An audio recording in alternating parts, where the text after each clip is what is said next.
Jiang Heng traversed into a fantastical realm, becoming the master of a peak within the esteemed Qingyun sacred land, known as Tianshan.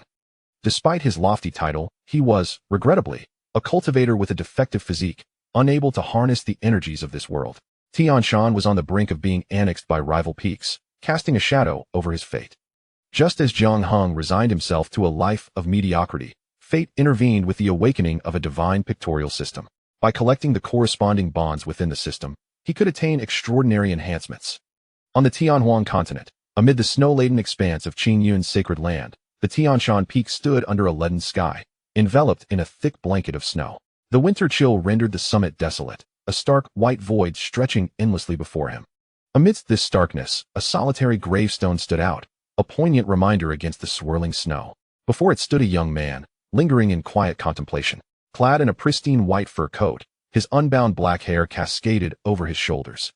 His handsome features, accentuated by striking brows and star-like eyes, made him resemble an ethereal being from a painting, a celestial figure amidst the frigid landscape. Yet beneath this exquisite exterior lay a flawed vessel, one whose innate spiritual energy was tragically leaking away. In this realm, being unable to cultivate rendered him, without a doubt, a pariah. This bitter truth had pricked at his heart for 15 long years. The young man was none other than Jiang Heng, the sole survivor of Tianshan, and its nominal master. The gravestone before him bore the name Li Xianchun, his master and the previous peak lord. Jiang Heng brushed away the snow from the gravestone, and a gust of icy wind hit him like a silent acknowledgement. A sardonic smile tugged at his lips, though his eyes betrayed an impending warmth. Having crossed into this world for 2 decades, the first 5 years were spent in a haze of infancy, while the subsequent 15 were consumed by his time at Tianshan, under the tutelage of his late master. Despite being one of the 9 peaks of the sacred land, Tianshan was lamentably sparse in inhabitants, consisting solely of the 2 of them. In many ways, he was the last of Tianshan's lineage. Once, being the first disciple of Li Xianchun had caused quite a stir. Jiang Heng fancied himself a child of destiny, endowed with a remarkable physique, poised to soar to greatness, to become a saint and court a saintess, reaching the pinnacle of existence. However, reality delivered a resounding slap in the face. The spiritual energy that entered his body dissipated as if drawn into a bottomless basket. After examination by Li Xianchun, it was revealed that he possessed no special constitution, but rather, a naturally flawed physique. Yet his master seemed unfazed, providing him with all the resources befitting a direct disciple. With Li Xuanchuan's formidable presence safeguarding him, even those envious within the sacred land dared not speak ill of him. Alas, 2 years prior, during an expedition, the sole lamp enshrined in the ancestral hall extinguished with a sudden pop, signifying the master's demise. Now, Tianshan was left desolate, with Jiang Heng as its sole inhabitant. Following Li Xuanchuan's passing, the sacred lord, recognizing the late master's contributions, allowed Tianshan to remain, and Jiang Heng, as the last disciple, ascended to the role of peak master. In the initial months, grief over Li Doran's demise enveloped everyone, and Jiang Heng's treatment did not diminish. On the contrary, it even increased for a time. Yet as days turned to weeks, the warmth faded. Without Li Xianchun, the towering figure that had shielded him, Jiang Heng, the incapable peak master, became a mere jest in the eyes of others. Resource allocations dwindled, and disdainful glares became commonplace. As a time traveler, Jiang Heng had once fantasized about possessing the benefits of a system. During the 5 years following the confirmation of his defective physique, he explored every method from his memories to activate such a system, screaming slogans, seeking fortuitous encounters, even attempting to leap from cliffs. Yet, aside from nearly meeting his end, none bore fruit. Gradually, he accepted his fate. Living a life of ease on Tianshan, even in solitude, seemed devoid of misery. Just as Jiang Heng was lost in thought, a blinding beam of sword light sliced through the swirling snow, heading directly toward him. An unexpected visitor, Jiang Heng mused with self-deprecation. Tianshan, often bereft of even a bird, was now graced by an unexpected guest. The sword light hovered midair, with the visitor looking down imperiously, not bothering to land. Clad in a blue satin robe of an inner disciple from the Tianjin Peak, adorned with an inner sect wooden token, the figure's demeanor was haughty, and their gaze, upon Jiang Heng, was laced with undisguised contempt. "You are Jiang Heng, correct? By order of the sacred lord, you are to attend the disciple recruitment assembly tomorrow," the disciple stated, neglecting even to address him as peak master. Internally, the disciple scoffed, a waste of space like him, attending the assembly? To continue Tianshan's legacy? Wouldn't it be a disservice to any potential disciples? Jiang Heng's expression remained calm, though his heart sank. Attend, to subject himself to humiliation? To allow the entire sacred land to witness, once more the farce of Tianshan? Just as he was about to decline, a chilling, mechanical voice echoed unexpectedly in his mind. Key event detected, disciple recruitment assembly. Divine Pictorial System activated successfully. Newbie task issued. Please proceed to the outer sect of Qingyun's sacred land by tomorrow and successfully recruit one disciple possessing the ultimate waste bond to activate the pictorial system and unlock returns. Current activatable bond, ultimate waste. Effects of the ultimate waste bond. 1/4. All bonded disciples' cultivation speed increases tenfold. The host receives a 100-fold return. White.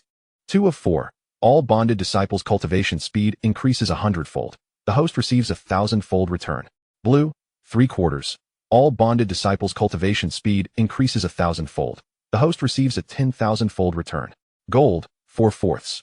All bonded disciples' cultivation speed increases 10,000-fold. The host receives a 100,000-fold return. Colorful. Jiang Heng was momentarily paralyzed.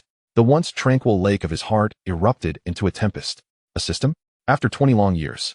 You have no idea how I have endured these past 2 decades. An ultimate waste bond. He glanced down at himself, a manic grin spreading across his face. Seeking waste? This is my forte. Counting himself, if he could just locate another, wouldn't that activate the blue bond? Disciples' cultivation speed would surge tenfold, and he would receive a 100-fold return? If he could gather 4. What would that mean? His disciples could sit in meditation, and his cultivation would soar like a rocket. The mere thought sent exhilaration coursing through him, and he could no longer contain himself. He abruptly looked up at the disciple from Qiong Peak, a wild grin stretching across his face. Yes, I shall attend the recruitment assembly. I will definitely be there tomorrow.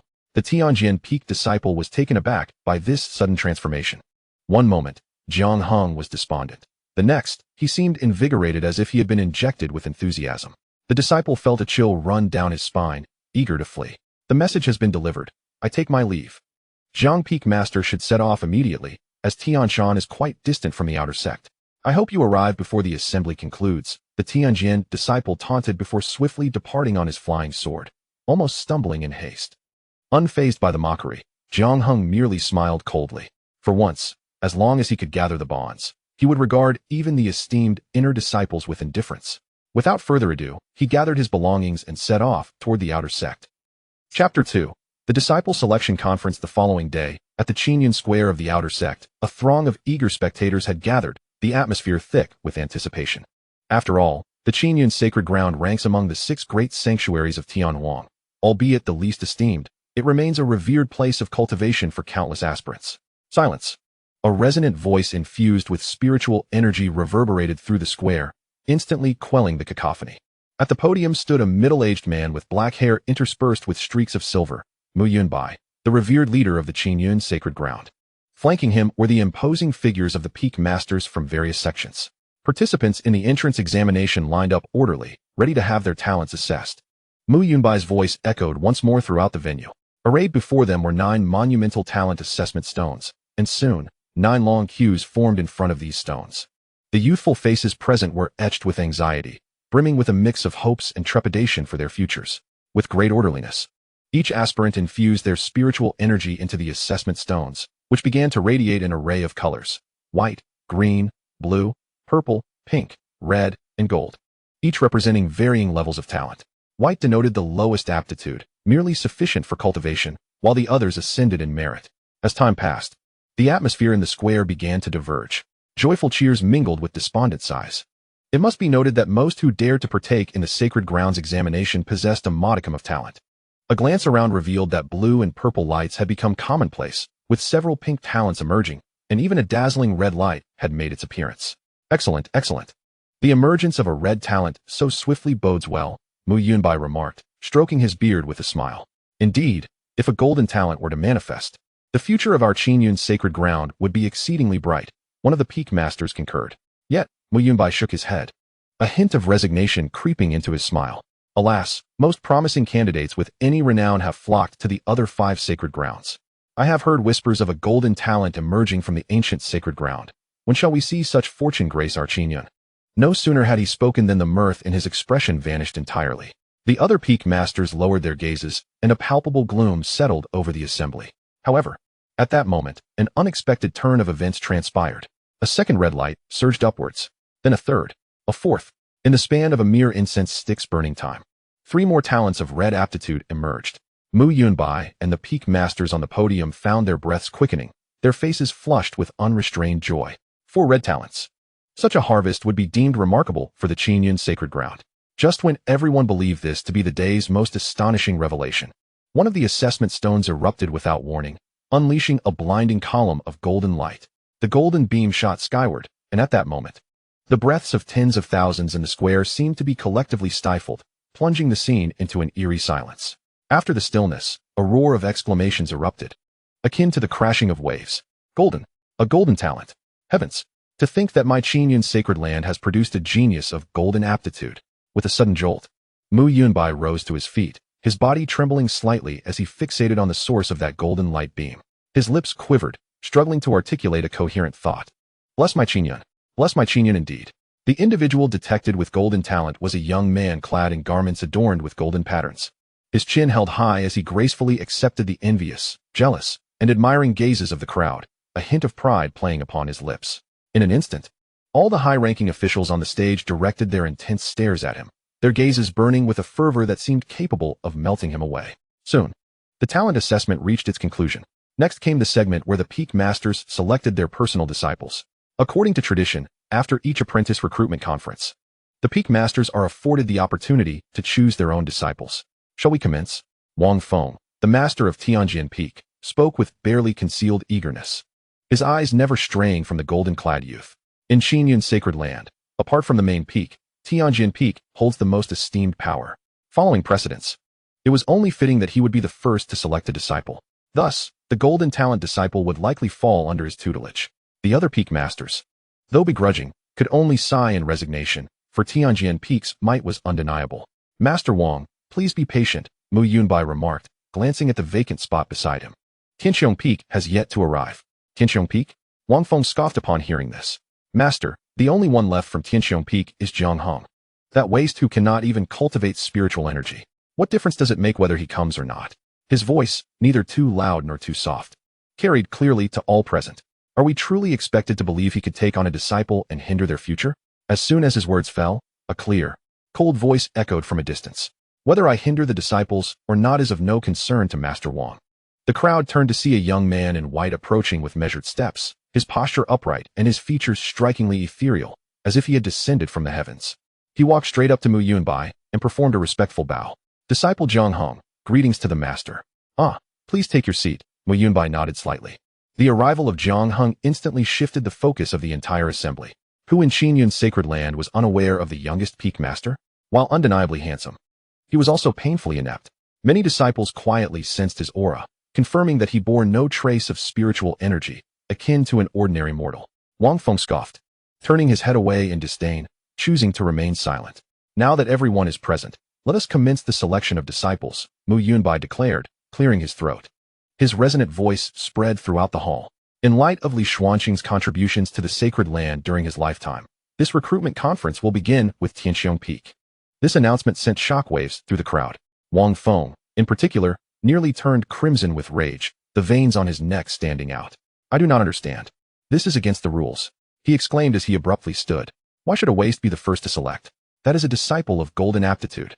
Indeed, master. I implore you to reconsider the current state of Qiong Peak.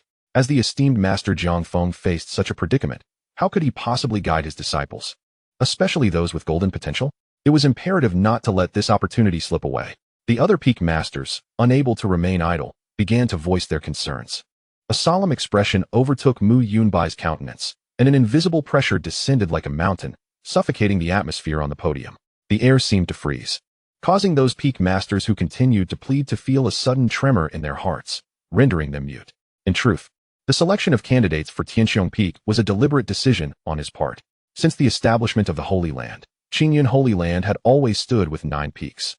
Now, one peak appeared to be on the verge of decline, a sight the Holy Master could not bear to witness.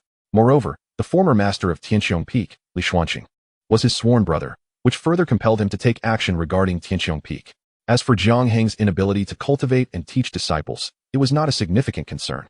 He could always dispatch a few elders from the main peak when the time came. Jiang Heng was also taken aback by Mu Yunbai granting him the first opportunity to select disciples, realizing that the Holy Master intended to assist in revitalizing Sky Qiong Peak. A stirring in his heart, Jiang Heng bowed in gratitude, expressing his thanks to the Holy Master. He then straightened, his gaze sweeping over the throngs of newly initiated disciples below, beginning his search for a target. The hearts of all present felt as if they were lodged in their throats. Chapter 3. Successfully accepting disciples. Jiang Heng's gaze was akin to an invisible chill. Wherever it passed, the once spirited new disciples below scattered like frightened birds, lowering their heads in a display of submission, wishing to bury themselves in the ground. They were terrified that this infamous peak master of Qingyun Holy Land might single them out with his fateful finger. After all, it was common knowledge that entering Sky Qiong Peak essentially meant the end of their path to immortality, a conclusion to their aspirations. The hearts of several peak masters raced, especially when Jiang Heng's gaze lingered on a few exceptionally talented disciples, causing them to break into a cold sweat. Master Wang's eyes nearly bulged from their sockets as he fixated on Jiang Heng, having noticed that his gaze had momentarily lingered on a disciple with rare golden potential. That was golden potential, the future pillar of their Tianjin Peak. If Jiang Heng were to select him, it would undoubtedly infuriate Wang to the point of spitting blood. Yet, Jiang Heng's attention merely paused for a fleeting moment before moving on without a ripple of emotion. Although the golden potential was indeed remarkable, it was not the individual Jiang Heng sought. His gaze traversed the crowd, precisely landing in the far corner, within the realm designated for the least gifted, represented by the white potential. To find an unparalleled failure, one must sift through the refuse. As anticipated, the system's voice echoed in his mind once more. Detecting target related to bond. Target is the white potential talent Xiao Xian. Detecting target related to bond. Target is the white potential talent Fang Yuan.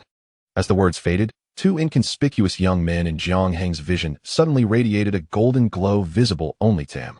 One was clad in green, tall and upright, with a strikingly handsome face that exuded an indomitable spirit.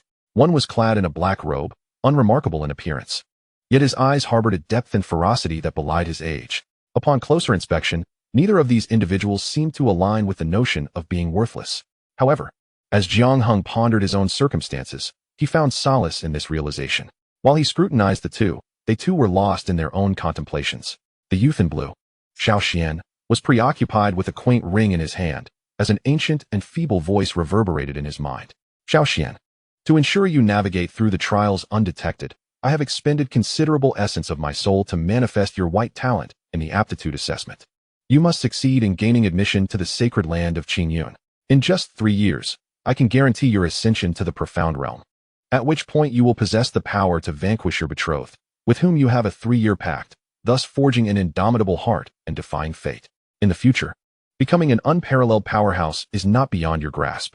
Rest assured, Elder Dan, I, Xiao Xian, shall not fail my mission. His fist clenched imperceptibly, a fierce fire igniting in his gaze. Meanwhile, the youth in the black robe, Fang Yuan, was amusing himself with a peculiar cicada perched on his hand, a subtle smirk playing at the corners of his mouth. How intriguing it is to have been reborn into such a world. The waste peak master of Tianqiong? How delightful. A tranquil place that facilitates my plans. Joining would be even better. With this thought, Fang Yuan had already made his decision. He lifted his gaze, piercing through the crowd, and directed it squarely at Jiang Heng on the elevated platform. At that moment, Jiang Heng's eyes fortuitously met his. Two pairs of eyes locked, one searching for an extraordinary failure, the other seeking a pawn among the worthless. A fateful convergence. He is the one, Jiang Heng declared, extending a finger towards the aloof figure in the white talent zone, the black-robed youth, Fang Yuan. At this proclamation, a profound silence enveloped the assembly.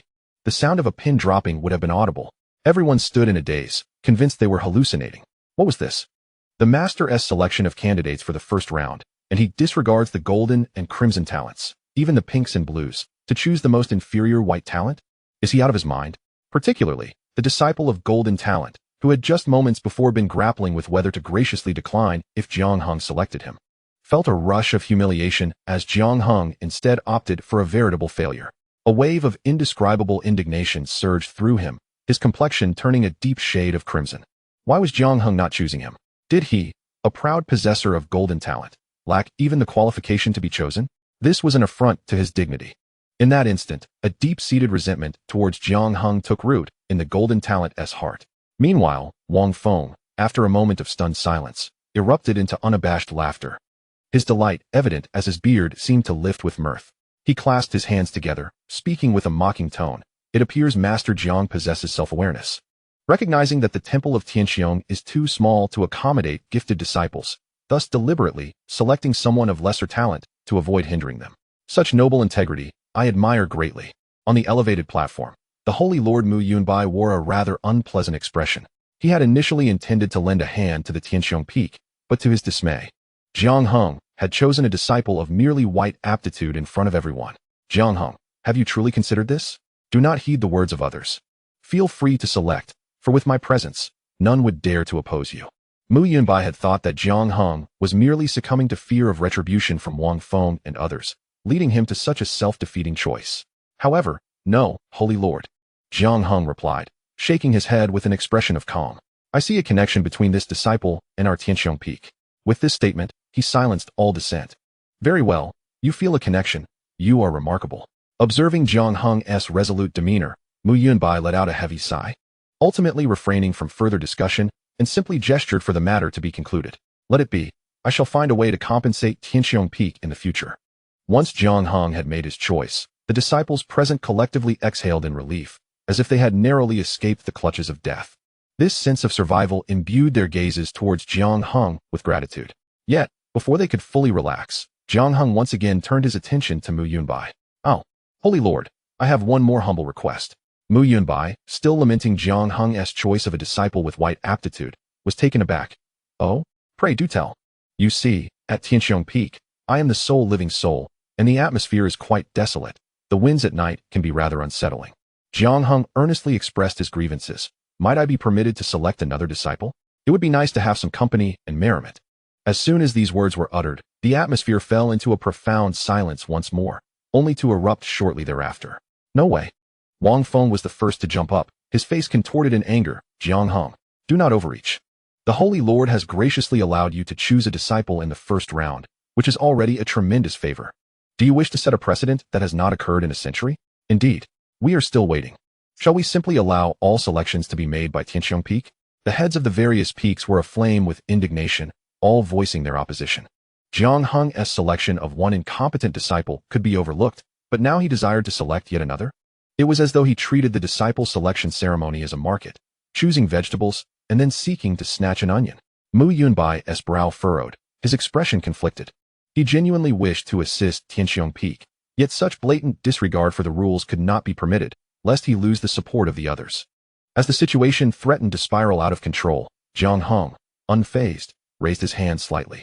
His voice, though not loud, resonated clearly in every ear. Esteemed Peak Masters, please refrain from being overly agitated. I have not finished speaking.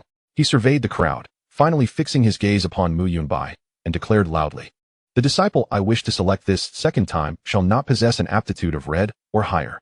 With this condition, might the Holy Lord be amenable? At this pronouncement, the previously incensed Peak Masters were momentarily taken aback. Not of red aptitude or higher. They exchanged glances, and though they deemed this request still somewhat outrageous, given that the most exceptional talents were off the table and the Holy Lord seemed inclined to assist, they felt it inappropriate to press further. Mu Yunbai pondered for a moment, inwardly sighing. This child, after all, possessed a kind heart, fearing that he might hinder the rise of a promising talent. Very well. Let it be. With the sacred words of the Holy Master, the previously tumultuous scene fell into an instant silence. However, the emotions of the disciples below were far more intricate. The few brilliant disciples with red qualifications felt an immense sense of relief, even going so far as to pat their chests in secret. Conversely, those of lesser qualifications found their hearts racing anew. Heads bowed in shame as they wished to burrow into the ground, fervently thinking, do not see me, do not see me. Thank you, Holy Master. Jiang Heng expressed his gratitude. His urgency in selecting disciples stemmed from a fear that Xiao Xian might be chosen by another Peak Master. Although the likelihood of Xiao Xian being selected was nearly non-existent, one could never predict the whims of a Peak Master. After all, acquiring a single activated bond could not compare to the efficacy of obtaining two. Without a moment's hesitation, Jiang Heng raised his hand amidst countless anxious gazes and pointed. His finger deftly traversed the vibrant zones of qualifications, ultimately landing steadfastly in the most unremarkable white qualification area, resting upon Xiao Xian. The crowd, after a brief moment of stunned silence, Wang Feng could no longer contain himself, pointing at Jiang Heng while clutching his belly and erupting into laughter, nearly doubled over with tears streaming down his face. Ha ha, splendid. Truly splendid. 2. Two of them possess white qualifications. In our Qingyun Holy Land's millennium of establishment, you, Master Jiang, are the sole paragon with such discerning vision. I am in profound admiration. Wang Feng's laughter was piercing, leaving the surrounding peak masters exchanging bewildered glances. Their expressions a mix of amusement and restraint, their faces reddening from stifled laughter. Mu Yunbai's complexion could scarcely be described as merely difficult. It was an ominous shade of ashen. He had anticipated that Jiang Heng had experienced a moment of clarity. Yet it seemed this young man was recklessly racing down the path of self-destruction, heedless of the consequences. Jiang Heng, Mu Yunbai's voice bore a deep weariness. Are you certain of your choice? Before it is finalized, you still have the opportunity to amend it. The disciple is certain. Jiang Heng's response was resolute, devoid of hesitation. Very well. Mu Yunbai waved his hand, weary and unwilling to elaborate further. Jiang Heng then turned his gaze toward Feng Yuan and Xiao Xian within the crowd, gently inquiring. Do you two wish to take me as your master and join my Qiong Peak? I am willing. Feng Yuan replied almost instantaneously, his demeanor composed. Yet beside him, Xiao Xian clenched his fists tightly, engulfed in hesitation. Xiao Xian, why do you remain dazed? Quickly accept. This is a tremendous opportunity. The urgent voice of Dan Lao echoed in his mind. Yet, the peak master of Qiong Peak was widely regarded as inept, Xiao Xian thought with a hint of reluctance. Fool. Incompetence is advantageous. Dan Lao scolded vehemently. Precisely because he is deemed inept, he will not attract attention. My presence will allow us to navigate unseen. With me here. What do you have to fear? He is merely a facade. The true guide for your cultivation is I. Do you truly believe my extraordinary methods pale in comparison to the mediocrity of Qingyun Holy Land? This is an unparalleled opportunity. The words of the venerable Dan struck Xiao Xian like a thunderbolt, instantly awakening him to a profound realization. Indeed, with Dan by his side, there was no need to concern himself with the opinions of others. An unremarkable peak, after all, served as the most auspicious place for his latent dragon to dwell. Enlightened by this thought, Xiao Xian stepped forward, respectfully clasping his hands in salute to Jiang Heng. Disciple Xiao Xian humbly wishes to enter the esteemed master's tutelage. Excellent. Jiang Heng responded, a knowing smile gracing his lips. Then you two shall come and stand by my side. Chapter 4, Bonds Activated. Slapping face of Wang Feng at that moment, a notification sound echoed quietly in Jiang Heng's mind. Congratulations to the host for successfully accepting disciples Xiao Xian and Feng Yuan. Activating the bond of the unparalleled waste. Unparalleled waste. 24. The cultivation speed of all bonded disciples is amplified 100-fold, and the disciples' cultivation achievements are returned to the host 1,000-fold, not yet activated. The host may activate or deactivate this cultivation enhancement at any time. In light of the host's first activation of a bond, the host is rewarded with cultivation at the Cave Heaven realm. The fluctuations in cultivation enhancement have been shielded for the host. The Eye of the Tao function has been activated. The Eye of the Tao, capable of perceiving the information of any individual. With the system's rewards bestowed upon him, Jiang Heng found himself at a loss for words. His heart brimming with joy. The coveted cultivation had finally arrived.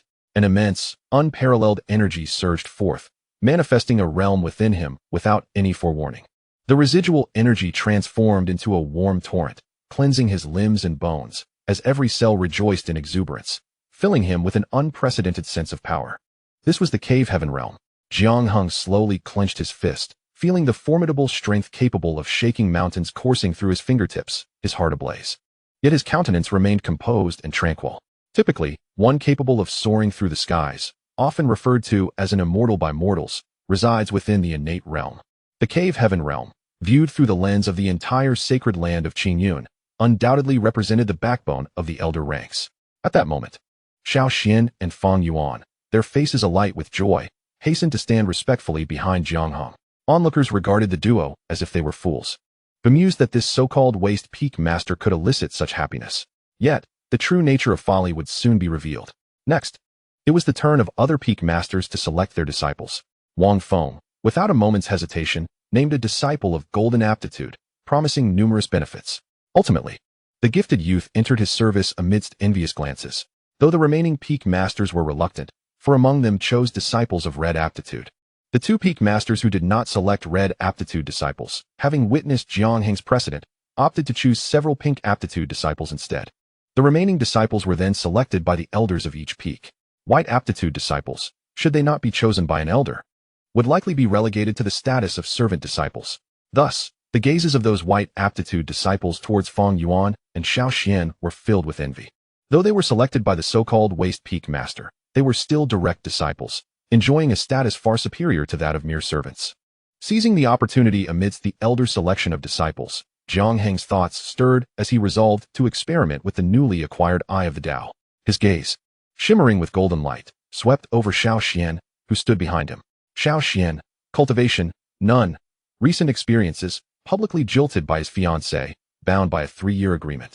Inadvertently obtained an ancient ring that awakened the remnants of the spirit of Dan Lao, and under his guidance, arrived at the Qingyun Sacred Land. Recent opportunities. Upon joining the Qiong Peak Peak, he shall cultivate the burning mantra under Dan Lao's tutelage and discover the rare flame, the tranquil lotus fire, within a cave in the outer sect of the sacred land, thus altering his fate. Jiang Heng's eyelid twitched slightly. What a character. A jilted protagonist archetype? Even the grandfather within the ring has been arranged? He maintained his composure, redirecting his gaze towards Feng Yuan on the other side. Feng Yuan, cultivation, none, treasure, spring, and autumn cicada. Recent experiences. In his previous life, a formidable figure in the Gu realm. He was besieged and self-destructed by the righteous path, reincarnating in this world with his life-bound Gu, the spring and autumn cicada. In search of a safe haven to forge the supreme magic artifact, the human sovereign banner, he has come to the Qingyun Sacred Land. Recent opportunities. He will discover the core material, Blood Soul Stone, for crafting the human sovereign banner in a hidden cave on the back mountain of Qiong Peak Peak. Jiang Heng nearly lost his composure. This one is even more audacious. A resurrection of a demon lord? And he seeks to forge something that sounds ominous. The human sovereign banner?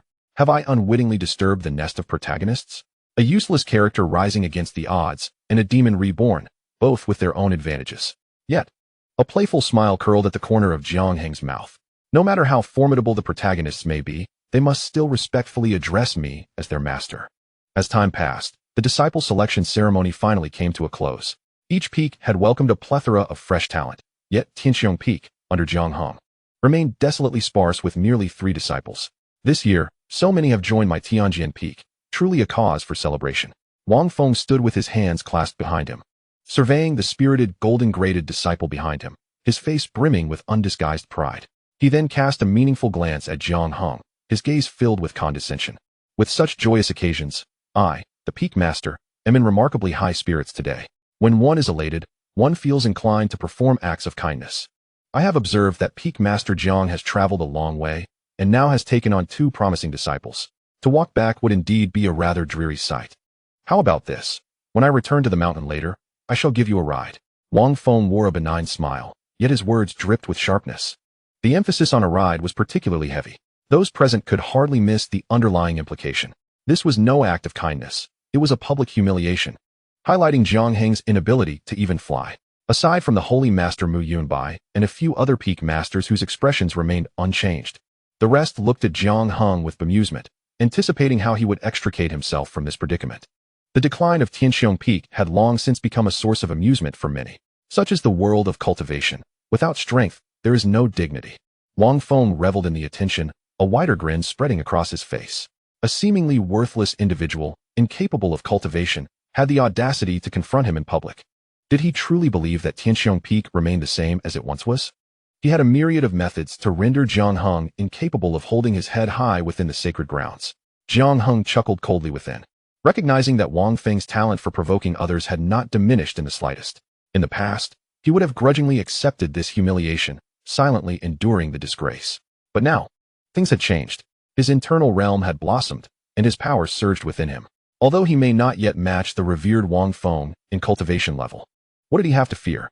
He was still young, such a youthful being at the realm of Dongtian. Who would dare to look down upon him in the vast expanse of the Tianhuang continent? Endure? Why should he endure? Wang Feng's so-called goodwill was duly noted. Jiang Heng's voice, though soft, resonated with clarity. However, as for how we shall return, you need not feign concern. As soon as his words fell, Jiang Heng, with fingers poised like a sword, casually swept through the void before him. With a sound akin to fabric tearing, the space split open, revealing a pitch-black chasm from which emanated an unsettling aura of emptiness. Silence ensued. The entire disciple-accepting square fell into a deathly stillness. Just moments ago, the smug Wang Feng found his amiable smile frozen, his pupils constricting, mouth agape in disbelief. All those who had gathered to gawk, ready to mock.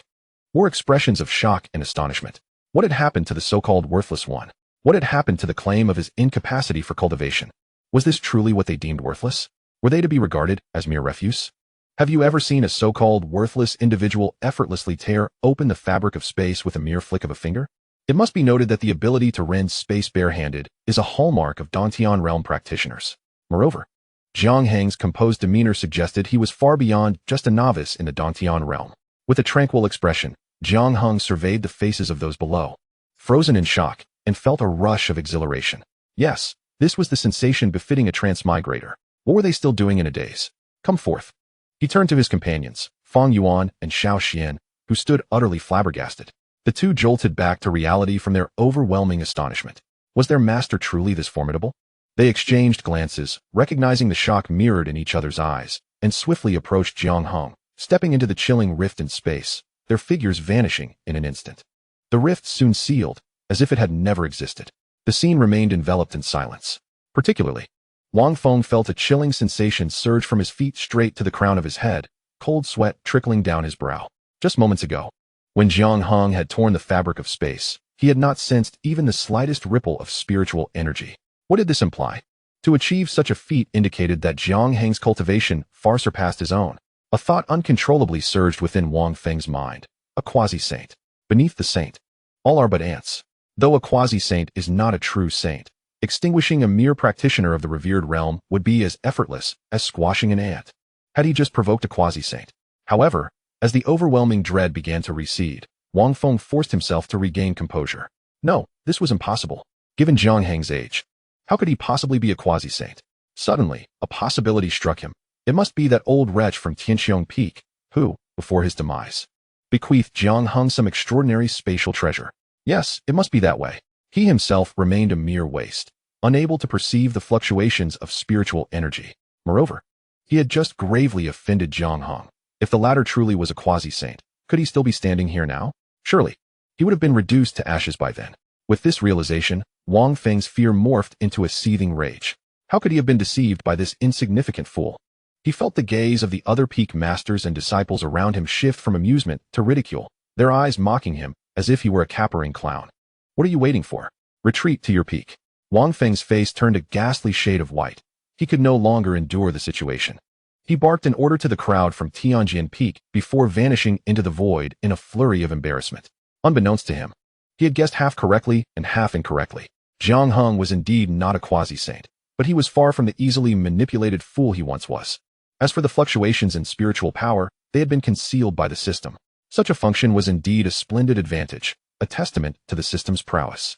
Chapter 5. Activation of augmentation atop Tianqiong Peak. An invisible force tore open a dark rift in space, from which three figures emerged, Jiang Heng and his companions. In stark contrast to the bustling activity of the other peaks, Tianqiong Peak appeared desolate, save for the prominent main hall and the surrounding scenery. However, one could not deny the richness of the spiritual energy here. Go and find yourselves suitable places to establish your abodes. Settle in and return to see me. Jiang Heng's voice was calm, devoid of any discernible emotion. Yes, master, Xiao Xian and Fang Yuan responded respectfully before turning in opposite directions to explore. Once their figures vanished into the misty forest, Jiang Heng leisurely strolled toward the main hall. He pushed open the heavy doors and stepped to the center of the grand hall, his thoughts focused as he softly murmured, "Check in." The moment the words left his lips, a mechanical voice, audible only to him, resonated in his mind. "Congratulations, host, on a successful check-in. Reward, 9 Yongli Fire, Imperial Level Technique, Witch God's Goo Technique. Next check-in cooldown time, 23 hours and 59 minutes. This was a new feature unlocked upon activating the bond. Jiang Heng raised an eyebrow, acknowledging that the rewards for his first check-in were exceptionally generous. The 9 Yongli Fire was a remarkable gift, perfect for that boy who possessed the burning technique. As for the Witch God's Goo Technique, Jiang Heng's eyes glimmered. Fang Yuan, hailing from the Goo realm in his past life, would find this technique tailor-made for him. It seemed the system was keen to ensure that he, as a master, would not be overburdened, providing him with resources to relax. All he needed to do was to delegate the treasures to his 2 disciples and activate the investment augmentation, allowing him to comfortably await the fruits of his labor. This role of a master was indeed quite delightful. On the other side, this is the place. In Xiao Xian's mind, the slightly excited voice of Dan Lao resonated. declaring that this place was the spiritual eye of the entire Sky Qiong Peak's spiritual vein, with a richness of spiritual energy rivaling that of the main hall. To establish a cave dwelling here for cultivation would undoubtedly yield exceptional results. Standing before a mountain hollow, Xiao Xian could distinctly sense the warm energy emanating from the earth beneath his feet, while the surrounding spiritual energy surged with vitality. Suppressing his excitement, he refrained from immediate action and respectfully inquired, "Dan Lao, what do you think of this new master?" After a moment of silence, the voice from the ring replied slowly, "He is of little consequence. I perceive him to possess at most the cultivation of the cave heaven realm. However, the fact that he has enabled you to become a disciple of the Cloud Holy Land is a kindness that cannot be overlooked. Once you have settled in, you should pay him a visit to gauge his disposition, which will facilitate future interactions." "I understand," Xiao Xian affirmed with a nod, a flicker of determination igniting in his eyes. He was no longer the powerless victim of ridicule. With Dan Lao's guidance and the Holy Land as his backing, he was determined to make those who once looked down upon him gaze in awe at his ascent. He swiftly established a simple cave dwelling and then hurried towards the main hall. In stark contrast, Fang Yuan chose a markedly different location, beneath a dark and damp cliff. Overgrown with wild grass and strewn with peculiar stones, the spiritual energy here was relatively sparse. For him, the density of spiritual energy was not of utmost importance. His previous life's methods could compensate for any deficiencies in innate talent. The immediate priority was to utilize the materials he had accumulated to concoct a jade marrow goo, capable of enhancing one's foundation. His new master proved to be an intriguing individual. Having taken on a master, one must adhere to the customary formalities. He tidied himself briefly and made his way towards the main hall at the mountain's peak. Not long after, the two figures arrived almost simultaneously at the grand entrance of the majestic main hall. A thick layer of snow had accumulated upon the eaves of the hall. Inside, the hall was spacious and frigid. Jiang Heng reclined lazily on the only chaise lounge in the center of the hall, eyes closed in repose, exuding an air of utmost relaxation. The luxurious white mink coat he had once donned was replaced by a simple white robe adorned with lotus patterns, which added an enigmatic celestial aura to his demeanor. Having ascended to the cave heaven realm, the mundane fluctuations of temperature no longer affected him. In his consciousness, he sensed two pairs of hurried footsteps approaching. Only then did Jiang Heng leisurely lift his eyelids.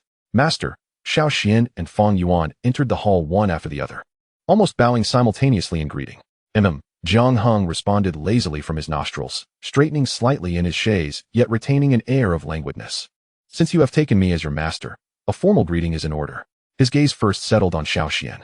"You, step forward." "Yes, master." Xiao Xian replied with a tightening in his chest, quickly complying.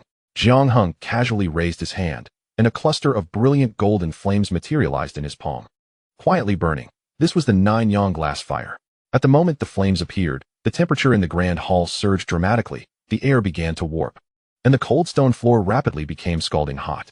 This is still the result of Jiang Heng deliberately suppressing its power. Otherwise, once this fire is unleashed, the entire Sky Qiong Peak would likely be engulfed in a sea of flames. Xiao Xian had yet to register the situation when the elder Dan within his ring had already gone completely mad. By heavens! By heavens! Extraordinary fire. This is the 9-yang li fire, ranked 8th on the extraordinary fire list. A treasure I have never encountered in my entire life. Did your esteemed master perhaps disturb the ancestral grave of some saint? Little Xuanzi, quickly take it. With this fire, the completion of the burning technique is just around the corner. Who cares about those holy sons and daughters? Within 2 years, I shall have you trample them beneath your feet. The elder Dan's excited thoughts nearly overwhelmed Xiao Xian's mind. Xiao Xian's breath momentarily halted, although he lacked knowledge. Elder Dan's reaction was unmistakable. With trembling hands, he cautiously cradled the seemingly sentient flame, an overwhelming desire and sense of affinity emanating from his very soul. "Thank you, master, for bestowing this treasure. I am eternally grateful." Xiao Xian fell to his knees with a thud, bowing deeply in reverence. Meanwhile, Fang Yuan's pupils constricted sharply. In his past life as the heavenly alchemist, his discerning gaze was exceptionally sharp, and he immediately perceived the extraordinary nature of this flame. A chill of cold murderous intent and greed flickered through the depths of his heart as he began to plot how to kill and seize treasures upon leaving the Qingyun's sacred land. Jiang Heng appeared completely oblivious to all of this, turning his gaze towards Fang Yuan. After sizing him up, he spoke in a calm tone. "I see you have a penchant for meddling with little insects. Here is a tattered technique left behind by the previous peak master. It may be of use to you." With that, he casually tossed the tome into Fang Yuan's hands. The cover bore 3 large characters, which Godgu method. Technique? The flicker of anticipation in Fang Yuan's eyes was extinguished in an instant, replaced by a hint of disdain. His mind was filled with the entire inheritance of the Gu world. How could he possibly regard this rustic technique with any esteem? It was merely rubbish. Yet, in order to maintain appearances, he suppressed his contempt and feigned delight as he respectfully accepted the tome and politely turned to the first page. Just one glance. Fang Yuan's expression froze completely. He stood there, struck as if by lightning. The methods recorded within the pages for refining Gu overturned all his previous understandings.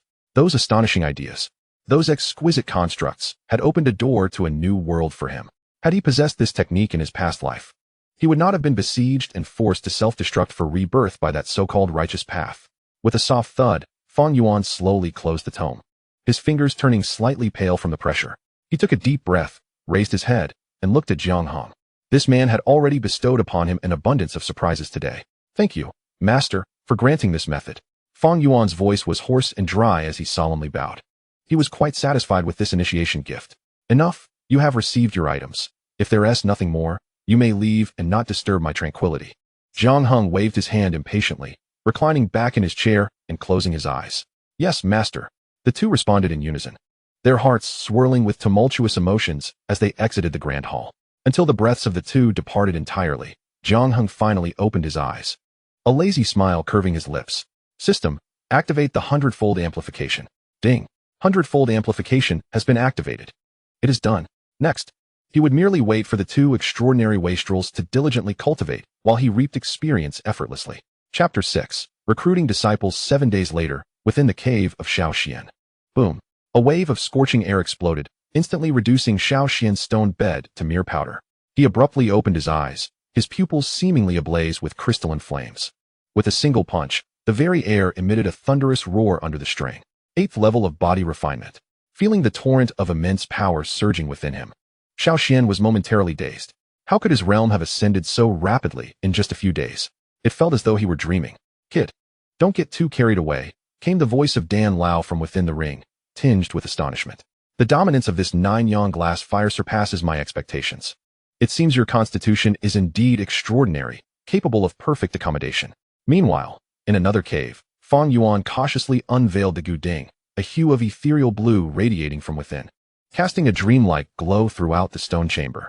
A Gu insect, entirely resembling blue jade, lay quietly at the bottom of the cauldron. The luster it emitted surpassed any treasure he had ever encountered. The effect has increased by more than 30%.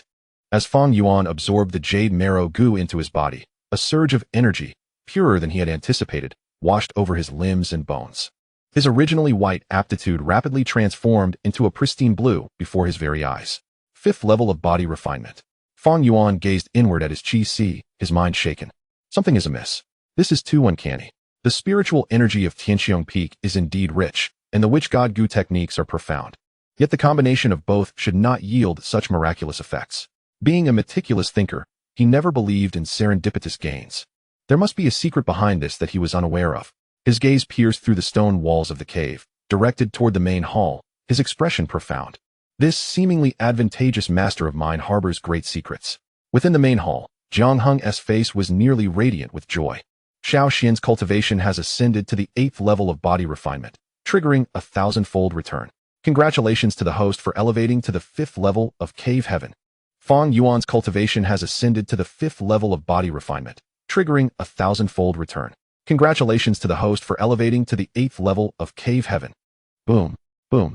2 torrents of cultivation power, vast as the ocean, surged into his body, propelling Jiang Heng's realm to the 8th level of cave heaven as though he had ridden a rocket.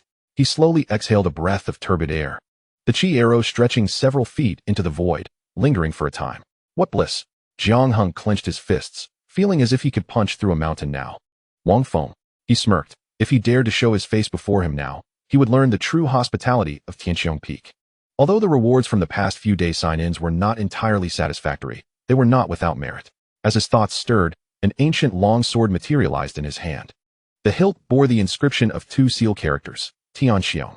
It was a quasi-sacred artifact, the Tian Qiong sword, a legacy blade of Tian Qiong Peak. Lost during a holy war.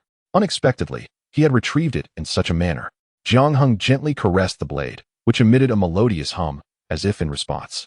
After sheathing the long sword, a fervor ignited in Jiang Heng's gaze. With merely 2 tools at his disposal, his cultivation had surged dramatically. If he were to gather the bonds and achieve a tenfold return, the thought of such a spectacle left him breathless. He resolved that he could no longer linger. Remaining atop the mountain to sign in had yielded diminishing rewards. A venture outside would not only allow him to seek new candidates for bonds, but also offer a chance to test his luck in a different locale, an endeavor that promised to be fruitful on all accounts. Resolutely, he acted without revealing himself, transmitting a fragment of his divine consciousness to the 2 individuals on the mountainside. I have matters to attend to outside. With an uncertain return, you 2 should diligently cultivate and not grow lax. His voice resonated with an air of detachment and authority within their minds. In the next moment, Jiang Heng's figure melded into the void, vanishing from sight. Meanwhile, Feng Yuan and Xiao Xian, upon receiving this message, exchanged knowing smiles, particularly for Feng Yuan, who had previously tread carefully while Jiang Heng was within the peak, now felt liberated to pursue his own ambitions with Jiang Heng's absence. At the main peak, outside the Holy Master's hall, space rippled as Jiang Heng strolled forth with an air of ease. The gatekeeper disciple, leaning listlessly against a pillar, was startled by the sudden appearance of this silent figure, nearly drawing his sword in alarm. However, upon recognizing the well-known useless peak master of Sky Qiong Peak, his panic swiftly transformed into obsequiousness, and he hurriedly bowed, his voice quivering slightly. "Ah, it is Master Jiang. I was unaware of your esteemed presence. What brings you here?" Jiang Heng cast a sidelong glance at him, amusement flickering in his heart. How amusing it was to recall that when he first approached the main hall, this very individual had not even bothered to lift his eyelids. His nostrils practically pointed skyward. Now, it was all about the respectful you. Truly, in the realm of cultivation, strength was the only undeniable truth. Without power, even the title of Peak Master rendered one a mere joke. Nevertheless, he held no interest in quarreling with such a minor character, and replied coolly, "I am here to request permission to go outside. Is the Holy Master present within?" Yes. The Holy Master is indeed within the hall. I shall notify him immediately." The disciple nodded and bowed deeply, just as he turned to leave. Jiang Heng's patience waned. No need for that. Before his words had fully escaped his lips, Jiang Heng had already vanished from the spot. The gatekeeper disciple blinked in bewilderment, realizing the figure before him had disappeared, and he rubbed his eyes, suddenly drenched in cold sweat. Inside the hall, amidst swirling mists and the delicate aroma of sandalwood, the Holy Master of Qingyun, Mu Yunbai, sat comfortably in the main seat, leisurely cradling a cup of spiritual tea, gently dispersing the steam rising from it. When Jiang Heng's figure abruptly materialized in the center of the hall, Mu Yunbai's hand, which held the teacup, paused momentarily, a flicker of surprise crossing his eyes. "A spatial treasure, it seems Oldly has left you with quite a bounty." Setting down the teacup, Mu Yunbai gestured, "Come, sit and speak." He evidently shared the common belief that Jiang Heng relied on some extraordinary artifact to traverse space. Jiang Heng, unceremoniously, took a seat beside him. Mu Yunbai personally poured him a cup of tea, the fragrant aroma wafting through the air, imbued with spiritual essence. "Speak. For no one visits the Three Treasures Hall without a purpose. What brings you here?" Jiang Heng lifted the teacup, but refrained from drinking. Instead, fixing his gaze upon Mu Yunbai and addressing him directly. "Your Holiness, I wish to embark on a journey for a period of time." "Absolutely not." Mu Yunbai retorted without a moment's hesitation, his brows knitting together in disapproval. "Nonsense. The news of your possession of a rare treasure has spread. And how many prying eyes are watching you? As a mere mortal without any cultivation, how can you ensure your safety? Do you truly believe the world outside is a playground?" His tone was stern, akin to reprimanding an inexperienced junior. As the Holy Master, he had witnessed far too many untimely demises and would never permit his disciples to throw away their lives recklessly. Listening to his words, Jiang Heng felt not anger but a sense of gratitude. He spoke slowly. "Your Holiness, I do not possess any extraordinary treasures, and as for my cultivation..." He paused, no longer concealing the truth. Suddenly, an overwhelming aura, as heavy as a mountain, filled the entire hall. The swirling mist dissipated instantaneously, causing the teacup on Mu Yunbai's table to vibrate, ripples breaking the surface of the tea. Eighth layer of the cave heaven realm. Mu Yunbai sprang to his feet, his eyes wide with astonishment, as the teacup fell from his hand, shattering upon impact with the ground. Here stood a powerful being at the pinnacle of the supreme realm. Yet even he could not maintain his composure in that moment. The depth and solidity of this aura were clearly not the result of external forces or medicinal pills. He stared at Jiang Heng, his mind a blank slate. How old is this young man? 20. A mere 20 years old. Yet at the 8th layer of the cave heaven realm. Mu Yunbai felt as though the worldview he had painstakingly cultivated over centuries shattered more thoroughly than the teacup on the floor. After a long while, he took a deep breath, forcibly suppressing the tumult within, and slowly returned to his seat, though his eyes could no longer regain their tranquility. Very well, very well, very well. Repeating those words expressed the excitement coursing through him. Our Qingyun sacred land is about to give rise to a true dragon. He did not inquire further into Jiang Heng's opportunities, for everyone harbors their own secrets, himself included. You may go, but be exceedingly cautious. Mu Yunbai's demeanor turned solemn, shifting from that of an elder to an equal, offering earnest advice. Just as Jiang Heng rose to take his leave, Mu Yunbai called out to him, "Wait." With a flicker of light from the spirit ring on his hand, a palm-sized, ancient bronze shield adorned with a tortoise totem materialized before him. This item is known as the Xuanjia Shield, a defensive spiritual treasure that can protect you from a fatal blow in critical moments. Upon activation, I will be able to sense your location and rush to your aid immediately. He extended the shield to Jiang Heng. Return it to me upon your return. Thank you, Your Holiness. Jiang Heng accepted it without pretense. Watching Jiang Heng's retreating figure, Mu Yunbai glanced down at the shattered teacup on the floor and couldn't help but chuckle, shaking his head. He bent down to gather the fragments. Yet a glimmer of light shone in his eyes. I hope this child can grow up, so that I may add another potential saint to the sacred land of Qingyun. Chapter 7. Assassination and counterattack within the main hall of the Heavenly Sword Peak. As Jiang Heng had just exited the sacred land of Qingyun, news swiftly reached Wang Feng. It was as if a pillow was provided for him just as he stumbled. He had long coveted the spirit veins of Sky Qiong Peak. He moistened his parched lips, his eyes brimming with avarice and fervor, as the image of the spirit vein of Sky Qiong Peak danced vividly before him. The humiliation he suffered at the disciple recruitment conference, where he was publicly ridiculed by that young man, was still fresh in his mind, and the anger lodged in his chest remained unresolved. He had been troubled about how to find another opportunity to deal with Jiang Heng, but now, fortune had presented itself directly before him. He immediately sent a message to his confidant. Elder Feng, I have just received word that Jiang Heng has gone out. After the last recruitment conference, he diminished my standing. And now the Lord is wary of me, making it difficult for me to act. You should know what to do. Once successful, I could even make you the master of Sky Qiong Peak after I absorb it. After a brief silence, a voice that was ancient yet resolute responded through the communication talisman. Rest assured, Peak Master, I will set off immediately. With this affirmative reply, Wang Feng's anxiety dissipated entirely, and a sinister grin spread across his face. Elder Feng, at the pinnacle of the cave heaven realm, you are but a step away from reaching the esteemed realm. You have been with me for hundreds of years. The most seasoned elder of the Heavenly Sword Peak, and my sharpest blade. I trust you completely with this matter regarding Jiang Heng.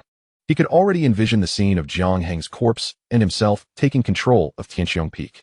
Outside the gates of the sacred land of Qingyun, Jiang Heng, having just stepped through the grand entrance, found himself at a loss, for he was uncertain of where to go next. Where to next? After a moment's contemplation, a plan formed in his mind. He had heard that the mysterious Holy Land in the northern wilderness would soon begin recruiting disciples, and the surrounding cities would undoubtedly be bustling with activity. The chances of finding related disciples would be significantly higher.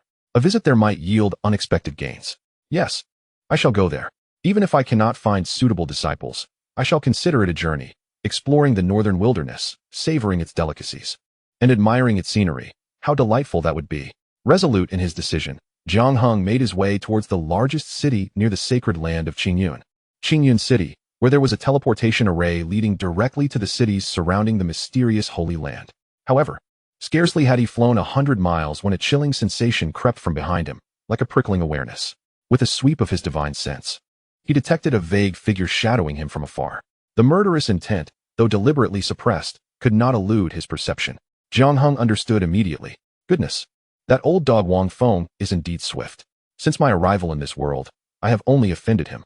Who else could so quickly ascertain my movements and launch a pursuit within the sacred land? Yet he pondered whether it was Wang Feng himself or one of his lackeys that was pursuing him. Jiang Heng chuckled coldly within. Yet his pace quickened as he darted deeper into the secluded forest. Simultaneously, a subtle glimmer flickered from his sleeve, revealing an array plate that materialized into his grasp. The individual covertly pursuing him, noticing his acceleration, promptly increased his speed, rapidly closing the distance between them. Now is the moment. The spiritual energy within Jiang Heng surged forth like a breached dam, flooding into the array plate. With a flash of brilliance, the plate drained nearly a third of his spiritual power, releasing several streaks of light that silently integrated into the surrounding stones and vegetation. An invisible grand formation took shape in an instant, a replica of the four symbols array at the quasi-saint level. Although merely a replica obtained from a recent signing, it was more than sufficient to deal with a Wang Feng. Having completed this, Jiang Heng halted abruptly and turned leisurely, addressing the empty space behind him with a hearty laugh. Have you not tired after following me for so long? Come out, let us converse. The void trembled slightly. Clearly caught off guard by his unexpected revelation, the figure emerged slowly from the distorted air after a brief moment of shock. It seems I have underestimated you, evidently. Li Xianshan left you with more than just a few trinkets. A shadow cloaked in a black robe stood a short distance away, obscuring its features. The voice raspy and grating.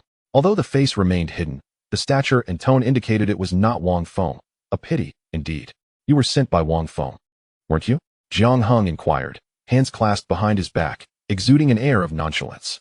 To assassinate the leader of a peak sect is a grave sin that could lead to annihilation of one's family. What benefits did he promise you to risk your very life? A dead man need not know so much, the figure in the black robe scoffed. In the next moment, a tremendous burst of spiritual energy erupted from within, the overwhelming pressure of the perfected cave heaven realm bearing down upon Jiang Heng, thickening the surrounding air. With swift motions, he formed intricate hand seals, intertwining azure lightning with frost-laden air, which instantaneously coalesced into 7 crescent-shaped blades of electricity, cleaving through the air with a piercing shriek, effectively sealing off all of Jiang Heng's escape routes from 7 cunning angles. However, at the center of the formation, Jiang Heng's expression remained unfazed. He extended a finger as if wielding a sword, lightly tracing a path before him. In an instant, runes danced in the void as the formation was fully activated. A resounding cry echoed through the heavens, as a colossal phoenix apparition materialized behind him, its wings unfurling to unleash a torrential blaze that met the 7 frost-infused lightning blades head-on. Boom, boom, boom. The heavenly fire and the electric blades collided violently in midair, the shockwave of spiritual energy stripping away layers from the ground, ultimately resulting in their mutual annihilation. Is this the extent of your prowess? Jiang Heng's voice drifted coolly, a statement that resonated as the utmost mockery in the ears of the masked man. Arrogance. The masked figure bellowed in fury, preparing to strike once more, only to witness a white tiger apparition gradually materializing behind Jiang Heng. Suppress. With a light command from Jiang Heng, an aura of lethal intent surged skyward. As the white tiger roared towards the heavens, merging with the phoenix apparition, the powers of thunder and flame intertwining in an astonishing display. A colossal hand of thunder and fire materialized with a thunderous roar, enveloping an overwhelming force that descended upon the masked figure in black. The man's countenance shifted dramatically, and with a sudden stamp of his foot, he transformed into a streak of light, hastily evading to the side. Boom! The mighty hand struck empty air, creating a bottomless pit in the ground, its edges charred and crackling with electricity. Even though he had evaded swiftly, the residual force of the giant hand grazed the hem of his robe, instantly reducing it to ashes and revealing his true identity. Jiang Heng focused intently, a slight smirk gracing his lips. This was none other than Elder Feng Lei of Tianjian Peak, with his identity exposed. Feng Lei's expression darkened to the point of dripping water, and he ceased to feign. You insolent brat, do not revel too soon. I admit I underestimated you. To force me to this extent is indeed commendable. However, this is where it ends. The murderous intent in Feng Lei's eyes was palpable. Once I slay you, your possessions, along with Qiong Peak, will be ours. Before he could finish speaking, a flash of light emanated from his spiritual ring, and a long blade etched with lightning patterns appeared in his grasp, his renowned artifact, the supreme spiritual weapon, the Thunderclap Blade. The blade crackled with lightning as he pointed it menacingly. Feng Lei transformed into a bolt of lightning, merging seamlessly with his weapon, hurtling towards Jiang Heng with an almost imperceptible speed. In his view, Jiang Heng's only reliance was that formation. Once he closed the distance, a single encounter would suffice to vanquish him. Yet, in the face of this thunderous assault, Jiang Heng remained unyielding, neither flinching nor retreating. With a mere flick of his wrist, a sword appeared in his palm. It was a rusted blade, seemingly excavated from some forgotten corner, looking like a piece of scrap iron. Upon sighting the sword, Feng Lei nearly burst into laughter. Ha! Jiang Heng, have you exhausted your tricks? You think to block me with this hunk of junk? Prepare to die. He infused all his spiritual energy into the Thunderclap blade and swung fiercely, intent on cleaving both Jiang Heng and his ridiculous weapon in two. However, the ensuing spectacle left the malevolent grin on his face utterly frozen. Clang! A crisp sound echoed as metal met metal. The anticipated scene of the iron sword shattering and the man's head rolling did not materialize. Instead, to his astonishment, the thunderclap blade, which he believed was invincible, emitted a lamenting cry upon colliding with the rusted sword, instantly developing a web of cracks across its surface. Then, with a resounding bang, it was hurled away by an unassailable force. Puff! The terrifying recoil surged through his arm and spread throughout his body, as if struck by lightning. Feng Lei was sent flying several dozen meters, spitting out a mouthful of fresh blood. This is impossible. He steadied himself. Fixating on Jiang Heng and his seemingly unremarkable rusted sword, his eyes filled with horror and confusion. Suddenly, a realization struck him, his pupils constricted, and the color drained from his face. You are not a waste. You have been concealing your true self. Feng Lei's voice trembled. The Peak Master was wrong. I was wrong. We were all mistaken. It is too late to realize now. Jiang Heng slowly raised the sword in his hand, channeling his spiritual energy into it without reservation. The rusted iron sword seemed to awaken like a slumbering dragon, emitting a soul-stirring resonance. The rust upon the blade visibly flaked away, revealing ancient and enigmatic runes that glimmered with an ethereal light, devouring Jiang Heng's spiritual energy and casting brilliance that dimmed the very heavens. As all the rust dissipated, a sword of pure silver, akin to moonlight, forged into form, unveiled its true visage. An unparalleled sword intent surged forth, transcending the boundaries of this realm and tearing through the clouds. Feng Lei gazed at the sword, feeling the terrifying aura that sent shivers through his very soul, his eyes nearly bulging in disbelief, his expression frenzied. The Tianqiong sword. Is it not lost since the last holy war? How could it be in your possession? No. The clamor echoed. Jiang Heng's response was to wield the sword. He never hesitated against those who sought his life. No. I cannot die. I am on the brink of becoming the Peak Master. I have a promising future ahead. Feng Lei screamed in despair, frantically burning his essence, vanishing into the void, accelerating to the pinnacle of speed in a desperate bid for escape. Alas, it was all in vain. This strike had already breached the quasi-saint domain, swift enough to disregard the fabric of space. With a swift slash, the void tore like thin parchment, effortlessly pierced by the silvery sword energy. In Feng Lei's eyes, filled with terror and despair, the sword energy arrived in an instant. Unimpeded as it passed through his form, time seemed to freeze at that moment. His fleeing figure hung suspended in the air before his corporeal body and soul were utterly shredded by the overwhelming sword energy, dissolving into the purest particles, scattering across the cosmos. The void he had just occupied was cleaved open, a chasm thousands of feet long, remaining unhealed. With a final stroke, Jiang Heng's face turned pale, breath coming in ragged gasps, his spiritual energy nearly depleted, a wave of weakness washing over him. This was his first battle to the death, and his first act of killing. Contrary to his expectations of revulsion and discomfort, he felt an undeniable thrill coursing through him. He looked down at the Tianqiong sword in his hand, still finding it somewhat surreal. If such power resided in the quasi-saint level, what grandeur must the true saint level possess? This fleeting thought passed as Jiang Heng shook his head. For others, a saint may represent an unattainable pinnacle. Yet for him, endowed with a system, it was merely a modest starting point on the path of cultivation. Chapter 8. Li Shuer Jiang Heng tidied the scene, ensuring no trace remained. To preempt any potential schemes from Wang Feng, he sought a concealed place to recover his remaining spiritual energy. Meanwhile, in the main hall of the Heavenly Sword Peak, Wang Feng leaned against the Master's throne, tapping his fingers rhythmically on the armrest, a triumphant smile gracing his lips. He sipped the warm spiritual tea before him. Calculating the time, he deduced that Feng Lei should have dealt with Jiang Heng and be on his way back. As Wang Feng envisioned the imminent dominance of Tianjin Peak over Tianqiong Peak, a broad smile spread across his face, making the spirit tea in his hand taste all the more delightful. Peak Master, this is terrible. A grave situation has arisen. Just as Wang Feng was lost in his reverie, an anxious and frantic voice jolted him back to reality.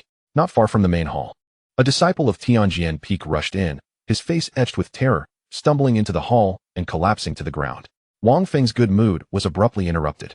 His brow furrowed in displeasure as the disciple, disregarding the pressure of the Peak Master's presence, stammered, "The soul lamp of Elder Feng has shattered." What? How could this be? The contentment on Wang Feng's face instantly froze. With a loud crash, the spirit jade teacup slipped from his grasp, shattering into countless fragments on the floor. Elder Feng was dead, a consummate master at the pinnacle of the cave heaven realm, just a step away from the esteemed status of a venerable dead. And what of Jiang Heng? A thought thundered in Wang Feng's mind, chilling him to the bone. Jiang Heng not only survived, but had also avenged himself by killing Feng Lei. That waste. No, he was not a waste. He had been deceived from the very beginning. If this were true, then his ambition to annex Qiong Peak was all but impossible.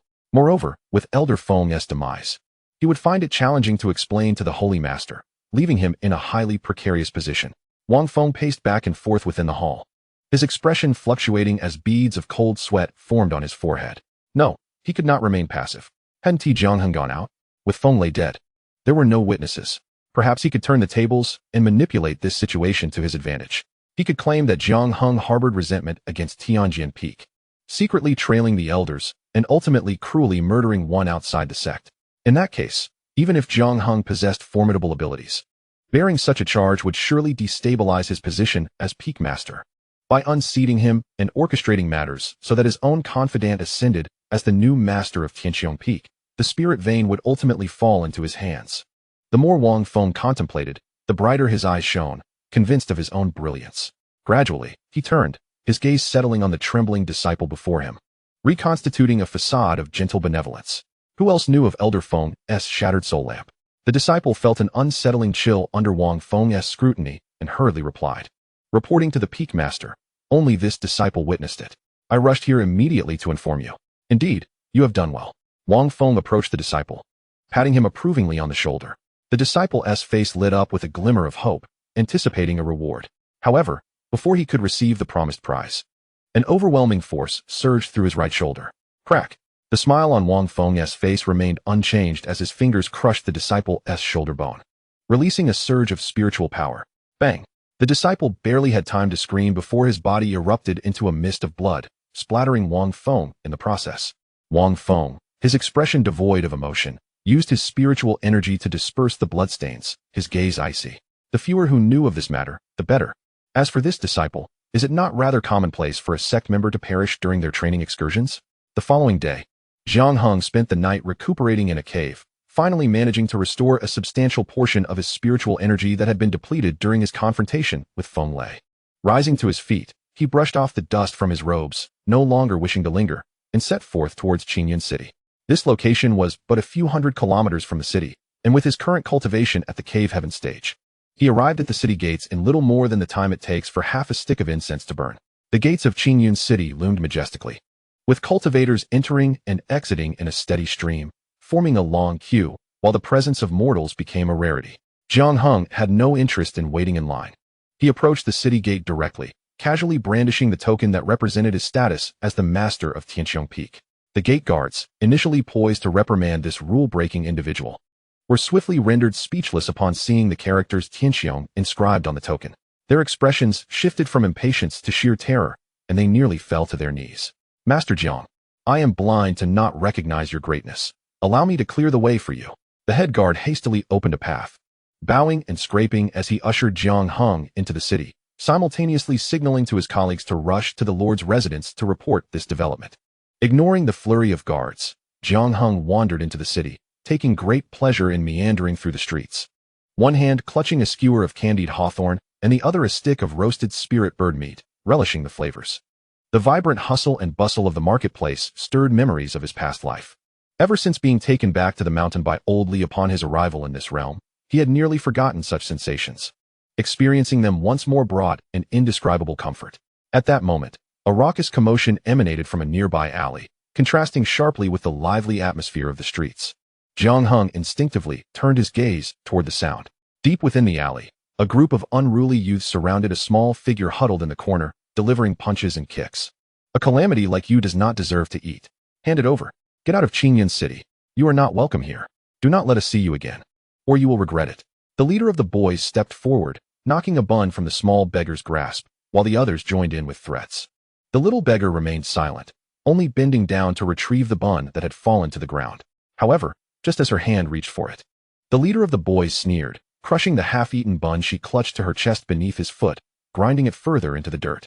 Despite the bun being ruined, the girl merely stared quietly, extending her bony hand as if to collect the scattered remnants from the ground.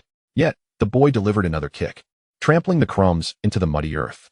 The girl curled up tighter, trembling violently, tears welling in her eyes, yet she refrained from crying out, fiercely biting her lip. The sweetness of the candied hawthorn in Jiang Heng's mouth vanished in an instant. With a swift motion, He silently appeared behind the group of boys. Is it truly an achievement to bully a young girl in such a manner? The movements of several boys suddenly froze as they abruptly turned around, only to discover a man clad in a simple white robe standing there, seemingly appearing from nowhere, though his face bore no expression. His piercing gaze sent shivers down their spines, as if they were being hunted by some primordial beast. Who are you? Mind your own business. The leader of the group shouted, his voice trembling despite his bravado. Without uttering a word, Jiang Heng stepped forward. In an instant, the boys were terrified, scrambling and tumbling out of the alley in a panic. Once the troublemakers had fled, Jiang Heng turned his attention to the small figure still curled up in the corner of the wall, softening his tone. It's all right now. The girl did not immediately raise her head, seemingly still recovering from her fright. After a considerable pause, she slowly lifted her gaze to meet Jiang Heng's. Their eyes locked in a moment of connection. The alley was dimly lit, yet Jiang Heng could clearly see her features, a head of silver hair that, despite being dirted, still glimmered with a subtle sheen, and a pair of blood-red pupils. Her small face, though caked in dust, betrayed the beauty within, adorned with a faint blood-red lotus mark on her forehead that added an air of mystique. She did not resemble an ordinary person. Little sister, where are your family? Jiang Heng crouched down, striving to make his voice sound gentle. They're dead, the girl replied softly, her voice tinged with a raspy quality. How did they die? By my curse. These 4 words were spoken with a chilling calmness that tugged at the heartstrings. After a moment of silence, the girl looked up at Jiang Heng again, forcing a smile that was more painful than tears. Big brother, thank you. But they are right. I am a calamity. You should stay away from me, or you too will fall victim to my curse. Jiang Heng felt a stir of emotion within him. Calamity? A flicker of golden light, imperceptible to ordinary eyes, shimmered in his gaze. Li Shuer, level, none. Techniques, none. Treasures, none. Constitution, innate calamity body. Recent experiences. 1 month ago, the innate calamity body began to awaken. Her family fell victim to calamity, suffering sudden deaths within 3 days. 1 week ago, she wandered into Qingyun City and was taken in by a couple, 2 days prior. That couple also succumbed to calamity, perishing in their home. Recent opportunities, complete awakening of the innate calamity body in 1 month, attaining the pinnacle of body refinement. Lines of information materialized in Jiang Heng's mind. He gazed at the details on the panel, then looked back at the frail girl before him, who seemed as if she could topple over with a mere gust of wind, and felt an overwhelming shock.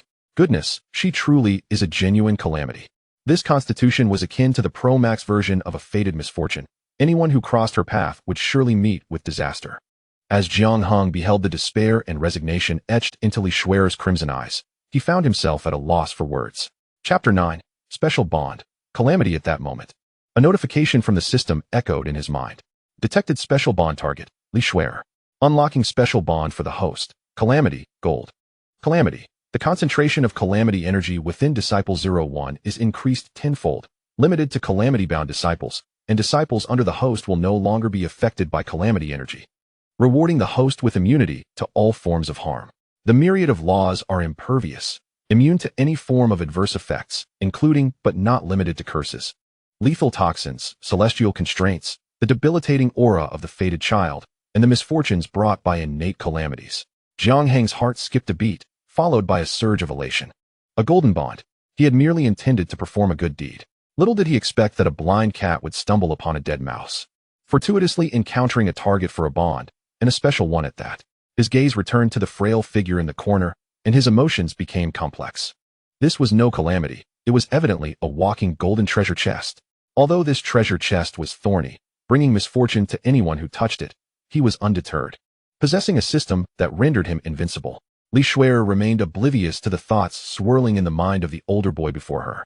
She simply gazed sorrowfully at the bun that had been trampled into the mud, and then rubbed her hungry belly, her small face reflecting a mix of pity and regret. That bun had been so hard-won, and she had yet to take a bite. Are you hungry? Jiang Heng's voice interrupted her melancholy, as he extended a skewer of steaming roasted spirit bird meat toward her. This is cleaner than what's on the ground. Upon catching the aroma of the meat, Li Shuer's eyes sparkled instantly, almost instinctively leaning forward. However, just as she took a half step, it was as though she had been scalded, retracting her foot in alarm, her expression shifting to one of fear and restraint. No, you must leave, big brother. I will bring you misfortune. She fervently shook her head, her voice barely above a whisper.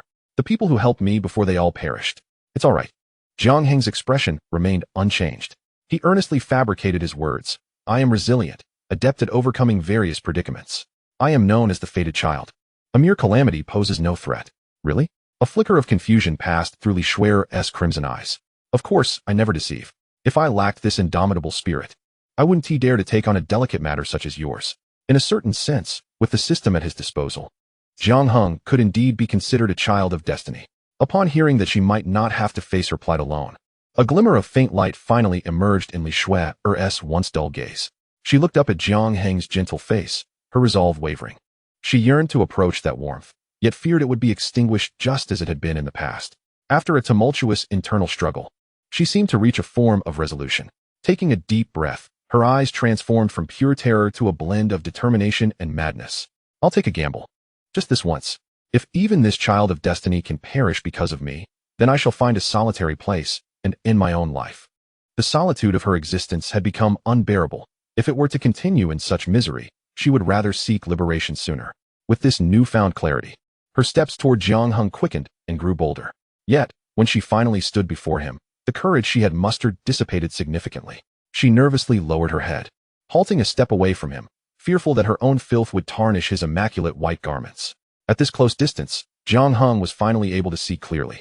The child is not merely dressed in tattered clothing. She is completely barefoot. Her tender little feet are exposed to the cold, damp ground, now turned red and purple from the biting chill.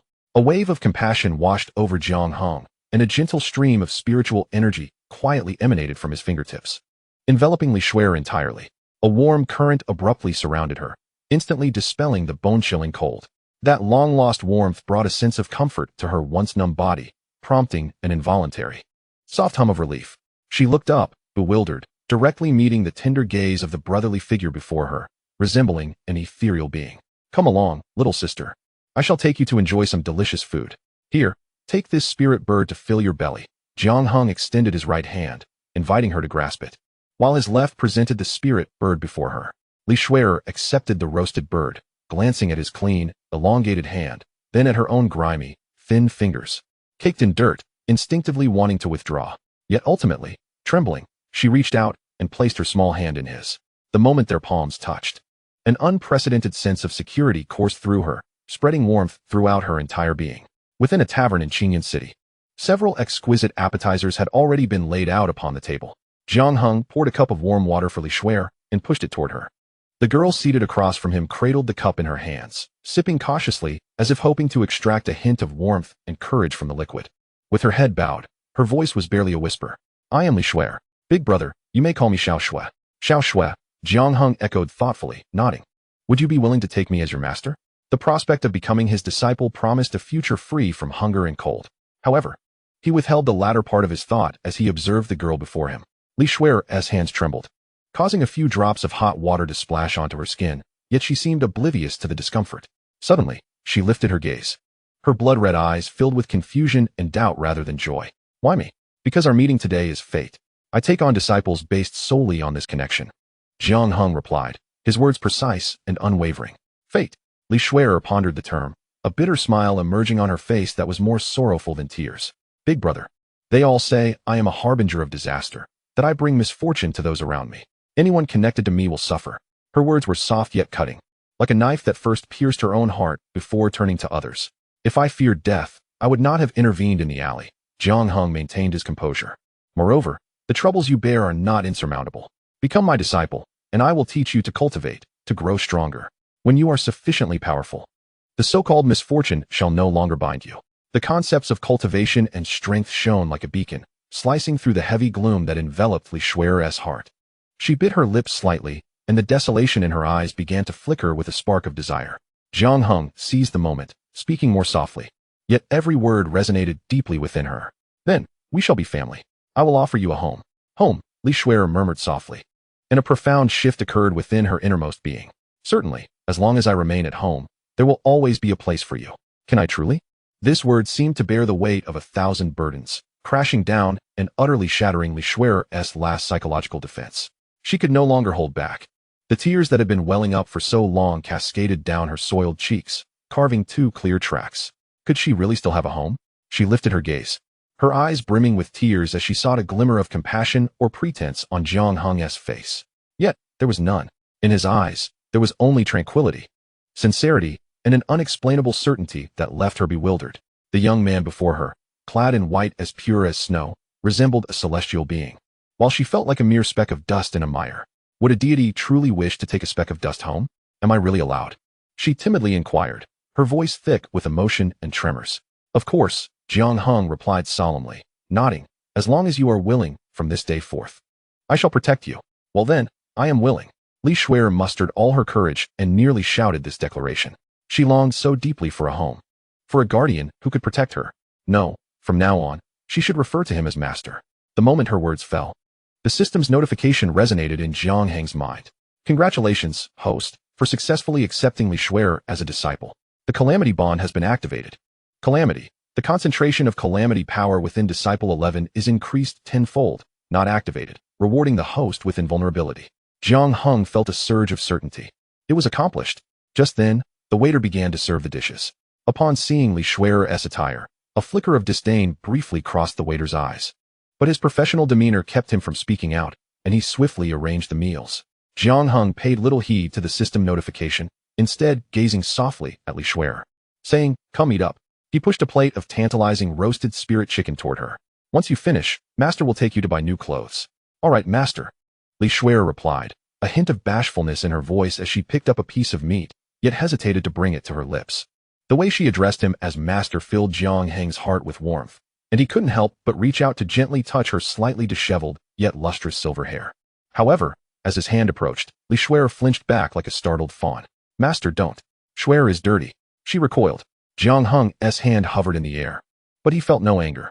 He withdrew his hand, instead playfully tapping her nose with his knuckle, an action both natural and affectionate. "In my eyes, Shuer is not dirty at all." Li Shuer was taken aback, the warm sensation on her nose igniting a spark of comfort in her heart. She gazed into Jiang Heng's eyes, which held a gentle smile, and this time, as his hand once again rested on her head, she did not shy away. The feeling of her hair being gently tousled was warm and reassuring. Is this what it feels like to be home? Chapter 10. Is the CF family of Qingyun City truly formidable? Just as Li Shuer finally dared to relax and indulge heartily in the dishes before her, a sudden uproar erupted outside the tavern. A young man, garbed in resplendent attire, with deeply set eyes and an expression that exuded superficiality, strode into the establishment, flanked by a group of equally distinguished men and women. The moment he crossed the threshold, the previously boisterous atmosphere of the tavern fell into a momentary hush, as all eyes were irresistibly drawn to him. It was none other than Xie Sun, the third son of the Xie family. What brings him here? A murmur rippled through the crowd, igniting the gossiping spirit among the patrons as whispers filled the air. It was rumored that the Xie family had recently grown close to the Shen family, hinting at a potential marriage alliance, with the fourth Miss Shen likely to be the bride. The fourth Miss Shen? What a pity. Just days ago, Xie Sun had caused a ruckus at the Qingfeng Tower and was personally ejected by the proprietor. Have you heard about that? Is it true? Do elaborate. How could it be false? I was seated at the neighboring table. He had set his sights on the tower's courtesan, intending to lavish money for a night of pleasure. Yet the courtesan only offered her artistry. Xie Sun's demeanor soured immediately, attempting to resort to force, only to be pummeled by the tower's owner and unceremoniously tossed out like a beaten dog. Alas, the fourth Miss Shen is truly unfortunate to be tied to such a man. Indeed, who could disagree? Though their words were hushed, every syllable pierced through Jiang Heng's ears. It appeared that Xie Sun's reputation in Qingyun City had become utterly tarnished. Xie Sun, as if possessing a built-in filter, seemed oblivious to the surrounding whispers. Reveling instead in the attention he commanded, his chin raised even higher. Jiang Heng had no intention of acknowledging such a pompous fool, treating him as mere entertainment after the meal. Yet, curiously, despite the abundance of vacant tables, Xie Sun led his entourage directly to the empty table beside theirs. By mere chance, Xie Sun's gaze fell in Jiang Heng's direction. Upon seating himself, he cast a casual glance around, and when his eyes landed on Li Shuer, who was shabby in appearance and engrossed in a small piece of meat, his brows knitted tightly, and his nose wrinkled as if he had caught a whiff of something foul. He raised a hand to pinch his nose, his voice sharp and caustic. "Proprietor, what kind of establishment is this? How can a filthy beggar be allowed to dirty my eyes?" At this proclamation, every gaze in the room abruptly converged upon Jiang Heng and Li Shuer's table. Li Shuer, taken aback by such an onslaught of attention, froze in place, her small hand clutching the morsel of meat trembling in midair, the courage she had mustered dissipating instantly, leaving her paralyzed with fear. The steaming dishes on the table seemed to lose their warmth in an instant. Observing this, Jiang Heng felt a heaviness in his heart. He reached out, gently yet firmly resting his hand atop Li Shui's head, his voice soothing yet imbued with undeniable strength. Fear not, for I am here. No one shall harm you. Eat freely and with confidence. As Jiang Heng comforted the frightened Li Shui, the proprietor, drenched in sweat, hurried over, bowing and scraping, his countenance wrought with distress. Guests. Xie Sun let out a cold laugh, delivering a forceful kick to the table leg before him, causing the cups and plates to clatter. I do not care what your previous customs were. Now, I find their presence utterly distasteful, disrupting my refined enjoyment. He pointed a finger at Li Shui from a distance, his tone imbued with an irrefutable command. Either you expel that little beggar and her impoverished companion, or you shall never rent this land from the Xie family again come next year. Upon hearing these words, the tavern keeper's face turned ashen. The followers behind Xie Sun immediately took up the chant. Did you not hear what Brother Xie said? Hurry up and take action. Indeed. Do not jeopardize your livelihood for the sake of two irrelevant individuals. Serve Brother Xie well, and there will be benefits for you in the future. Under the immense pressure, the tavern keeper had no choice but to yield. With heavy steps, he approached Jiang Heng's table, forcing a smile that was more pitiful than sorrowful. Esteemed guest, how about I waive your meal today? Would you consider leaving first? Jiang Heng paid no heed to the perspiring tavern keeper, extending his hand to gently stroke Li Shui's head, soothing her frightened disposition. This small gesture of warmth seemed to form the most formidable barrier in the world. Xie Sun, witnessing Jiang Heng's audacity to disregard them, immediately wore a grimace and bellowed at the two. Are you deaf? The tavern keeper told you to leave. He slammed his hand on the table, his voice rising in fury, causing the dishes to tremble. Li Shui, already on edge, could no longer withstand the tension and began to tremble violently. Instinctively clutching Jiang Heng's garment, her voice trembled to the point of being nearly inaudible. Master. Perhaps we should just go. She feared that her presence might embroil her newfound master in serious trouble. Jiang Heng merely shook his head, gradually rising to his feet. A hint of impatience finally appeared on his otherwise tranquil face. He turned his gaze coldly towards Xie Sun, who continued to rant. You are quite noisy. Since entering, you have been barking like a dog, with no end in sight.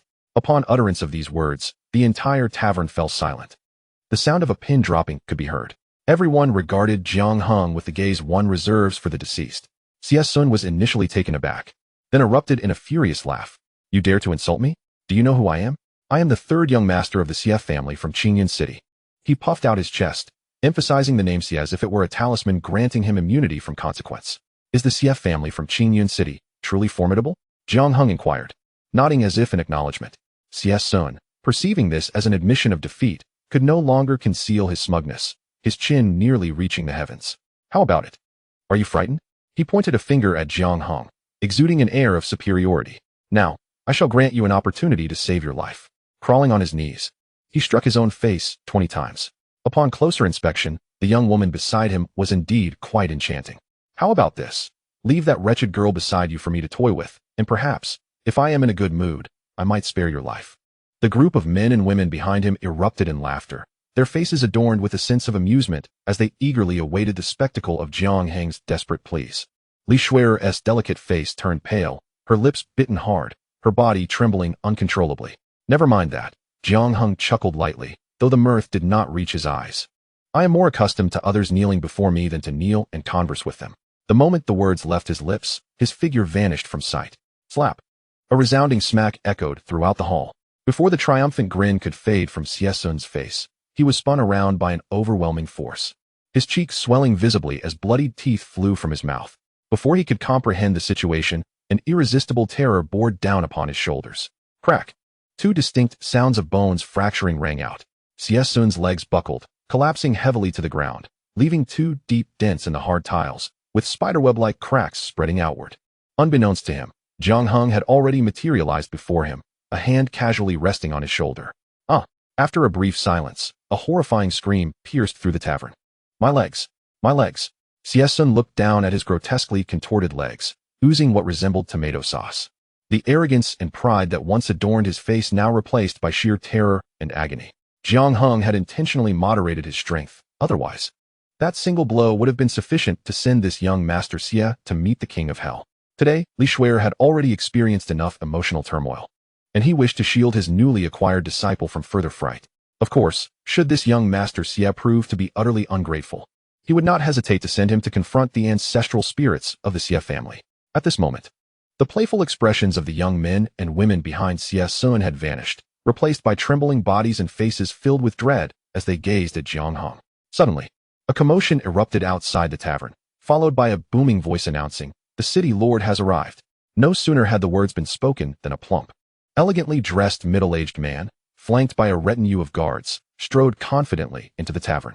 Sun, kneeling on the ground, saw this as a lifeline. Disregarding the excruciating pain in his legs, he cried out pitifully towards the entrance, "Uncle Qian, save me. This man is a fiend. He aims to kill in Qingyun City and disrupt the order." Chapter 11. "So, you are the one who injured young Master Xia? Oh, I must see who dares to cause trouble in my Qingyun City." A resonant voice rang out, carrying the weight of authority. Qian Hao, the city lord of Qingyun, entered the tavern. He was followed by a squadron of heavily armed guards, their menacing presence seemingly lowering the temperature of the hall. Qian Hao's gaze swept across the room, ultimately locking onto the kneeling, wailing Sun and the indifferent white-clad youth before him. His brow furrowed, exuding an unmistakable aura of authority. "Is it you who, here, has injured young Master Xia-san?" Qian Hao's voice, though not loud, resonated clearly in every ear, laden with an undeniable accusation. A profound silence enveloped the room. Glares of schadenfreude, pity, and mockery converged upon Jiang Heng, with the lord of the city present. Even the mightiest could not save him now. Li Shui'er clutched tightly to the hem of Jiang Heng's garment, her knuckles paling from the strain. She averted her gaze, unable to meet the eyes of those around her, her heart heavy with overwhelming guilt and fear. It was all her fault. She had brought calamity upon others. Just as her master had bestowed upon her a home, was it to be taken away so soon? In the stillness of the air, Jiang Heng finally lifted his eyelids, meeting the lord's gaze with serene defiance. It was for her, or was it me? What of it? There was not a hint of trepidation in his voice, as if he were merely stating an inconsequential fact. Incredible. So audacious. Qian Hao's countenance flushed crimson, a surge of rage coursing through him. Having governed Qingyun City for many years, he had never encountered such a reckless individual who dared to confront him so openly. Today, he vowed to teach this insolent fool a lesson. The onlookers erupted in disbelief. It was over for this young man. To speak thus to the lord of the city was tantamount to signing his own death warrant. A pity indeed, for he was handsome, yet lacked wisdom. On the ground, Sun felt his initial fear transformed into resentment and cruel delight. He envisioned Jiang Heng being mercilessly slain by the guards of the lord's estate, his body dragged away to be fed to the dogs. Just as Qian Hao was about to unleash his wrath, determined to impart an unforgettable lesson to this audacious youth, a guard stumbled in from outside, his expression fraught with alarm. Ignoring decorum, he rushed to Qian Hao's side and whispered urgently in his ear. Qian Hao's fury froze in place. He followed the guard's gaze, his eyes descending from Jiang Heng's handsome face to the token carelessly hanging from his waist. It was a smooth, warm white jade token, inscribed with two ancient characters, Tian Xiong. Boom. Qian Hao's mind was struck as if by a thunderbolt, leaving him momentarily blank. Qingyun's sacred ground, Sky Qiong Peak. The Peak Master's token. His anger, like a punctured balloon, evaporated into thin air. The color drained from his plump face, replaced by beads of cold sweat. His gaze toward Jiang Heng shifted from scrutiny to terror, ultimately transforming into an ingratiating obsequiousness. The atmosphere abruptly changed. Under the astonished gazes of all present, Qian Hao suddenly pivoted, delivering a kick to the nearly unconscious Sun on the floor. "Curse it! Well done." His ire unsated, he lunged forward, raining slaps upon Sun's face, the crisp sound echoing through the hall. Smack! Smack! "I have long seen you for the scoundrel you are. Always stirring trouble in Qingyun City, tarnishing our reputation. And now you dare to offend this esteemed individual? You must be seeking your own demise." Qian Hao struck and scolded, as if harboring a deep-seated grudge against Sun. With his leg already broken and having just endured a slap from Jiang Heng, Sun was now subjected to a brutal beating by his own uncle, leaving him momentarily blinded, ultimately losing consciousness. This dramatic scene rendered the patrons of the establishment utterly astonished. Just moments ago, the imposing lord was a figure of authority. Now, he transformed into a man possessed, mercilessly assaulting the victim, all while exclaiming encouragement for the violence. Has the world gone mad? Once the assault concluded, Qian Hao turned, dashing towards Jiang Heng, bowing deeply, his corpulent face contorting into a ghastly semblance of a smile. "My lord, do you find this resolution satisfactory?" Jiang Heng lifted the now cool tea from the table, taking a delicate sip, barely raising his eyelids. "Did I instruct you to act?" This seemingly indifferent remark sent a shiver through Qian Hao, beads of cold sweat trickling down his forehead. "It was my folly. I deserve punishment." Without a moment's hesitation, Jiang Heng raised his hand, prepared to strike his own face.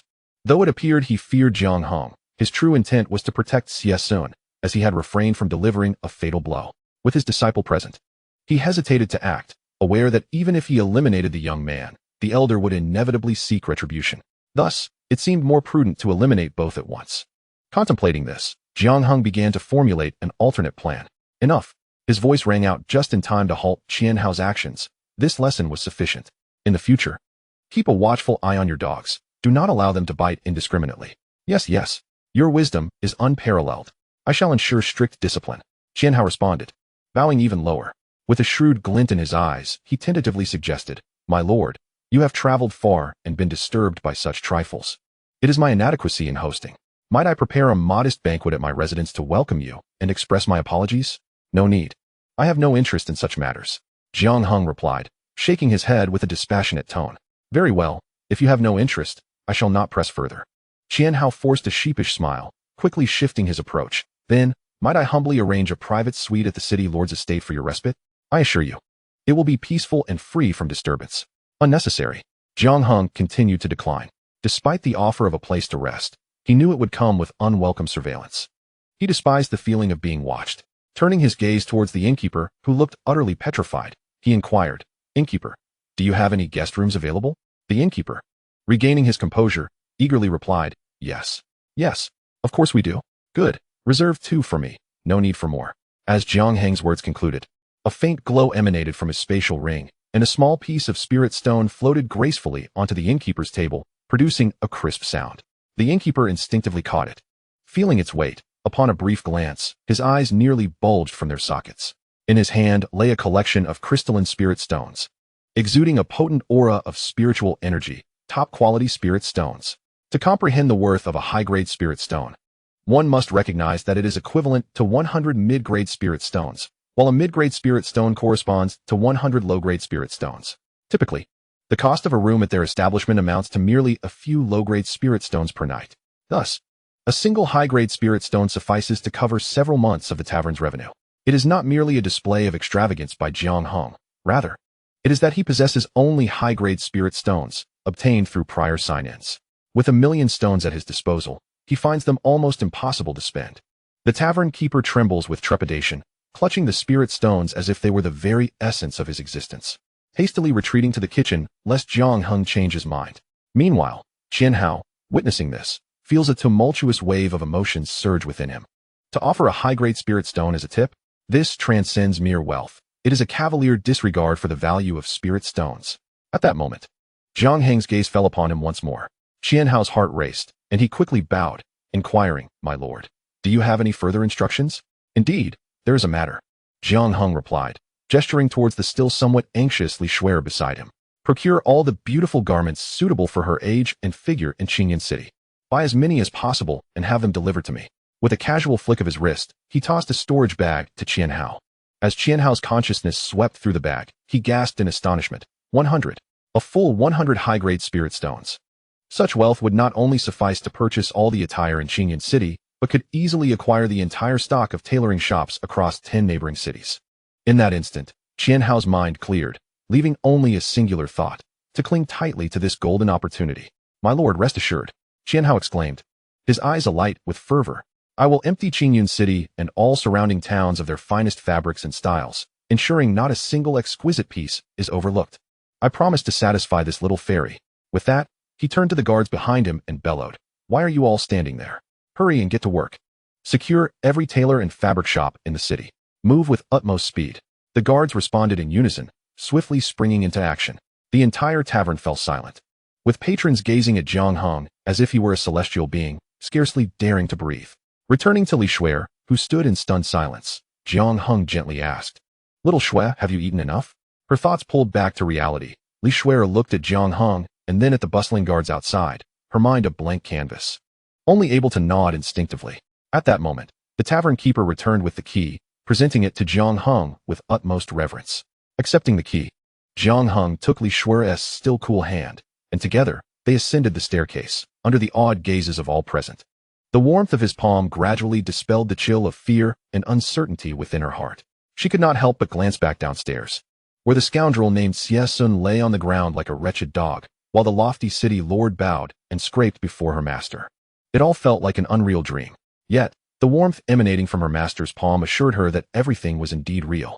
Chapter 12. The Imperial-level art of heavenly calamity refinement. Upon reaching the guest house, Jiang Heng lightly tapped his fingertips, sending several streams of light into the walls and windows of Li Shui's room, establishing protective barriers before he returned to his own quarters with a sense of relief. As he pushed open the door, a fragrant aroma of precious golden silk would envelop him, refreshing his spirit. The white jade bath in the center of the room was filled to the brim with steaming water, and a few soothing herbs floated atop the surface. As a powerful being in the cave heaven realm, he had long been free from any filth, yet after a day of travel, who could resist indulging in a warm bath during the chill of winter?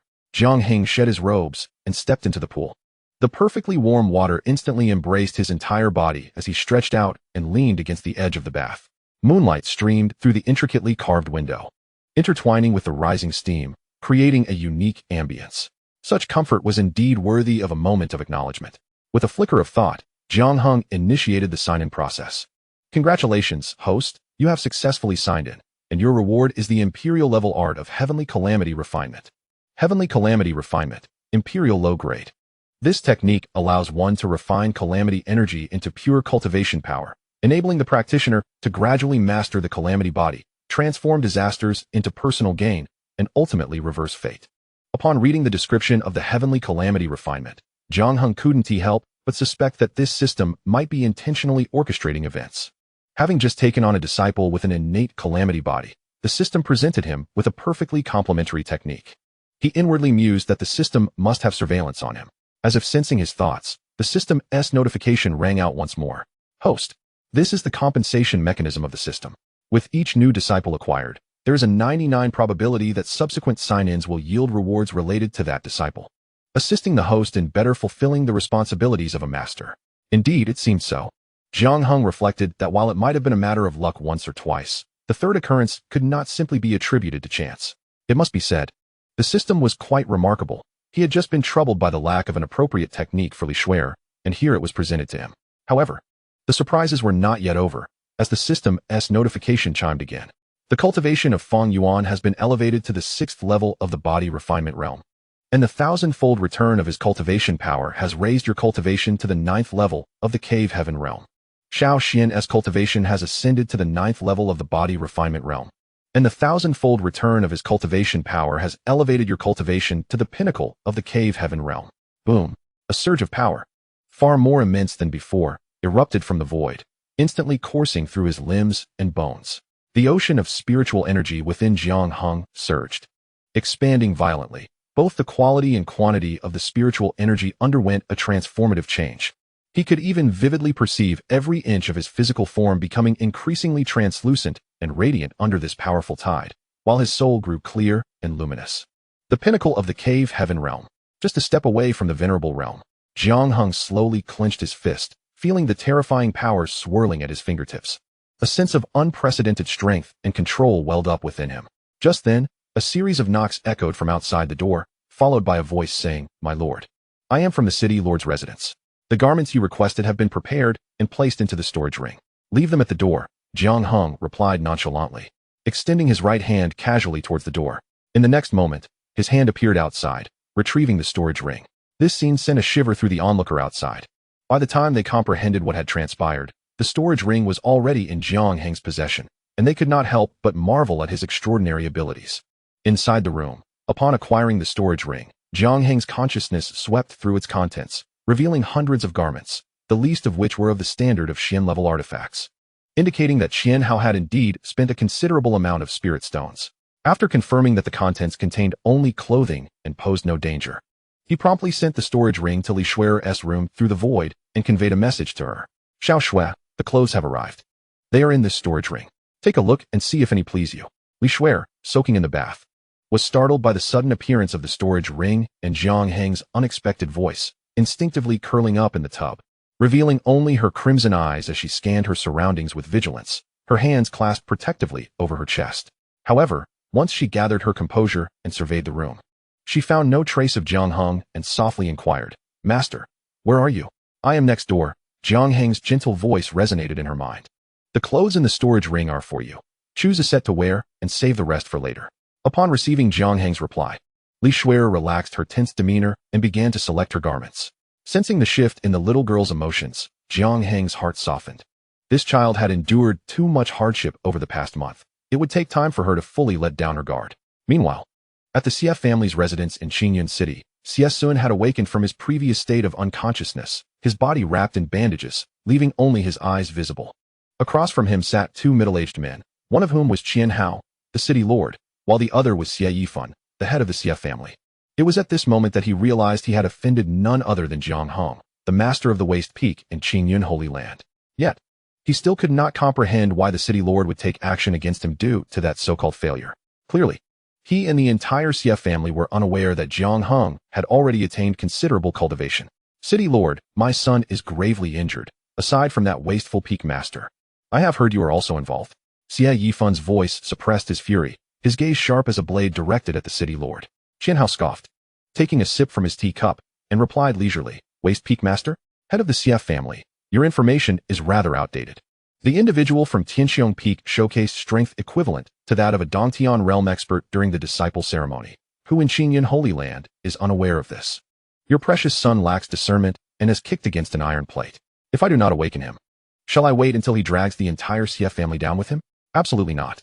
Xie Yifan abruptly slammed his palm on the table, incredulous at the notion that someone of his youth could be a master at the cave heaven realm. I once shared your thoughts, but after our encounter today, my perspective has shifted. When I stood before the master of Qiong Peak, I sensed a subtle threat emanating from him. More importantly, I could not detect any fluctuations of spiritual energy from him. His cultivation level may very well surpass mine. Qian Hao let out a cold snort before articulating his opinion. Impossible. The more you speak, the more absurd it sounds. If he were above you, that would make him a revered master. Xie Yifan was adamant in his disbelief. Where in this world could there be such a young, revered master? Besides, not long ago, he was merely a discarded talent incapable of cultivation. I suspect that Jiang Heng possesses some concealed treasure or has practiced a high-grade concealment technique. Qian Hao regarded Xie Yifan's demeanor with a smirk of derision. Though he sighed audibly, that possibility cannot be entirely dismissed, but regardless, Master Jiang surely possesses at least the cultivation of the cave heaven realm. Therefore, do not entertain notions of vengeance. With that, he offered a solemn warning, mindful of the past camaraderie between the CF family and the city lord's mansion. Whether Xie Yifan would heed his counsel was no longer his concern. Alas, it seems there is no other choice. Xie Yifan sighed deeply. Though his expression flickered with a glimmer of cold determination, he paid no heed to Qian Hao's words, for Qian Hao, a seasoned politician, had long ago discerned the hidden thoughts within Xie Yifan's heart. It was a case of good advice falling on deaf ears, yet Qian Hao relished the situation, as he found himself in need of a way to curry favor with Jiang Heng. Chapter 13. An assault on the CF family after his bath. Jiang Heng donned his garments and settled cross-legged on the bed, closing his eyes to meditate. The night was tranquil, enveloped in an eerie stillness. A faint sound, barely perceptible, echoed from outside the door, as soft as snowflakes landing on a windowsill, followed by a timid voice. Master, are you asleep? It was Li Shuer. Jiang Heng opened his eyes, his tone calm. Not yet. What is it, little Shuer? After a moment of silence, the soft, pleading voice returned. I feel a bit scared. Can I stay with you tonight? Understanding dawned upon Jiang Heng. The little one likely feared being abandoned, lacking a sense of security. With a thought, the door opened silently. Upon receiving permission, Li Shuer's initial hesitation melted away, replaced by an evident joy. She hurried into the room. But instead of climbing into bed, she obediently sat at the foot of the bed, hugging her knees. Just being near him seemed to alleviate the fear that had lingered in her heart. Master, she lifted her small face, her mesmerizing eyes fixed intently on Jiang Heng, revealing her unmasked confusion and trepidation. You truly want to leave me, will you? Today as events unfolded like a dream. She feared that upon awakening, she would revert to the pitiful little beggar, despised by all, lurking in the filthy alley. Jiang Heng sensed the deep-seated anxiety within her and gently placed his hand upon her small head, ruffling her hair affectionately.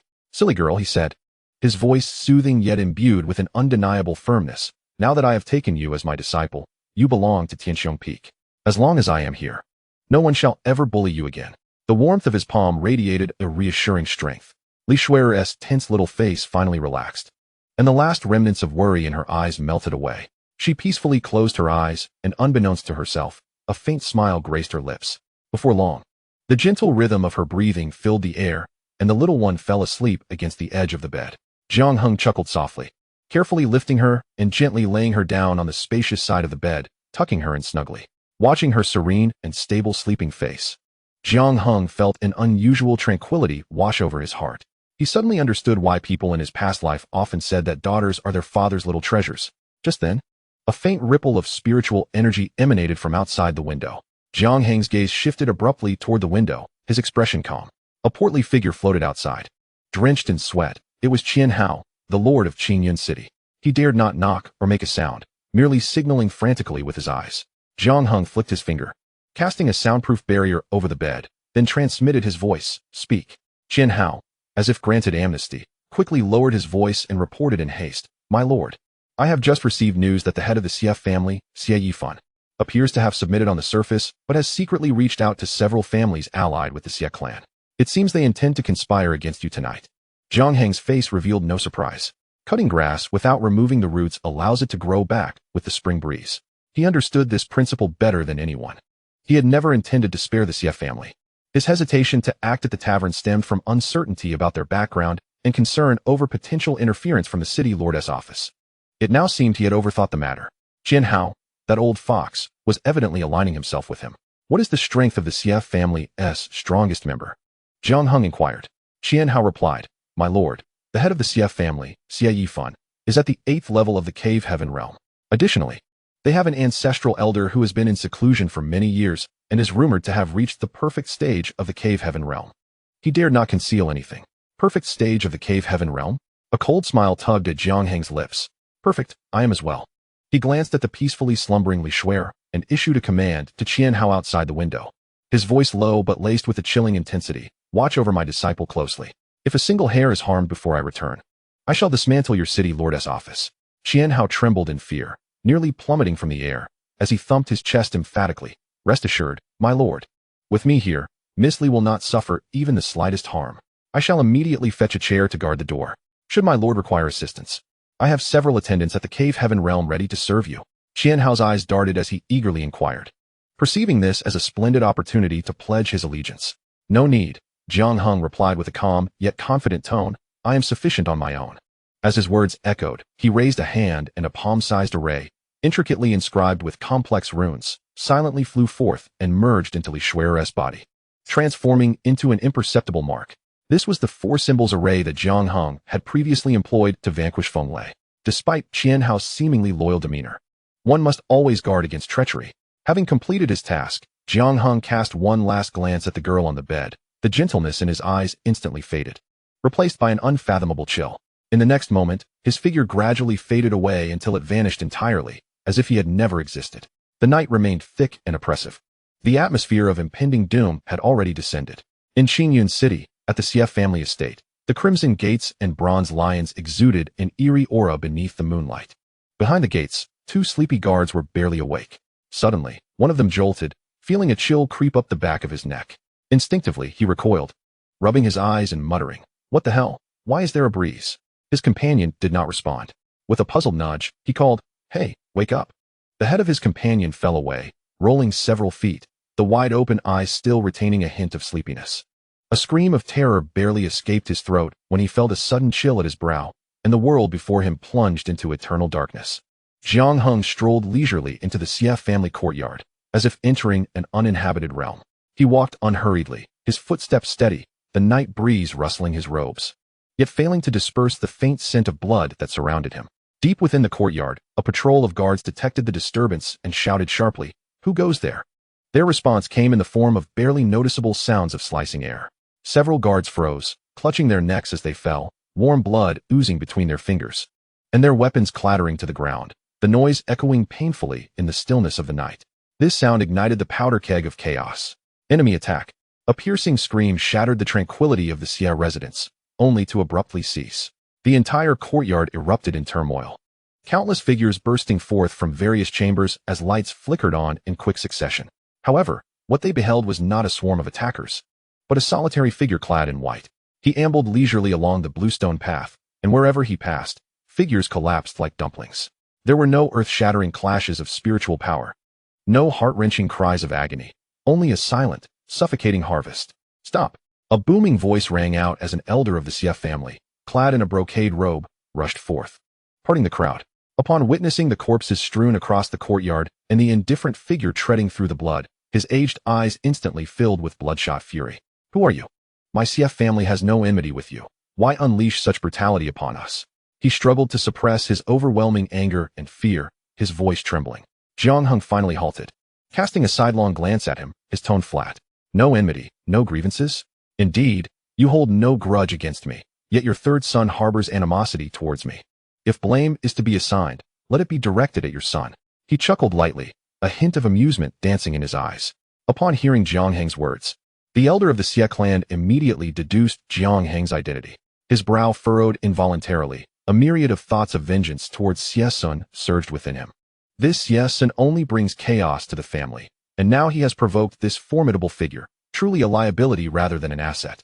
His mind raced. Yet he maintained a facade of righteous indignation. A grudge has its origin, and a debt has its owner. You bear enmity with Xie Sun. Why must you implicate the innocent of the Xie family? Are you stalling for time? Jiang Heng interjected, his gaze laced with a playful malice. As if he were a cat toying with a mouse. Hoping for reinforcements?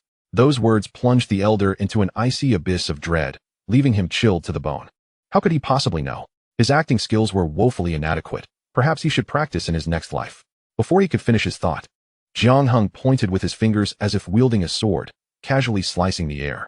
An invisible, razor-sharp energy surged forth in an instant. At that moment, from the depths of the Xie family estate, a thunderous roar erupted, reverberating through the air, causing the very tiles of the roof to tremble. You insolent wretch! How dare you? The elder, sensing the threat to his life, turned to flee. Unfortunately, that invisible sword light was swifter. With a soft sound, the elder's body froze mid-air. His upper half seamlessly severed at the waist, crashing heavily to the ground. Chapter 14. The ancestor of the Xie family, Xie Qinbua. In his final moments, terror etched across the elder's face. Meanwhile, Xie Yifan, the head of the Xie family, rushed in from a distance. Upon witnessing the horrific scene before him, veins throbbed at his temples, and a wave of metallic scent surged into his nostrils, overwhelming him. The other elders trailing behind were equally shaken, their scalps prickling in shock at the hellish sight laid before them. When had anyone dared to act so recklessly on the territory of the Xie family? Ah, my son. One elder, eyes aflame with rage, beheld the familiar young corpse in the pool of blood and roared, attempting to charge forward in desperation, only to be firmly restrained by those beside him. Head of the family, this person, Xie Yifan raised his hand to silence the elder, forcibly subduing the tempest of his own emotions, his gaze fixed intently on the figure clad in white. His voice emerged hoarsely, as if squeezed from his throat. Does Zhang Fengzhu truly act without regard for consequences, believing the Xie family to be without defenders? Jiang Heng regarded Xie Yifan with a playful glint in his eyes, leisurely responding, and what if it is so? What can you do about it? This unabashed scorn ignited the last remnants of Xie Yifan's reason. The conflict between them had long since escalated to a life-or-death struggle. Any further words would be superfluous. Very well, a splendid Jiang Heng. Xie Yifan laughed in fury, his features contorting as he declared, if that is the case, then let us battle. The final word, battle, was pronounced with such weight that it seemed to leap from between his clenched teeth. With this command, the multitude of elders behind him could no longer restrain themselves. They moved swiftly, launching an assault from various angles towards Jiang Heng, forming a siege in an instant. Xie Yifan himself led the charge, unleashing a formidable surge of spiritual energy from the 8th level of the Dantian realm without reservation. He thrust his palms forward with great force, unleashing an overwhelming chill from his palms that coalesced into a menacing ice crystal dragon. Wherever the cold swept through, even the air crystallized into fine shards of ice, and the bluestone slabs in the courtyard were swiftly cloaked in a layer of frost. The ice dragon roared, shedding countless sharp spires that transformed into a torrential rain of deathly ice, descending upon Jiang Heng. The remaining elders of the Xie family simultaneously unleashed their own assaults, sparing no effort. In that moment, the sky above the Xie family was illuminated with radiant light, exuding an aura of lethal intent. One elder formed seals with his hands, summoning a blazing sun that rose abruptly, its scorching waves igniting half the night sky in a fiery red, crashing down towards Jiang Heng.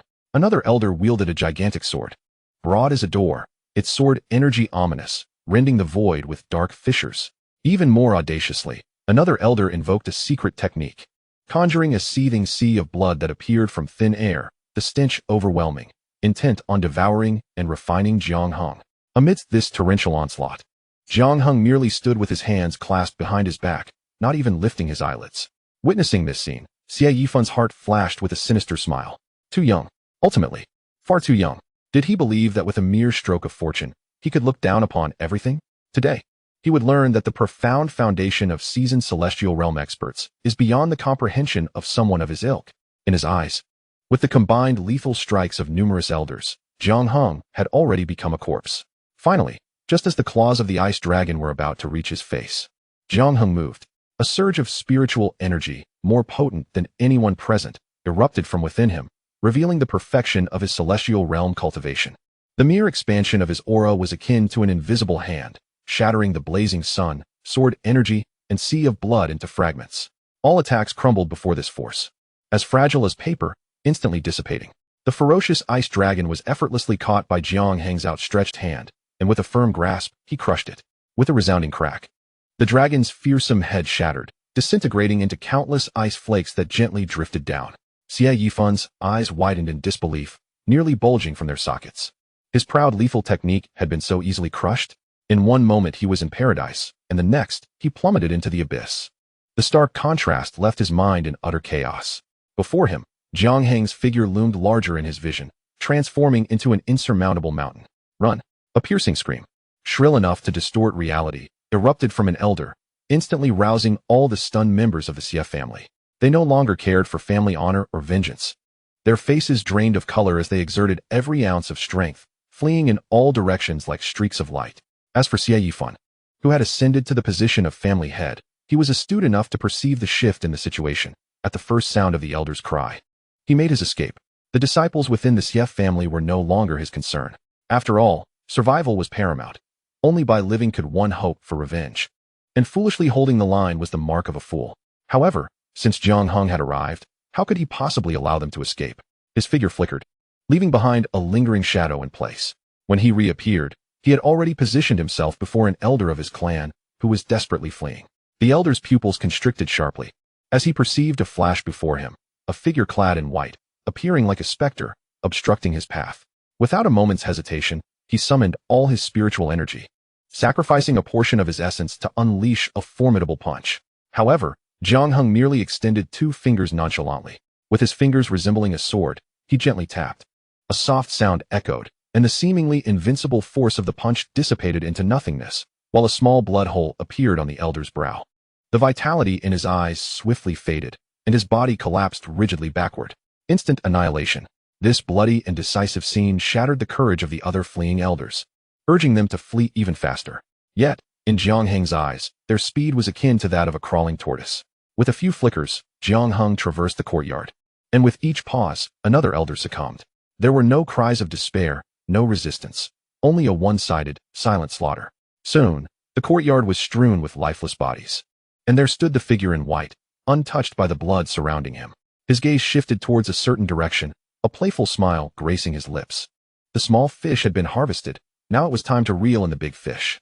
In a blink, he darted towards the direction of Xie Yifan. Meanwhile, Xie Yifan, having already escaped over 100 miles from the Xie family estate, sensed a prolonged silence behind him and finally exhaled a long sigh of relief. He glanced back towards the direction of Qingyun City, a mix of dread and gratitude flooding his heart for surviving the ordeal. Damn Jiang Heng, just wait. As long as I am alive, the grudge of today shall be repaid 100-fold in the future. His heart burned with vengeance as he began to contemplate finding a secluded place to hide, waiting for the storm to pass before reconnecting with the remaining members of the Xie family, hoping to rise again. As for the ancestor's still and closed-door meditation, a flicker of complexity passed through Xie Yifan's eyes, ultimately transforming into a disdainful snort. Even at such a critical moment, there was still no sign of movement. He was likely perished within, utterly unreliable. Just as his thoughts spiraled, an eerie chill unexpectedly surged from behind him. Xie Yifan's hair stood on end, and he spun around abruptly. Behind him was nothing but emptiness, the night wind howling. Yet, the sensation of being watched grew ever more intense. He dared not linger any longer, igniting his essence to transform into a streak of light, fleeing frantically. Yet, no matter how fast he accelerated, the looming sense of danger remained ever present. Suddenly, the space ahead distorted. Jiang Heng's figure materialized out of thin air, a mischievous glint in his eyes as he regarded him. as if he had been waiting there for quite some time. Hello again, Master Xie. Xie Yifun's soul nearly left his body, his mind blank, and his first instinct was to turn and flee in a different direction. However, as he pivoted, a hand seized his throat, lifting him effortlessly as if he were a mere chick. A sense of suffocation surged within him, and Xie Yifun's eyes were instantly filled with blood. His legs kicked helplessly in the air, while his hands futilely clawed at Jiang Heng's grip, only to find it as unyielding as iron. The terror of death shattered his composure entirely. Please, do not kill me, he gasped, forcing out a few words from his throat, his eyes brimming with desperation. Jiang, my family, the Xie clan, is willing to serve you. I will give you the entire treasure of the Xie family, including all the valuables I possess. Observing his disgraceful demeanor, Jiang Heng chuckled. He slightly loosened his grip, allowing Xie Yifun a moment to breathe. Xie Yifun immediately opened his mouth wide, greedily inhaling the air, and a fierce will to survive ignited in his eyes. However, Jiang Heng's next words plunged him into an abyss of despair. What you propose does sound appealing, Jiang Heng remarked with a tilt of his head and a nonchalant tone. But the truth is, if I kill you and raise the Xie clan, all these treasures would still rightfully belong to me. The flicker of hope in Xie Yifun's eyes extinguished in an instant, replaced by an overwhelming sense of hopelessness. You devil! This person before me is a complete fiend. Jiang Heng ceased his idle chatter, his left hand forming a sword-like gesture. A sharp thread of spiritual energy coalescing at his fingertips, aimed directly at Xie Yifun's forehead. Just as the situation reached a critical juncture, an overwhelming and magnificent aura suddenly descended from the depths of the void, transforming into an invisible hand that struck towards Jiang Heng with great force. Jiang Heng raised an eyebrow, instantly releasing Xie Yifun and retreating 100 paces just in time to evade the sudden onslaught. Steadying himself, he turned to face the source of the aura. He beheld a rift slowly opening in the void, and from it emerged an elderly man clad in a simple gray robe, his hair as white as snow, stepping forth with deliberate grace. With each stride, a rhythm emanated from his feet, and the strength of his aura sent a shiver through even Jiang Heng. Ancestor, Xie Yifun, discarded on the ground, recognized the figure and, like a drowning man grasping at a lifeline, crawled desperately towards him, tears streaming down his face. Ancestor, save me, please. The newcomer was none other than the long-secluded patriarch of the Xie clan, Xie Qiong. Jiang Heng, too, fixed his gaze upon the elderly figure, reflecting. So this is the Xie clan's ancestor, Xie Qiong. I never anticipated he was still alive. It seems he has successfully emerged from seclusion. This could complicate matters. Chapter 15. Crossing Borders to Kill. Slaying Qinhua. Xie Qiong's murky old eyes scrutinized Jiang Heng from head to toe. When his gaze fell upon the peak master token at Jiang Heng's waist, the murderous intent that threatened to erupt within him was forcibly suppressed. Qingyun's sacred land. These 4 words weighed upon him like a mountain, rendering him breathless. He could not fathom how his foolish descendant had provoked such a formidable entity.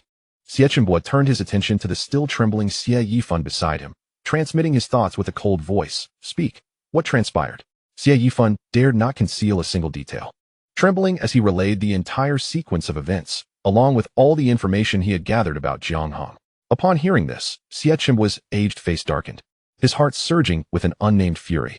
After much ado, it turned out that it was merely a younger member of his own family who initiated the trouble. Yet, even so, Jiang Heng's actions were exceedingly ruthless, having butchered the Xie family to such an extent that, had he not broken through just in time, the illustrious Xie clan would have likely been eradicated from Qingyun City today. Xie Qiong forcibly suppressed the fury surging within him.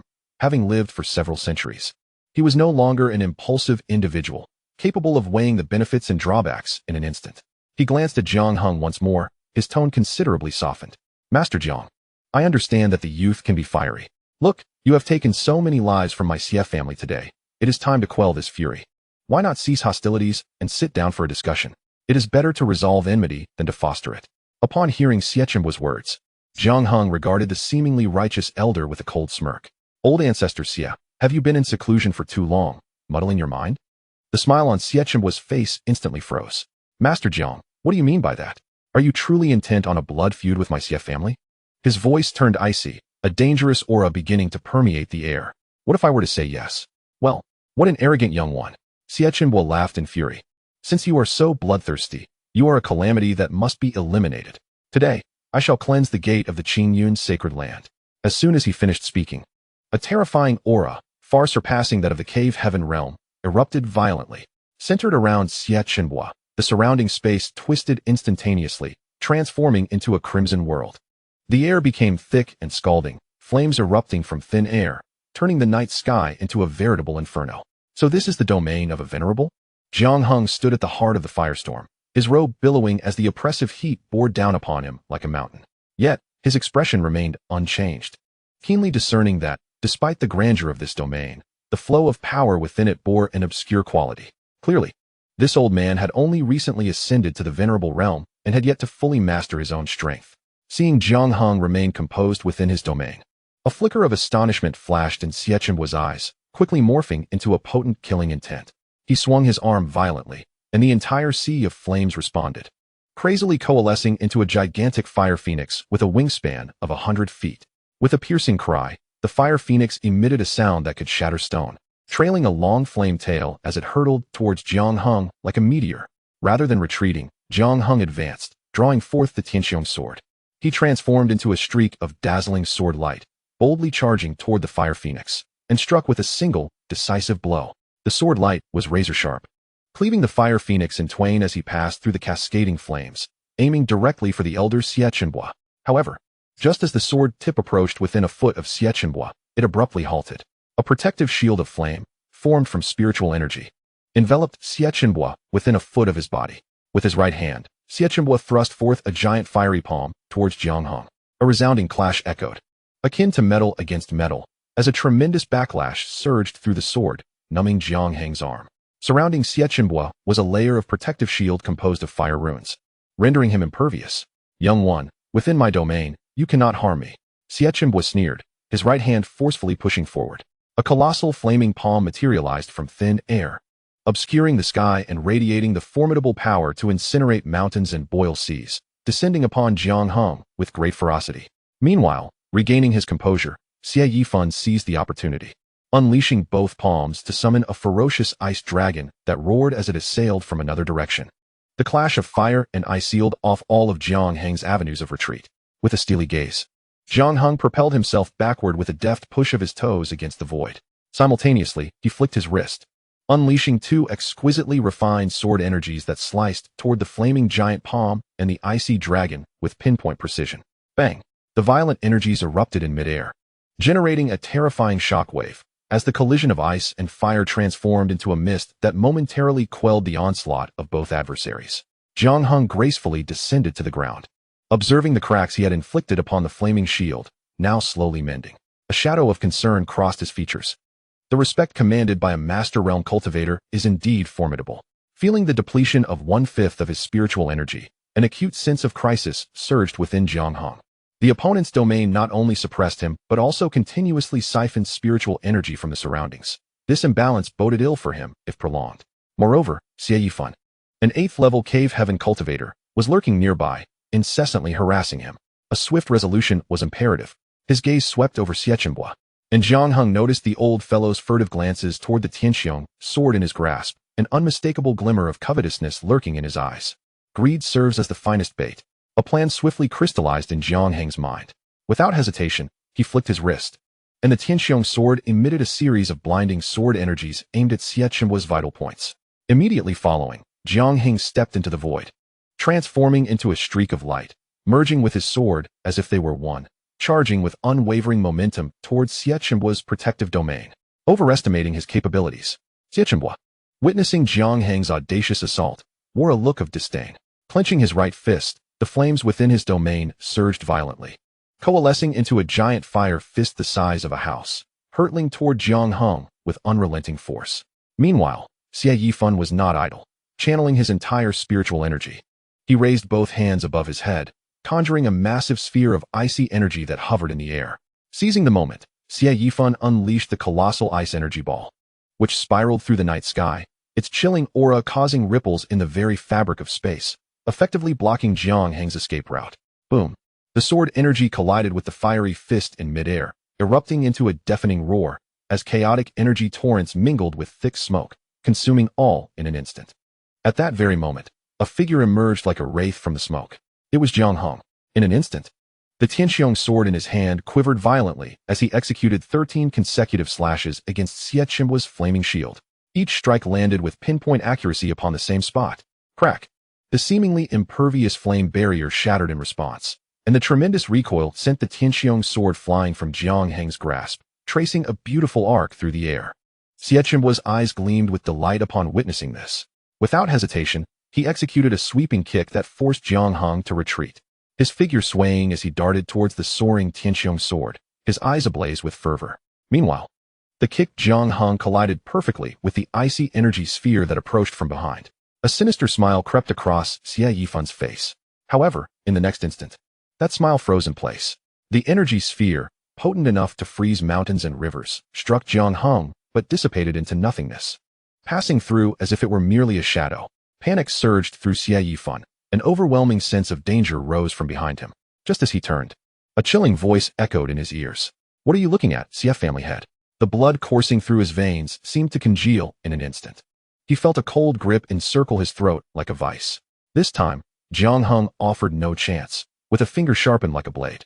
He concentrated his spiritual energy at its tip and swiftly pierced Xie Yifan's brow, extinguishing the light of life in his eyes. Yifan, Xie Qiongbo, returning with the sword, happened to witness this scene. A flicker of shock passed across his face, quickly replaced by insatiable greed. He understood that he had fallen into Jiang Heng's cunning trap. Xie ancestor truly possesses remarkable composure, witnessing the demise of his descendant without a trace of sorrow. Jiang Heng retracted his hand, his tone indifferent. Lacking skill. Death is deserved. Xie Qiongbo snorted, lovingly caressing the Tianqiong sword, his expression more affectionate than that of a father for his son. With me in the Xie family, we can cultivate another family head within a century. But you, Master Jiang, without this divine sword, shall surely perish here today. In his eyes, the death of Xie Yifan was a fair exchange for this unparalleled weapon, a tremendous profit. Without the sword, Jiang Heng was merely a slightly stronger insect. Is that so? Jiang Heng observed his eager demeanor and suddenly smiled, a hint of amusement and pity in his expression. Then perhaps you should take another look at the sword in your hand. At these words, Xie Qiongbo's heart jolted inexplicably. Instinctively, he lowered his gaze, only to find a tiny rune on the Tianqiong sword beginning to glow softly. Before he could react, an overwhelming sword intent erupted violently from within the sword. No. Xie Qiongbo let out a scream that was more beastly than human, as the terrifying sword intent swiftly obliterated his internal organs and soul. A newly ascended expert could not utter a single final word. His body crumbled like sand, scattering into the wind. Jiang Heng raised his hand, summoning the Tianqiong sword, which emitted a melodious chime as it flew back into his grasp. Chapter 16. The fragmented chart of divine transformation to slay a revered expert across realms incurs a hefty toll. Jiang Heng's face paled slightly as his internal spiritual energy neared depletion, a wave of exhaustion crashing over him.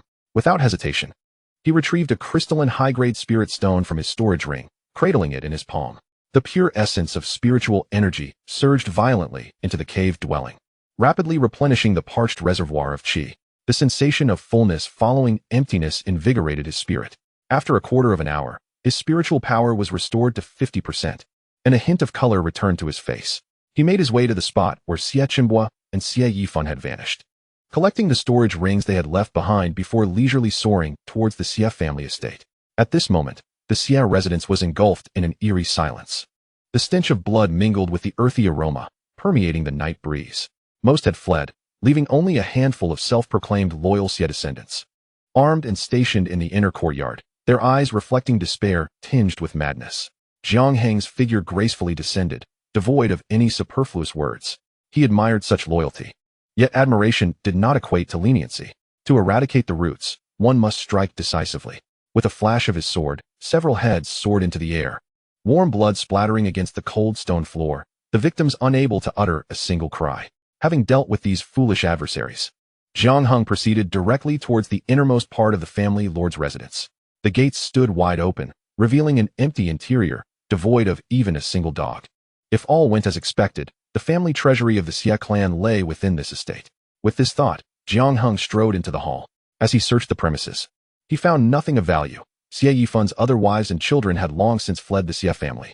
Just as he was about to scour the last location, the main hall of the family lord's residence, he suddenly detected a faint yet unmistakable sound of suppressed breathing emanating from beneath the bed, accompanied by a slight tremor. Curious, Jiang Heng bent down to investigate. In the darkness, a figure, swathed like a mummy, huddled in the corner, peering at him through the gaps in the bindings with eyes filled with terror.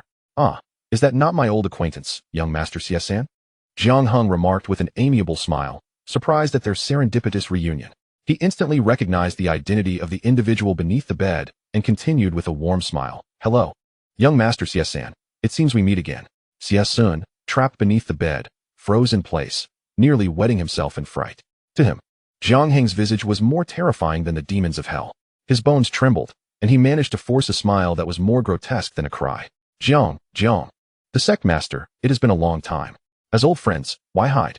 Come, let us converse. No sooner had Jiang Heng finished speaking than he reached under the bed, seizing Xie as one would a chick, and yanked him out, tossing him onto the ground.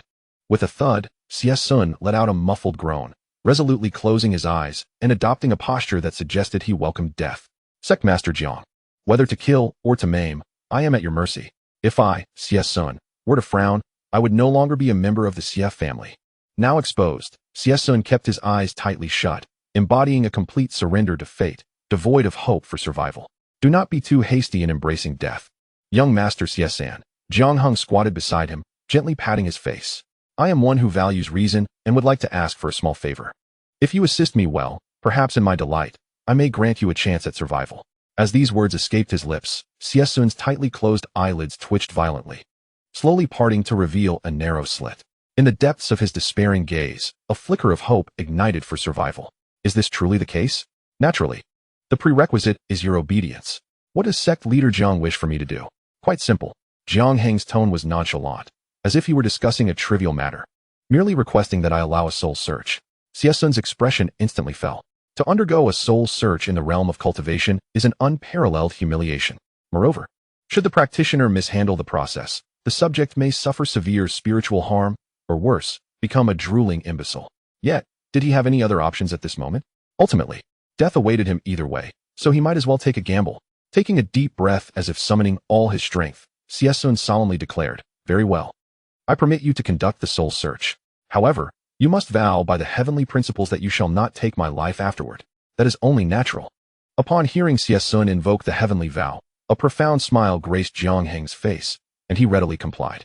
Thus, he swore an oath, invoking the heavens as his witness. Seeing Jiang Heng truly make the heavenly vow, Xie's heart, which had been lodged in his throat, finally eased somewhat. Resigned, he closed his eyes and gradually relinquished his spirit. Subsequently, he allowed his soul to unfurl. Jiang Heng then extended his hand, his icy fingertips gently resting upon Xie's crown. The memories gleaned from the soul search were a chaotic tapestry, akin to being compelled to witness a series of poorly crafted erotic dramas, the protagonist perpetually the grotesque figure of Xie. His expression remained unchanged as he swiftly bypassed the indecorous segments, honing in on the information he sought. Indeed, as he had anticipated, the treasure vault of the Xie family lay within this very estate, concealed in the basement. With the soul search concluded, Jiang Heng withdrew his hand. Xie, as if all his bones had been extracted, collapsed limply to the ground, drenched in cold sweat, even the bandages wrapped around him soaked through. Gasping for breath with a vacant stare, Jiang Heng raised his hand, summoning a cluster of verdant leaves from outside, which floated gracefully into the hall.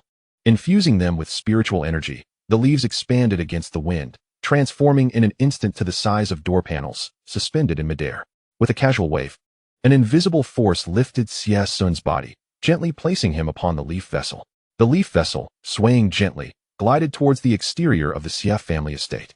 Lying upon the vessel, feeling the gentle breeze caress his cheeks, Xie revealed a smile of someone who had narrowly escaped death. He even forgot his myriad injuries, forgot the blood-soaked vendetta of the Xie family, and turned back with a face full of gratitude, foolishly calling out, Sect Leader Jiang, thank you. You are quite a good person. Jiang Heng, hearing this, let a subtle smile play upon his lips, radiating a warm and meaningful kindness. No need for thanks. With that, he turned and strode deeper into the main estate, quickly locating a concealed mechanism on an inconspicuous relief sculpture on the wall, guided by the memory of its position. Pressing gently, a thunderous rumble echoed as the entire wall slowly ascended, revealing a staircase leading downwards. Jiang Heng descended the stairs and arrived before a heavy stone door, the entrance to the Xie family's treasury. However, upon pushing the door open and surveying the interior, even with prior mental preparation, he could not help but feel a tinge of disappointment. After rummaging through the contents, he ultimately discovered only a modestly intact 5,000-year-old 7-star mushroom nestled within an unremarkable jade box, barely worthy of his attention. For a family with a lineage spanning several centuries, their wealth appeared astonishingly meager. Jiang Heng had anticipated uncovering some extraordinary treasure or remnants of a rare artifact here. As in his past life, the fated ones often acquired such wonders by vanquishing early-stage bosses. Yet, it seemed that he was not destined to be one of the fated. Nonetheless, he had foreseen this outcome, thus his disappointment was not profound. At that moment, a shaft of morning light cascaded through the entrance, illuminating a corner of the dusty basement. Unbeknownst to him, a night had passed, and the system's sign-in cooldown had reset. Jiang Heng felt a compelling intuition that a sign-in at this moment would yield something remarkable. Thus, he focused his thoughts. Sign-in. Congratulations, host, on successful sign-in. Reward. Fragment of the Divine Scroll of Creation. An ancient, tattered map made from the hide of an unknown beast quietly materialized within his system space. Intrigued, Jiang Heng retrieved it. The map, crafted from the supple skin of some enigmatic creature, bore intricate engravings depicting a majestic temple suspended above a sea of clouds. Beneath the temple, myriad races gathered in a pilgrimage-like reverence, countless unfamiliar and extraordinary beings converging towards the sacred structure. The imagery abruptly halted at this point, leaving Jiang Heng with a multitude of questions. Where was this temple located? Were these countless races the denizens of the Tianhuan continent, or did they hail from beyond? As he traced the edges of the map, Jiang Heng understood that the scene depicted exceeded his current realm of comprehension. It was not something within his grasp to understand at this moment, requiring instead a higher level of enlightenment, which he would naturally attain in due course. Nonetheless, he remained undeterred, for he firmly believed that with the system by his side, achieving that elevated state was merely a matter of time. Chapter 17. The initial manifestation of invulnerability, ascension to the esteemed realm. After thoroughly surveying the few noteworthy items within the Xie family treasury, Jiang Heng exited the basement. In his perception, the leaves carried Xie Sun, who was nearing his departure from the Xie family estate. It was time to reunite young Master Xie San with his father. With a flicker, he vanished from his location. Upon the leaf boat, Xie Sun reclined, savoring the gentle breeze caressing his face. The euphoric relief of surviving calamity almost compelled him to burst into laughter. The Xie family was no more, his father had perished, and the ancestors had also met their demise, yet he remained alive. What did this signify? It suggested that he was destined by fate, that the heavens themselves were aiding him. As he reveled in these thoughts, the morning wind suddenly stilled, and a chill surged up to his crown. He abruptly opened his eyes to find a figure clad in white silently hovering before him, blocking his path. The countenance of the individual, illuminated by the dawn's light, appeared strikingly serene. Has the sect leader Jiang come to seek me for a specific purpose? However, with the celestial oath in place, he did not entertain the thought that Jiang Heng would betray it. It was nothing of great consequence. Jiang Heng spoke in a tone as unassuming as if engaged in casual conversation, mentioning that moments ago, during his meditation, your father had appeared to him in a dream. He expressed a sentiment of loneliness in the afterlife, longing to see you. Jiang Heng paused, a sincere smile gracing his features, reminiscent of a genuinely warm-hearted individual. You know me. I have always been a person of profound compassion, unable to bear the tragedy of father and son separated. Thus, I took the effort to come and escort you, allowing your family to reunite sooner. These words fell upon Xie Sun like a bucket of icy water, freezing his very blood. The color drained from his face in an instant, his pupils dilating in shock, his mind a cacophony of silence.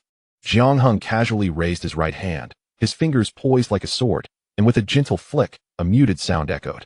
In a heartbeat, a sharp blade of energy silently pierced Xie Sun's heart. You madman, are you not afraid of the retribution of the heavens? Blood trickled from the corner of Xie Sun's mouth as he summoned the last vestiges of his strength to fixate his gaze upon Jiang Heng's calm countenance.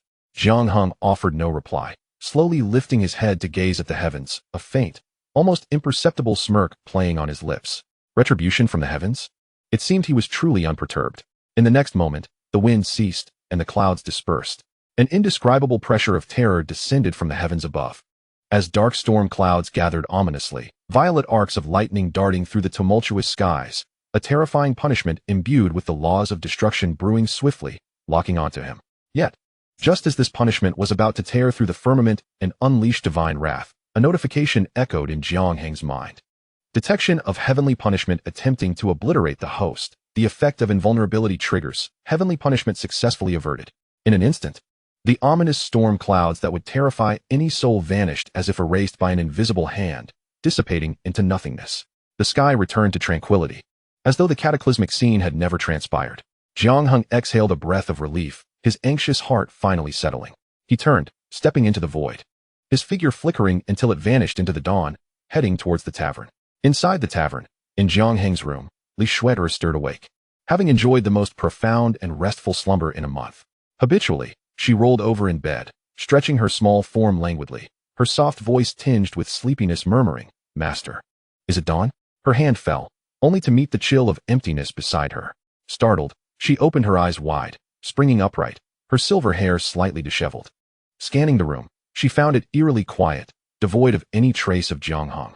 A wave of abandonment surged within her, the familiar icy sensation creeping into her bones. "Master?" The little one, barefooted, leapt from the bed, stumbling about the room in search of him. "Where have you gone? Do not frighten Xiaoxue."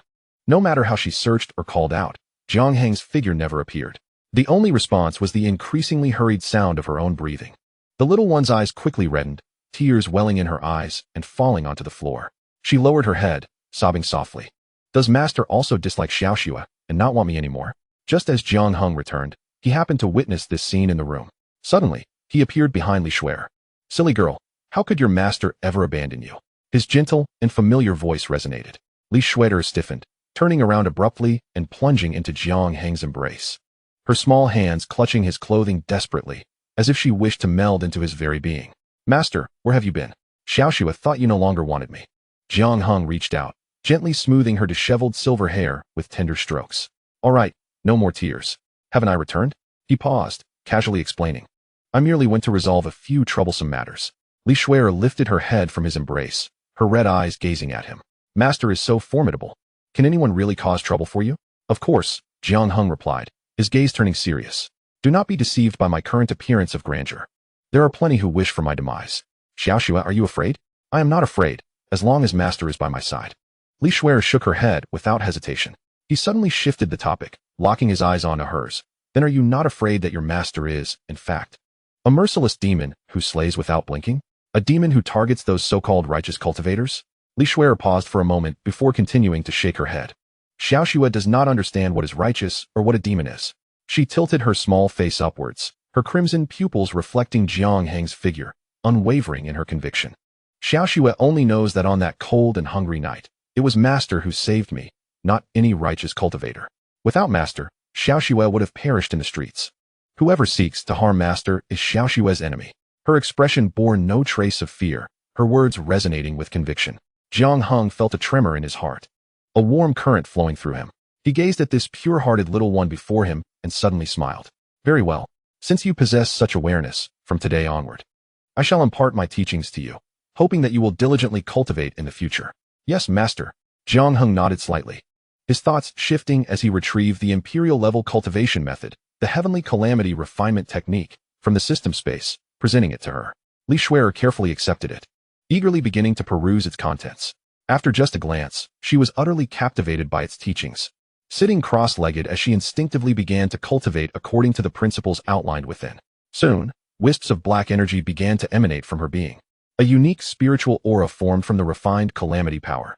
Jiang Heng's gaze sharpened. This girl's talent was even more astonishing than he had anticipated. He immediately set up a barrier of spiritual energy in the room, isolating it from the outside world to prevent any disturbances. As Li Shue'er found herself immersed in a state of enlightenment, a rare opportunity that any cultivator would cherish, it was crucial that she not be disturbed. However, to Jiang Heng's astonishment, his precious disciple had entered this state of profound understanding during her very first cultivation session. With each page she turned, the dark spiritual energy surrounding her grew increasingly potent, swirling around her and emanating a disquieting aura. The moment Jiang Heng sensed this dark energy, he discerned that it was a manifestation of the calamity force refined within Li Shue'er. Yet, when she reached the middle of a particular page in her technique, her movements halted, her brow furrowed in concentration, evidently confronted with an incomprehensible bottleneck. Observing this, Jiang Heng silently invoked, "System, activate the calamity bond." Yes, the effect of the calamity bond has been activated. In an instant, Li Shue'er, seated in meditation, relaxed her brow, a flicker of understanding illuminating her eyes as the conundrum that had plagued her suddenly cleared. Without hesitation, she flipped the page and continued to immerse herself in her technique. As time elapsed, the night enveloped the world outside. When Li Shue'er finally completed the last page and emerged from her state of enlightenment, her aura had undergone a dramatic transformation. Her cultivation level surged from that of a mere mortal to the 9th layer of body refinement. Simultaneously, Jiang Heng received a notification from the system in his mind. Lixuir's cultivation has ascended to the 9th layer of body refinement, returning 1,000-fold of cultivation to the host. Congratulations. The host's cultivation has risen to the 1st layer of the supreme realm. A tremendous aura erupted from within Jiang Heng, transforming his demeanor, just standing there. He exuded an overwhelming presence, as if he were the sovereign of this realm. Within 1,000 meters, the spiritual energy of heaven and earth bent to his will, all within his control. This was the power of a supreme being. Clenching his fist and feeling the surging power within, Jiang Heng remained clear-headed, aware that without comprehending the laws and establishing his domain, he could only be considered a pseudo-supreme. Upon awakening from her enlightenment, Lixuir's first gaze fell upon Jiang Heng, confirming that her master was still present, which brought her heart to rest. She sensed that her master seemed somehow different, yet could not articulate why, attributing it to her own elevation in cultivation. After surveying her surroundings, Lixuir noticed that the sky had darkened unbeknownst to her and, somewhat bewildered, inquired, "Master, why has the sky suddenly darkened? Is it going to rain?" Jiang Heng chuckled softly. "Silly girl, it's not about to rain. It is already night." "Ah." Lixuir's mouth fell open slightly in surprise. How could it be so fast? She felt as though she had only read for a brief moment. Yet an entire day had slipped away. Chapter 18. The fragment of the creation jade plate. Journey to Yuxia City at that moment. A gentle yet deliberate knocking echoed from outside the door, cautious and measured. Jiang Heng's consciousness swept over, revealing that the city lord, Qian Hao, stood outside. In truth, Qian Hao had been waiting there for some time, but upon noticing the activation of Jiang Heng's spiritual barrier, he had only dared to knock once he sensed its dissolution. "Come in," Jiang Heng beckoned. "Yes, my lord," Qian Hao replied, entering with a demeanor of utmost humility. As he stepped into the room, an overwhelming sensation enveloped him, as if the very air had solidified around him. A weighty, invisible pressure bore down upon him, impeding the flow of his spiritual energy. This palpable force was markedly different from the previous night. It was no longer merely the robust essence of spiritual power, but rather the oppressive aura of a higher-ranked cultivator exerting dominance over one of lesser rank. Qian Hao's heart trembled violently as he realized that the figure before him, Master Jiang, had undoubtedly broken through to a new realm. He had ascended to the status of a venerable one. He immediately bowed deeply, his tone imbued with several-fold respect, even tinged with a barely perceptible tremor. "Congratulations, esteemed sir, on your ascension to the revered realm." Jiang Heng replied nonchalantly, his gaze fixed upon him. "Is there something you wish to discuss?" Qian Hao felt a tightening in his chest under Jiang Heng's scrutiny and hastily responded, "Esteemed sir, regarding the incident with the CF family last night, I was responsible." Before Qian Hao could elaborate, Jiang Heng casually interjected with 3 words that fell from his lips as effortlessly as if he were discussing a trivial matter. These words, however, struck Qian Hao like thunderclaps, causing him to break into a cold sweat.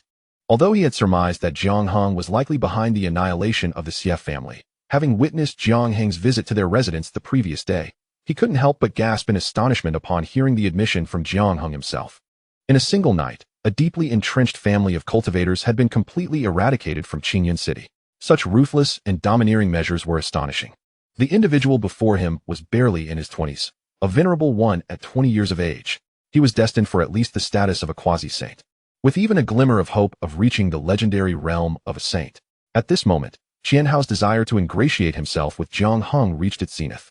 Gritting his teeth, he solemnly retrieved a palm-sized fragment of a jade disc from his storage ring and presented it with both hands.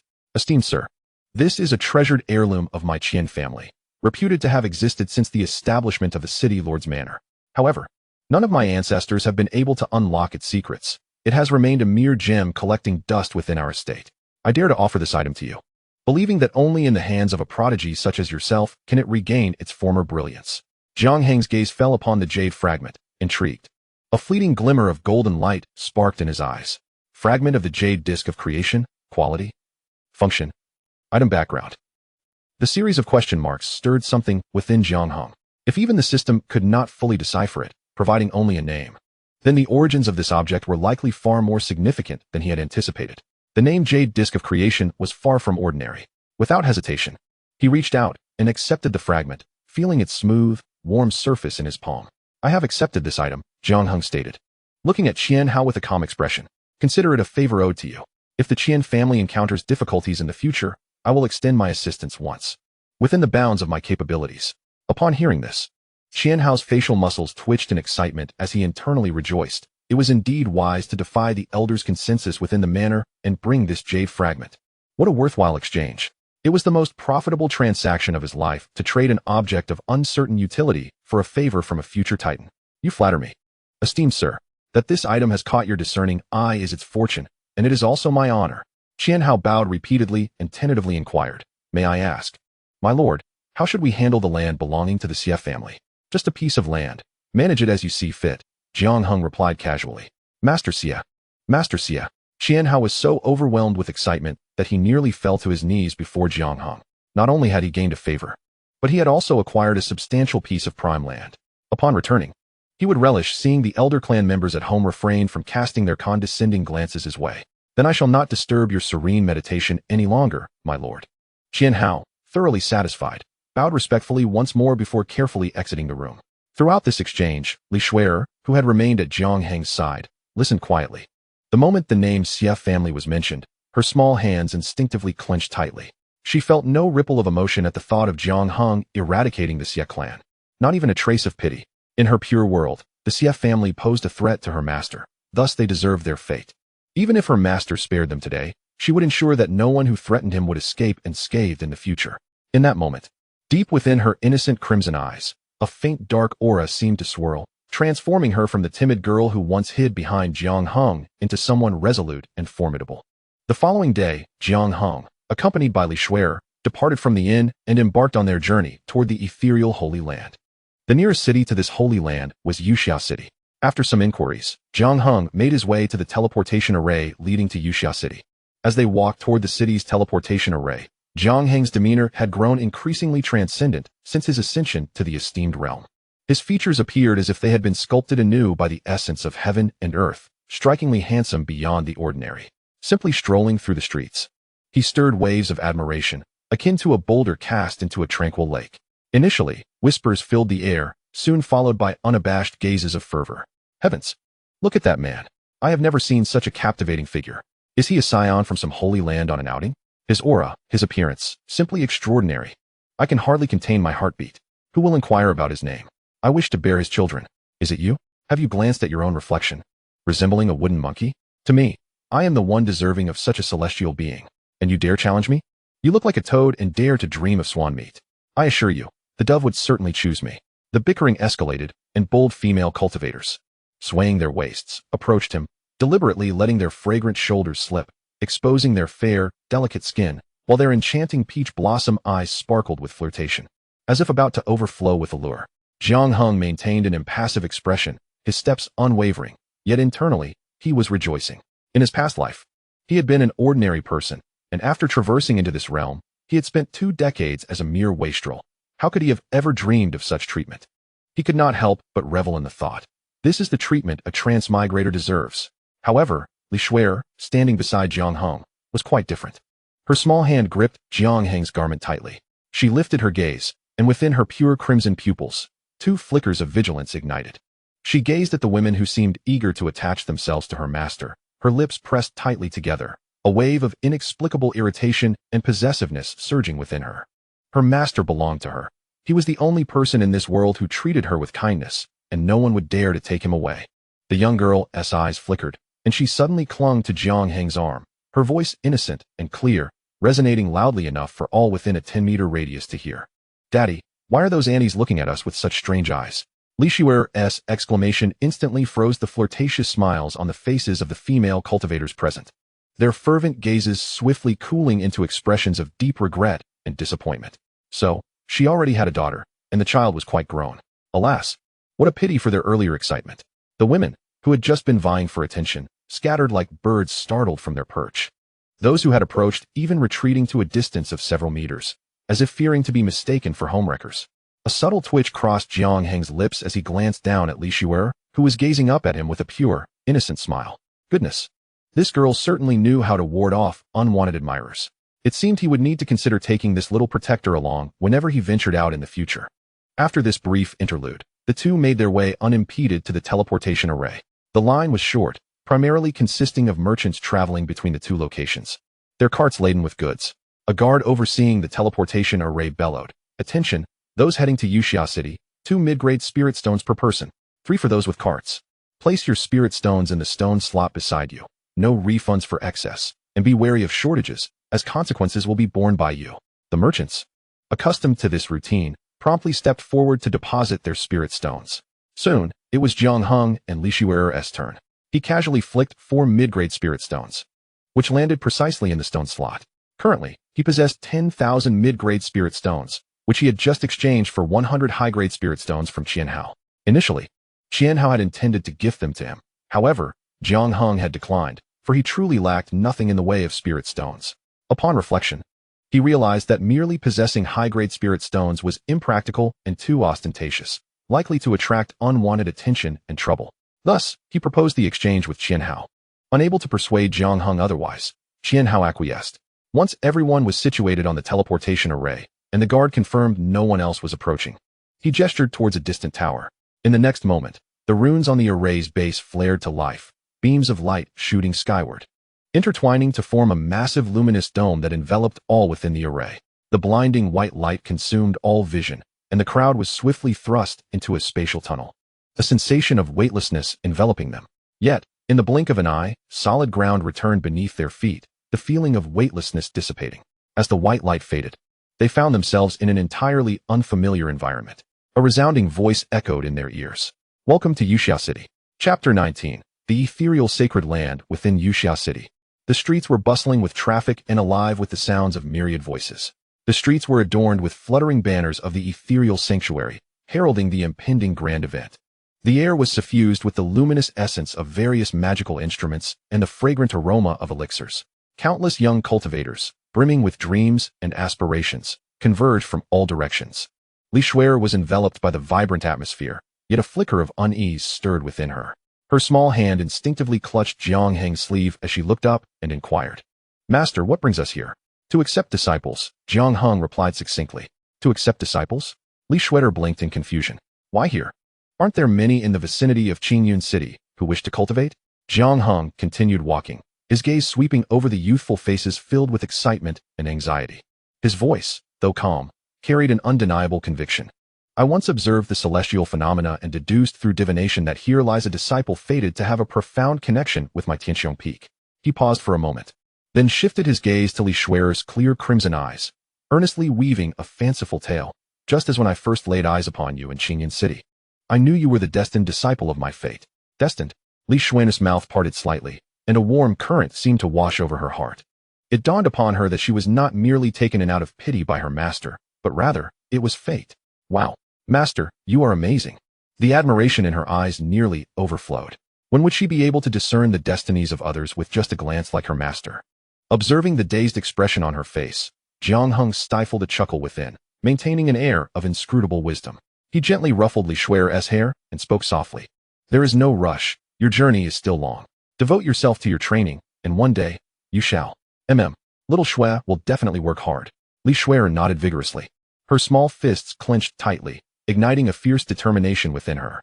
The master and disciple inquired at several inns, only to be met with the same response: fully booked.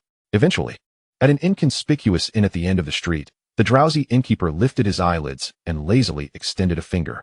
"Only one room remains, the heavenly room. 10 low-grade spirit stones per night. Stay if you wish." This price was thrice the usual rate. Several cultivators with limited funds muttered curses at the merchant and departed in frustration. For Jiang Heng, this was hardly a concern. However, upon hearing there was only one room, he instinctively glanced down at Li Shuer, intending to seek her opinion. After all, sharing a room was a different matter. Jiang Heng was indifferent, if necessary. He could always sleep on the floor. Yet for Li Shuer, being a girl, it was only natural for her to have reservations. Although they had previously shared a room, due to her poor state of mind, her current stability rendered the situation different.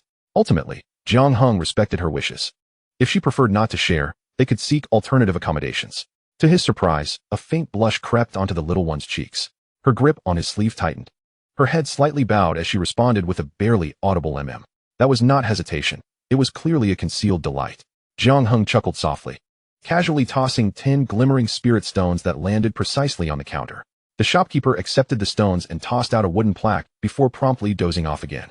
Grasping the plaque, Li Shuer seemed to have acquired a treasure, tugging at Jiang Heng's arm as she dashed upstairs, urging him, "Master, come quickly, let us explore the room."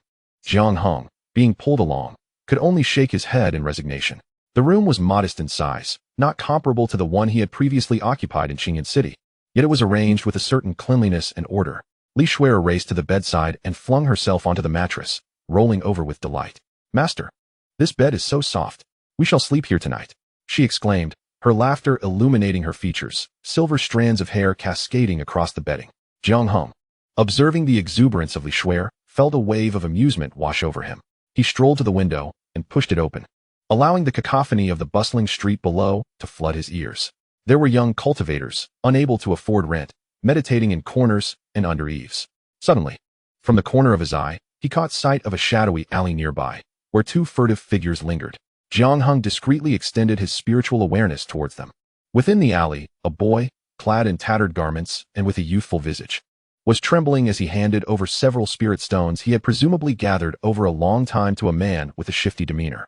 The man weighed the stones in his hand, a look of greedy satisfaction crossing his face as he casually produced a token from his pocket and tossed it to the boy. The token bore the ethereal characters of Piao Miao.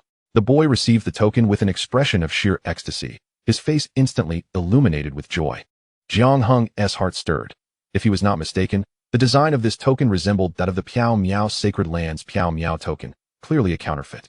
It appeared that this boy, lacking the requisite talent but seeking a shortcut to join the Piao Miao Sacred Land, was setting himself up for a grim fate. One need not ponder deeply. His lack of ability would inevitably lead him down a treacherous path, mistaking a ticket to the abyss for a key to the celestial realm. He shook his head and withdrew his awareness. "Master, what do you see?" Li Shuer inquired, having approached him without his notice, her petite nose nearly brushing against his sleeve. Following his gaze, she saw only an empty alley. He purchased a ticket to the abyss, believing he had found a key to the heavenly palace, he remarked, his tone flat, yet imbued with a detached insight. "Little Shuai, remember this. The most perilous road in this world is the one that attempts to circumvent one's true self." Li Shuer blinked, grasping his words with a semblance of understanding, her small hand instinctively clutching the hem of Jiang Heng's garment. The following day, the first rays of morning sunlight filtered through the window, casting dappled light across the room. In the depths of slumber, Jiang Heng felt a warm, moist sensation at the tip of his nose. Slowly, he opened his eyes to behold the enlarged visage of Li Shuer, who had draped herself over him like an octopus. A glistening droplet of saliva dangling from the corner of her mouth, poised to fall onto his prominent nose. Jiang Heng's lips involuntarily twitched a few times as he summoned a gentle light from his fingertips to wipe away the drool that had trickled down from Li Shuer's nose. With a swift motion, he appeared in the center of the room. At that moment, feeling the emptiness in his arms, Li Shuer slowly opened her eyes. Dazed, she sat up, her silvery hair tousled like a bird's nest. After stretching luxuriously, she rubbed her sleepy eyes and turned to Jiang Heng, who stood in the center of the room, her voice soft and sweet as if it could be squeezed for juice. "Master, good morning." "Good morning, little Shuai. It's time for us to depart," Jiang Heng replied gently, glancing at Li Shuer, who sat on the bed. After a brief tidying up, the master and disciple left their dwelling. At this moment, the atmosphere in Yuxiao City had shifted dramatically. The streets were bustling with a throng of people, all filled with excitement and apprehension, converging towards a single direction, the mountain gate of the ethereal sacred land beyond the city. Soon, the pair arrived at the foot of the mountain. There, at the base of a majestic, cloud-kissing celestial mountain, throngs of countless youths gathered, gazing up at the mountain gate, which floated in midair and was carved from a single massive stone. The four characters Piao Miao Sacred Land emblazoned upon it danced like dragons and phoenixes, emanating a heart-stirring pressure. Chapter 20. Han Lin, the true and false Piao Miao token. Upon the high platform, several powerful auras lingered. At the forefront stood a graceful woman adorned in a purple cloud-patterned robe, her face partially obscured by a translucent purple veil. She was none other than Gu Yunxi, the mistress of the Piao Miao Sacred Land. Beside her were the 6 prominent leaders of the Sacred Land. Jiang Heng's gaze flickered with golden light as he assessed the cultivation levels of those on the platform. All were at the high levels of the Venerable Realm. While Mistress Gu Yunxi had reached the pinnacle of the Venerable Realm, just a step away from entering the quasi-saint domain. The square beneath the mountain gate was already teeming with people, as the young men and women awaiting the entrance examination formed a long queue, each placing their hands upon the talent testing stone in turn. "Master, do you think the little junior brother we're searching for will truly be here?" Li Shuer clutched the hem of Jiang Heng's robe, her voice barely above a whisper. "What if he passes the test, and is accepted by the Pyamyao sacred land.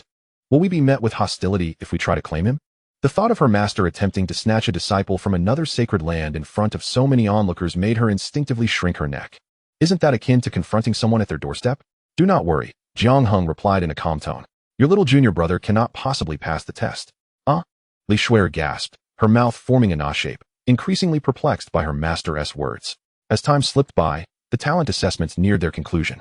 Thousands of youths, most of whom departed disheartened, left the scene. However, the system within Jiang Heng's mind remained eerily silent, showing not a hint of activity. A subtle frown creased his brow. Could it be that today would yield no results? Nevertheless, Jiang Heng resolved to witness the conclusion of this disciple recruitment event before considering further travels to other places in the North Wasteland. Before long, only 2 individuals remained untested on the platform. Judging by their attire and appearance, they seemed to have originated from the same place. One of them, Jiang Heng recognized. He was the boy who had purchased a counterfeit token in the alley the previous day.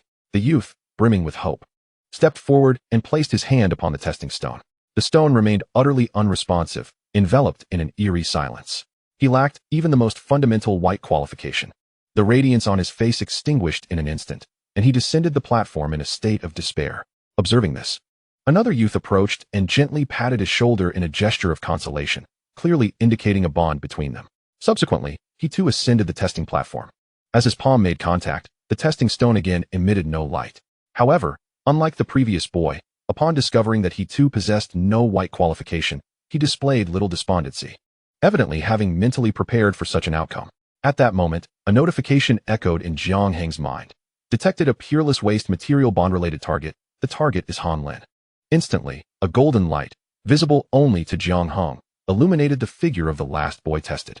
Clad in a blue robe, he bore an unremarkable appearance, yet exuded an air of extraordinary composure. Undoubtedly, this individual was Han Lin. Lacking even white qualification, he was indeed certified as a peerless waste material by the system. This was advantageous, as it spared the trouble of competing with the mysterious sacred land for talent.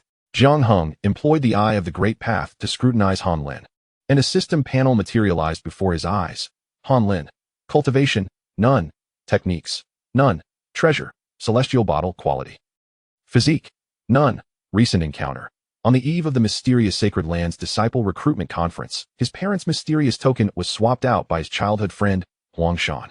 Recent opportunity. Half a month ago, during his journey to the mysterious Sacred Land, he fortuitously discovered the celestial bottle. After reviewing Han Lin's information panel, Jiang Heng contemplated retracting his earlier remarks. Well, this is indeed a peerless waste material. Even while traveling, he stumbles upon treasures. Is this not the epitome of a child of fortune? How dare he play tricks on me? It appears that, within the system's perspective, a child of fortune equates to a peerless waste material. Yet, this might be for the best. Typically, the cultivation speed of a child of fortune is extraordinary, often venturing into secret realms, emerging with dramatically enhanced abilities. The faster a disciple's cultivation progresses, the greater the benefits for me as their master. Jiang Heng was already devising a plan for an impressive rescue, intending to recruit Han Lin into his fold. On the high platform, the mysterious sacred lord, Gu Yunxi, observed that the talent assessment was nearing its conclusion. With a calm demeanor, her voice resonated clearly, reaching the ears of every individual present, those with red qualifications and above. Ascend the high platform to be personally selected by the various sect leaders as direct disciples of our mysterious sacred land. Those with purple qualifications will follow the master of the Pure Heart sect into the inner sect. Those with green qualifications will accompany the law enforcement elder into the outer sect. As for those with white qualifications, if you wish to remain, you may start as miscellaneous disciples under the miscellaneous elder, and with exceptional performance, you may eventually ascend. Upon her declaration, the square erupted in an uncontrollable chorus of cheers and commotion. Some individuals, their faces alight with joy, strode confidently towards their designated areas. Others, pale and silent, retreated into the crowd, their dreams shattered. Among this latter group were those who failed to attain even white qualifications, thus facing elimination. Amidst the crowd of those who had been eliminated, there stood a youth clad in a blue robe. After a fleeting moment of despondency, he inhaled deeply and resolutely made his way through the throng, approaching the foot of the high platform. This youth was none other than Han Lin. Do you have something to discuss? Gu Yunxi remarked in a tone that was unassuming, having noticed Han Lin's presence. Han Lin lifted his gaze to behold the indistinct figure before him. He first bowed respectfully, then cautiously produced a token from his bosom and presented it with both hands. Esteemed senior, I am but a humble talent, yet my father was fortunate enough to receive a Piao Miao token from your esteemed sect. Might I inquire if I may enter the sacred grounds with this token? His voice, though soft, resonated with a determination that suggested he was willing to risk everything. The Piao Miao token? A hint of surprise flickered in Gu Yunqi's eyes. It had been a century since anyone had entered the Piao Miao sacred grounds with such a token. This relic had not graced the world for over 100 years. The last known instance of it being in circulation was when the previous master of the Yuqing altar encountered danger during travels and was rescued. Regrettably, that venerable master had succumbed to old injuries and passed away. However, though the individual was gone, the promise of the Piao Miao sacred grounds remained intact. Gu Yunqi's gaze shifted slightly towards the poised figure of the woman in purple beside her. Wanqing, this is a consequence sown by your Yuqing altar. It is fitting that you resolve it. She instructed, go down and ascertain the authenticity of this token. Yes, esteemed master. Lu Wanqing of the Yuqing altar complied, gracefully rising as if she were a falling leaf, her toes lightly brushing the air before she silently descended to stand before Han Lin. Her frigid gaze swept over the token in Han Lin's hand, and she was about to reach for it when suddenly, a figure emerged from the crowd, stumbling and rushing towards the platform, urgently calling out, esteemed master, please wait. I too possess a Piao Miao token. The newcomer was none other than Huang Shan, Han Lin's childhood friend and the one who had swapped the tokens. On the high platform, Gu Yunqi's brows furrowed ever so slightly. It was impossible for there to be a second Piao Miao token in circulation. Thus, one of the tokens in their possession must be a forgery. Han Lin abruptly turned, his face a canvas of shock and confusion, his voice trembling. Huang Shan. How could you? Huang Shan appeared oblivious to Han Lin's bewilderment and hurriedly handed the Piao Miao token to Lu Wanqing. The expression on Lu Wanqing's face had turned as cold as ice. She remained silent, first accepting Huang Shan's token, then taking the one from the stunned Han Lin. She positioned both tokens side by side in her palm, her spiritual energy subtly probing them. In the next moment, a sharp crack echoed, piercing through the silence of the square like a thunderclap. To the astonishment of all present, Han Lin's token disintegrated into fine powder in Lu Wanqing's grasp. Scattering in the wind, Lu Wanqing raised her gaze, her icy eyes fixed intently on Han Lin, her voice devoid of warmth yet cutting like a blade. You possess an audacious spirit to dare forge the token of my Piao Miao sacred grounds. The force of her reprimand struck Han Lin's mind like a bolt of celestial thunder. He froze, his blood seemingly congealing, his limbs turning icy. A forgery? My token is a forgery? His gaze, uncontrollably drawn to Huang Shan, revealed a moment of profound clarity. In that instant, he comprehended everything. His token had been swapped by Huang Shan. Confusion engulfed him as he pondered why Huang Shan would betray him. Their bond had always been strong.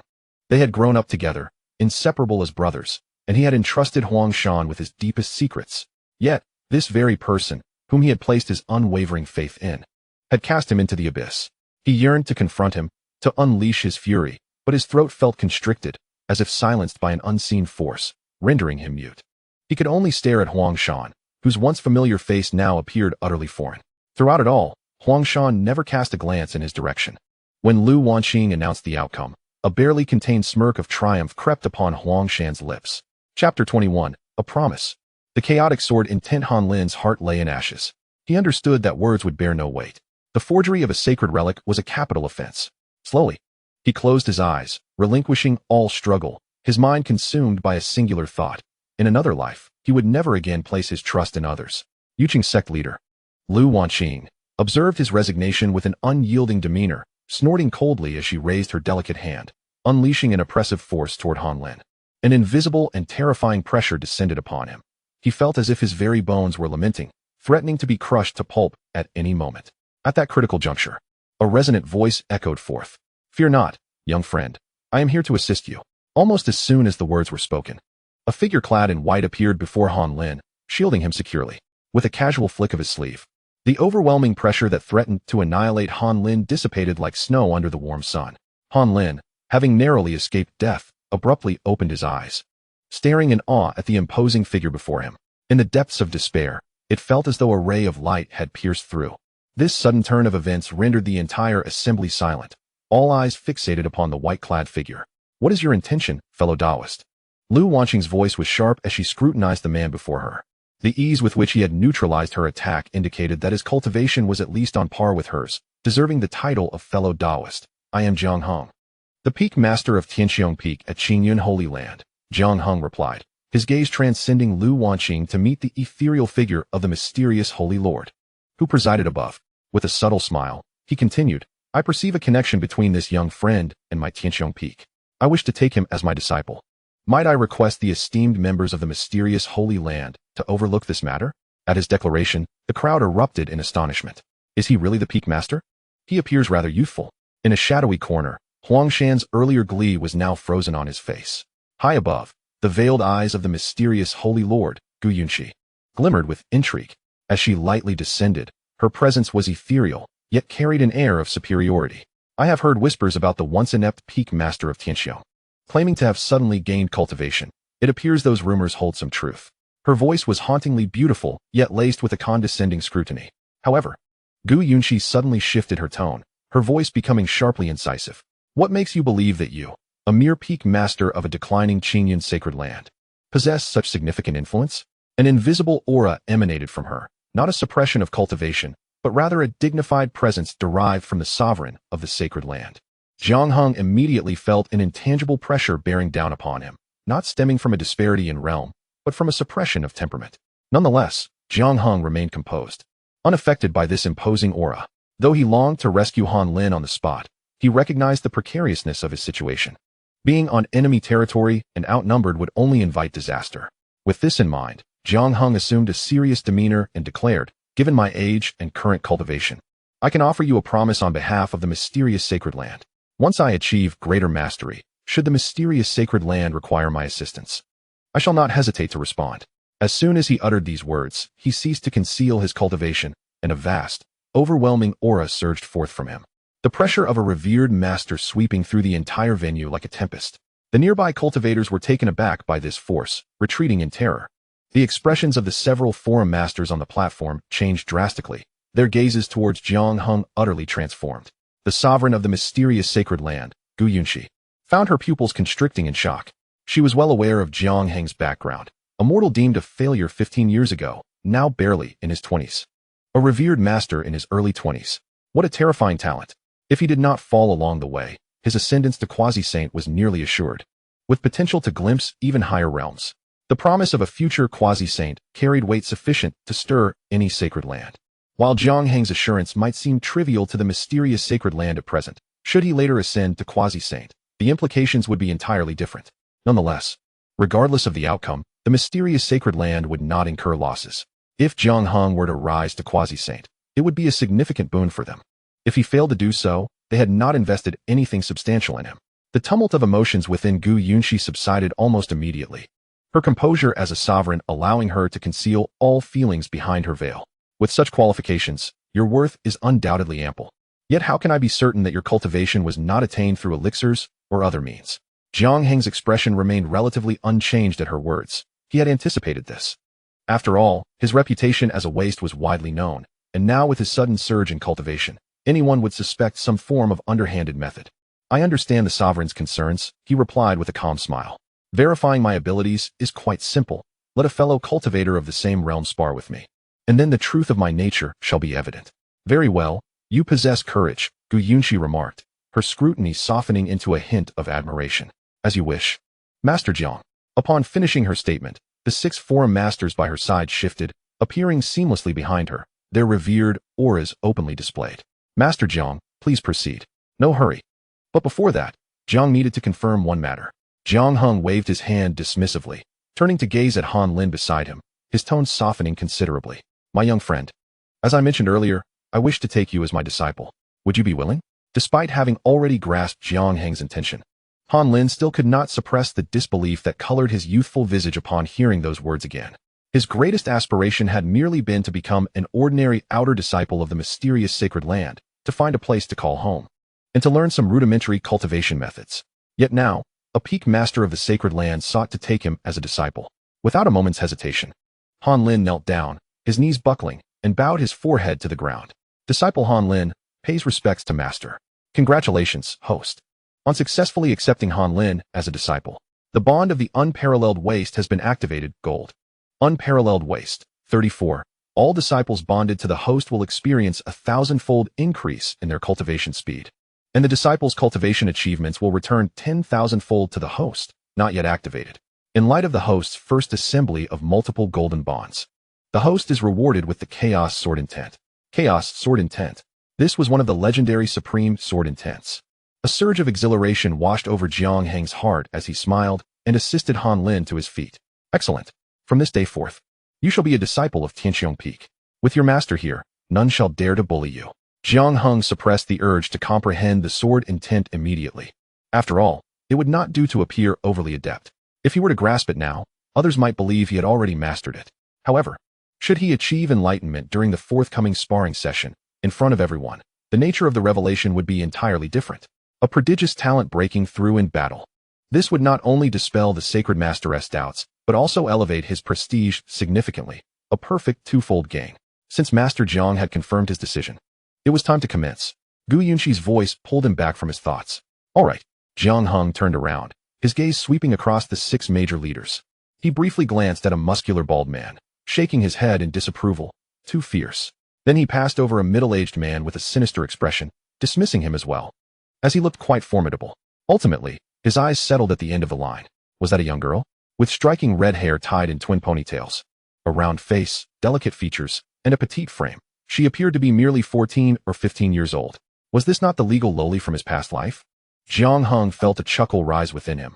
Judging by her appearance, she was likely a master of alchemy or talisman crafting, not particularly formidable in combat. With their realms being comparable, it was only sensible to choose a softer target. He immediately pointed at her. You. As those words left his mouth, a momentary silence enveloped the room. The red-haired girl blinked, raising her fair finger to point at herself, her expression one of incredulity. Me? Are you sure? Yes, you. Jiang Heng affirmed with a reassuring smile. Upon hearing this, the red-haired girl let out a soft laugh, stepping out of the line. Meanwhile, the expressions of the other leaders beside her turned peculiarly awkward. Some individuals struggled to suppress their laughter, their shoulders trembling. Others simply turned away, unable to bear the sight. While yet others regarded Jiang Heng with eyes filled with profound sympathy. The ethereal holy master Gu Yunxi, in a moment of exasperation, rubbed her forehead and raised her hand to cast a barrier, enveloping the central square within a several-mile radius, while discreetly sending a message. Yu Yao, exercise some restraint. Do not truly harm him, as it would be difficult to explain to the Qingyun sacred land. One must concede that Jiang Heng had chosen wisely, inadvertently selecting the most formidable among their 6 esteemed leaders, the sword master. Rest assured, holy master, Yu Yao replied cheerfully, her voice sweet. I assure you, he will be defeated spectacularly. These words only deepened Gu Yunxi's concerns. She knew him all too well. Once he engaged in combat, he would hardly remember the notion of restraint. Chapter 22. The lowly transforms into a mature woman. A twist within a twist. The sword master gestured for Jiang Heng to proceed, smiling faintly as he said, Leader Jiang. Please. My apologies, Jiang Heng replied, and before his words could fully dissipate, he propelled himself forward, vanishing from sight. In the next instant, he appeared before Yu Yao like a specter, delivering a straightforward punch imbued with the might of a revered master, aimed directly at her face.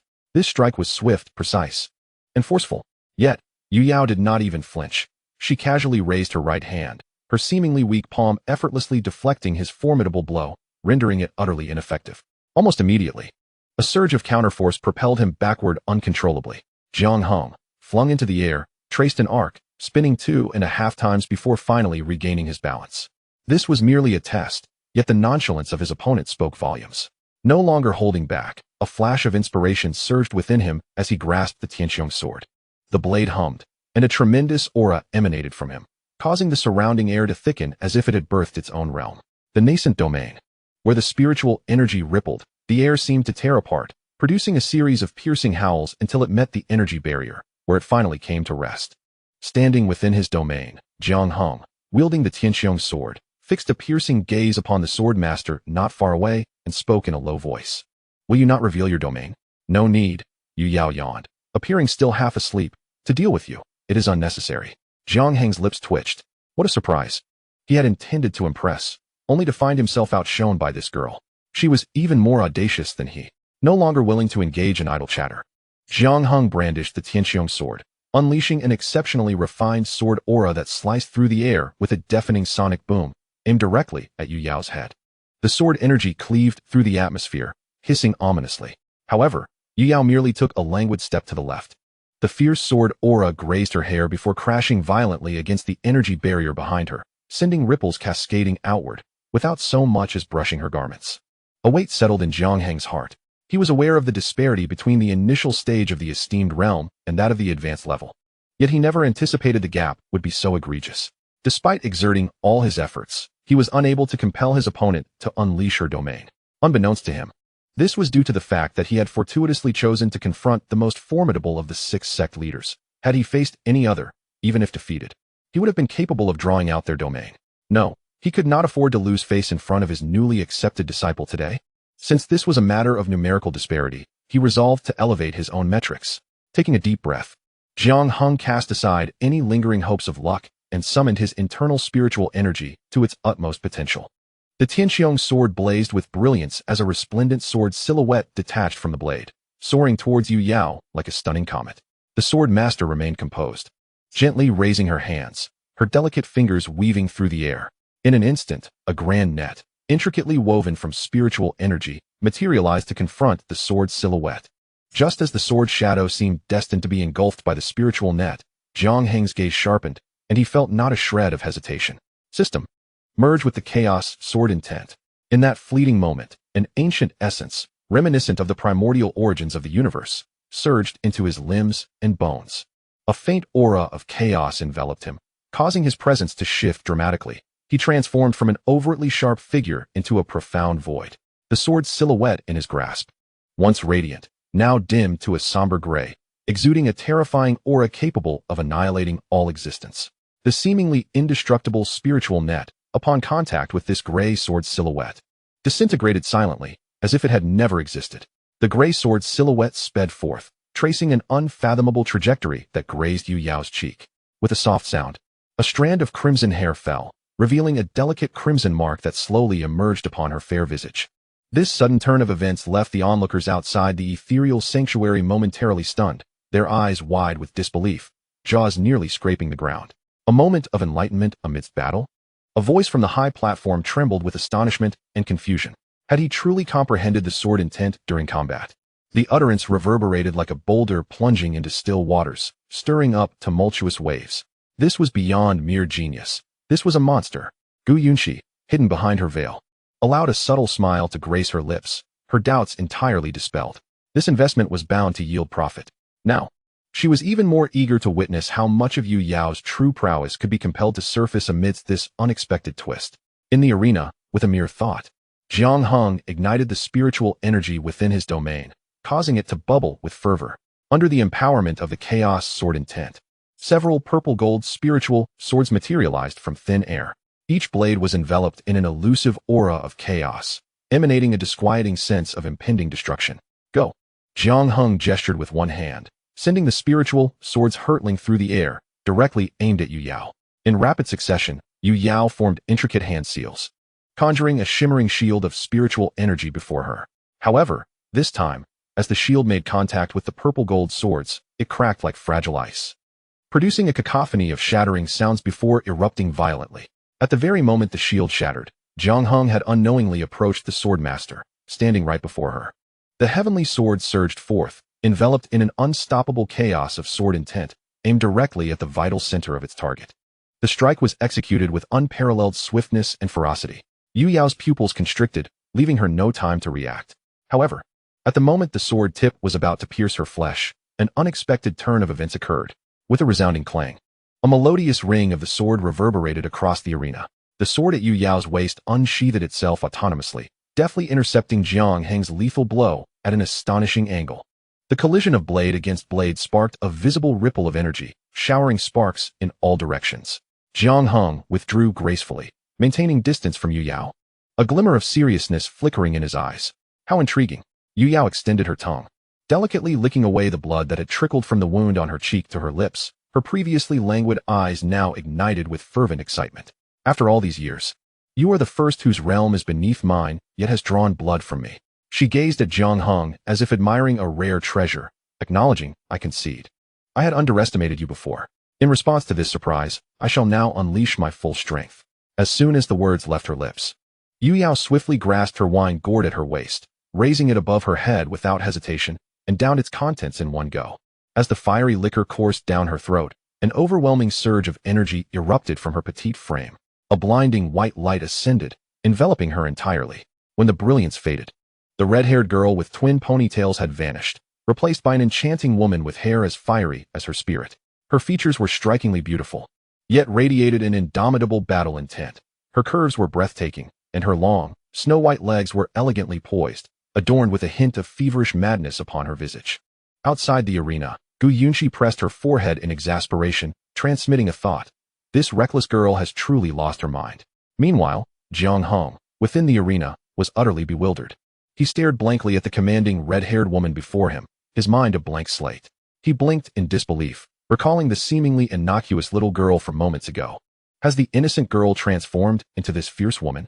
Aside from the hair color, are they truly the same person? What a jest. Excuse me, fair lady. But who might you be? What happened to that large, red-haired little potato I just saw? Chapter 23, A Narrow Victory. The softness at my fingertips, the domain of the sword master unfurled with thunderous grandeur, resembling a blooming blood-red demonic flower. The edges of the domain expanded outward, distorting the very fabric of space itself, as if the entire world was parting to make way for her. Jiang Heng felt an immense pressure bear down upon him, his newly formed domain being relentlessly constricted under this force, shrinking until it encompassed less than half its original size. A dense, metallic scent of blood permeated the air. The aroma invaded his nostrils, as if invisible claws were tearing at his psyche, provoking a wild, bloodthirsty inclination that surged uncontrollably within him. Jiang Heng felt a chill run through him. Just as his mind teetered on the brink of collapse, the chaos of sword intent within him trembled slightly. A faint flow of chaotic energy circulating throughout his being, swiftly dispelling the unsettling negativity, restoring clarity to his mind. Meanwhile, the compressed domain he inhabited stabilized, even emanating a dim, misty glow, subtly hinting at signs of countering the domain of the sword master. Ultimately, it was the consequence of his insufficient cultivation. Jiang Heng mused inwardly that, if they were of the same realm, he possessed the confidence to effortlessly shatter his opponent's domain. Outside the barrier, Gu Yunxi had initially prepared to intervene, but upon witnessing this scene, her movements abruptly halted midair. To witness someone at the initial stage of the venerable realm contend against the battle-maniac Yu Yao, a flicker of anticipation passed through her phoenix eyes, curious to see what other surprises this Jiang Heng could unveil. The other masters were already left dumbfounded, gazing at the upright figure in the arena as if they had seen a ghost. Was this young man a monster? In the arena, the laziness in Yu Yao's eyes vanished entirely, replaced by an overwhelming excitement. A sinister blood hue flared at the corners of her eyes as she fiercely stomped her jade foot into the void. The air beneath her erupted in a wave of force, and her crimson skirt billowed as she transformed into a shooting star, hurtling towards Jiang Heng. Her long sword thrust straight forward, devoid of any embellishment. Jiang Heng's pupils constricted. With his comprehension of chaos sword intent, he harbored no fear. Instead of retreating, he advanced, the Tianxiong sword spinning in his palm, casting a silver arc as he boldly met that red shadow. Clang, clang, clang. The crisp sounds of their sword strikes melded into a cacophony, sparks flying violently between them. In just a few breaths, the two had exchanged hundreds of blows within a 10-foot radius, and to the onlooking disciples, all that remained was a swirling mass of crimson and violet light, their figures too elusive to capture. Initially, Jiang Heng appeared somewhat passive, but as his understanding of the chaos sword intent deepened, he gradually began to turn the tide, ultimately forming a subtle suppression. Delightful, Yu Yao exclaimed with a charming cry, her battle fervor igniting even further instead of waning. Suddenly, she lifted her long jade leg, her knee striking precisely against the spine of the Tianxiong sword, using the recoil to swiftly retreat, creating a distance of several dozen feet between her and Jiang Heng. In her right hand, the blood sword traced an eerie arc in the void, unleashing a tangible wave of blood-colored sword energy that distorted the space it traversed. Simultaneously, her left hand rose gracefully, causing the spiritual energy within her domain to surge dramatically, condensing into hundreds of blood-red sword shadows, their tips glinting ominously, resembling a torrential rain of blood, enveloping Jiang Heng from all directions. In that moment, the heavens and the earth conspired to sever all of Jiang Heng's escape routes. Taking a deep breath, Jiang Heng raised the Tianxiong sword high above his head with one hand. The spiritual power within his dantian surged forth without reservation, flooding into the sword's body, causing the ancient runes inscribed upon it to glow brilliantly, radiating luminous splendor from the hilt to the tip. Buzz, a vast sword energy, transcending the heavens and the earth, surged skyward, tearing through the air around it with an ear-splitting roar. Crack! The spiritual barrier set by Gu Yunxi shattered under the impact of this sword energy, crumbling like fragile glass. Countless shards transforming into a myriad of luminous points that scattered in all directions. Jiang Heng swiftly spun his wrist, and the Tianqiong sword unleashed a devastating white sword energy that swept across the battlefield. The sword energy sliced through the air, tearing open a pitch-black rift in the void, while the sharp, piercing sound of spatial friction compelled the distant disciples to cover their ears in agony. As the blood-red sword energy collided with the myriad sword shadows against the white sword light, a thunderous explosion erupted, dazzling like blood-hued fireworks. Within this fiery display, the sword master intertwined her fingers, and the golden patterns on her palms suddenly glowed. The blood-red sword, hovering before her, emitted a resonant hum, its intricate patterns writhing as if alive, swelling to a length of over 10 feet in mere moments, the scarlet sword energy almost igniting the surrounding air. The spiritual energy enveloping her surged violently, gathering behind her like rivers converging into the sea. Amidst the black mist, an ethereal skeletal dragon, clearly defined with scales and claws, gradually took shape, its stark white ribs flowing with a river of blood, the dragon's curved horns glinting with a chilling light. As the sound of bones grinding echoed, the 1,000-foot-long dragon body slowly unfurled. The sword master gracefully ascended into the air, landing atop the dragon's head. "Go," she uttered, her crimson lips parting to release a chilling command. The skeletal dragon roared silently toward the heavens. The shockwave transformed into a tangible wave of force, whipping the garments of the distant disciples into a frenzy. It opened its massive jaws, clamping down on the blood-red giant sword, and with a flick of its long tail, it charged toward Jiang Heng with the might to shatter mountains and split seas. Jiang Heng's pupils constricted sharply as he inhaled deeply, the chaotic sword intent within him boiling over. Purple gold light surged through his veins, coalescing into a radiant halo around him. Gripping the Tianqiong sword tightly, the chaotic energy coursing through the blade surged dramatically, materializing a massive chaotic sword shield before him. Boom! The clash between the blood-red giant sword and the chaotic sword shield erupted with a deafening roar. A visible shockwave swept across the arena, sending the distant spectators tumbling, many turning pale and clutching their chests in fear. Gu Yunxi, witnessing this, casually raised her hand to suppress the violent aftermath, which was instantly quelled. In the arena, Jiang Heng was thrust backward by the overwhelming force, a trickle of blood escaping from the corner of his mouth. The glow of the chaotic sword shield dimmed, cracks spreading across its surface, and he could distinctly feel his spiritual energy being drained at a terrifying pace. Just as his energy was on the brink of depletion and the shield threatened to shatter, a sudden stir from the depths of his Dantian's chaotic sword intent resonated. Under this unexpected surge, the chaotic sword shield's brilliance reversed, not only resisting destruction but unleashing an even greater power. A terrifying backlash erupted from the shield. The once mighty blood-red skeletal dragon disintegrated inch by inch before this force, dissolving into a cloud of blood mist.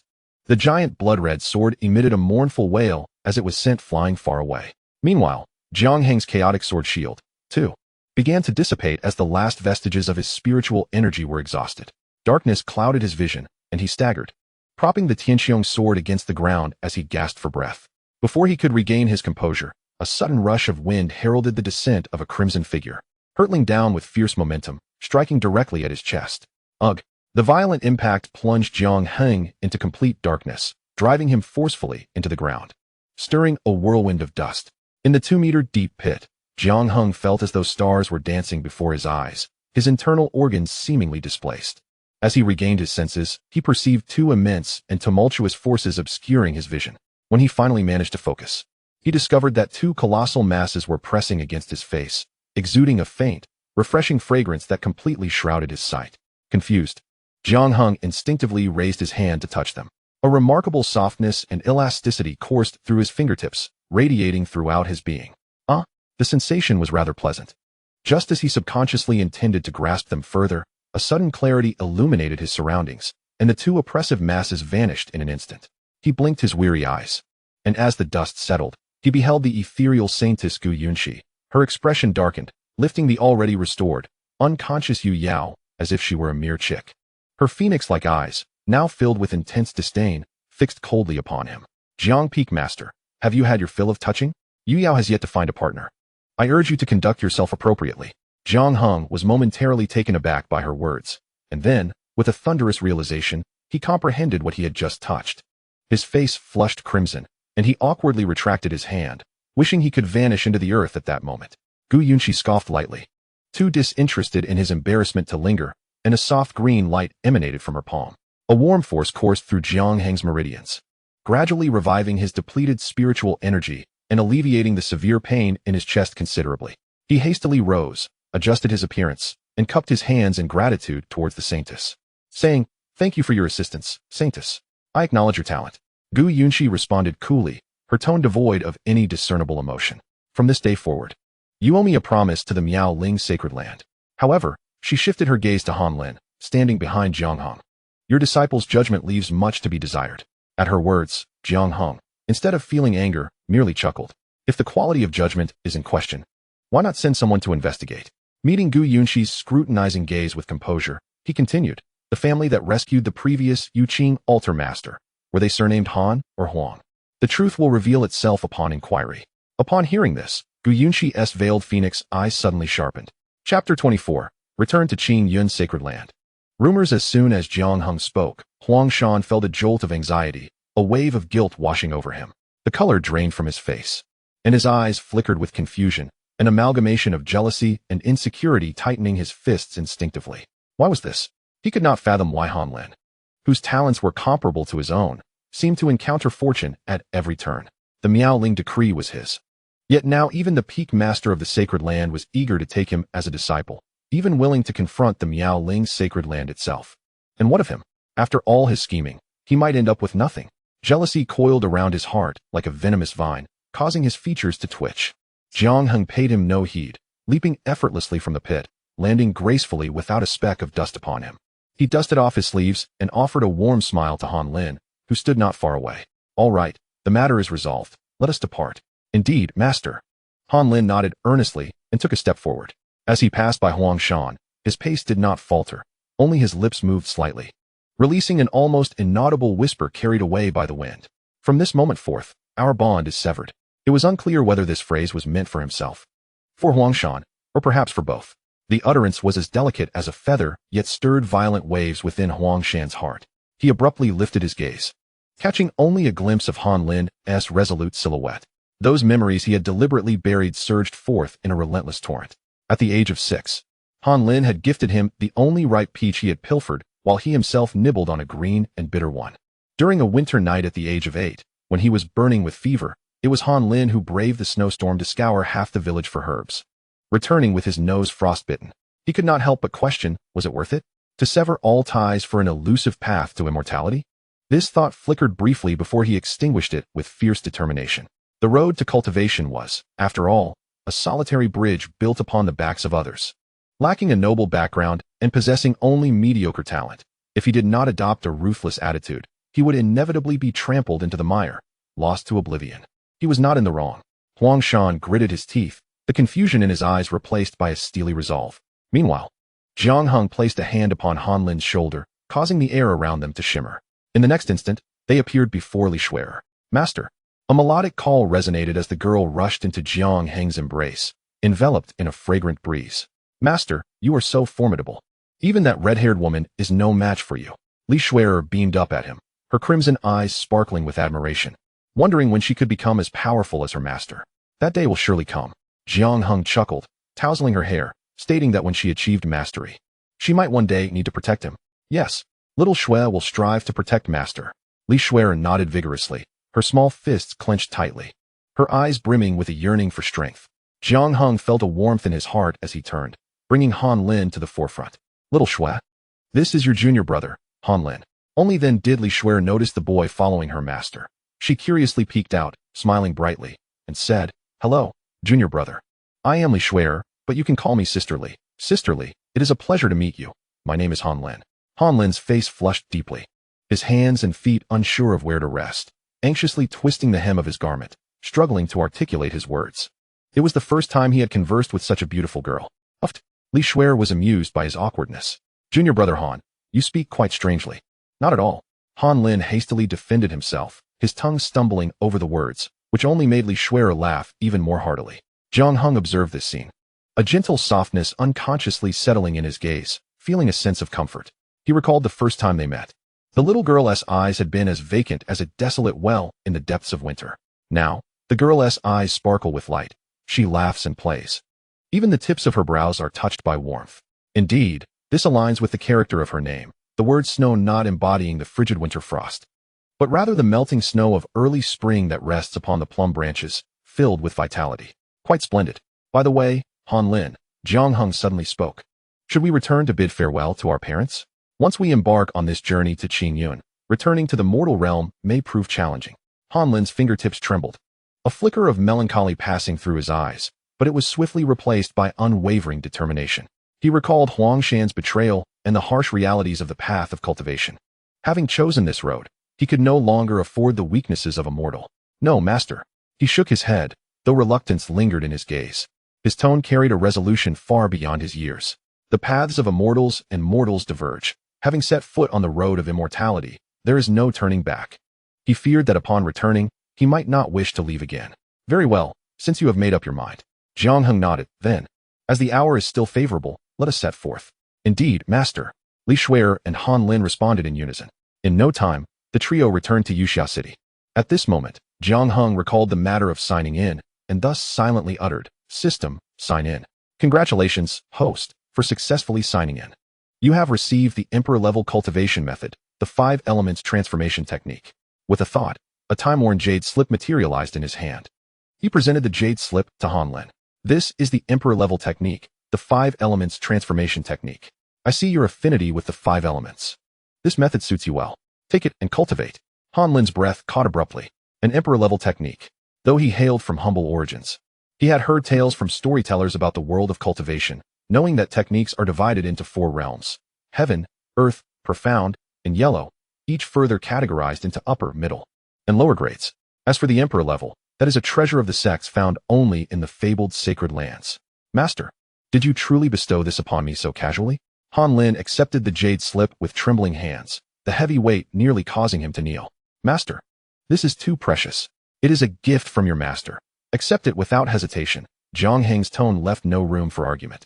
Han Lin clutched the jade slip tightly, deeply bowing in gratitude, saying nothing more, but engraving this immense kindness firmly in his heart.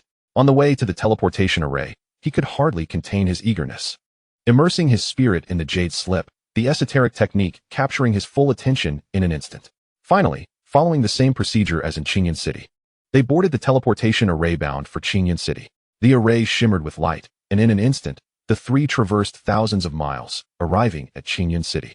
Upon returning to Qingyun City, Jiang Heng did not linger, leading his 2 disciples straight to the sacred land of Qingyun. With his current cultivation at the respectable realm, his speed was no longer what it once was. In less than half an hour, the towering mountain gates came into view. At the gates, 2 disciple guards were dozing. Hearing the commotion, they suddenly opened their eyes. Upon recognizing the face of the foremost figure, the spear in their hands clattered to the ground. Master Jiang. The disciple on the left turned pale, stammering, You have returned? As he spoke, his teeth chattered, cold sweat trickling down his temples. Utterly devoid of the warmth with which he had approached Jiang Heng during his last departure. Jiang Heng immediately sensed the unusual demeanor of the gatekeeper disciple. Something was amiss. Indeed, quite a lot. Such a reaction was not befitting the reception of a peak master. His brows furrowed slightly as his gaze swept over. What has transpired? His seemingly ordinary words carried an invisible pressure. The disciple's legs weakened, nearly causing him to kneel. His lips trembled, rendering him incoherent. And nothing. There are rumors in the sacred ground that you. What? Jiang Heng's voice grew cold. They say you killed Elder Feng of the Heavenly Sword Peak. The disciple shouted almost with closed eyes. They also claim that you have harbored grievances against the Heavenly Sword Peak for a long time, intentionally trailing Elder Feng to harm him. The disciple's voice dwindled, his head nearly buried in his chest. Elder Feng? Feng Lei? Jiang Heng's gaze darkened. That old fool deserved his fate for attempting to ambush him under Wang Feng's orders. Yet, how did this turn into him being the aggressor? Jiang Heng instantly understood. This was yet another of Wang Feng's schemes. That old curse certainly had a talent for inverting right and wrong. Very well. Jiang Heng's voice betrayed no hint of emotion. Yet it caused the disciple to tremble even more. Wang Feng has indeed grown audacious. Disinterested in further addressing the frightened disciple, he turned to the 2 young ones behind him and said, Let us return to Qiong Peak. Qiong Peak lies at the easternmost edge of the 7 peaks of Qingyun, perpetually shrouded in mist. As the trio ascended the white jade steps, Disciples they encountered hurriedly lowered their heads, avoiding eye contact, their whispers buzzing like mosquitoes in their ears.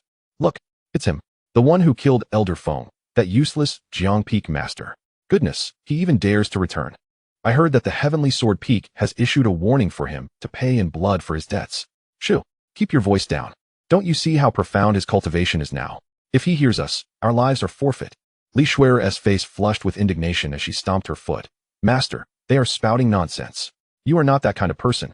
In her heart, Master was the best in the world and would never harm a fellow disciple without cause. Han Lin also clenched his fists, lips pressed together in silence. Yet he subtly moved to stand behind Jiang Heng, as if to shield him from unfounded criticism with his modest stature.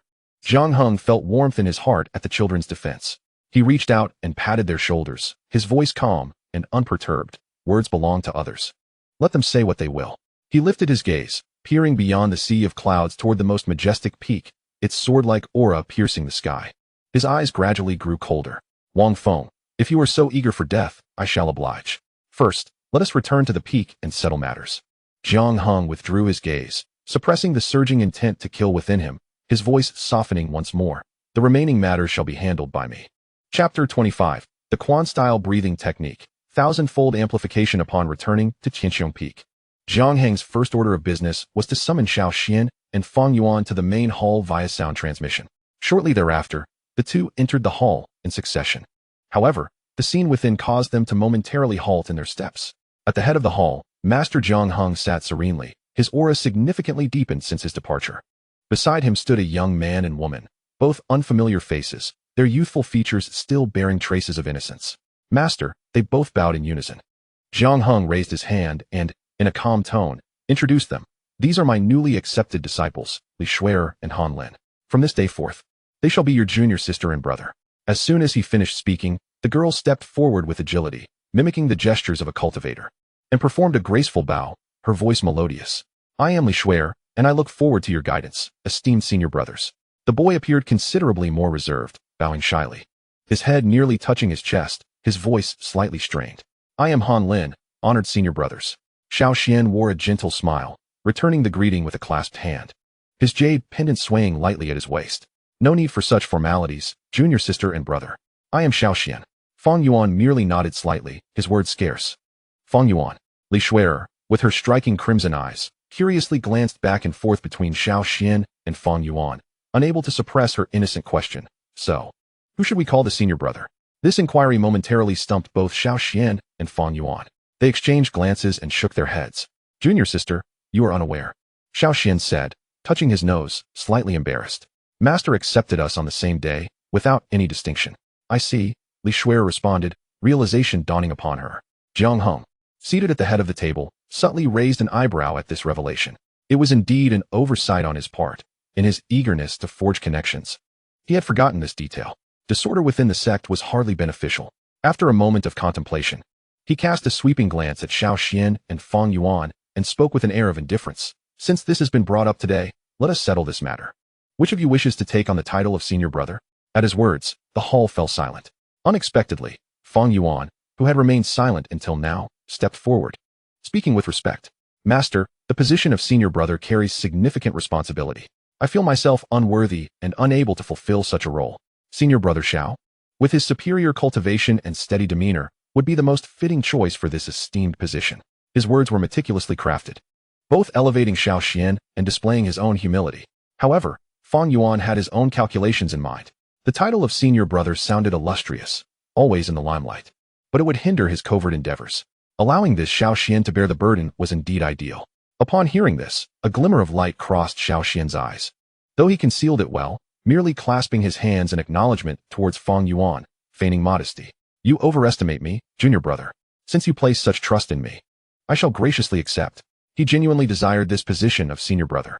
As the foremost disciple of a peak, it symbolized prestige, and the resources he could obtain would far surpass those available to others. Very well, Jiang Heng affirmed with a decisive nod. Xiaoxian shall be the senior brother. Feng Yuan the second senior brother, Li Shuer the third senior sister, and Han Lin the fourth junior brother. With these titles established, the atmosphere in the hall lightened somewhat. However, Jiang Heng's tone shifted, his expression growing solemn. Nonetheless, I have gathered you here today not solely to introduce your junior siblings, but also to discuss 2 additional matters. His gaze swept over the 4 of them, his voice low yet resonant, clearly reaching each ear. Firstly, within the sacred grounds, it has evidently spread that I, with malicious intent, have slain Elder Feng of the Sword Peak. Both Xiao Xian and Feng Yuan felt a chill in their hearts. Jiang Heng observed their reactions, his tone unperturbed. Indeed, it was I who took the life, but it was they who first sought my demise. My actions were merely a matter of self-defense.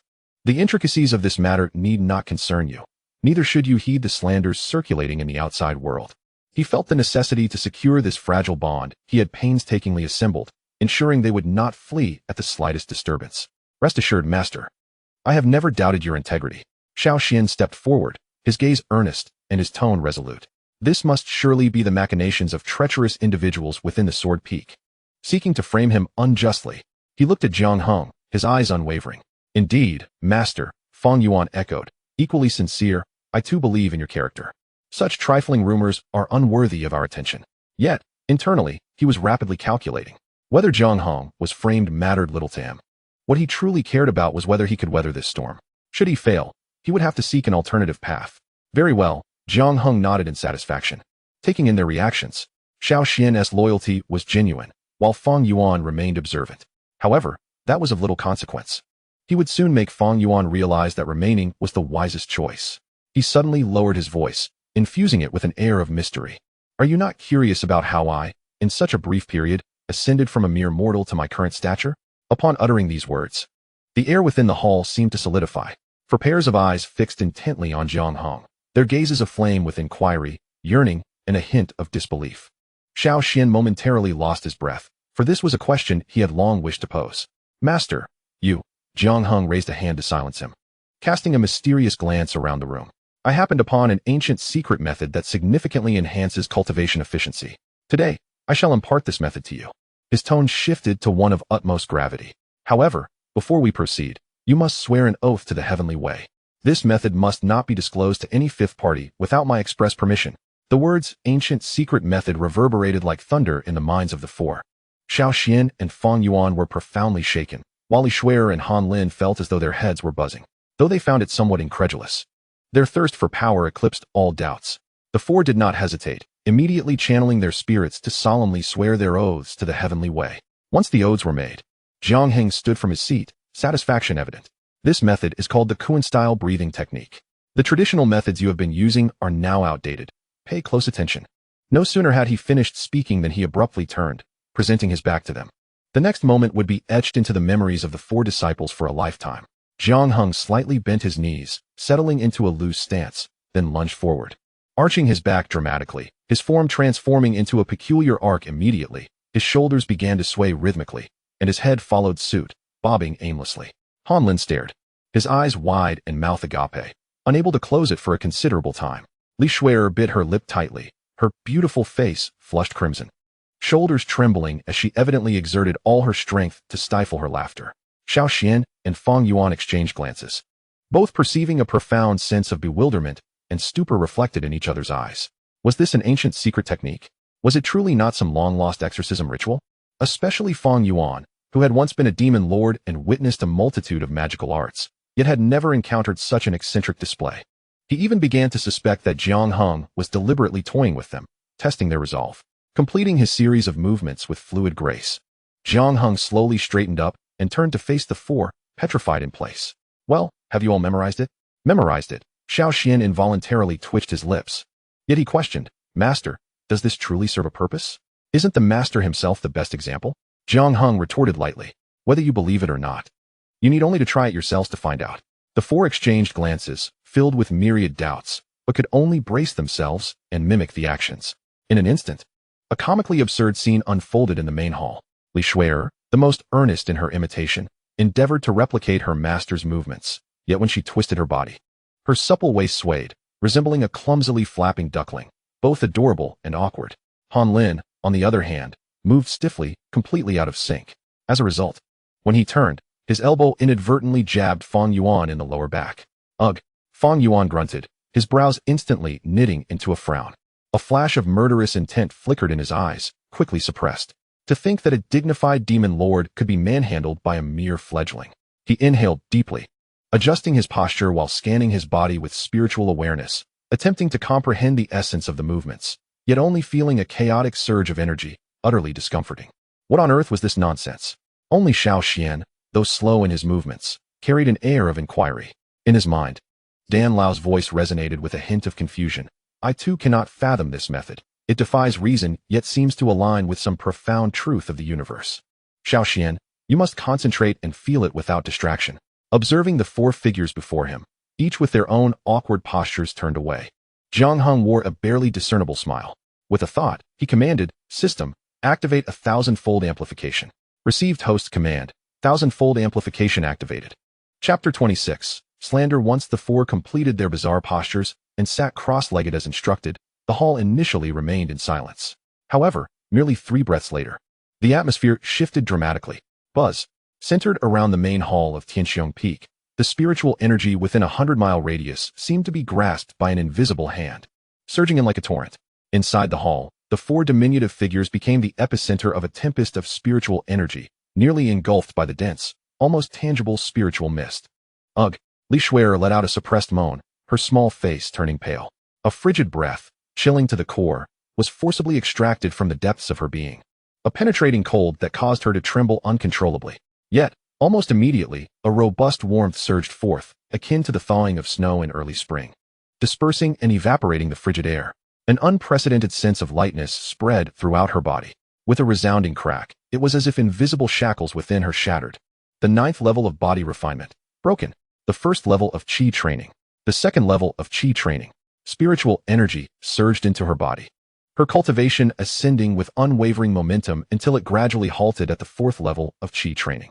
Li Shui'er abruptly opened her eyes, her crimson irises reflecting the colors of this world for the first time.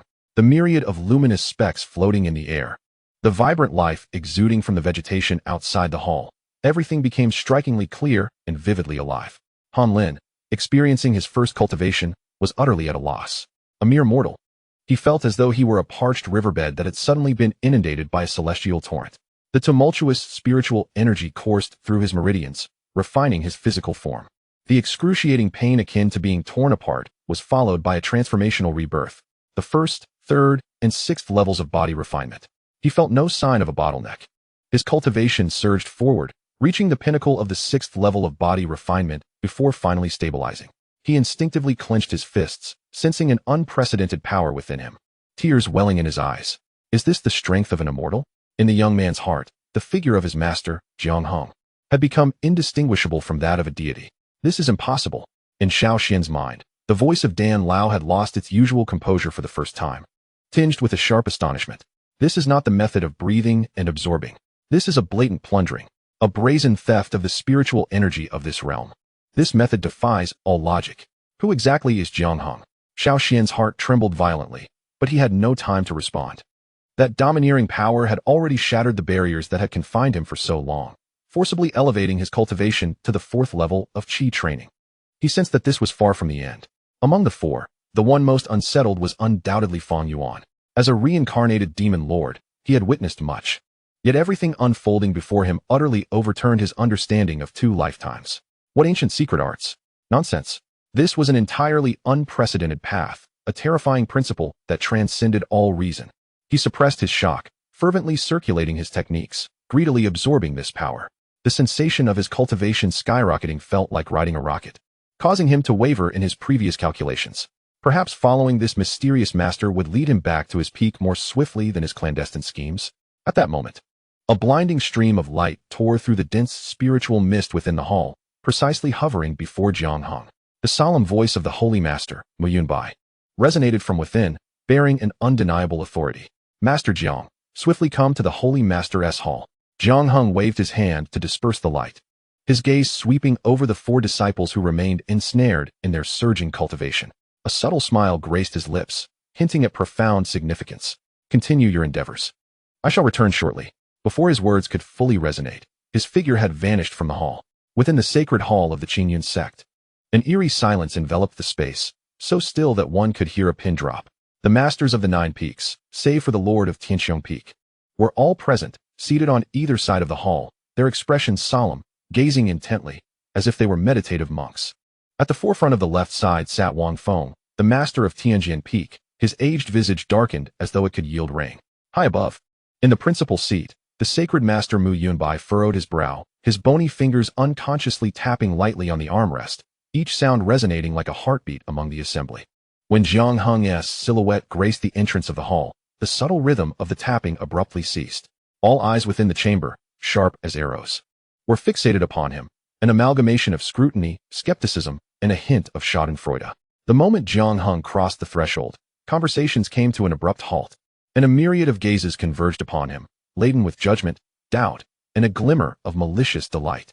Wang Feng sprang to his feet, vehemently pointing at Jiang Heng, his face a canvas of indignation and despair. You have slain a fellow elder, committing an atrocious crime, and yet you dare to step into this sacred hall. Jiang Heng, unperturbed, did not even flicker his eyelids. He traversed the center of the hall, disregarding Wang Feng's outburst, merely offering a slight bow to the seated Mu Yunbai. I have come to pay my respects to the sacred master. Mu Yunbai's expression was a tapestry of complexity as he nodded slightly, acknowledging the gesture. Jiang Heng. The sheer dismissal ignited a fury within Wang Feng, causing a surge of blood to rush to his head, prompting him to slam his hands upon the table, rattling the teacups atop it. I am inquiring of you. What is your explanation for Elder Feng's death? At last, Jiang Heng turned with deliberate calmness, his tranquil eyes surveying the contorted face of anger before him. His lips parted with a measured reply. It was I who killed him. The hall erupted in uproar. Even the masters who had been meditating with their eyes closed now opened them wide in astonishment. No one had anticipated such a forthright and audacious admission. Wang Feng momentarily froze, only for a flicker of elation to pass across his features. This was the confession he had awaited. Excellent. Excellent. The sacred master and all present have heard him. He has confessed. His voice, sharp with excitement, echoed through the hall. According to the laws of our Qingyun sect, those who slay their fellow disciples shall have their cultivation revoked and be cast into the celestial prison, never to rise again. Yet, Jiang Heng appeared indifferent to his tirade, his tone devoid of any tremor. Elder Feng was indeed slain by my hand. However, he acted under your orders, Master Wang, ambushing me outside the sacred grounds. I was outmatched, nearly perishing, and in a moment of desperation, I struck back. He paused, a playful glint entering his eyes. In fact, I should extend my gratitude to you, Master Wang. Had you not sent someone to kill me, I might never have found the resolve to eliminate a fellow disciple. You lie? Wang Feng trembled with rage, his finger quivering as he pointed at Jiang Heng. Elder Feng had no grievance with you. Why would he seek to ambush you? It is clear that you have harbored a long-standing grudge against Qiong Peak, seizing the opportunity for revenge. Is that so? Jiang Heng chuckled lightly. And what evidence do you possess? Surely, Master Wang does not believe that a conviction can be secured solely through words? As soon as these words were uttered, several neutral peak masters instinctively nodded in agreement. Indeed, mere words hold no weight. At the main seat, Mu Yunbai finally spoke, his voice steady. Wang Feng, do you possess any evidence to prove that Jiang Heng is intentionally attempting to harm? Wang Feng's breath caught in his throat. Evidence? He had no substantial evidence whatsoever. All of this was merely a slanderous accusation that he had opportunistically conjured. Observing Mu Yunbai's overt partiality, Wang Feng felt a surge of anger but dared not express it. His eyes darted, and a more malicious thought crept into his mind. He suddenly broke into a cold laugh, his voice laced with bitterness. Holy Master, esteemed guests, let us set aside the untimely death of Elder Feng for the moment. However, there is another matter that Jiang Heng cannot possibly refute. Wang Feng abruptly pointed at Jiang Heng, his tone sharply rising, akin to a cuckoo's mournful cry. Jiang Heng, pray tell everyone, how is it that you, a being deemed a waste with innate spiritual energy leaking, condemned to a lifetime of inability to cultivate, having just a short span of over a month, ascended from a mere mortal to a realm so profound that even I cannot fathom it? This inquiry instantly seized the attention of all present. Indeed, this was the crux of the matter, the most irrational aspect. The grand hall fell once again into a profound silence, with everyone awaiting Jiang Heng's response. Sensing the moment was ripe, Wang Feng grew increasingly smug. He stepped forward, his voice resonating throughout the hall, each word piercing like a dagger. Coincidentally, our sacred ground has recently experienced a spate of inexplicable disappearances among both inner and outer disciples, with neither sight nor sound of them. Yet you, Jiang Heng, have made astonishing strides in your cultivation during this same period, advancing at a remarkable pace. He deliberately paused, surveying the room. satisfied as he noted the expressions of confusion and panic spreading across the faces of those present. Then, he unleashed the true bombshell. His voice venomous like the hiss of a serpent. I harbor grave suspicions that you have practiced demonic arts, colluding with malevolent beings, using those missing disciples as your cultivation fodder. With their blood, flesh, and souls, you have exchanged for the nefarious prowess you now possess. Boom. These words struck like a thunderclap within the hall. Colluding with demonic forces, sacrificing fellow disciples for cultivation. Each accusation was a capital offense, enough to shake the very foundations of the Qingyun's sacred ground and the entire Tianwang. The countenances of several peak masters shifted dramatically, their gazes towards Jiang Heng now fraught with suspicion and wariness. Even Mu Yunbai, who had steadfastly shielded Jiang Heng, turned pale, his hand gripping the armrest tightly, his body involuntarily sitting up straighter. If this charge against Jiang Heng were substantiated, even he could not allow such a presence to remain within the Qingyun sacred ground. In that instant, Jiang Heng became the target of everyone's ire. Wang Feng looked at him, unable to suppress a sinister grin, as if he could already envision Jiang Heng being stripped of his cultivation, dragged away like a lifeless dog. However, at the eye of the storm, Jiang Heng suddenly laughed. The laughter was soft, yet in the stillness of the grand hall, it resonated clearly in every ear, imbued with an indescribable mockery. Though not loud, it distinctly reached everyone. Carrying an air of scorn, he raised his head, speaking deliberately, each word resonating with an unsettling impact upon the hearts of his listeners. Peak Master Wang, at your advanced age, how is it that your mind still resembles a mere decoration? Are you jesting with me? Chapter 27. The Reversal of the Celestial Patterns. The completion of the Venerable Realm. Even when death looms, one dares to remain defiant. Wang Feng's furious roar echoed through the hall, tinged with a hint of desperation. Jiang Heng appeared oblivious, his expression indifferent, merely flicking his wrist. A grayish-white shadow stone lay quietly in the palm of his hand.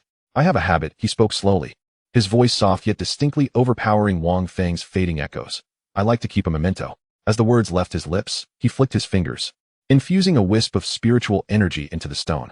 The shadow stone vibrated and levitated into the air, casting a clear projection. The image depicted the moment Feng lay ambushed Jiang Heng. You were sent by Wang Feng, were you not? To assassinate the master of a peak. This is a grave crime, akin to extermination of a family. What benefits did he promise you that you would risk your life? A dead man has no need to know so much. The scene captured Feng Lei's despair and regret in his final moments, his contorted face and unwilling screams striking the nerves of all present. The peak master was wrong. I was wrong. We were all wrong. No, I cannot die. I am on the verge of becoming the peak master. I have a bright future ahead. The projection abruptly ceased with Feng Lei's final, piercing scream. In the grand hall, a deathly silence enveloped the atmosphere. The gazes of all the peak masters bore down on Wang Feng like daggers.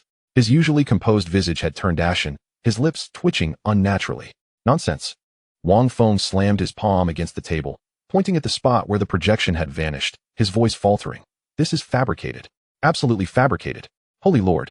This is nothing but slander and entrapment. He had cursed Feng Lei 1,000 times in his heart, deeming him a complete failure. Jiang Heng retrieved the shadow stone, methodically placing it into his robe. Wang Feng, at this juncture, do you still wish to argue? Jiang Heng's gaze was fixed directly upon Wang Feng's distorted face. He silently chanted, Eye of the Great Path, open. In an instant, a fleeting glimmer of golden light flashed in his eyes. By heavens, upon inspection, the revelations were indeed profound. Wang Feng, that old scoundrel, was truly attempting to shift the burden of his own sins back onto himself. Wang Feng, cultivation level, 8th stage of the Venerable Realm, recent activities, in pursuit of a breakthrough, colluded with the demonic sect, Blood Fiend sect, to acquire blood sacrifice techniques. Secretly murdering several outer disciples for ritualistic enhancement, and seducing a number of loyal elders to practice this dark method together.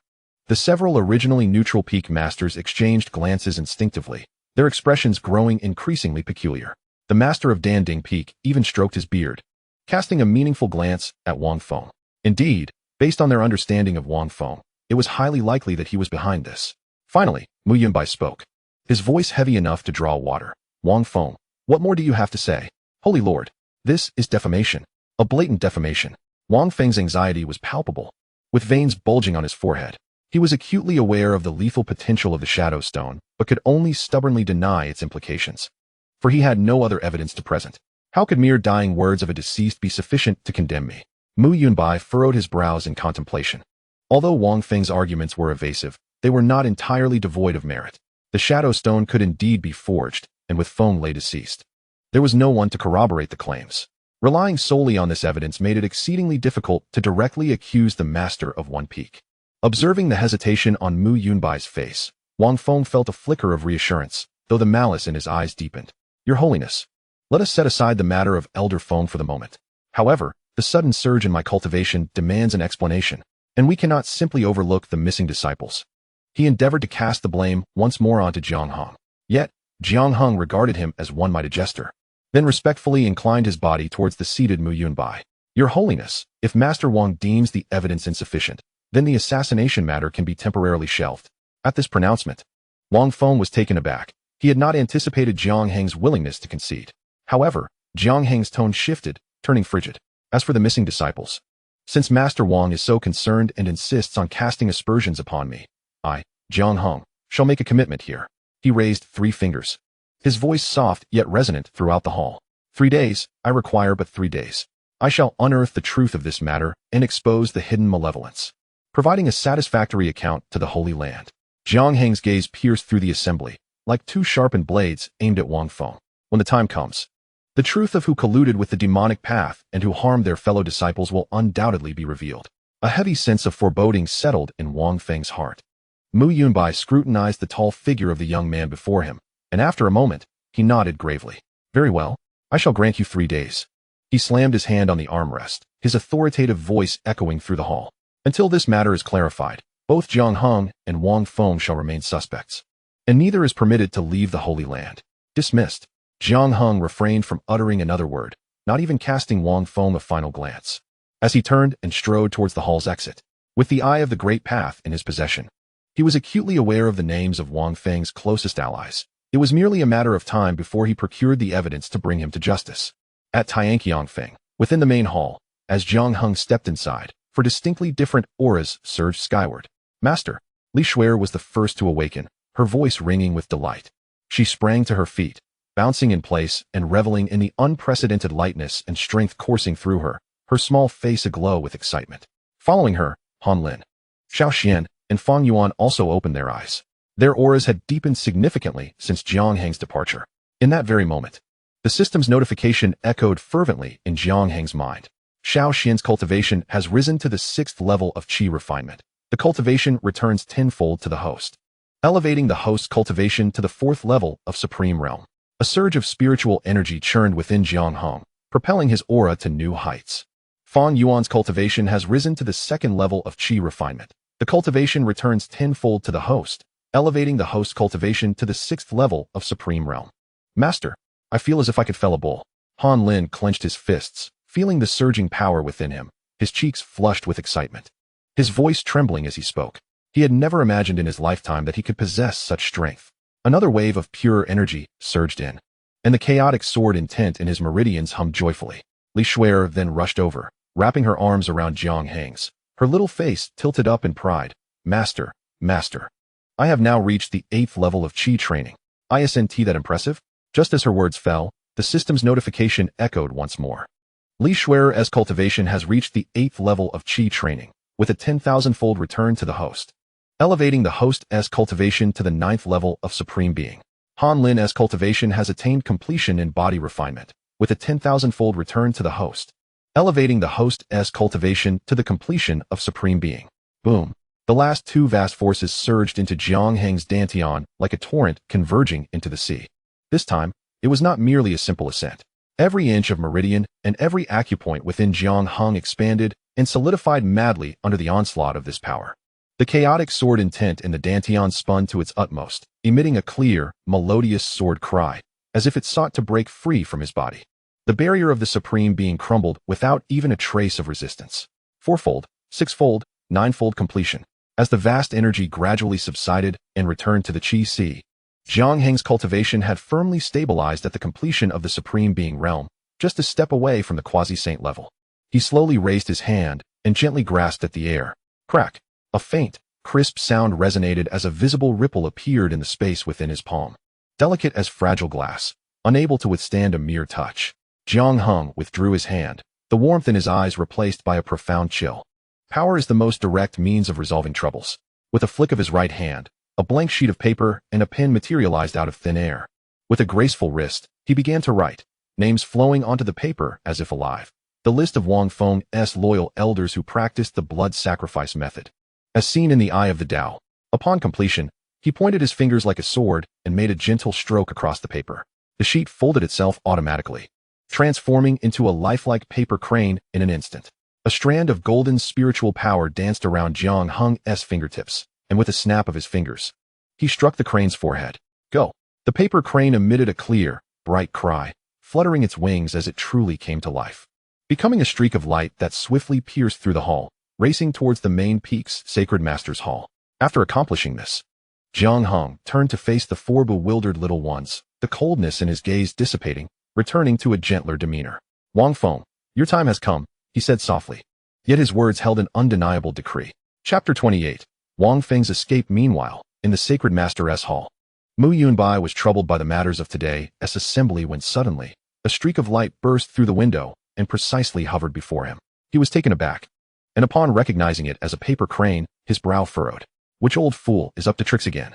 With a thought, the paper crane gently landed in his palm, warm to the touch, and then transformed into a sheet of paper. On the letterhead, the names lined up like ominous death warrants, each stroke of the pen sharp and imbued with palpable menace. Elder Lei, Elder Chu, Elder Lin, Elder Zhao. Each name represented a powerful elder of the Heavenly Sword Peak, each a vital ally to Wang Feng. Mu Yunbai's breath caught in his throat. He rose abruptly, an invisible aura of terror sweeping through the grand hall, causing the furniture to groan under the weight of an unseen pressure. Intruders. His voice was not loud, yet it carried the oppressive foreboding of an impending storm. Two guards clad in dark golden armor materialized, kneeling with heads bowed low. Seal off the Heavenly Sword Peak and apprehend all those listed in this letter. Mu Yunbai's voice was as frigid as ancient ice, his authoritative visage radiating lethal intent. Anyone who dares to resist shall be executed without exception. If even a whisper of this matter escapes, you shall be summoned with your heads. Understood. The golden armored guards felt a chill of trepidation, but did not hesitate, their figures transforming into fleeting shadows, vanishing in an instant. The hall fell once more into a profound silence, disrupted only by the heavy sound of Mu Yunbai's breathing, reverberating in the spacious chamber, each exhale striking against his nearly uncontrollable fury. Midnight. The night was as dark as ink, enveloping the entire Qingyun sacred land. Outside a secluded cave on the main vein of Heavenly Sword Peak, two shadows quietly descended. It was Mu Yunbai and Jiang Heng, now clad in casual attire. Jiang Heng extended a finger and gently pointed towards the void ahead. A nearly imperceptible golden ripple expanded outward. The protective barrier, capable of withstanding a full-force strike from a powerful practitioner, dissolved silently like thin paper scorched by a branding iron, creating a passage for one to pass through. The two slipped inside. A nauseatingly sweet and metallic odor, mingled with an eerie energy fluctuation, assaulted their senses. The hidden chamber deep within the cave had been forcefully breached. On the ground lay a formation with a diameter of 3 zhang, its bizarrely twisted runes saturated with long-dried, darkened blood. At the center of the formation, several segments of not yet fully decayed white bones exuded a towering aura of resentment. The blood sacrifice formation of the Blood Fiend sect. Mu Yunbai clenched his fists tightly, the sound of cracking knuckles echoing as he ground out a few words between clenched teeth. What a Wang Feng! What a Heavenly Sword Peak! Each word dripped with boundless fury. Jiang Heng furrowed his brow, observing intently before turning away. Master, do not let your anger harm your health. This is merely the first. Mu Yunbai found himself momentarily stifled by this bland remark, his internal rage flaring even higher, manifesting only as a cold snort as he swept his sleeve and followed. Under the cover of night, the two figures glided through Heavenly Sword Peak like vengeful specters, visiting the caves of Elder Chu, Elder Lin, and Elder Zhao. Without exception, each hidden chamber contained an identical blood sacrifice formation. The fate of the outer disciples who had vanished without a trace within the sacred grounds had become unmistakably clear. As the two emerged from the fourth cave, Mu Yunbai stood at the cliff's edge, silently gazing down at the myriad lights below. The night breeze stirred his robes, yet it could not dispel the chilling aura of murderous intent that clung to him, nearly solidifying in the air. As the Holy Master, he remained utterly oblivious to the heinous deeds transpiring right beneath his very eyes, shrouded in ignorance. This was nothing short of a profound disgrace. Within the sacred realm of Qingyun, in the damp and shadowy confines of the prison, Elders Lei and Chu, along with 2 others, lay helplessly on the ground. their spiritual powers sealed by specially crafted chains that pierced their bones. With a creaking sound, the heavy prison door swung open, and two figures stepped forward against the light. Upon seeing them, Elder Lay, whose face was ashen, grasped at the last straw of hope and began to struggle violently, the chains clattering in response. Holy Master! Holy Master! I am wronged. He bellowed hoarsely. I have served the Sword Peak for 3 centuries, shedding blood for the Holy Land. How could I conspire with the demonic path? It is Jiang Heng. He must have framed me. His origins are dubious. He must have employed some wicked sorcery. Indeed. Holy Master, please see the truth. Elder Chu echoed. Wailing in despair, we are unwaveringly loyal to the Holy Land, with no thoughts of betrayal. The Holy Master, Mu Yunbai, remained impervious to their cries. His stern visage betraying no emotion. He simply walked to the center of the cell, silent and resolute. Loyalty? Mu Yunbai, uninterested in their empty words, flicked his wrist. With a hum, 4 memory stones materialized and hovered before the 4 prisoners. There was no interrogation, no reprimands.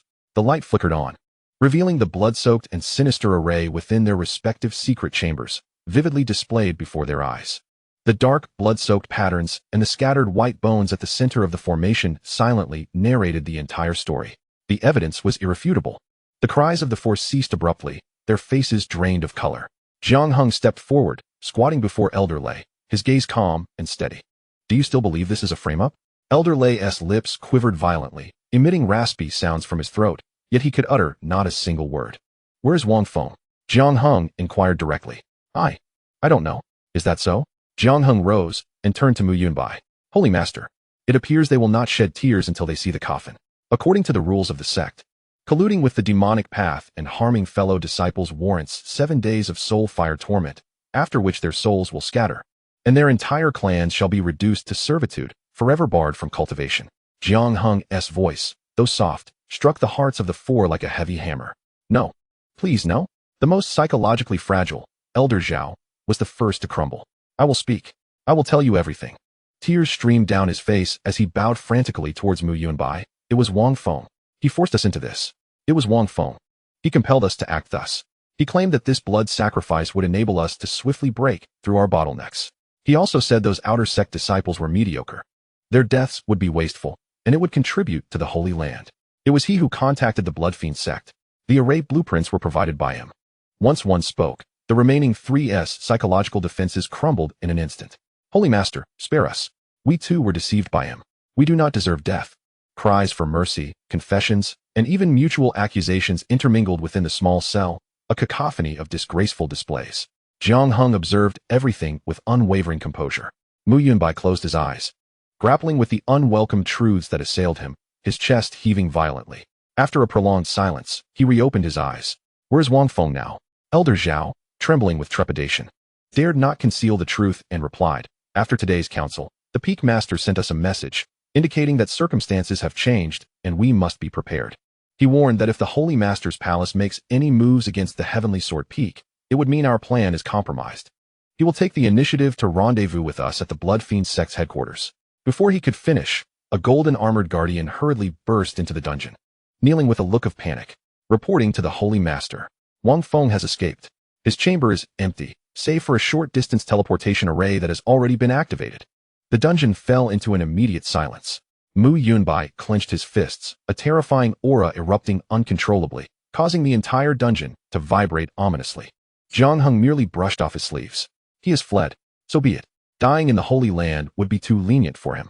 Chapter 29. Defeating Wang Feng alone. The news of Wang Feng's escape struck like a boulder plunged into still waters, stirring silent waves within the dungeon. Mu Yunbai slowly turned, his face devoid of any anger, replaced instead by an icy demeanor. He stepped out of the cell without looking back. Convey my holy order. His voice was chillingly calm, causing the kneeling golden armored guardian to tremble. Any member of the Qingyun Holy Land, within the Holy Land's territory, who encounters Wang Feng, shall be executed without mercy. Meanwhile, Jiang Heng soared through the night, a streak of light cleaving the darkness, leaving behind a lingering golden trail. Mountains receded, and clouds churned as he rode the wind, the very heavens seeming to aid him. Jiang Heng sensed a hidden spiritual energy lingering on Wang Feng, who was now desperately fleeing. His trajectory erratic as he utilized the teleportation array for continuous movement. The destination of this flight was a forbidden realm shrouded in dense demonic energy, the Bloodfiend Abyss. the headquarters of the Blood Fiend sect in the southern wilderness. In a desolate rocky valley, the space warped as Wang Feng tumbled unceremoniously from the teleportation array. His complexion as pale as parchment. Leaning against a massive rock, he gasped for breath, the relentless teleportation having nearly drained the last vestiges of spiritual power from his dantian. Master Wang, you are half an hour late. A chilling male voice emerged from the shadows. A man clad in a crimson robe, his face obscured by a half-demonic mask, gradually stepped forward, his gaze mocking, as if appraising a stray dog. An unexpected development. Wang Feng suppressed the humiliation within, wiping away the blood at the corner of his mouth, and inquired urgently, "Did you bring the items?" "Of course." The blood robe envoy casually tossed a jade vial, stating, "The sect master has said, as long as you deliver the diagram of the Qiong Holy Land's protective mountain formation, you will be appointed as the vice master of our Blood Fiend sect's southern wilderness branch. This blood god pill is your welcoming gift." Wang Feng caught the jade vial, avarice and fervor flickering in his eyes. "Vice master, as long as one ascends to the position of the deputy leader of the blood slaughter sect, what significance does a mere sacred ground of Qiong hold?" Just as he prepared to speak, a voice, cold and indifferent as the winds of the netherworld, drifted from the valley's entrance. "Deputy leader? I fear you shall not have that opportunity." That familiar voice. Wang Feng stiffened, abruptly turning around. Under the moonlight, Jiang Heng's figure approached slowly, his pace unhurried. "Jiang Heng," Wang Feng screamed, his tone laced with unbridled venom. "How did you track me down to this place? You truly believed you could escape?" Jiang Heng halted, locking eyes with him. The sight of an enemy ignited a fierce rage. "Kill him!" Wang Feng roared at the blood-robed envoy beside him. "He is Jiang Heng. Slay him, and chaos shall surely ensue in the sacred ground of Qiong." Yet, the blood-robed envoy remained unmoved, merely observing Jiang Heng with keen interest. A consummate master of the respectable realm? How intriguing. When did the sacred ground of Qiong produce such a figure? Seeing the envoys in action, Wang Feng's anxiety surged, a scorching humiliation igniting within him. He let out a frantic howl, unleashing the full force of his 8th level in the respectable realm, forcibly extracting every last ounce of his strength. "Jiang Heng, prepare to meet your end." He transformed into a streak of sword light, lunging towards Jiang Heng's brow. Jiang Heng, however, did not even draw his Tianqiong sword. Instead, he simply extended 2 fingers. Clang. With a sharp sound, Wang Feng's determined strike was effortlessly caught between those seemingly delicate fingers. The tip of his sword was mere inches from Jiang Heng's brow, yet it could advance no further. Wang Feng's pupils constricted to pinpricks. "Is this all you are capable of?" Jiang Heng's fingers tightened slightly. Crack. The spiritual sword in Wang Feng's grasp shattered with a resounding snap. A tremendous force surged back along the broken sword, causing him to cough up blood as he was hurled backward, crashing heavily against the mountainside. "Impossible." He struggled to rise. Disbelief etched across his face. "This cannot be. How can you?" Jiang Heng had no desire for further discourse. With his right hand forming a sword-like gesture, a sharp sword energy coalesced at his fingertips, poised to bring an end to him. "My lord, you have overstepped your bounds." At last, the blood-robed envoy made his move. In a blur, he appeared before Wang Feng, blocking Jiang Heng's advance. Boom. A terrifying aura, equally reaching the consummate level of the respectable realm, erupted from him. A viscous crimson mist spread rapidly from his center, accompanied by the stench of blood and the mournful wails of the damned. "Wang Feng, he is now under my protection as a member of the blood slaughter sect." The long blade at the envoy's waist slowly emerged from its sheath, its surface glimmering with a sanguine light. "If you wish to kill him, you must first contend with my blade." Before his words had fully escaped his lips, the long knife transformed into a streak of crimson lightning, unleashing several slashing arcs that severed the air, sealing off all of Jiang Heng's escape routes. Seeking death, Jiang Heng did not retreat but pressed forward. Meanwhile, witnessing himself being effortlessly crushed by the once contemptible Wang Feng, the latter's sanity was completely consumed by rage. He pulled a jade vial from his robe and, without a moment's hesitation, swallowed the blood-red pill contained within. Roar. Wang Feng emitted a roar that transcended human sound. His skin cracked inch by inch, and streams of crimson spiritual energy surged uncontrollably from within him, dyeing his entire being in a shade of blood. In an instant, his cultivation aura shattered through its confines, skyrocketing to the pinnacle of the venerable realm. "Jiang Heng, I shall see you dead." Wang Feng's domain erupted violently, the once pure sword intent now tainted by an eerie bloodlust, transforming into a wild and sinister force. In that moment, the two venerable beings unleashed their domains from opposite directions, bearing down upon Jiang Heng with ferocity. Excellent. Jiang Heng did not flinch or evade. He summoned the chaotic sword intent, unleashing his domain with sudden force. Within his domain, there was no earth-shattering spectacle, no dazzling radiance. It was merely a realm of pure gray, an emptiness that seemed capable of devouring all. Boom. The three domains collided fiercely. Blood surged like a river, and crimson sword energy crisscrossed through the air. Yet, regardless of their ferocious roars, they could not penetrate that gray domain in the slightest. Instead, upon contact, they were incessantly extinguished and assimilated by that chaotic essence. Jiang Heng stood alone, engaging two powerful adversaries of equal rank without yielding an inch. With his left hand forming a seal and his right hand shaped as a sword, he fought fiercely at the heart of the clash of domains. It is time to end this. With a flick of his right hand, the Tianqiong sword emitted a melodious chime, suddenly appearing in his palm. The moment his hand grasped the hilt, an overwhelming surge of spiritual energy poured into the blade. Buzz! The sword glowed with a dazzling purple-gold radiance. A celestial sword intent, piercing the heavens, stirred the winds and clouds of the nine skies. At that instant, Jiang Heng's aura soared to unprecedented heights, nearly touching the realm of quasi-saint. This is bad. The blood-robe envoy felt a chilling alarm ring in his heart, engulfed by a sense of impending doom. Retreat. Wang Feng, too, was struck with terror. His recently inflated confidence shattered in an instant. The two turned to flee into the void. Too late. Jiang Heng raised the Tianqiong sword in hand, and, with a gentle sweep toward their direction, unleashed a horizontal wave of purple-gold sword energy that surged forth like a celestial river.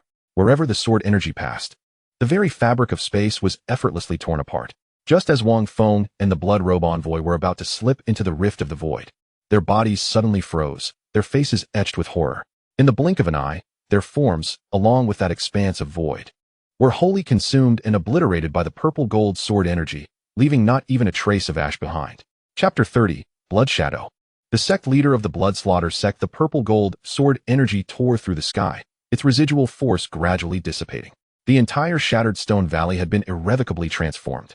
The ground bore a chasm of unfathomable depth, stretching to the valley's end, while the cliffs on either side collapsed entirely, enveloped in swirling dust. Jiang Heng stood firm with his sword, the tumultuous power within him gradually subsiding. He turned to leave, but at that moment, an indescribable chill surged up his spine. It was not merely murderous intent, but a higher, purer form of life suppression. He abruptly turned back, in the void utterly engulfed by sword energy. Where Wang Feng and the blood-robed envoy had vanished, an incongruous crimson point of light materialized from thin air. This luminescence swiftly expanded, transforming into a swirling vortex of blood, rotating with frenzied intensity. A nauseatingly rich scent of blood surged forth from the vortex, as if it were a gateway to an endless sea of crimson. Jiang Heng halted his steps, his grip on the Tianqiong sword tightening involuntarily. Had he slain the minor, only for the major to appear? He mused inwardly, yet his expression bore no trace of ease. Since he had begun his cultivation, this was the first time he felt such a palpitation of the heart. Within the sanguine vortex, a hazy figure gradually materialized. It was a tall man, similarly clad in blood-red robes, yet his features were distinctly visible, composed entirely of bloodlight, rendering him both ethereal and unreal. He emitted no fluctuations of spiritual power, yet merely his presence seemed to warp the very laws of the valley. The air became viscous, and the wind ceased to flow. Under the weight of this invisible pressure, Jiang Heng's chaotic sword intent instinctively enveloped him, and for the first time, the gray zone displayed unstable ripples. A semi-saint. Only a true semi-saint could wield such might. Although this was merely a projection, its essence transcended the realm of the venerable. So it is you who have slain my blood slave? The crimson silhouette spoke, his voice unassuming yet imbued with an aloof indifference, reminiscent of a deity surveying mere ants. Jiang Heng remained silent, his chaotic sword intent swirling violently, channeling all his power into the Tianqiong sword. In the face of such an adversary, any words would be superfluous. Intriguing, remarked the crimson apparition, known as Shuang, the lord of the southern sky branch of the blood slaughter sect, a cruel smile playing upon his lips.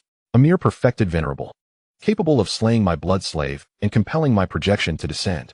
He raised a hand, entirely formed of bloodlight, and with a gentle grip directed towards Jiang Heng. The space around him suddenly collapsed inward. Boom! The 100-foot radius surrounding Jiang Heng imploded violently. The force of the compression was sufficient to reduce a mountain to dust in an instant. Jiang Heng stifled a grunt as the chaotic sword intent trembled violently, the gray light flickering fiercely, barely resisting the terrifying pressure. Yet the ground beneath him could not withstand it, cracking inch by inch and forming a vast, web-like depression. Oh, You can actually withstand this? Blood Shadow seemed somewhat surprised, a flicker of emotion finally breaking through his indifferent gaze. He slowly raised another hand, a blood-red spear coalescing in his palm, its tip shimmering with a soul-crushing aura of destruction. The shadow of death loomed over Jiang Heng like never before. Jiang Heng understood that conventional methods would bear no significance before such a projection. At that moment, all his spiritual power erupted unreservedly, surging into the Tianqiong sword. The sword's blade was no longer enveloped in purple and gold radiance, but cloaked in a profound gray hue. Within that grayness lay the primordial force of creation itself, heavy, ancient, yet imbued with the sharpness to sever all rules. With both hands gripping the sword, he faced the blood-colored phantom, and, summoning every ounce of strength, struck down with a single blow. There was no sword energy, no radiant brilliance, only a fleeting gray fissure that appeared in the air. This fissure, defying space and the oppressive domain established by the blood shadow, manifested directly before it. For the first time, a look of astonishment crossed the blood shadow's indifferent face. The eternally unchanging visage finally cracked open, revealing a chink of vulnerability. He wished to retreat, only to realize he was not merely locked in place, but utterly negated. The gray fissure acted like an eraser, methodically obliterating his existence from this realm. The proud sanctity of his quasi-saintly laws crumbled before this fissure, fragile as parchment. In a moment of desperation, he raised the blood-colored spear, hastily positioning it before him. A soft hiss echoed, devoid of cataclysmic thunder. As the spear made contact with the gray fissure, it melted away like snow in the sun, silently consumed and disintegrated. The fissure then sliced through the blood shadow's form, halting all movement. From the center of his brow, a delicate gray line emerged, swiftly spreading downward. He looked down at his body, witnessing it disintegrate into specks of light. Beginning from that gray line, gradually returning to the void, an odd smile flickered across his face, an expression of exhilaration at the discovery of a novel prey. Qingyun Holy Land, Sky Qiong Peak, Jiang Heng? He lifted his gaze, his blood-red eyes locking onto Jiang Heng, as if to imprint his image upon his very soul. Fascinating. I shall remember you. No sooner had he spoken than the blood shadow's avatar transformed into myriad glowing particles, vanishing without a trace. The overwhelming pressure that had suffocated the air dissipated as well. Silence reclaimed the valley. Gasping, Jiang Heng could no longer hold himself upright. He coughed up blood. Collapsing to one knee, the Tianqiong sword embedded in the ground, propping him up. That single strike had nearly drained him of all his spiritual energy. At this moment, his internal power was utterly depleted, with waves of excruciating pain tearing through his meridians. He raised his head, gazing towards the direction of the blood shadow's disappearance. His expression devoid of any relief from survival, overshadowed instead by an unshakable gravity. Drawing a deep breath, he slowly rose, his gaze fixed upon the seemingly bottomless chasm created by his own strike. Quasi-saint of the blood fiend sect, Jiang Heng's eyes were as cold as a millennium of ice. Wait, when we meet again, it will be you who shatters. Chapter 31. Enlightenment Tea. Within the Holy Lord's Hall, the atmosphere remained oppressive. Mu Yunbai stood with arms folded, his brow furrowed, as reports from the golden armored guards outside indicated that they had been unable to locate Wang Feng. Just then, a figure stumbled into the grand hall. Breath ragged, face as pale as parchment. It was Jiang Heng. His white robe was stained with blood, bearing several rents as if he had endured a fierce battle. Mu Yunbai's pupils constricted. He stepped forward in an instant, reaching out to steady him. Did you catch up to Wang Feng? Jiang Heng nodded, breathing unevenly as he gasped a few times, refraining from further words, instead handing over a storage ring.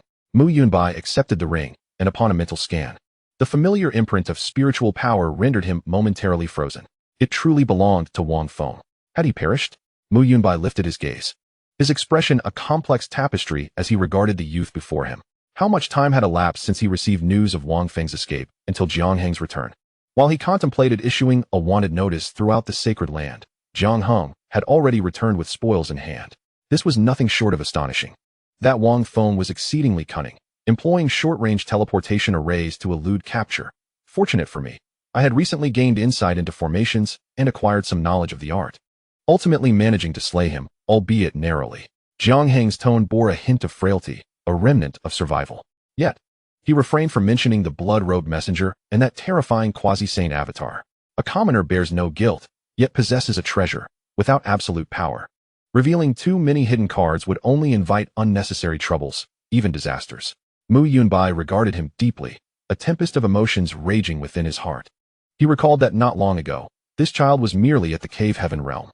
Now, He had single-handedly pursued Wang Feng, an 8th-level venerable, across vast distances beyond the sacred land. Such a rate of growth could only be described as monstrous. After a moment of silence, Mu Yunbai exhaled slowly, suppressing his astonishment, and a genuine smile of satisfaction graced his face. He returned the storage ring to Jiang Heng's hand. The spoils you have claimed rightfully belong to you. Moreover, your efforts in eradicating the traitor for the sacred land have earned you great merit. The sacred land never neglects those who contribute. As Mu Yunbai's words faded, a radiant light emanated from his palm, revealing 3 translucent leaves, seemingly carved from the purest jade, floating gracefully in the air. Upon their appearance, the entire hall was suffused with a refreshing fragrance, as if it could cleanse one's very soul, compelling one to immerse themselves in the profound essence of the Tao. Is this the enlightenment tea? Jiang Heng's breath caught slightly, his eyes sparkling with brilliance. This was the legendary treasure. Sourced from the ancient enlightenment tree in the Yaoqi sacred land, it bloomed for a millennium, bore fruit for another millennium, and after yet another millennium, produced a mere 5 leaves. Each leaf contained a fragment of the primordial Tao principles, allowing cultivators to enter profound states of enlightenment, offering unimaginable efficacy in breaking through bottlenecks and comprehending the laws. For an ordinary person, acquiring even a single leaf would suffice as a treasured artifact for their sect. Yet the sovereign had generously bestowed 3. Take them. Your rapid advancement may render you somewhat unsteady. These will aid in solidifying your resolve and clarifying your path ahead. Mu Yunbai's expression conveyed that this was your due, imbued with the concern of an elder. Thank you, sovereign. Jiang Heng did not decline this time, solemnly accepting the 3 leaves of enlightenment tea and carefully placing them into his storage ring.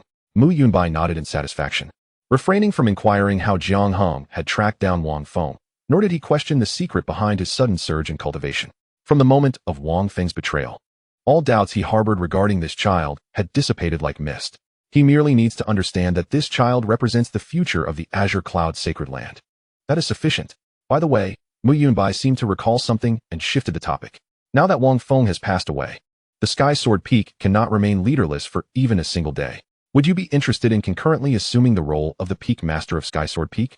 Of course, your position as the Master of Sky Qiong Peak shall still be retained. No. Jiang Heng shook his head upon hearing this. Master, you are aware that I am not suited for such a role.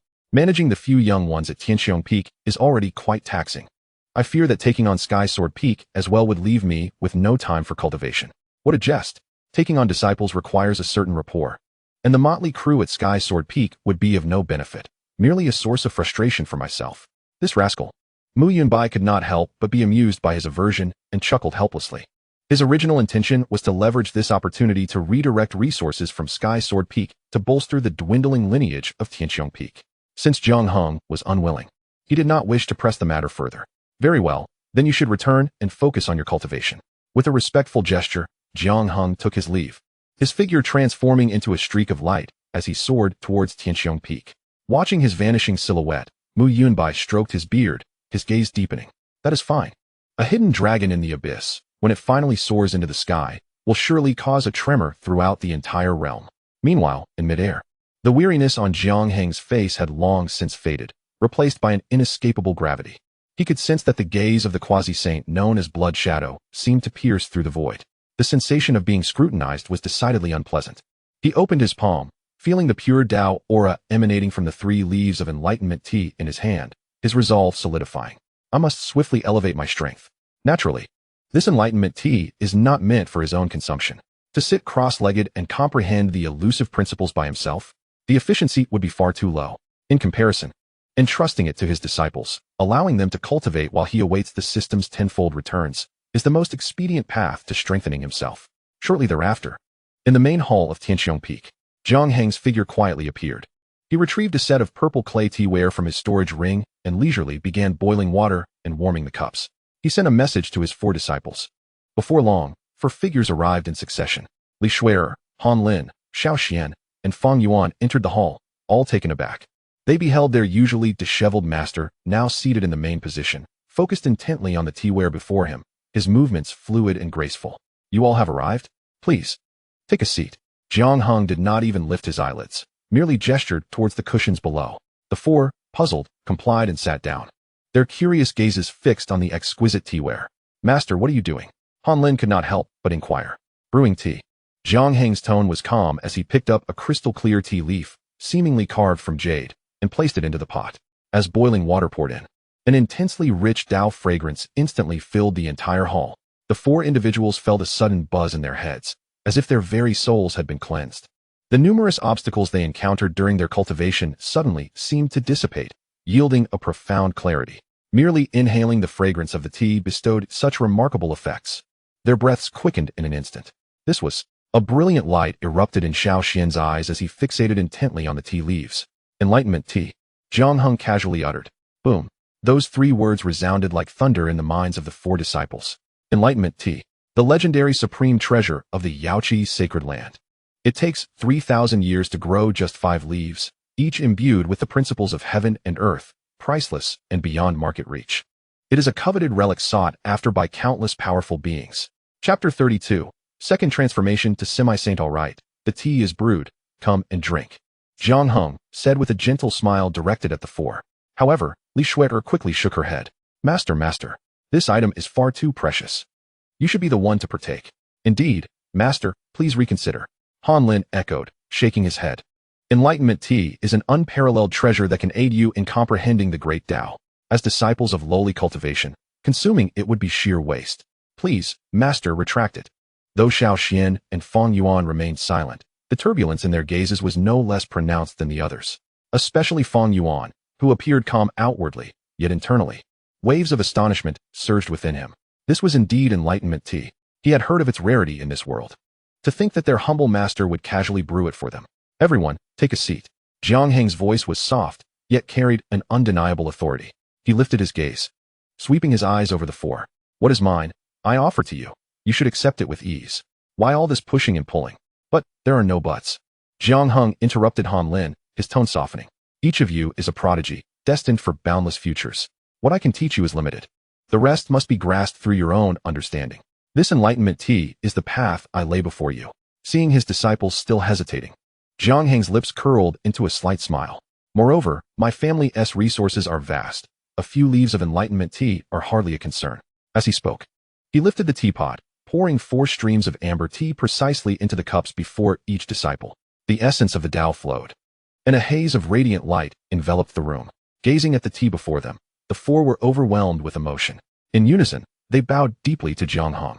Thank you, Master, for the tea.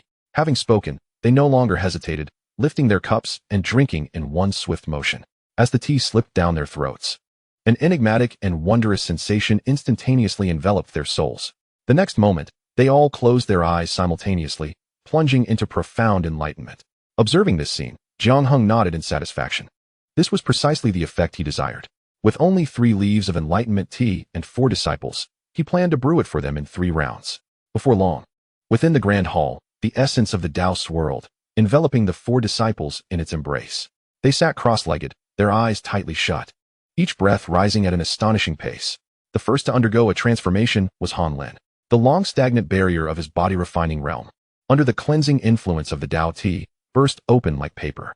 The spiritual energy between heaven and earth found its outlet, flooding into his body and carving out the first complete channel of spiritual power within his meridians. He achieved the Qi refinement stage. But that was not the end. Han Lin's cultivation soared, ultimately stabilizing at the 4th level of Qi refinement. Next was Feng Yuan. His expression was as calm as water, yet his heart was anything but tranquil. The effects of the Tao tea exceeded his expectations. It not only aided him in overcoming obstacles, but also refined his foundation. The witchcraft within him surged wildly, propelling his cultivation from the 2nd level of Qi refinement to the 6th level, before gradually coming to a halt. Meanwhile, within Xiao Xian's ring, Elder Dan had completely lost his voice. It was madness, absolute madness. Using Tao tea to establish a foundation for disciples at the Qi refinement stage? What a prodigal display. What kind of master did this young man take on? Yet Elder Dan's astonishment was lost on Xiao Xian. He was absorbed in his understanding of the burning technique, the use of the 9 suns glass fire becoming increasingly proficient, as his cultivation steadily entered the 8th level of Qi refinement.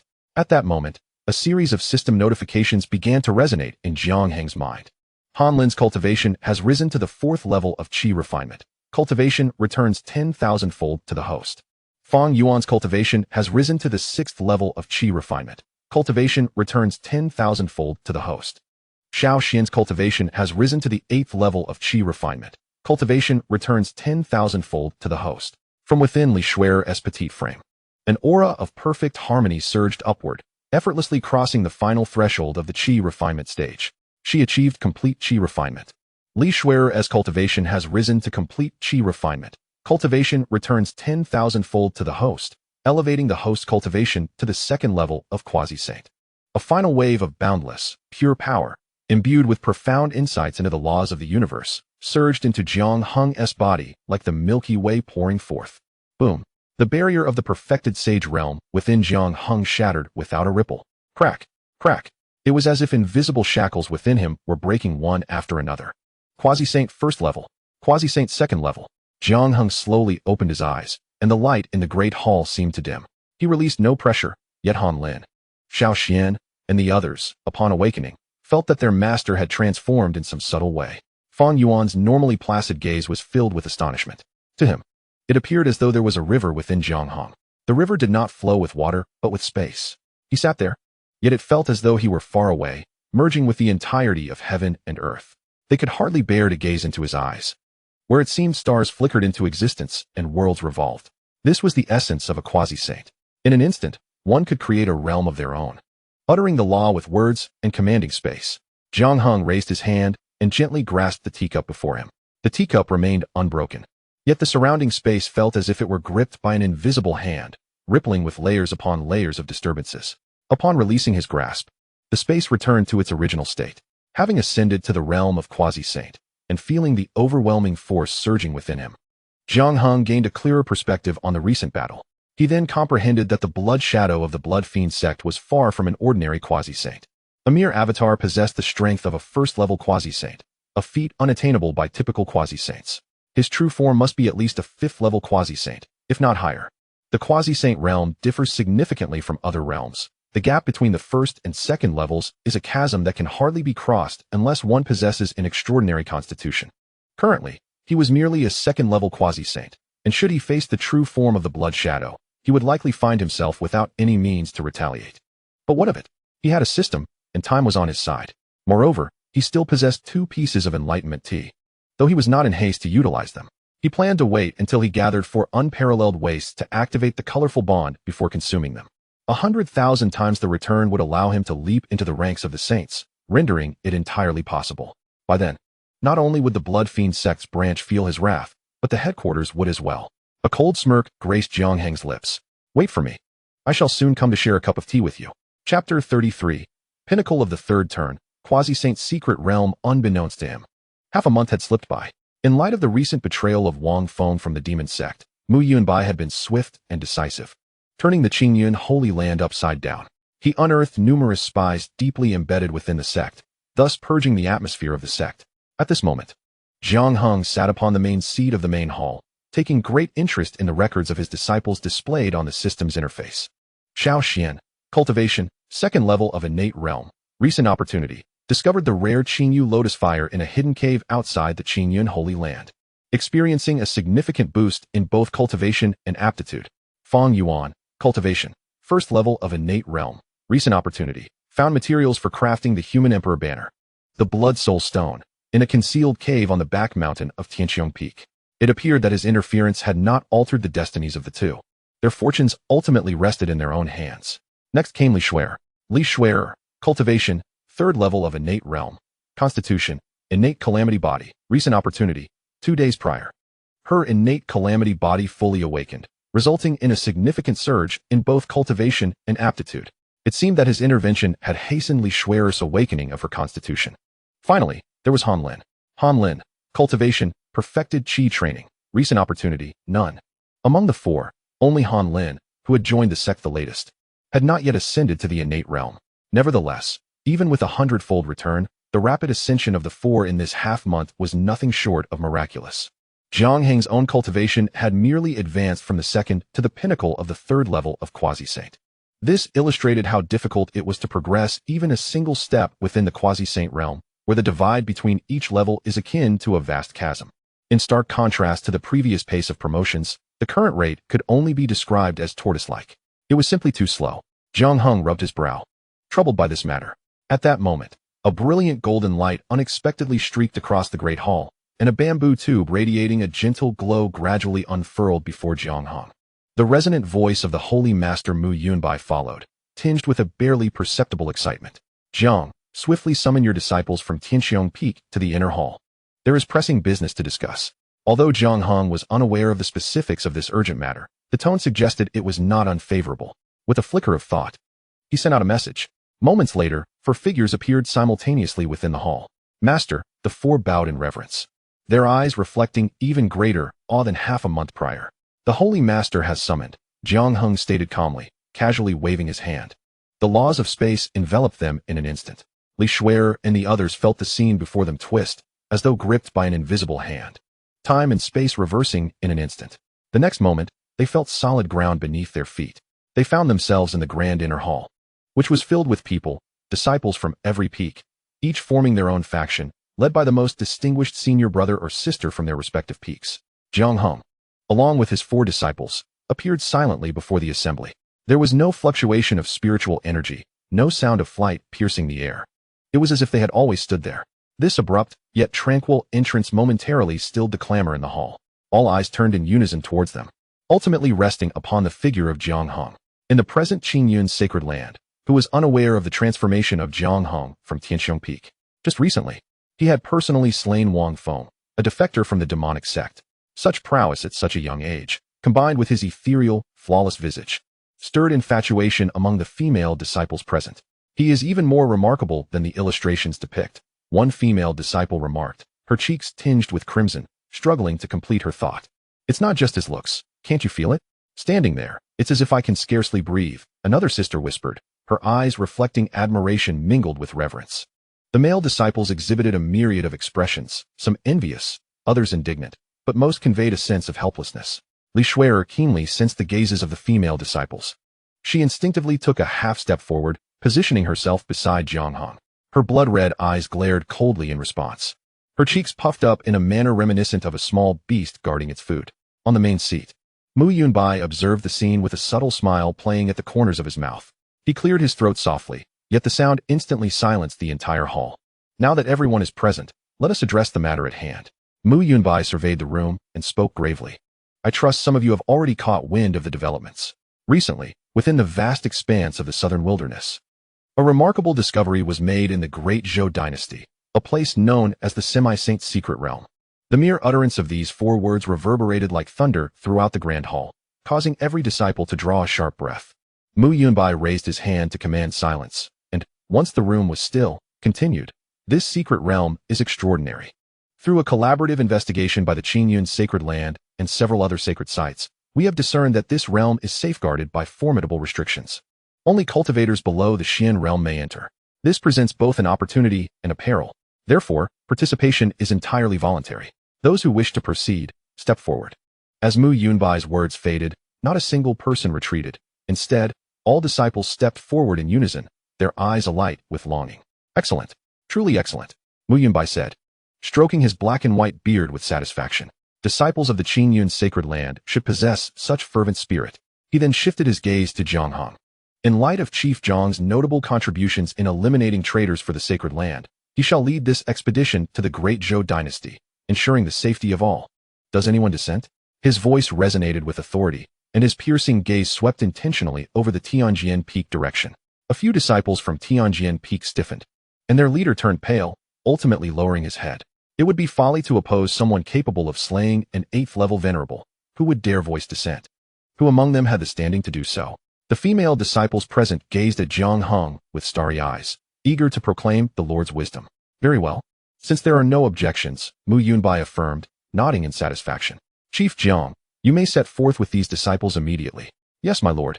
Jiang Heng replied with a respectful gesture, his demeanor calm, yet his heart surged with uncontainable joy. The Semi-Saint's secret realm was a fortuitous turn of events. He had previously lamented his slow advancement, and now a secret realm presented itself. It felt as though fortune had smiled upon him, providing a timely opportunity. Once his team underwent trials within, he would likely emerge significantly stronger, if not on par with the saints themselves. Chapter 34. The Great Zhou Dynasty. As the conversation between Jiang Heng and Mu Yunbai concluded, the sky suddenly dimmed, and an immense shadow enveloped the entire plaza in front of the hall. The gathered crowd looked up in astonishment to find a colossal flying vessel, crafted from jade and dark iron, silently hovering above. The vessel was adorned with intricate cloud patterns, and the banner of the Qingyun sacred land fluttered proudly at its bow. "Everyone aboard, we depart." Jiang Heng's voice, though not loud, resonated clearly in every ear. In an instant, he appeared at the front of the vessel, clad in white robes with flowing black hair, resembling a celestial being descended to the mortal realm. The disciples of the innate realm reacted swiftly, transforming into streaks of light as they soared onto the deck. Meanwhile, those below the innate realm rode on flying swords, gourds, jade scepters, and even large leaves as their means of flight, creating a breathtaking spectacle as they approached the vessel. Once all the disciples were aboard, Jiang Heng activated the vessel, steering it toward the great Zhou dynasty. Li Shui'er had long been running excitedly beside Jiang Heng, her blood-red eyes curiously surveying the swiftly retreating clouds, her small face brimming with uncontainable excitement. Typically, within the sect, she practiced with her senior brothers and sisters, but this was her first true experience of venturing down the mountain for training. Meanwhile, Xiao Xian leaned against the ship's railing, the voice of Dan Lao echoing in his mind. "Xiao Xian, this training opportunity is rare. You must seize it well. Although the semi-sacred secret realm may not be particularly enticing, it holds valuable treasures, and perhaps you might even find some herbs to heal my soul." "Rest assured, Dan Lao," Xiao Xian replied, suppressing his inner excitement, his eyes growing ever brighter. He understood that this was not merely an opportunity for Dan Lao, but also for himself.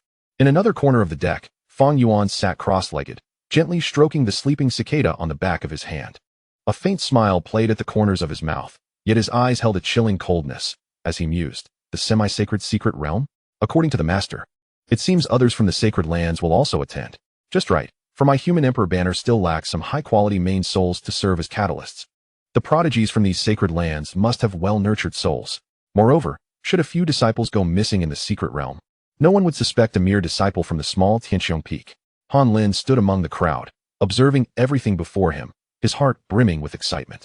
This was the world of cultivation he had envisioned, flying with swords, embarking on expeditions for the sect, vying for rare opportunities against the world as prodigies, all for the elusive path to immortality. The great Zhou dynasty lay within the jurisdiction of the Qingyun sacred land, thus not far removed. In just a few moments, the rolling mountains below transformed into plains and city-states.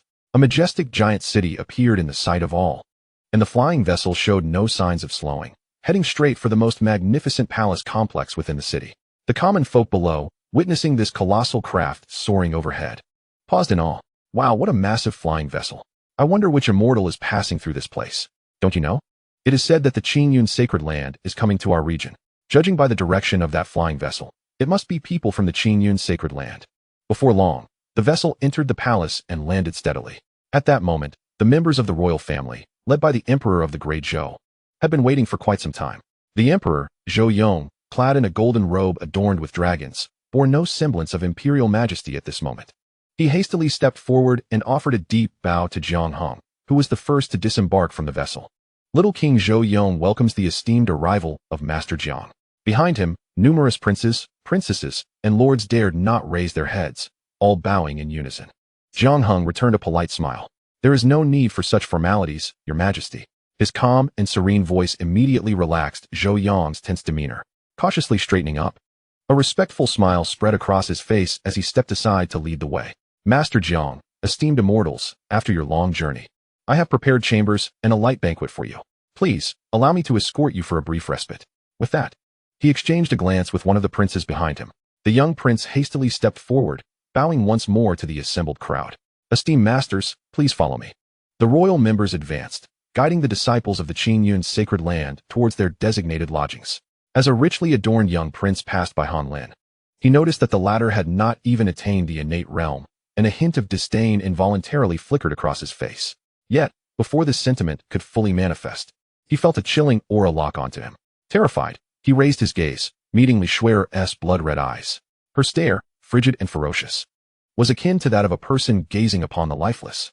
The prince's legs weakened, nearly collapsing to the ground. Zhou Yong sensed the disturbance, and a frown appeared on his face. "Howard, why such a loss of composure?" The prince referred to as Howard was none other than the second prince of the Great Zhou, Zhou Hao. He shivered, quickly regaining his composure and suppressing the urge to falter. "In response to father, it is my first encounter with Master Jiang and the esteemed masters. and I am overwhelmed by their presence. I hope for your forgiveness, father and master." His words were adequately respectful, softening Zhou Yong's expression slightly. He turned to Jiang Heng and smiled apologetically. "My son is lacking in decorum. I apologize for any amusement caused to Master Jiang." "No harm done," Jiang Heng replied, his tone remaining calm and unperturbed, as though the prior incident had never occurred. Zhou Yong secretly exhaled in relief and then instructed Zhou Hao, "You shall personally escort Master Jiang and his esteemed disciples to Yunding Palace for rest. Do not neglect our honored guests." "Yes, father," Zhou Hao replied respectfully. However, when he saw the youth he had just slighted and the girl with silver hair and blood-red eyes who had instilled a sense of dread within him walk behind Jiang Heng, he froze entirely. They were, in fact, direct disciples of Master Jiang. A chill surged from the base of Zhou Hao's spine straight to the crown of his head, as if his blood had congealed in that instant. Cold sweat instantly drenched his back. What had he just done? How dare he display disdain towards a direct disciple of a master? The thought of Li Shuer's merciless gaze made Zhou Hao feel as though his heart was being tightly grasped, nearly ceasing to beat. He had no doubt that had it not been in the presence of his father and Master Jiang, that girl would have undoubtedly killed him without hesitation. "Prince, please lead the way," came a cold voice. It was the silver-haired girl. "Ah yes, please, esteemed masters, follow me." Zhou Hao, startled and trembling, quickly bowed and adopted an exceedingly humble demeanor as he led the way. Throughout the journey, he dared not entertain any stray thoughts. His back remained straight, though his steps felt unsteady. Suddenly, he perceived how insignificant his royal identity was before the colossi of the sacred land. A thought began to fervently take root in his mind. If he could become a direct disciple of the sacred land, would he not also possess such an exalted status? To wield control over his own destiny, rather than being unable to bear even a mere expression from another?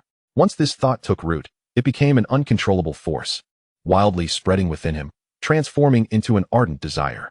Chapter 35. Zhou Yi. After ensuring the comfort of Jiang Heng and the others, Zhou Hao hurried to Zhou Yong's study without pause. Suppressing the exhilaration and longing within him, he bowed deeply before Zhou Yong, seated upon the dragon throne. "Father, I wish to take Master Jiang Feng as my mentor." Upon hearing this, Zhou Yong lifted his gaze, not immediately acquiescing, but rather observing his son with keen interest. "Oh, Master Jiang Feng?" His fingers lightly tapped the surface of the desk, producing a muffled sound. Sky Qiong Peak now held immense influence within the Qiyun sacred land. Master Jiang Feng, at merely 20 years of age, had the prowess to slay a venerable figure. His future is boundless. It is indeed commendable that you wish to study under him. However, what makes you think he would accept you? Zhou Hao straightened his posture, an unmistakable pride etched upon his face. "Father, I now bear the aura of the sacred dragon. My talents have vastly improved. Even within the entire Qiyun sacred land, my qualifications are of the highest order. I truly cannot fathom why he would refuse me." "Haha, splendid. With such confidence, you are indeed my son, Zhou Yong." Zhou Yong clapped his hands in laughter, a glimmer of approval flashing in his eyes. "During the banquet, I shall personally recommend you. As for your success, that shall depend on your own fortune. For the great Zhou, should Zhou Hao join the Qiyun sacred land and become a disciple of Jiang Heng, it would surely bring forth immeasurable benefits without a single detriment." "Thank you, father, for your support," Zhou Hao exclaimed with elation, envisioning his future as a disciple of Sky Qiong Peak, soaring to great heights. Just as he prepared to take his leave, Zhou Yong stopped him. "Ah, summon your elder brother." Zhou Yong's tone shifted to one of indifference, even tinged with impatience. "A distinguished guest arrives, and as the crown prince, he dares to remain secluded. What sort of decorum is that?" "Yes, father." The joy on Zhou Hao's face evaporated in an instant, replaced by a profound disdain. The elder brother spoken of was none other than Crown Prince Zhou Yi, the person he despised the most. Merely uttering that name filled him with revulsion. That vile offspring of a palace maid, who usurped the title of crown prince that rightfully belonged to him simply because he was born a day earlier than his mother, stealing the sacred dragon aura destined for him. However, everything changed 2 months ago, under his mother's orchestration, when the scene of that blood-robed elder casting spells unfolded. Zhou Yi's anguished cries and the torment of having the sacred dragon aura forcibly ripped from his body remain his most cherished memories. When that warm power merged within him, he felt an indescribable sense of relief. Zhou Hao harbored no guilt regarding this. After all, he believed he was merely reclaiming what was rightfully his. What wrong was there in that? With Zhou Yi's loss of talent, he naturally fell out of favor with Zhou Yong. Before long, Zhou Hao traversed the resplendent palace, arriving at a secluded corner. There stood a dilapidated and damp thatched cottage, a stark contrast to the palace's opulence. It was hard to imagine that this was the residence of the crown prince of Great Zhou. Bang! Zhou Hao forcefully kicked open the rickety wooden door, causing it to crash to the ground and stir up a cloud of choking dust. Pinching his nose, he surveyed the interior with evident disdain. A young man lay on a moldy pile of straw, his vacant eyes fixed on the drafty ceiling, resembling a soulless husk. What a waste, still pretending to be dead. Zhou Hao kicked over the only somewhat intact bowl nearby, the sound of ceramic shattering echoing sharply in the silence of the room. The emperor has decreed that you are to welcome esteemed guests in the palace tonight. Remember to clean yourself up and do not tarnish the royal image. He approached Zhou Yi, looking down upon him with a mocking grin. My dear elder brother, today's guest is none other than Master Jiang from the Sacred Cloud sect. A true prodigy of heaven. He crouched down, lowering his voice to a conspiratorial whisper for only the two of them to hear. I forgot to mention, I will soon become that Master Jiang's direct disciple, and you shall forever remain in this mire, gazing up at my ascent. With that, he burst into a hearty laugh and turned to leave, leaving behind a scene of chaos. Soon, Zhou Hao's footsteps faded away entirely. On the straw pile, the young man named Zhou Yi began to regain clarity in his hollow gaze. Slowly, he sat up, staring at his hands, which appeared slightly pale from inactivity, before suddenly clenching them tightly.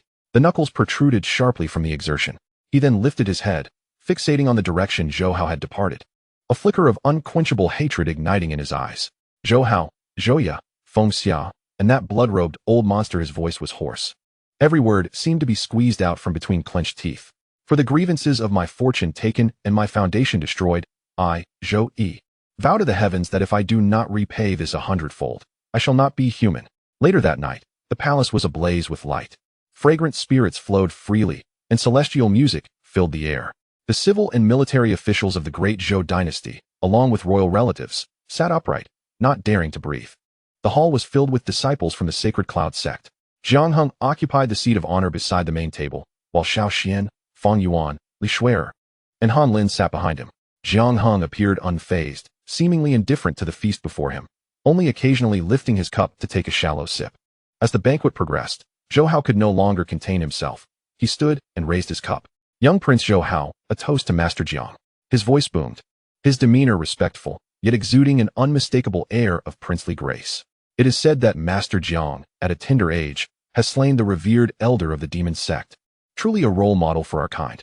His words flowed flawlessly, flattering Jiang Heng while showcasing his own eloquence and insight.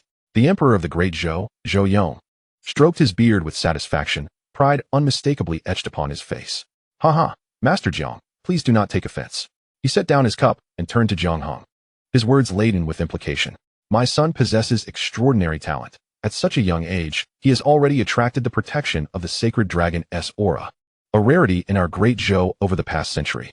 However, as a mundane dynasty, I fear it may hinder his future. Zhou Yong sighed deeply, his face a mask of concern. Zhou Hao lowered his head in a manner that expressed both yearning and hesitation. The father and son harmonized with each other, elevating the atmosphere within the hall to an exhilarating peak. At that moment, Zhou Hao's heart raced, and his cheeks flushed with excitement. He envisioned a scene where Jiang Heng nodded in agreement, propelling him to great heights. Zhou Yong cleared his throat, poised to speak. Jiang Fengzhu, young Wang dares to, however. His words were abruptly interrupted by the creaking of the side door, which swung open. A slender figure, silhouetted against the light, entered. The newcomer wore a faded, old robe, clean yet starkly contrasting with the opulence surrounding him. His frail form and pale complexion suggested that a mere gust of wind could topple him. Yet, his spine remained resolutely straight. The music in the hall came to an abrupt halt, and all eyes converged upon this figure. Jiang Heng, who had initially shown little interest in the banquet, paused momentarily, his hand holding the wine cup faltering. He slowly lifted his gaze, gliding over the expectant faces of Zhou Yong and Zhou Hao, fixing his attention on the disheveled, yet upright young man who had just entered the hall. That young man was none other than Prince Zhou Yi. Chapter 36, The Central Continent. The divine maiden Fu Yao of the Divine Clan. As the young man stepped into the palace, a voice echoed in Jiang Heng's mind. Detected dual bond-related target. Target is Zhou Yi. Target's bonds. Peerless Waste, True Dragon Fortune. Unlocking Special Bond. True Dragon Fortune Gold. True Dragon Fortune 01. Enhances the disciple's fortune power within tenfold. Limited to disciples with the True Dragon Fortune Bond, returning 100-fold fortune power to the host. In Jiang Heng's view, the newly arrived youth radiated a golden light visible only to him. His hand holding the wine cup momentarily froze in midair, a flicker of fervor igniting deep within his eyes. It was quite a twist of fate. He had merely been tasked with executing a mission, yet unexpectedly encountered the final piece of the puzzle related to the peerless waist bond and the individual bore dual bonds. It was nothing short of serendipity. Jiang Heng's thoughts shifted, and the eye of the Great Path subtly activated as he gazed at Zhou Yi. In an instant, Zhou Yi's information panel materialized before him. Zhou Yi. Cultivation, originally 5th layer of the pre-heaven realm, now rendered useless. Treasure, none. Physique, remnant of the innate sacred dragon chi. Recent experiences, 2 months prior. Deceived by his brother Zhou Hao and the Empress Feng Xia, lured to the palace, where an elder of the Blood Fiend sect stripped him of his sacred dragon chi using fortune extraction techniques, redistributing it to Zhou Hao and Princess Zhouya. Recent opportunity, entered the quasi-saint secret realm due to his royal status. Encountered the divine maiden Fu Yao of the Divine Clan and a fragment of the Divine Clan's Grand Elder Fu Han, who entrusted him to protect and escort Fu Yao out of the secret realm, ultimately gaining her inheritance and treasures, becoming a named disciple. The central continent? Jiang Heng's fingers, which grasped the cup, hesitated slightly, stirring ripples of intrigue within him. It appeared that this world was not merely the desolate Tianhuan continent, but was far grander than he had ever imagined. Regarding the spectacle of the holy dragon chi being seized, the scene of the python swallowing the dragon indeed possesses a certain intrigue. Zhou Yi remained entirely oblivious to the gazes that filled the hall as he strolled directly toward a vacant corner, taking a seat that seemingly isolated him from the opulence and clamor surrounding him. Jiang Heng slowly withdrew his gaze. Meanwhile, Zhou Hao, noticing that Jiang Heng's attention had briefly shifted to his ineffectual elder brother, felt a surge of jealousy arise within him, though he maintained a facade of amiable composure. Zhou Yong, though displeased by Zhou Yi's abrupt interruption of his discourse, refrained from expressing his irritation in Jiang Heng's presence, instead plastering a humble smile across his face. He cleared his throat and resumed the topic he had left unfinished. Master Jiang, I, Xiao Wang, dare to request a fateful connection for my rather unremarkable offspring. Might there be among them one who catches your discerning eye? Upon hearing this, Jiang Heng lifted his gaze to Zhou Yong. He was fully aware of the ulterior motives harbored by this father and son duo. Initially indifferent, the circumstances had shifted, compelling him to secure this precious gem known as Zhou Yi. Jiang Heng's eyes leisurely traversed the hopeful faces of Zhou Yong's children, culminating in a smile that bore significant meaning. To be candid, Your Majesty Zhou, there is indeed one among your progeny who is fated to connect with me. Zhou Hao's eyes instantly gleamed with anticipation, his breath quickening as he instinctively straightened his posture. He cast a glance at the corner where Zhou Yi sat, a subtle smirk of pride gracing his features. In his view, the individual Jiang Heng referred to as fated could only be himself, endowed as he was with the holy dragon chi. Even Zhou Yi, who had remained silent thus far, felt a flicker of unease, a furrow forming on his brow. Should Zhou Hao become a direct disciple of the Qingyun sacred land, the path to vengeance would indeed become significantly more arduous. Master, you cannot truly intend to accept that fellow named Zhou Hao as a disciple, can you? Li Shui'er quietly transmitted her thoughts from behind Jiang Heng, her tone laden with disdain. Rest assured, Jiang Heng's voice resonated in her mind. The one I intend to accept is another. Just observe the unfolding of events.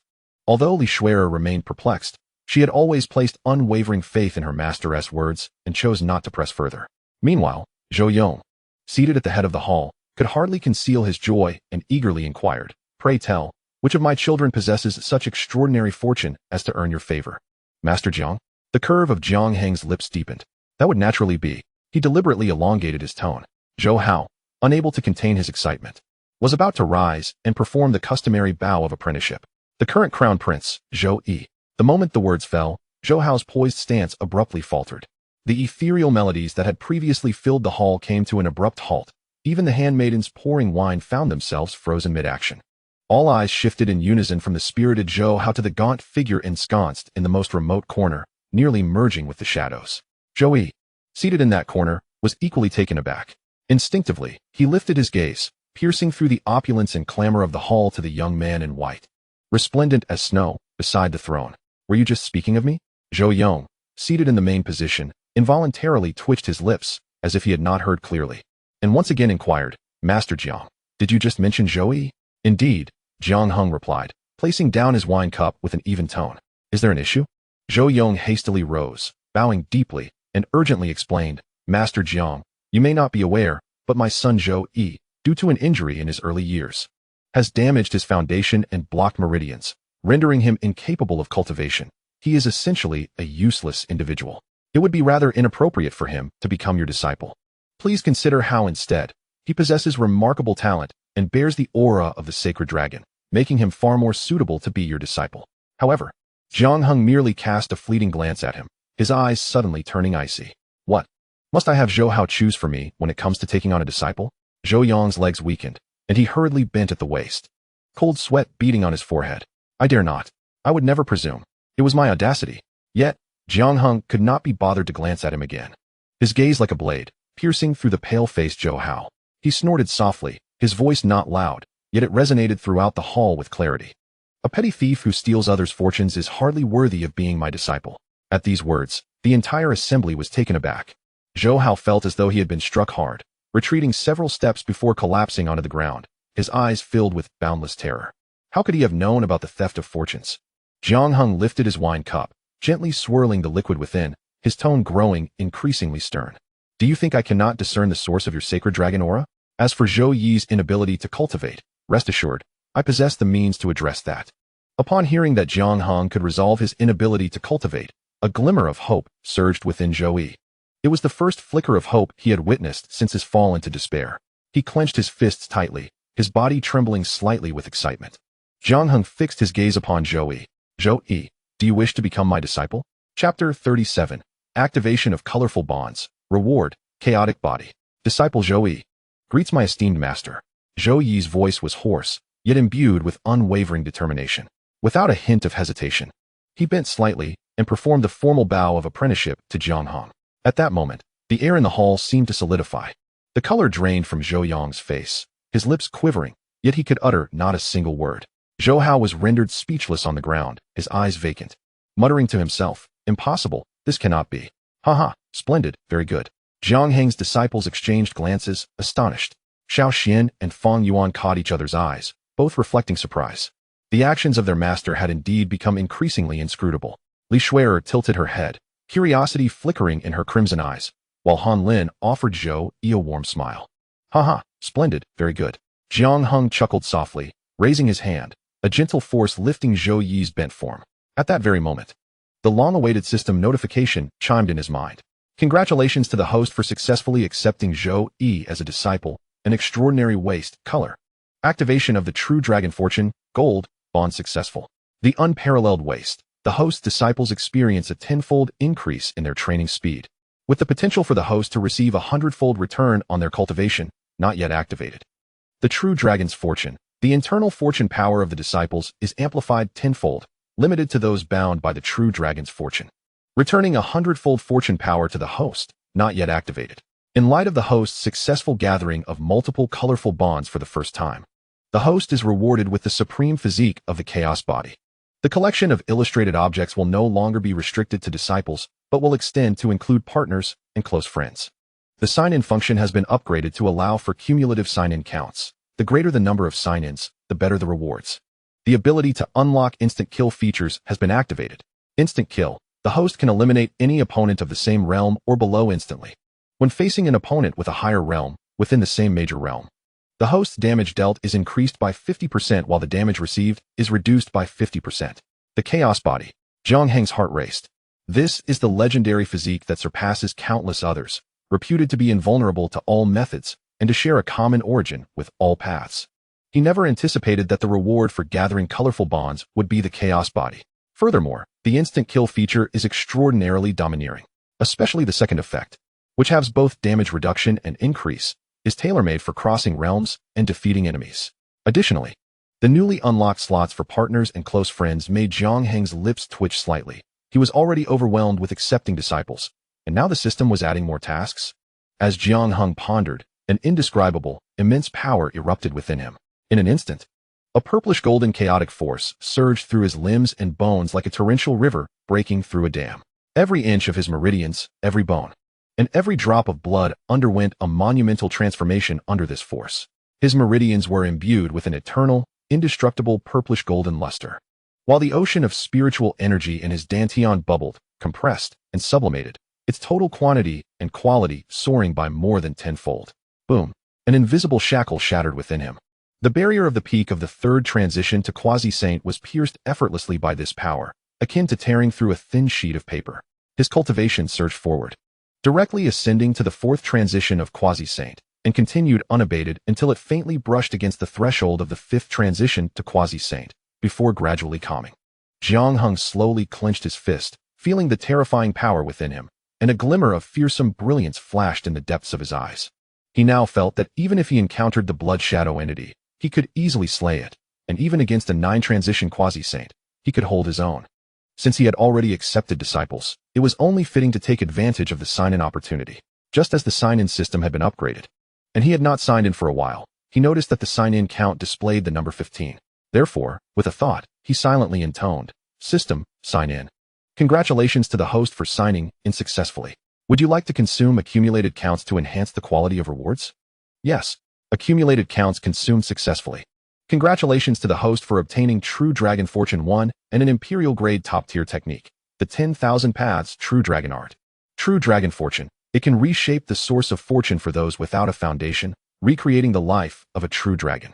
The method of the true dragon, fusing countless great paths, guided by the essence of the true dragon, one cultivates the supreme body of the Imperial Tao Dragon." In the next moment, Jiang Heng flipped his palm. With a hum, a small golden dragon, no larger than a palm, formed entirely from pure fortune, began to swim slowly in his hand, emitting a soul-stirring dragon's roar. The overwhelming purity and radiance of this fortuitous power sent shivers through the souls of all present.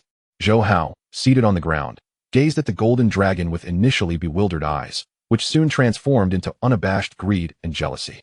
The holy dragon aura surrounding him, in the presence of this true dragon, felt like the difference between a firefly and the bright moon, beginning to stir uncontrollably, lamenting as if it had encountered a sovereign, yearning to submit. Why should that worthless Zhou Yi be granted such a treasure? Zhou Yang's breath quickened, his gaze fixated on the golden light, his throat constricting as he struggled to resist the urge to pounce. However, Jiang Heng merely cast a casual glance at them. The father and son were instantly engulfed in icy dread, their fleeting lust extinguished by an overwhelming fear. With a flick of his finger, the golden dragon transformed into a streak of light, shooting directly towards Zhou Yi. In the midst of Zhou Yi's astonished gaze, the golden dragon entered his forehead. Observing this, Jiang Heng silently commanded, "System, activate the True Dragon Fortune Bond." "Congratulations, host. The True Dragon Fortune Bond has been successfully activated. Zhou Yi's internal fortune power has increased tenfold, triggering a 100-fold return of fortune power. The host has obtained the ancestral dragon fortune." A force far older and more profound than that of the true dragon surged into Jiang Heng's body. The recently transformed chaos body, nourished by this ancestral dragon fortune, established an even more flawless foundation, resonating with the profound principles of heaven and earth. Meanwhile, Zhou Yi felt a warm current sweeping through his entire being. His meridians, previously desiccated and shattered after being stripped of the holy dragon aura, began to revive and reshape at an astonishing speed, akin to parched land welcoming the long-awaited rain.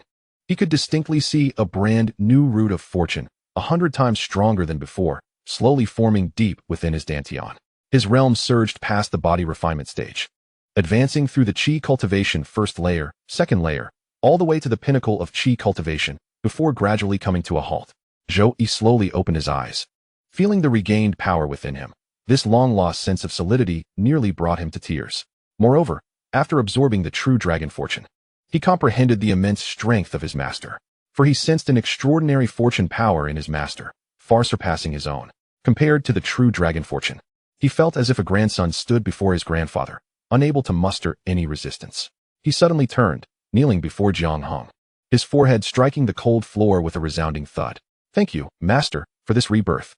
The magnitude of this grace is beyond my ability to repay. I can only honor you with my remaining years." "Very well, rise," Jiang Heng replied, his satisfaction evident as he gently lifted Zhou Yi, still kneeling on the ground. Chapter 38. The unfolding of a 1,000-fold amplification in no time. This farcical banquet came to an abrupt end. Jiang Heng was the first to rise, promptly departing with his 4 disciples and his newly accepted disciple, Zhou Yi, as their figures vanished beyond the palace doors. The invisible pressure that had weighed heavily upon the assembly gradually dissipated. The court officials, both civil and military, exchanged glances filled with a mixture of pity and complexity, ultimately directing their gaze towards Zhou Hao. Before the Cloud Summit Palace, the air shimmered slightly as the silhouettes of Jiang Heng and his companions materialized. "Master, your discernment is truly sharp. Amidst a hall full of princes and princesses, You have chosen the most unconventional one, Li Shuai remarked, sidling up to Jiang Heng. Her crimson eyes curiously scrutinizing Zhou Yi, her words laced with playful mockery. At her words, Zhou Yi stiffened, lowering his head even further. Junior sister, do not be disrespectful. Xiao Xian gently cautioned from the side, though a trace of confusion lingered in his eyes. Fang Yuan remained silent, merely adjusting the non-existent glasses upon his nose. His expression contemplative. Only the earnest Han Lin stepped forward, clapping Zhou Yi on the shoulder with a broad grin. Don't mind what senior sisterly says. We'll be family from now on. You can call me fourth brother. This sudden display of warmth left Zhou Yi somewhat taken aback. A mere wretch who had just clawed his way out of the mire, he never imagined he would one day share camaraderie with such exceptional individuals. Subsequently, Jiang Heng assigned Zhou Yi a guest room. As he surveyed the exquisite furnishings within, a tumult of emotions surged within him. How absurd it was that the crown prince of the great Zhou found himself residing in a guest room within his own palace. With this thought, Zhou Yi couldn't help but let out a self-deprecating smile.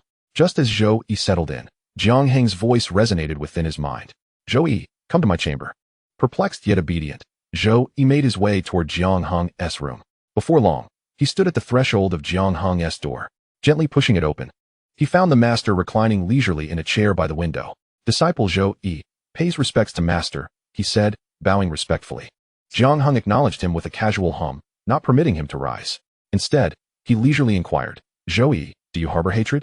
Zhou Yi's head shot up, his eyes instantly filling with bloodshot fury, the suppressed vengeance threatening to erupt. Hatred. He forced the word through clenched teeth. The agony of being stripped of his destiny and the betrayal by those he once called kin would forever haunt him. Do you wish for revenge? I do. I dream of it. Jiang Heng smiled, lightly tapping his fingers on the armrest. Excellent. Hatred fuels motivation. I do not favor nurturing the feeble, nor do I wish to foster one who merely begs for pity. With a shift in tone, he conjured an ancient tome of martial arts from thin air. Take this, he commanded, flicking his wrist as the tome floated gracefully towards Zhou Yi. It was none other than the imperial-grade martial arts technique, the 10,000 Pathways True Dragon technique. Obtained through signing in. Instinctively, Zhou Yi reached out to catch it, his gaze sweeping over the cover. Upon reading the 4 characters denoting its imperial grade, he felt as though struck by lightning. His hand trembled, nearly dropping the precious tome. Imperial grade technique. Such legendary treasures are enough to drive the foremost powers of the entire Tianhuang continent to madness. Yet, my master has casually bestowed it upon me. He swiftly regained his composure, his hands trembling as they cradled the technique, then abruptly took a step back, shaking his head and declaring, Master, this object is far too precious. I am unworthy to receive it. Your act of reshaping my fate is already a tremendous grace. Take it, for it is a gift from your teacher. Jiang Heng's tone was calm, yet imbued with an undeniable authority. No matter how remarkable the technique, its value is contingent upon the one who wields it. In my possession, it is merely a book. In your hands, it becomes the foundation of your vengeance. Upon hearing this, Zhou Yi ceased to refuse, his eyes brimming with warmth. He solemnly tucked the 10,000 Path True Dragon scripture into his bosom and once more bowed deeply to Jiang Heng. Watching Zhou Yi's retreating figure, Jiang Heng's lips curved into a subtle smile. His heart stirred. System, activate tenfold amplification. Tenfold amplification has been activated. Meanwhile, in Zhou Hao's chamber, chaos reigned. Crash, clatter. Priceless porcelain and jade carvings were ruthlessly smashed to the ground, shattering into a myriad of fragments. The palace was in disarray, yet he remained unsatisfied. His eyes bloodshot and wild. Why? Why should a worthless fool receive all of this? Jiang Heng, are you blind? I am the genius endowed with the aura of the sacred dragon. What is Zhou Yi, after all? After his furious outburst, a deep-seated dread settled within him. Zhou Yi had returned, no longer the feeble target of his bullying. With Jiang Heng as his support and a stronger fortune, it would not be long before he left him far behind. At that moment, how could he possibly spare him? The mere thought of Zhou Yi's resentful gaze when stripped of his fortune sent a shiver down Zhou Hao's spine. No, he could not sit idly by. Suddenly, a spark of madness ignited in his eyes as an idea struck him. Yes, my elder sister, Zhou Yi, the direct disciple of the Wuji Holy Land. Mother mentioned that she would return to the imperial capital tomorrow. A sinister grin spread across his face. Since I cannot join the Qingyun Holy Land, having my sister introduce me to the Wuji Holy Land will be a splendid alternative. Once I am part of the Wuji Holy Land, Zhou Yi must think twice before daring to act against me. With this thought, Zhou Hao hurried toward the palace of Empress Fengxia. Simultaneously, in the imperial study, the lights burned bright. Emperor Zhou Yong paced anxiously within the hall, his once imposing visage now filled with calculations and considerations. Zhou Hao has become a mere waste. Not only has he failed to board the grand vessel of the Qiong Holy Land, but he has also offended the unfathomable Master Jiang, becoming a potential source of calamity. As for Zhou Yi, the mere thought ignited a fire within Zhou Yang's heart. He is the direct disciple of Jiang Heng. With this connection, as long as Zhou Yi is willing to assist, would not the status of the great Zhou dynasty in the southern wilderness soar? No. Something must be done to mend this father-son bond. As for the matter of stripping away fortunes, he can easily shift the blame onto that foolish mother-son duo of Fengxiao and Zhou Hao. After all, he too was deceived. The following morning, as dawn broke, a grand procession emerged from the depths of the imperial palace, bearing an array of treasures and gifts. The rhythmic sounds of drums and gongs resonated as the entourage made its way to the Yunding Palace, designated for receiving esteemed guests. Zhou Yong personally descended from his dragon carriage, his face adorned with a warm and amiable smile. He addressed the guards at the entrance. Please announce my arrival. I have come to visit the Crown Prince. He deliberately altered his self-reference to convey a sense of intimacy. Soon, Zhou Yi emerged from within the palace. Overnight, his entire demeanor had undergone a remarkable transformation. Though still clad in his faded, worn robe, the gloom that once shadowed his brow had dissipated, replaced by a subdued brilliance. His eyes, calm and deep, resembled a tranquil pool. Unaware of your arrival, what brings you here, father? Zhou Yi's tone was flat, devoid of any emotion. Zhou Yong felt a pang in his heart upon seeing his son's demeanor, yet his smile remained unwavering. He stepped closer, attempting to grasp Zhou Yi's hand. My dear son, you have suffered. It is the fault of your father, who was deceived by treacherous individuals, leading you to endure such unwarranted misfortune.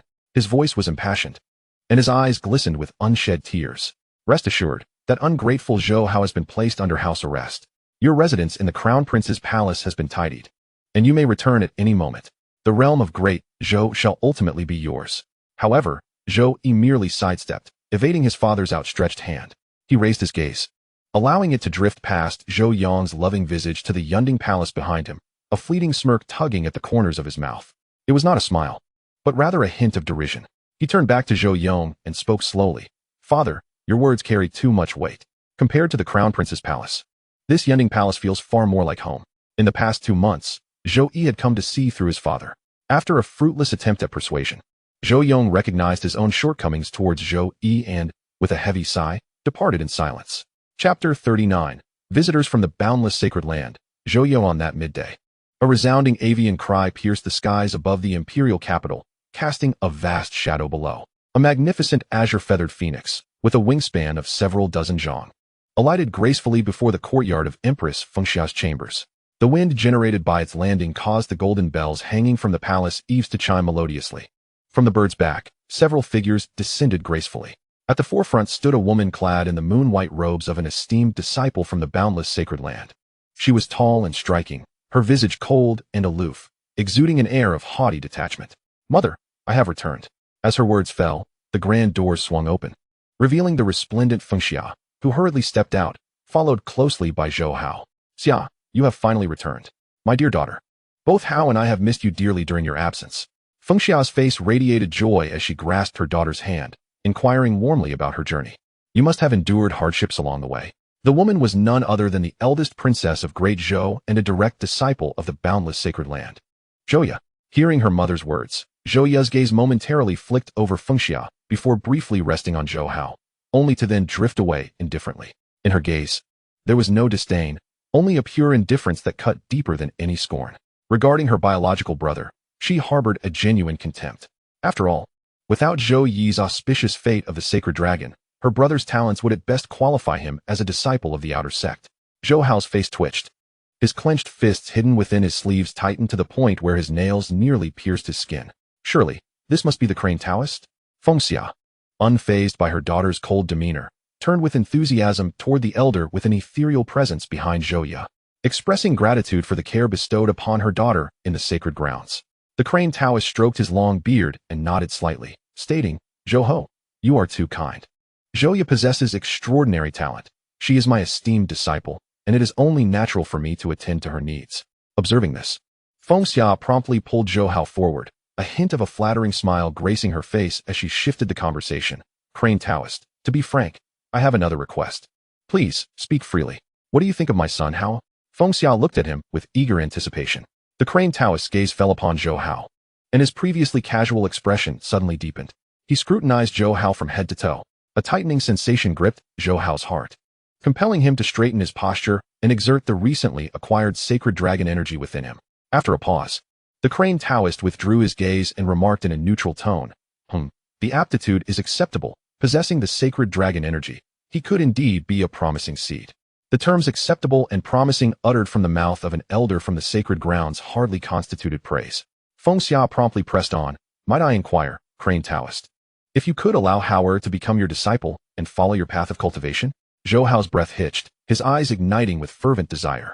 Meanwhile, Zhou Ya, overhearing, allowed the faintest trace of mockery to curve her lips. The crane Taoist, upon hearing her request, did not respond immediately but cast a meaningful glance at his disciple Zhou Ya before turning back to the hopeful expressions of Feng Xia and her son. Possessing the sacred dragon energy is indeed a fortuitous chance, he began, stroking his beard in a measured tone. Feng Xia's face lit up with joy as she eagerly inquired. So, crane Taoist, what do you mean? Unfortunately, the crane Taoist interjected, altering his tone, I do not currently intend to take on any disciples. At this declaration, the smiles on Feng Xia and Zhou Hao's faces froze, as if struck by lightning. The crane Taoist, no longer regarding Feng Xia and her son, turned his attention back to his disciple Zhou Ya and said coolly, in light of Zhou Ya, I can write a letter of recommendation for Zhou Hao. If he is determined, he may use this letter to participate in the entrance examination of my Wuji sacred grounds. Whether he attracts the attention of any elder depends entirely on his own fortune. He casually retrieved a letter from his spiritual ring, and with a flick of his energy, it floated before Feng Xia. This was no mere recommendation, it was an expeditious dismissal. Seeing this, Feng Xia could only relent and accept the crane Taoist's letter of recommendation. She then instructed her servants to arrange accommodations for the guests from Wuji's sacred grounds. After the servants escorted the visitors to the guest hall, Zhou Hao could no longer contain himself. Blood oozed from his tightly clenched fists, dripping onto the ground. A frenzied thought surged through his mind. Moments later, in another courtyard, a female disciple accompanying Zhou Ya, unable to resist the urge, spoke up while observing Zhou Ya's serene profile. Junior sister Zhou, he is, after all, your own brother. Are you truly devoid of any familial sentiment? The speaker, Lu Li, was a senior sister with whom Zhou Ya maintained a decent relationship within the sect. Zhou Ya, leisurely polishing her sword, did not lift her gaze, her voice devoid of any emotion. Senior sister Lu, what sentiment do you believe I should extend? Should I beseech our master to accept as a disciple one who, despite stealing the fortunes of others, barely qualifies for the inner sect? Would that not bring disgrace upon myself? A hint of disdain crept upon Zhou Ya's lips as she continued. My brother harbors grand aspirations. Yet his fate is as fragile as paper. Lacking the requisite talent, he foolishly attempts to tread the path to greatness. It is utterly laughable. Blood relations? In this world, strength is the most steadfast bond. If he is a useless wretch, he is, to me, no different from a stranger.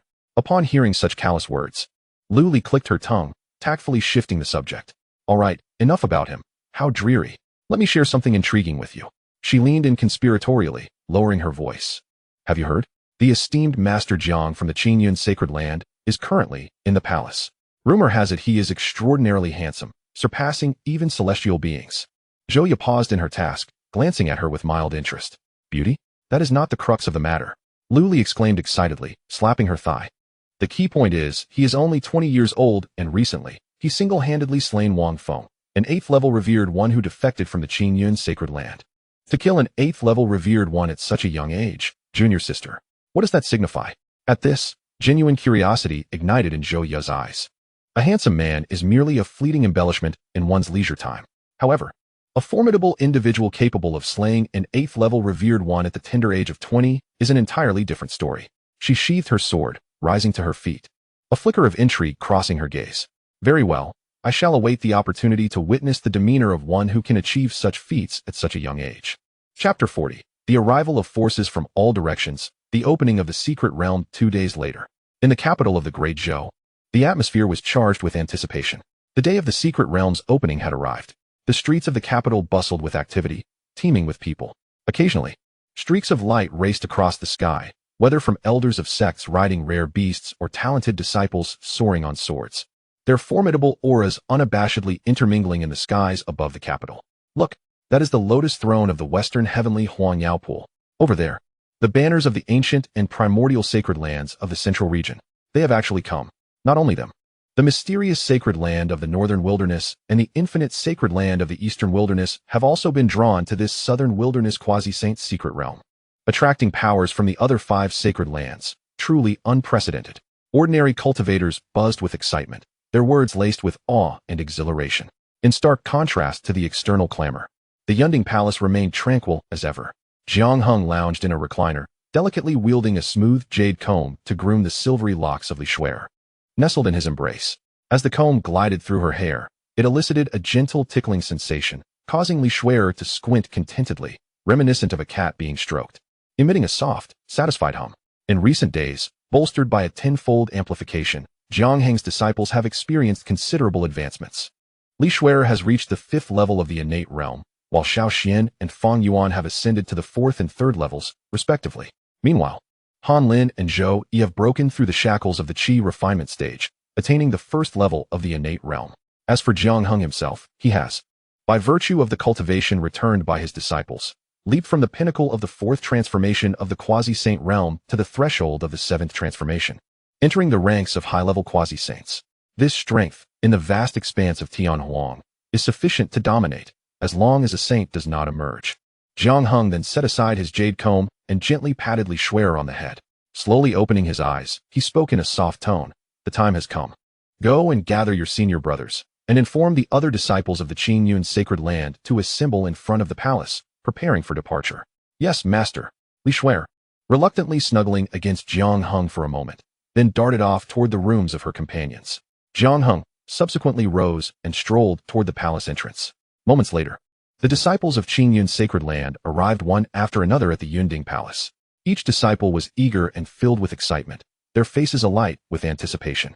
Jiang Heng's gaze swept across the crowd, and he cleared his throat, his voice not loud but resonant enough to reach every ear. I trust that you all understand the purpose of your gathering today.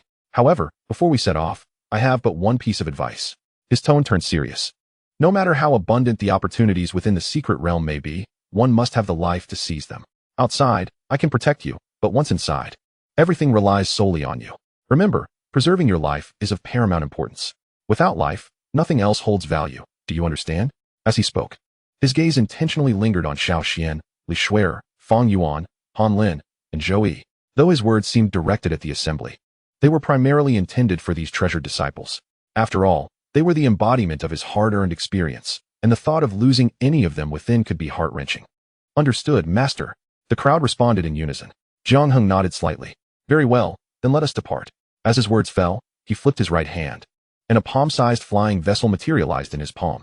With a casual toss, the vessel ascended slowly, its size expanding until it became large enough to accommodate dozens of people present. Then, with a thought, Jiang Heng invoked an invisible spatial law that enveloped the entire assembly. In the next moment, everyone felt a dizzying sensation, and when they opened their eyes again, they found themselves standing on the expansive deck of the flying vessel. This is spatial relocation, a disciple exclaimed, realization dawning upon them as they gazed at the figure clad in white at the bow of the vessel. Their eyes filled with fervent admiration. Jiang Heng stood at the bow, hands clasped behind his back, with a slight mental command. The vessel emitted a gentle hum and transformed into a streak of light, tearing through the clouds as it sped toward the direction of the secret realm. Simultaneously, deep within the palace, a resounding avian call echoed in response, reverberating through the heavens. A magnificent azure-feathered phoenix, with wings spanning several dozen feet, soared into the sky. Emerging from the palace, after a brief moment, the two parties gazed at each other from afar in the sky. Upon the back of the azure-feathered phoenix, the crane master immediately spotted the enormous flying vessel not far away, along with the young figure in white at the bow. A smirk appeared at the corner of his mouth as he stroked his long beard. Go, he called lightly, and the azure-feathered phoenix understood instantly. Its wings flapped vigorously, and its speed surged, transforming into a streak of azure light that whizzed past Jiang Heng's vessel. In that fleeting moment of overtaking, the crane master deliberately turned his head to cast a triumphant glance at Jiang Heng, as if to say, "Young man, you still have much to practice." On the deck of the flying vessel, the disciples of the Qingyun sacred land stirred with excitement. Han Lin, being straightforward, couldn't help but murmur, "Master, that old man is too arrogant." Jiang Heng chuckled at the old man's childish antics. This old fellow, leaning lazily against the bow, he did not even lift his eyelids. merely parting his thin lips to utter a single word: freeze. With his command, the space surrounding the azure-feathered phoenix abruptly stilled. The once swiftly soaring phoenix and its passengers seemed to collide with an invisible wall, instantly frozen in midair. The wind ceased, the clouds halted, and even the wings of the phoenix, which had been flapping vigorously, became rigid and immobile. The Crane Master's expression shifted as he felt the surge of quasi-saintly spiritual energy within him, striving to break free from the encroaching spatial laws. However, no matter how he urged his spiritual energy, Jiang Heng's spatial laws remained unyielding, like a cow sinking into the sea, without a trace of movement. In but a few heartbeats, beads of cold sweat began to form on his brow. The earlier look of pride vanished, replaced by profound shock. He was unable to break free. It seemed that Jiang Heng was far more formidable than the rumors suggested. Beside him, Zhouya's usually placid visage displayed a change for the first time. Her pupils constricted slightly as she fixed her gaze on the leisurely approaching vessel and the white figure at its bow. Lu Li, beside her, excitedly grasped her arm. Her voice barely a whisper, yet brimming with exhilaration. "Junior sister, did you see that? That is Chief Jiang. Even more impressive than the tails." At the rear, Zhou Hao clenched his fists tightly within his sleeves, his nails digging deep into his palms, staining the fabric with crimson droplets, yet he remained oblivious. The stronger Jiang Heng's prowess became, the deeper Zhou Hao's jealousy towards Zhou Yi grew. After all, in his eyes, all that should have been his had been snatched away by Zhou Yi, robbing him of his destiny. Under the watchful eyes of the crowd, Jiang Heng's vessel glided by the immobilized azure-feathered phoenix at a leisurely pace. Li Shuer on board even playfully made a face at the frozen onlookers. Just as the two flying artifacts passed each other, the spatial laws that had confined the azure-feathered phoenix quietly dissipated. Though the phoenix regained its freedom, it stumbled due to inertia, nearly plummeting from the sky, eliciting gasps of surprise from its passengers. The crane Taoist finally steadied himself, his aged face turning a deep shade of purple, filled with both astonishment and fury. He could no longer maintain any semblance of celestial grace. Pointing angrily at the distant silhouette of the flying vessel, shouting in exasperation, "Young man, you lack martial virtue." His voice echoed far and wide, prompting a hearty roar of laughter from those aboard the deck of the flying vessel from the Qingyun sacred land. "Ha ha ha, the Master Jiang is indeed formidable. Did you see?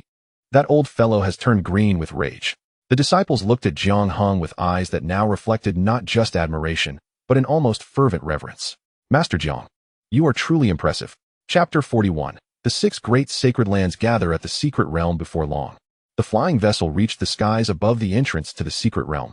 Gazing below, one could see a dense throng, as various factions had gathered, blocking all passage. Among them, the 5 camps closest to the entrance stood out prominently, their banners clearly indicating they were from the other 5 great sacred lands. The vessel descended gracefully, landing precisely in the space reserved for the 5 sacred lands, stirring up a gust of wind. Jiang Heng flickered and appeared on the ground, followed closely by the members of the Qingyun sacred land. With a wave of his hand, the massive flying vessel rapidly shrank, vanishing into his spiritual ring.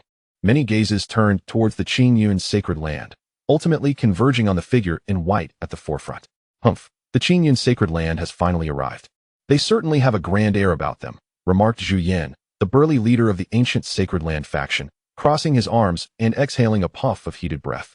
His muscles were taut, and the scars on his face added an extra layer of ferocity. "There's no need for anger, Elder Zhu. It's only natural for the young to enjoy a bit of spectacle," another elder commented. "That must be Master Jiang in front. He indeed possesses a refined appearance. I wonder if his strength is as formidable as the rumors suggest." In front of the Yaoqi sacred land, a captivating woman stifled a laugh behind her hand, her emerald eyes unabashedly appraising Jiang Heng, her gaze akin to that of a hunter eyeing its prey. "Elder Jin Yu speaks as if he has taken a liking to him. Yet, Master Jiang truly exudes an extraordinary charm," Zhu Yan teased. Meanwhile, leading the faction from the mysterious sacred land was an old friend, the master of the Yuling platform, Song Wanqing. She merely offered a gentle smile towards Jiang Heng as a greeting, to which Jiang Heng returned a nod of acknowledgement. "Where's that old ghost crane?" "He is the only one missing," commented a man bearing a massive sword, his aura sharp as a drawn blade. With a vertical mark on his forehead that seemed capable of cutting through all, he was none other than Li Yichen, the leading elder of the Taichu sacred land. However, as soon as he finished speaking, a high-pitched avian call echoed from the horizon. "Li Jianxi, see how impatient you are." An elderly voice, tinged with pride, approached from afar. The crowd looked up to see a green-feathered phoenix slicing through the clouds, landing smoothly in the midst of the Wuji's sacred lands formation. After it landed, several figures leaped down from its back.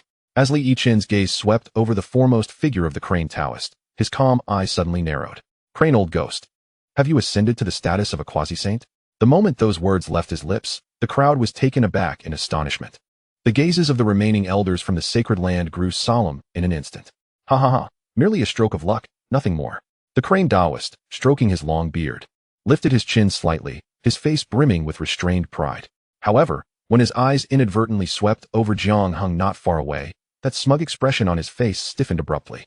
Jiang Heng was watching him with a half-smile, his eyes devoid of emotion, sending a chill down the crane Taoist's spine. The pride that had just surged within him was extinguished as if doused with a bucket of icy water, replaced by a profound sense of trepidation. This subtle shift in expression did not escape the keen eyes of the other crafty old foxes. Zhu Yan and Jin Yu exchanged glances, silently elevating their assessment of Jiang Heng to a higher level. Well then, since everyone is present, let us commence, Song Wanqing spoke slowly, breaking the peculiar atmosphere. At her words, the others nodded in agreement, their gazes shifting towards the entrance of the secret realm. At that moment, the barrier, woven from the laws of space, had dimmed considerably, clearly reaching its most fragile state. Aside from Jiang Heng, 5 figures simultaneously soared from their respective teams, hovering before the distorted light curtain of the secret realm's entrance. In the next heartbeat, 5 distinctly formidable auras erupted with thunderous intensity. Zhu Yan's blood surged like a dragon. Jin Yu was enveloped in purple mist. Li Yichen emanated a sword intent that pierced the heavens. Song Wanqing exuded both softness and strength, while the crane Taoist possessed an ethereal demeanor. Noticing that Jiang Heng remained motionless, Zhu Yan's brow furrowed slightly, ready to admonish him. Yet at that moment, Jiang Heng, who had been still, casually raised his hand and gently tapped the barrier. There was no earth-shattering commotion, nor was there dazzling brilliance. Crack! With a crisp sound, the barrier shattered like a burst soap bubble, instantly riddled with cracks before collapsing with a resounding crash. In this moment, the entrance to the secret realm was fully opened. A profound silence enveloped the scene. The expressions of the 5 individuals at the entrance varied greatly. Who could have anticipated that before they even made a move? The door had already been flung wide open. Disciples of the ancient sacred land, enter. Zhu Yan was the first to regain his composure, barking a command with a darkened face. As his words echoed, the disciples of the ancient sacred land surged into the entrance of the secret realm. The remaining 4 quickly snapped out of their astonishment, urging their own disciples to enter the realm. Master, Li Shuer tugged at Jiang Heng's sleeve, her large eyes sparkling with excitement. Jiang Heng's gaze swept across the faces of his 5 personal disciples, lingering a moment longer on Zhou Yi. Go forth. His voice remained as calm as ever. Remember, the life of each of you is far more valuable than all the opportunities contained within this secret realm combined. With that, he waved his hand to the group. Xiao Xian, Fang Yuan, Han Lin, Li Shuer, and Zhou Yi bowed deeply before transforming into streaks of light, racing towards the secret realm. However, just as Zhou Yi was about to step into the realm, he caught a glimpse out of the corner of his eye of a twisted face filled with jealousy from the camp of the Wuji sacred land. Zhou Hao was staring at him with a gaze so venomous it seemed capable of devouring him whole. Zhou Yi hesitated for a moment. Then a cold smirk crept across his lips. Zhou Hao, my dear brother, I implore you to hold on within. I shall soon come to seek you. Without a backward glance, I resolutely plunged into the secret realm. Once the disciples of the 6 sacred lands had entered the domain, only then did the cultivators from other factions dare to proceed in succession. Chapter 42. The Dragon Enters the Banner, the Silver Demon Within the Secret Realm. Fang Yuan felt a sudden disorientation, and upon regaining his footing, he slowly opened his eyes. Before him lay a damp and unfamiliar thicket, and as he surveyed his surroundings, he found no trace of Xiao Xian, Li Shuer, or the others who had entered alongside him. The random teleportation proved to be a convenience. Fang Yuan's expression remained tranquil, utterly unsurprised.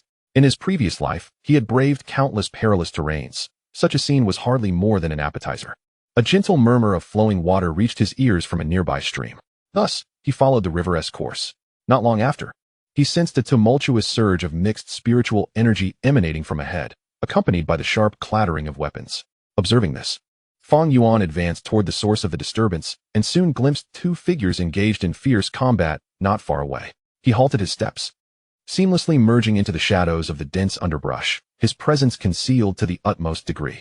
Before him, upon the surface of a lake, 2 figures were locked in a relentless struggle, their swords clashing, churning the waters into a frenzy.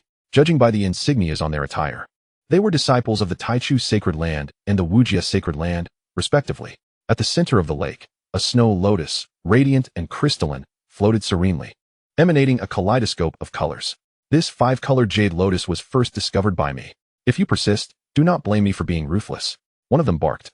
Nonsense. Since time immemorial, treasures of heaven and earth belong to the capable. Just because you claim it as yours, does that make it so? If you have the skill, take it from me beneath my blade. They retorted, their onslaught intensifying as they simultaneously maneuvered toward the jade lotus. As the two engaged in their brawl, inching closer to the 5-colored jade lotus, Feng Yuan observed the spectacle from his concealment, a faint, enigmatic smile gracing his lips. Two fools. Spiritual entities are birthed from the earth, and with such remarkable treasures, how could there not be guardian beasts? As expected, just as the two neared the jade lotus, a ripple suddenly spread across the lake beneath them. With a resounding roar, a pitch-black dragon surged forth from the depths, its gaping maw snapping shut with alarming speed before the stunned disciples could utter a single cry. The dull sound of shattering bones echoed, and they met their grim fate without a moment's warning. Feng Yuan shook his head in the shadows, initially intending to observe the foolish duel, allowing the two to deplete the guardian beast's strength before stepping in to claim the aftermath. However, he had not anticipated their utter lack of caution. They had truly met a fitting end.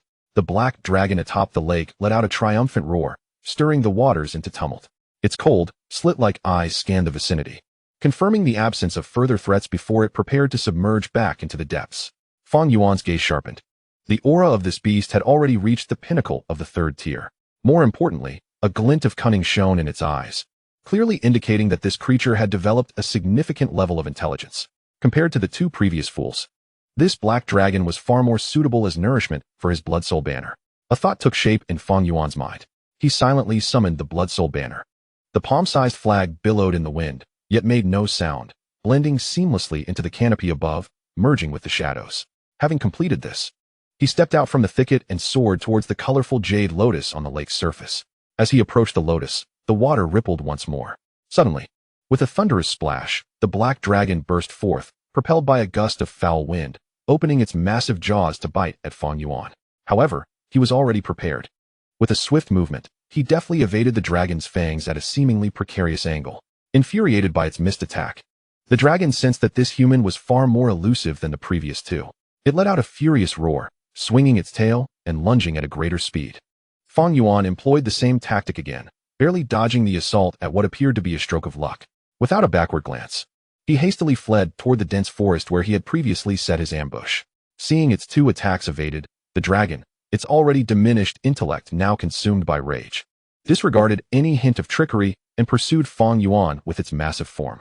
The man and the dragon engaged in a frantic chase, swiftly returning to the location of the earlier thicket. At this moment, a small cicada had perched upon Feng Yuan's shoulder, an autumn cicada. The dragon pursued him closely, its gaping maw ready to tear into Feng Yuan. Just as the dragon entered the range of the Blood Soul banner, a faint smile graced Feng Yuan's lips. With a hum, the autumn cicada on his shoulder suddenly radiated a brilliant light, exerting the pressure of a high-tier beast upon the dragon. The rapidly advancing dragon froze momentarily, the tremors of its soul causing a brief pause in its movements. Now was the moment. With a flick of his mind, the Blood Soul banner descended from the treetops. The bloodstone on the banner erupted with a bizarre crimson glow, and an endless mist of blood surged forth, transforming into myriad crimson threads that swiftly ensnared the dragon. The pain, akin to 1,000 ants gnawing at its heart, elicited a heart-wrenching howl from the dragon as it thrashed wildly in midair, attempting to break free. Yet, this was in vain. In mere moments, the dragon's struggles weakened, its massive body rapidly withering under the onslaught of the blood mist, ultimately condensing into a pure beam of bloodlight that merged into the Blood Soul banner. Feng Yuan raised his hand, summoning the Blood Soul banner back to him. Upon inspection, he beheld a vividly animated blood-colored dragon, soul, silently roaring upon the banner's surface. Success. In truth, Feng Yuan could have subdued the dragon through his own strength, but that would have required considerable effort and posed significant risks. Should anyone intrude during the battle, the outcome would have been disastrous. After resolving the matter with the dragon, Feng Yuan seized the opportunity to pluck the resplendent multicolored lotus from the center of the lake. He had encountered this rare flower in the library of the sacred land of Qiong. Its petals were known to purify a cultivator's aptitude, and should it be refined into a pill, the effects would be even more remarkable. Regrettably, his understanding of alchemy was limited. Feng Yuan contemplated the lotus in his hand, reflecting that he had heard of Xiao Xian's recent advancements in the art of alchemy. Perhaps this task could be entrusted to him. Simultaneously, at the opposite end of the secret realm, on the snowy plateau, the pristine snow was stained crimson with blood. In the center of the snow altar stood a petite figure wielding a sword, droplets of blood cascading from the blade and falling onto the snow. This was Li Shuer, a silver-haired girl with blood-red eyes. In her other hand, she cradled a translucent ginseng radiating a chilling blue aura. With this, she could accelerate her cultivation. A pure, innocent smile graced her face as she gazed at the precious herb, eager to protect her master more swiftly. Yet, behind her lay the lifeless bodies of numerous disciples from various factions, sprawled in disarray. Anyone witnessing this scene might assume she was merely a devoted disciple with her master's best interests at heart. In a corner of the altar, a surviving disciple lay slumped on the ground, drenched in blood. He stared at the silvery figure in the center, his eyes filled with unending terror. Trembling, he managed to utter a single phrase, "You demon." Upon hearing this, Li Shuer slowly turned her head, her blood-red eyes reflecting the disciple's form, her smile remaining benevolent. In the next moment, a flash of silver light ensued. The disciple uttered no scream as he was swiftly severed in two. Chapter 43, Bone Spirit Cold Fire. Han Lao Lu. Meanwhile, on the other side of the snowfield, Xiao Xian was channeling the 9-sun glass fire to withstand the biting wind and snow, advancing step by step into the depths of the snowy expanse. Elder Dan, does this cursed place truly harbor a strange fire? We've been walking for ages, and all I see is snow. Xiao Xian's brows were adorned with frost, as he could not help but voice his frustration. Patience, how could I misinterpret my senses? Elder Dan retorted with irritation from within the ring. In my day, I nearly lost my life seeking this bone spirit cold fire. With my guidance, you dare complain of the pace? Xiao Xian offered an awkward smile and ceased further inquiries.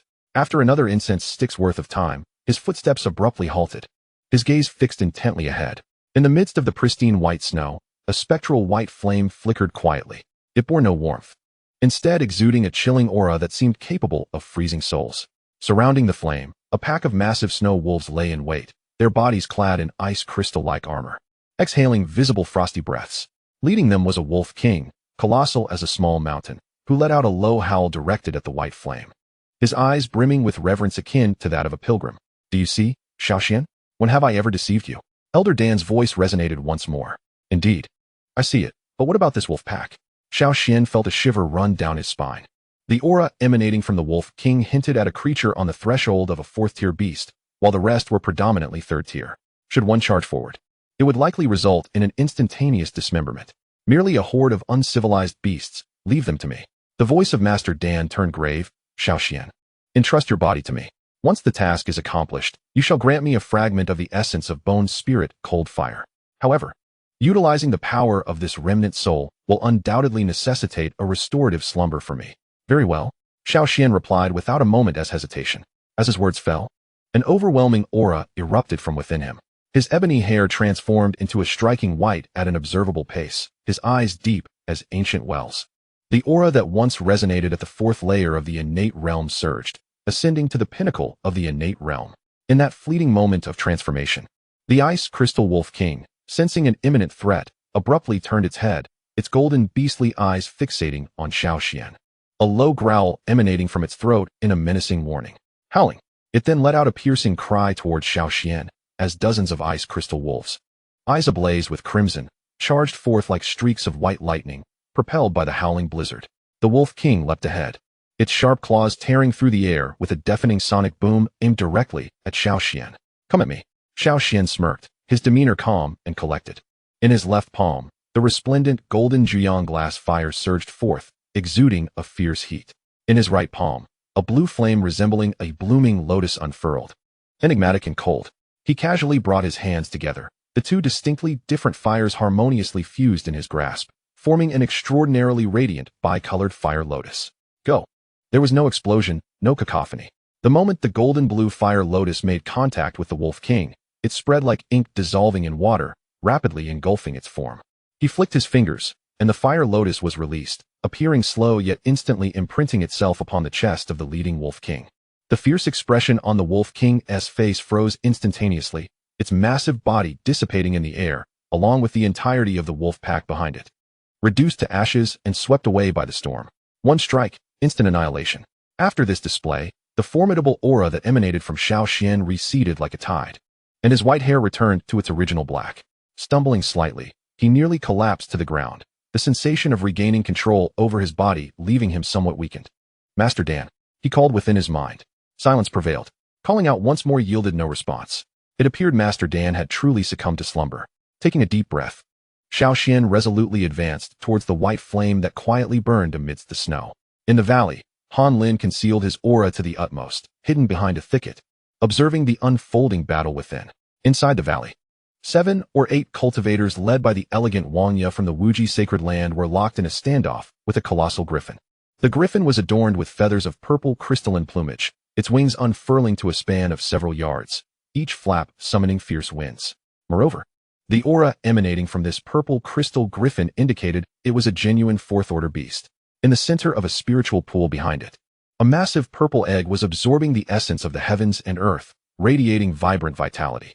Zhouya and her companions gazed intently at the egg nestled in the center of the pond, clearly drawn there by its allure. However, the amethyst griffin would not relinquish its progeny easily. With a thunderous roar, it unleashed the formidable pressure characteristic of a fourth-tier beast. The elite disciples, initially coaxed by Zhouya, paled in fear, their hands trembling around their magical artifacts. Sensing their trepidation, Zhouya quickly reassured them. Fear not. This beast has just laid its egg and is at its weakest. If we can seize this egg together, I guarantee, in the name of the infinite sacred land, that there will be ample rewards once we emerge. The wavering resolve of the disciples dissipated under her fervent persuasion, their eyes once again glinting with greed. With Zhouya's command, they launched their assault on the amethyst griffin. Hidden behind the bushes, Han Lin observed the unfolding scene with an impassive gaze. Greed, it seemed, was a universal trait. Both mortals and cultivators were susceptible to its lure. This scene felt hauntingly familiar. Had not Huang Shan once cast him into the abyss for the sake of so-called fortune? Yet, Han Lin found a perverse delight in the current situation. He hoped for a fierce confrontation that would leave both sides battered, allowing him to step in and claim the spoils. However, he was not alone in this line of thinking. Out of the corner of his eye, he noticed several concealed figures lurking in the shadows of the valley, each harboring their own ambitions. Clever individuals, indeed. Han Lin smirked inwardly, burying himself deeper into the foliage. He would observe who among them could maintain their composure. In the valley, Zhouya waved her delicate hand. Attack. With her command, the elite disciples at the forefront brandished their magical artifacts, unleashing a dazzling array of attacks that surged toward the amethyst griffin. The creature emitted a mournful cry, its massive form trembling from weakness after childbirth. Yet its instinct to protect its offspring prevented it from retreating.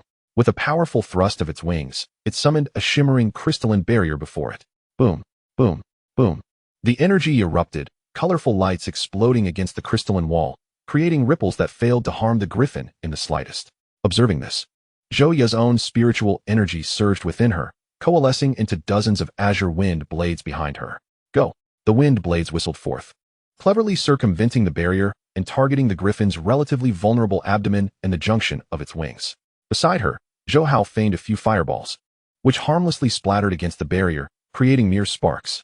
The amethyst griffin, strained to defend itself while safeguarding the massive egg behind it, could only curl defensively, bracing itself against the relentless wind blades. With a swift slice, several blades breached its defenses, carving deep, bone-exposing wounds beneath its wings, crimson blood gushing forth. Now, Zhouya felt the wind surge beneath her feet, her form transforming into a streak of azure light as she maneuvered at an astonishing angle, darting toward the colossal egg at the heart of the spiritual pond. As the imminent threat of losing its offspring loomed, the amethyst griffin let out a desperate roar. Ignoring its bodily exhaustion, it ignited its own essence, unleashing a terrifying pressure that surpassed all previous limits, momentarily reclaiming the true power of a fourth-tier beast. A violent gust swept through the entire valley. Alas, the elite disciples in the forefront had no time to react before being violently hurled back, spitting blood from their mouths. Zhou Hao was also thrown several meters away by this force, landing awkwardly on the ground and rolling multiple times before coming to a halt. The 3 disciples from the Wuji sacred land managed to stabilize themselves, though their faces were etched with horror. The amethyst griffin, fueled by its essence, moved with astonishing speed, transforming into a purple flash that appeared before Zhouya in an instant. Its claws, glinting with a chilling light, tore through the air as they descended upon her. Shrouded in the shadow of death, Zhouya reacted swiftly, conjuring a protective shield of spiritual energy before her. However, all was in vain. Crack! The shield shattered upon contact with the claws. With relentless momentum, The claws struck Zhou Ya's chest, sending her plunging into the icy spiritual pool, creating a tremendous splash. The three disciples from the Wuji sacred land, witnessing Zhou Ya's failure, dared not linger any longer. Exchanging glances, they turned without hesitation and fled like shooting stars out of the valley. Surviving elite disciples also scrambled to their feet, joining the frantic escape. Yet, it was evident that the amethyst griffin had no intention of letting them go. It let out an enraged roar, its wings flapping to summon a tempest as it pursued the fleeing figures, each swipe of its sharp claws claiming a vibrant life. With a splash, Zhou Ya erupted from the surface of the spiritual pool, her complexion pale, a trickle of blood sliding down from the corner of her lips. Casting a glance at the amethyst griffin that was chasing others, she seized the moment and transformed into a streak of light, clutching the enormous egg close to her. Flying towards the valley's exit without looking back. "Sister, wait for me." Zhou Hao, seeing this, scrambled to his feet and hurried after her. However, just as they were about to escape the valley, four shadowy figures appeared at the entrance, blocking their path with an eerie presence. From the shadows on both sides of the valley, several concealed presences emerged. The ambushers had arrived. "Hand over the amethyst griffin egg, and I might grant you a swift death." A man with a long knife at his waist and an eye patch spoke coldly, exuding a terrifying aura. "Get lost," Zhou Ya shouted defiantly, hurling several wind blades to attempt to drive back the figures blocking their way. The one-eyed man, upon witnessing this, smirked and drew his blade with a swift motion. With a resonant sound, the long knife was unsheathed, and several finely honed blue slashes were unleashed, effortlessly dispersing Zhou Ya's wind blades. A sense of dread enveloped Zhou Ya as she realized the gravity of the situation. None of these individuals were to be trifled with. Just then, a deafening roar echoed from behind them. The violet crystal griffin, having vanquished all trivial foes, now charged towards her with a grievously injured body. Propelled by an overwhelming fury, with a formidable beast blocking the path ahead and a deathly predator pursuing from behind, Zhou Ya found herself in a dire predicament. Realizing the gravity of her situation, she resolutely hurled the colossal egg she held into the sky, daring her adversaries to retrieve it. Instantly, the attention of all was captivated by the egg suspended in midair. The one-eyed man, accompanied by three companions, along with several figures surging from other corners, moved almost in unison, transforming into streaks of light as they raced towards the egg. Chaos ensued. Seizing this fleeting opportunity, Zhou Ya and Zhou Hao escaped from the periphery of the fray, soaring towards the valley without a glance back. Amidst the tumultuous scramble, a cloaked figure shrouded in obscurity brushed past in unremarkable youth. This cloaked individual was Fang Yuan, who had altered his appearance. Upon spotting the youth, his movements momentarily faltered. "Hanlin, what was he doing here?" And judging by his demeanor, he too seemed intent on seizing the moment. Intriguing. It was evident that they shared the same master. A playful smirk crept across Fang Yuan's face, concealed beneath his hood. His fourth junior brother appeared less naive than he seemed. This was indeed a trait conducive to survival in the realm of cultivation. A thought flickered in Fang Yuan's mind. Since fate had brought them together today, he might as well lend a hand, contributing to the legacy of the sixth disciple of Sky Qiong Peak. When the egg was sent flying once more towards Hanlin, Fang Yuan rushed forward, feigning a desperate attempt to claim it. Just as he was about to touch the egg, he pretended to be struck by a surge of spiritual energy unleashed by Hanlin, staggering and plummeting downwards. Alas, a miscalculation. He uttered a low, frustrated murmur. During his descent, he subtly flicked his fingertip, releasing two nearly transparent tiny insects that silently darted towards the two nearest competitors. As they surged forward, they suddenly felt their knees weaken, their internal spiritual energy momentarily stagnating, causing their movements to slow. In that brief instant, Hanlin snatched the egg and, without hesitation, turned to flee in the opposite direction of Zhou Ya's escape. Fang Yuan regained his composure, no longer glancing at Hanlin or the precious griffin egg. Instead, he melded back into the shadows, quietly pursuing the path taken by Zhou Ya and Zhou Hao. Clearly, the nourishment of their souls was far more valuable to him than an unhatched fourth-tier beast offspring. Chapter 45. Are you mad? I am your sister. Moments later, Zhou Ya and Zhou Hao sought refuge in a relatively concealed cave. Zhou Ya pressed her palm against her chest, stumbling into the cave, her back heavily leaning against the frigid stone wall. A searing pain ripped through her chest, and she gasped for breath. The blood at the corner of her mouth stark against her pallid face. Elder sister, your injuries are grave. Zhou Hao's voice floated from behind her. He opened his palm, revealing a fragrant pill resting delicately within, a superior healing elixir. Quickly, take this.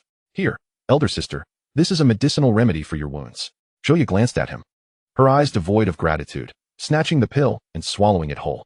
In her estimation, her worthless brother could only manage such trivial acts. The moment the pill dissolved, a warm current surged through her limbs. Yet gradually, she sensed something amiss. This warmth did not mend her injuries. Instead, it morphed into a peculiar heat that surged from the depths of her dantian, rendering her body weak and devoid of strength. She looked at Zhou Hao with suspicion, only to find him approaching with a bizarre smile she had never witnessed before. "Zhou Hao, what did you give me?" Zhou Yu demanded, attempting to push him away. But her wrist was seized firmly by him. She struggled to break free from Zhou Hao's grip, yet his hold was as unyielding as iron.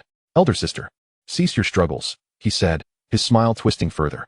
"Having fallen victim to my Hihuan powder and being gravely injured, you stand no chance against me." Upon hearing the term Hihuan powder, Zhou Yu's pupils constricted sharply, the color draining from her eyes, leaving only an abyss of cold terror. "Have you lost your mind? I am your sister." "Sister?" Zhou Hao leaned closer, a mix of satisfaction and resentment etched across his face. "When did you ever consider me your brother?" he growled, his voice hoarse. "All my life, your gaze has always looked down upon me, because my talents pale in comparison to yours and Zhou Yi's. I have never existed in our father's eyes. In your view, I am even less than a dog. Since you value talent above all, I shall use what you cherish most to fulfill my own ambitions." The madness in Zhou Hao's eyes threatened to overflow. "Elder sister, you are well aware of the significance of the sacred dragon qi. When two parties possessing this energy unite, the stronger can gradually siphon the dragon energy from the weaker." He leaned closer to Zhou Yu's ear, whispering in a tone only they could discern, enunciating each word. "Now tell me, who is stronger between us?" Zhou Yu trembled, the heat within her intensifying, her consciousness beginning to blur. At that moment, genuine fear flickered in her eyes, and her voice softened. "Zhou Hao, please. There must be a misunderstanding. You need to calm down, haha. Now you are afraid?" Zhou Hao's laughter echoed throughout the cave, mocking her. "My dear sister, where has your arrogance gone?" Before his words had fully faded, he forcefully pushed Zhou Yu to the ground, pressing himself upon her. "No." A glint of determination flashed in Zhou Yu's eyes as she summoned her remaining willpower, attempting to self-destruct in a bid to take Zhou Hao down with her. However, she despaired as she discovered that the spiritual power within her was ensnared by countless shackles, utterly impossible to summon even the slightest amount. "Don't waste your effort." Zhou Hao sneered down at her, his face a mask of derision. "This potent aphrodisiac was purchased at great expense. You shall obediently serve as my furnace." He grasped Zhou Yu's chin, his gaze both pathological and fervent. "Rest assured, I shall not allow you to perish so swiftly. I will imprison you, extracting your holy dragon essence daily, until you are completely drained. You will witness how I ascend to the pinnacle using your innate talents." Zhou Yu's expression turned to utter desolation upon hearing this, her eyes dulled and unfocused due to the effects of the drug. With a frenzied glint in his eyes, Zhou Hao tore open her outer garment, revealing a vast expanse of pale skin. Just as his hand was about to make contact with that pristine surface, the light at the entrance of the cave was suddenly obscured by a tall, dark figure. A slow, deliberate applause echoed from the cave's mouth. Clap, clap, clap. Zhou Hao abruptly turned around, only to see a figure clad in black robes leaning against the rocky entrance, as if he had been watching for quite some time. It was Fang Yuan, who had witnessed the farce unfold between the two. "How truly remarkable," Fang Yuan remarked with a hint of amusement. "Young Master Zhou, you are quite the character." Zhou Hao's countenance instantly darkened, suspicion flooding his eyes. "Who are you?" Fang Yuan chuckled softly, rising leisurely and stepping into the cave. "Dead men need not know too much." Before he could finish his sentence, Zhou Hao saw a flash before his eyes, as the figure in black had suddenly closed the distance. "Seeking death," Zhou Hao exclaimed, both startled and enraged, instinctively channeling all his spiritual energy into a punch. However, Fang Yuan merely raised a hand. The palm-sized blood soul banner unfurled in the wind like a dark curtain, swiftly enveloping Zhou Hao. There were no screams, no struggles. A dense mist of blood surged forth, transforming into myriad crimson threads, instantly cocooning Zhou Hao in a blood chrysalis. The crimson light flickered and vanished. In its place remained a rapidly desiccating corpse, crumbling to ash, along with Zhou Hao's frozen, defiant expression. Wasn't it just a bit too close? At the site where Zhou Hao had disappeared, a small, thumb-sized dragon-shaped essence, radiating a faint golden glow, spiraled in confusion. "Holy dragon essence?" A glimmer of insight flashed in Fang Yuan's eyes. With a mere thought, the golden little dragon emitted a faint, sorrowful cry, uncontrollably flying towards him before merging into his brow. In an instant, a warm flow permeated his limbs and bones. Fang Yuan could distinctly feel his meridians, bones, and even soul being significantly enhanced by this essence. Just as Feng Yuan was savoring the profound mystery of the holy dragon essence, a hot, soft body embraced him tightly from behind. "I'm so hot. Help me," a faint yet alluring female voice whispered in his ear, breath as fragrant as orchids. Startled, Feng Yuan turned to look behind him. There stood Zhouya, her face flushed and her gaze dazed and unfocused. Disheveled, she instinctively gravitated towards the only antidote within the cave. Having just heard from Zhou Hao that this holy dragon essence could be absorbed through the union of yin and yang, Feng Yuan lowered his gaze upon the enchanting figure behind him, feeling the divine dragon essence within her, far purer than that of Zhou Hao, swirling in his mind. Feng Yuan, while not a lecher, harbored no particular interest in matters of love. Yet, he was no paragon of virtue either. A magnificent cauldron that could significantly enhance his capabilities had presented itself. To refuse such an opportunity would be to squander a rare treasure. Without further hesitation, Feng Yuan scooped up the dazed Zhouya and laid her down. In the instant of their union, a vast and ethereal divine aura surged forth from Zhouya, flooding into Feng Yuan with fervor. This celestial essence audaciously cleansed his every limb and sinew, a sensation of unparalleled exhilaration coursing through his being. Under the impact of this energy, Feng Yuan's consciousness began to blur, and his cultivation rapidly soared. The night passed in silence. Chapter 46. 9 Turns to Semi-Saint. Exquisite body. As the morning light timidly crept into the cave, Feng Yuan opened his eyes to a scene of disarray, tattered garments strewn about. And beside him lay Zhouya's bare form. He casually draped his black robe over her, performing the gesture devoid of any unnecessary sentiment. Then, he extended his palm, and an almost imperceptible insect quietly emerged, vanishing into Zhouya's body. He clenched his fist, feeling the torrent of power within him. His realm had ascended from the 3rd layer of the innate realm to the 9th layer, breaking through 6 realms in a single night. The divine dragon essence within him felt significantly more refined than it had upon initial absorption, and his potential had vastly increased. Yet, what intrigued Feng Yuan more was the other essence that had surged from Zhouya last night. This ethereal and sacred aura was far more dominant than the divine dragon essence. The rapid advancement in his cultivation was largely attributed to this force. How intriguing, Feng Yuan mused, stroking his chin, a glimmer of curiosity flickering in his eyes. As the esteemed alchemist of the heavens, he had misjudged. Zhouya likely possessed some exceptional cauldron physique. At that moment, Zhouya's long eyelashes fluttered, and she gradually awoke. Attempting to sit up, she found her body weak and unresponsive. Lowering her gaze, she saw the black robe covering her and the bruises that marred her skin beneath it. Memories of the previous night surged back like a tidal wave. Humiliation, pain, madness. No, this cannot be real. Yet, the tearing sensation deep within her and the dark crimson stains on the ground served as stark reminders that the events of the previous night were indeed true. Zhouya curled into herself, her nails digging deep into her palms, silent tears streaming down her cheeks. Awake? A detached male voice echoed within the cave. Zhouya shot her head up, and upon seeing Feng Yuan's face shrouded in the shadow of his hood, an overwhelming hatred engulfed her reason. "I will kill you," she screamed, summoning all her strength to lunge at Feng Yuan. However, as she rose, a searing pain suddenly struck her. "Ah!" Zhouya cried out, her legs buckling, and she fell heavily to the ground, her body convulsing uncontrollably. What is happening? Terror gripped her as she clutched her chest, cold sweat instantly dampening her brow. Feng Yuan let out a cold laugh, gazing down at her from a position of superiority. "Do not waste your efforts. I have planted the slave heart goo within you. From now on, should you harbor even the slightest malice towards me, you shall endure the torment of 1,000 ants gnawing at your heart." Upon hearing this, Zhouya's eyes, once filled with resentment and hatred, instantly froze, then shattered into a desolate gray, consumed by despair as cold as a frozen pond.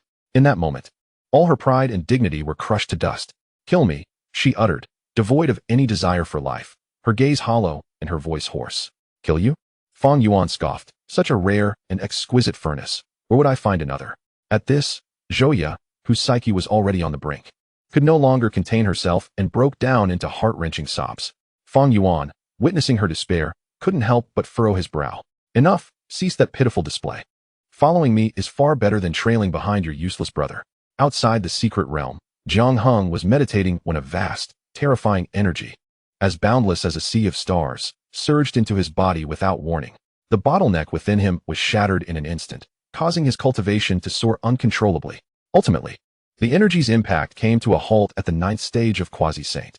Jiang Heng abruptly opened his eyes, a fleeting glimmer of brilliance flashing within them. causing the surrounding air to distort slightly from the uncontrollable aura he inadvertently released. "What the hell?"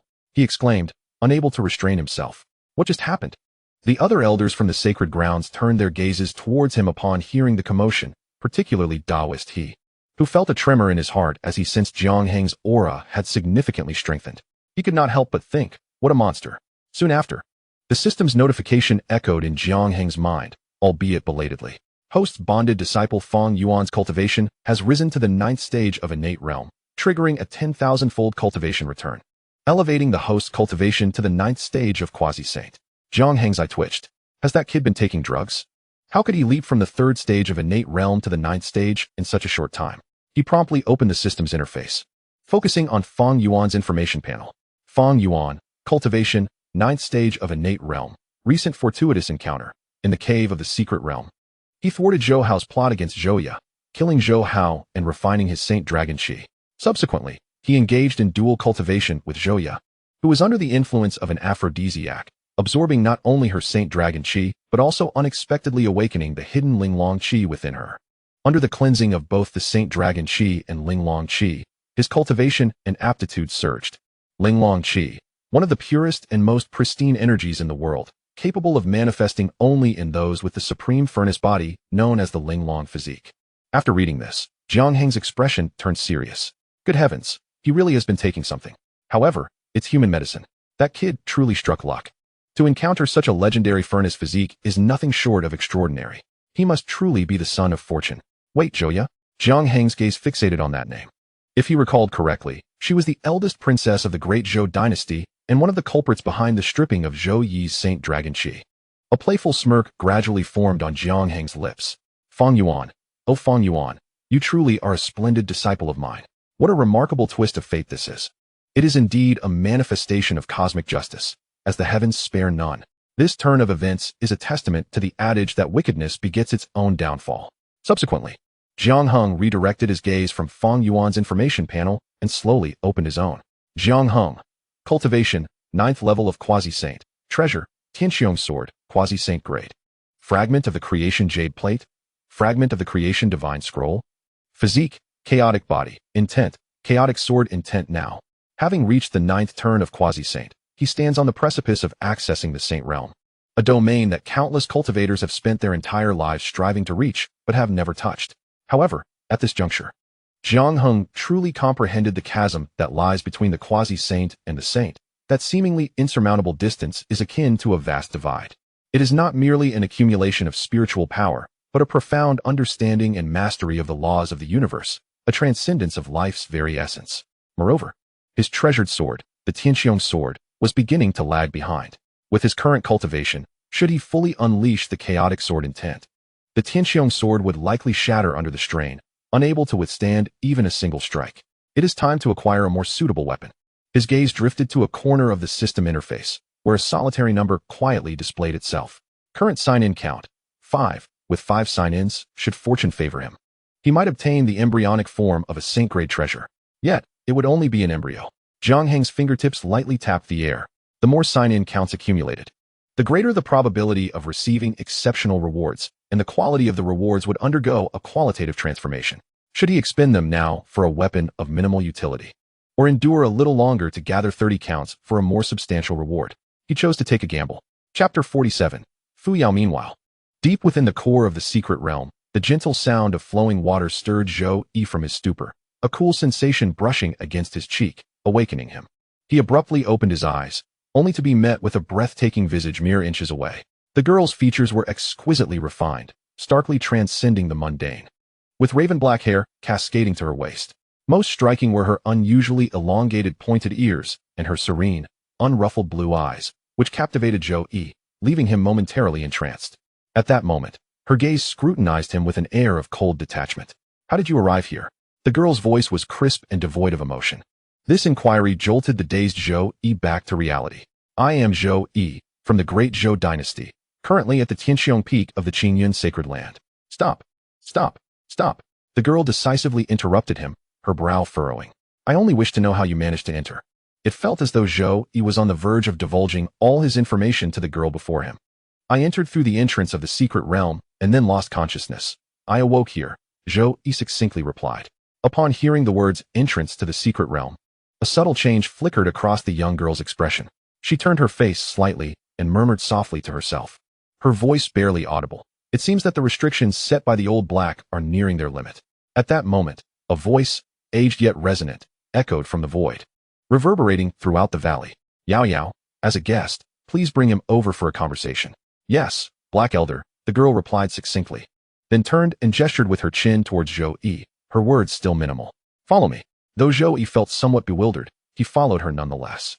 As they walked, he surveyed his surroundings, discovering that they were in a valley reminiscent of a paradise, with spiritual energy so dense it seemed almost tangible.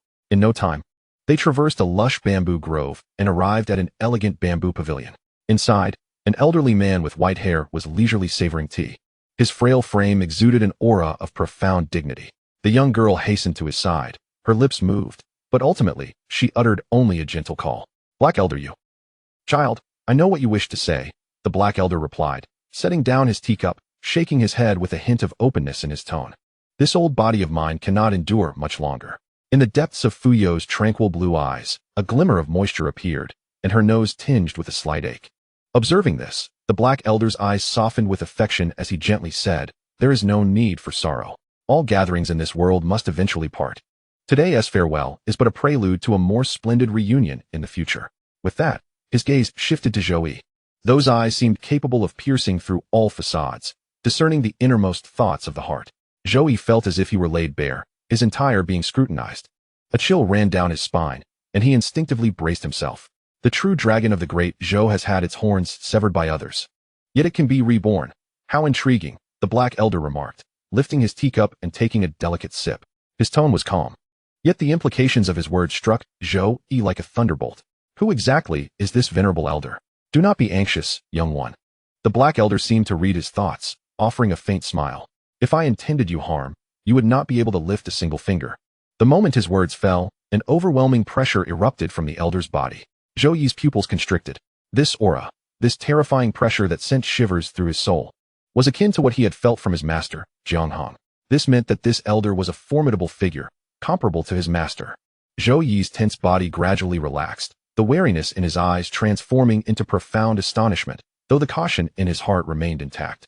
Suddenly, the Black Elder withdrew his aura, and the oppressive atmosphere in the pavilion dissipated entirely. He lifted his teacup, blowing gently on the steam, his movements leisurely. Allow me to formally introduce myself. I am He Yuan. You may call me Black Elder.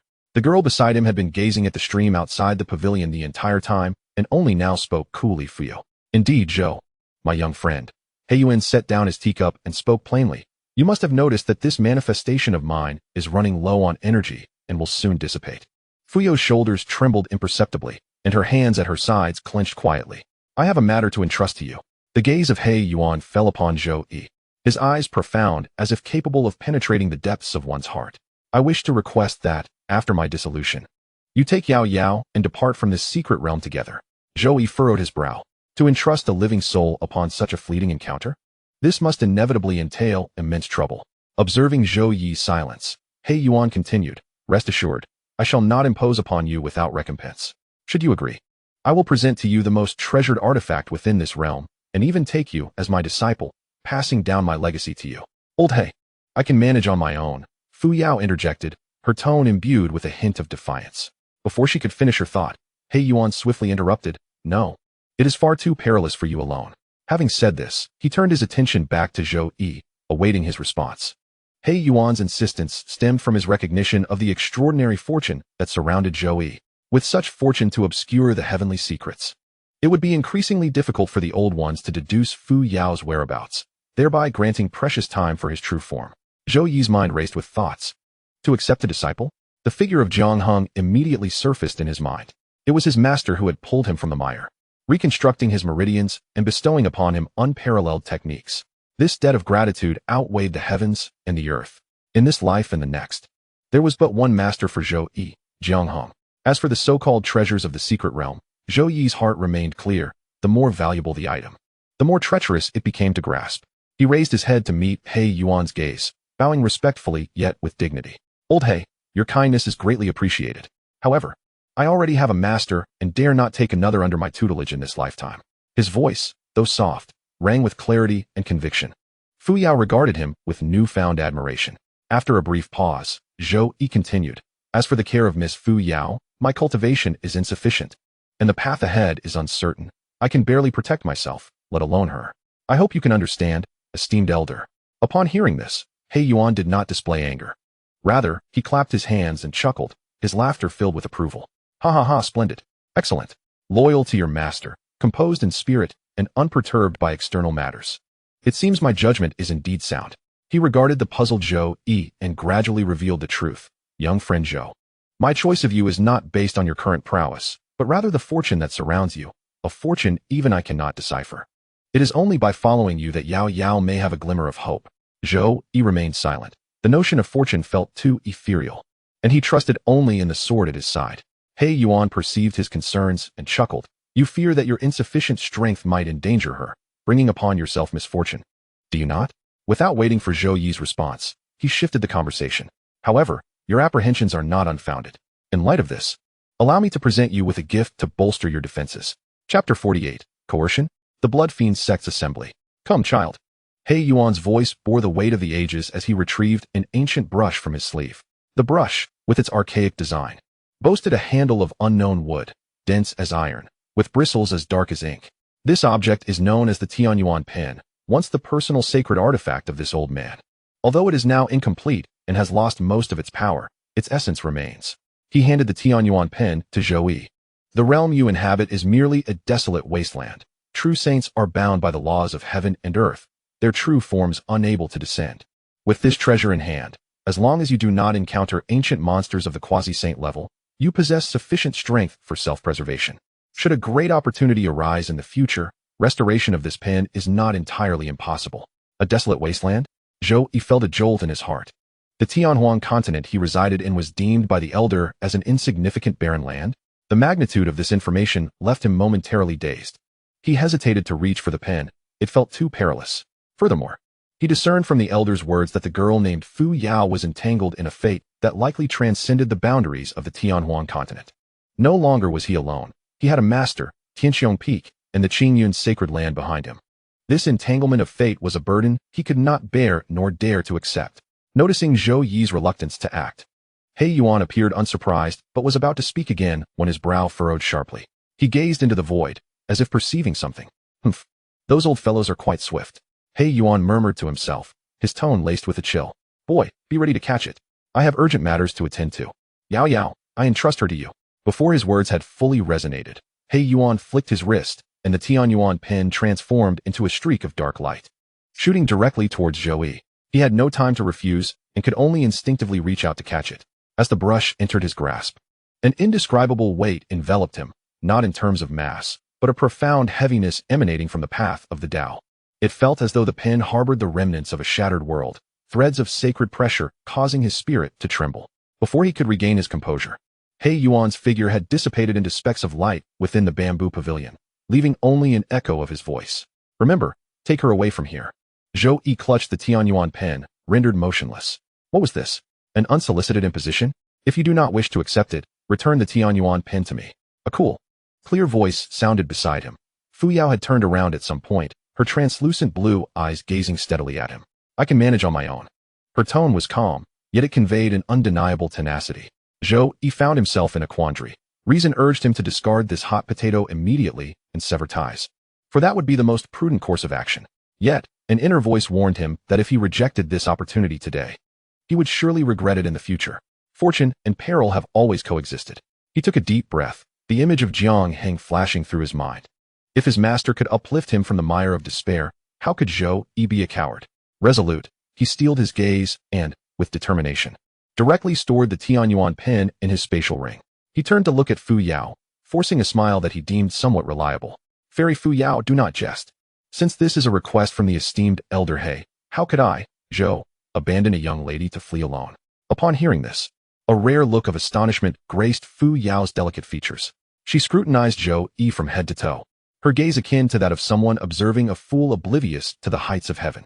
"You certainly have no fear of death," she remarked indifferently, her tone ambiguous in its praise or reproach. "There is no need for you to play the hero. With your current cultivation, should danger arise, you would be unable to protect me." After a brief pause, she gazed at him earnestly with her pure blue eyes and added, "Perhaps it is I who must guard you." The smile that Zhou had just managed to conjure instantly froze on his face.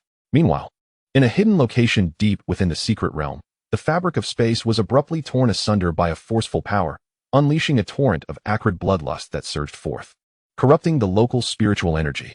Figures clad in black robes emerged leisurely from the rift. Leading them was an elderly man with white hair and blood-red eyes. His aura was subdued yet exuded a disquieting pressure. The remaining four possessed similarly unfathomable auras. If Jiang Heng were present, he would surely recognize one among them as Blood Shadow. "Blood Shadow, I hear you have recently encountered some misfortune in the southern wilderness?" began a raspy-voiced figure in black, his words dripping with unmasked mockery. "The task assigned by that esteemed figure from Zhongzhou, you managed to botch it?" Blood Shadow cast a sidelong glance at him, laughing nonchalantly. "Bloodsea, you are meddling too much. He is merely a little fellow who isn't even a quasi-saint. He poses no threat." He paused, his gaze shifting respectfully to the blood-eyed elder. "The most pressing matter is to assist the sect master in establishing an unparalleled foundation and breaking through to the sacred realm. As for the Qingyun sacred land, we shall deal with it casually once our grand endeavor is accomplished." However, as soon as he finished speaking, the sect master of the Blood Fiend sect suddenly furrowed his brow. He abruptly lifted his head, his blood-red eyes seemingly piercing through the void. "It appears we have been discovered by that divine race." Upon utterance of the term divine race, both Bloodsea, who had previously harbored a hint of mockery, and the seemingly indifferent Blood Shadow, underwent a complete change in expression, revealing a deep-seated trepidation. "Split up," the Blood Fiend sect master commanded without hesitation, his form transforming into a streak of blood light as he vanished into the horizon. The other four reacted promptly, not daring to linger for a moment, swiftly dispersing like four streaks of light in entirely different directions. Barely 3 breaths after their departure, the space in that location rippled slightly, and the figure of He Yuan quietly emerged. He gazed in the direction the others had vanished, pursing his lips, his brow furrowed. "I arrived just a moment too late, allowing these rats to escape." Chapter 49.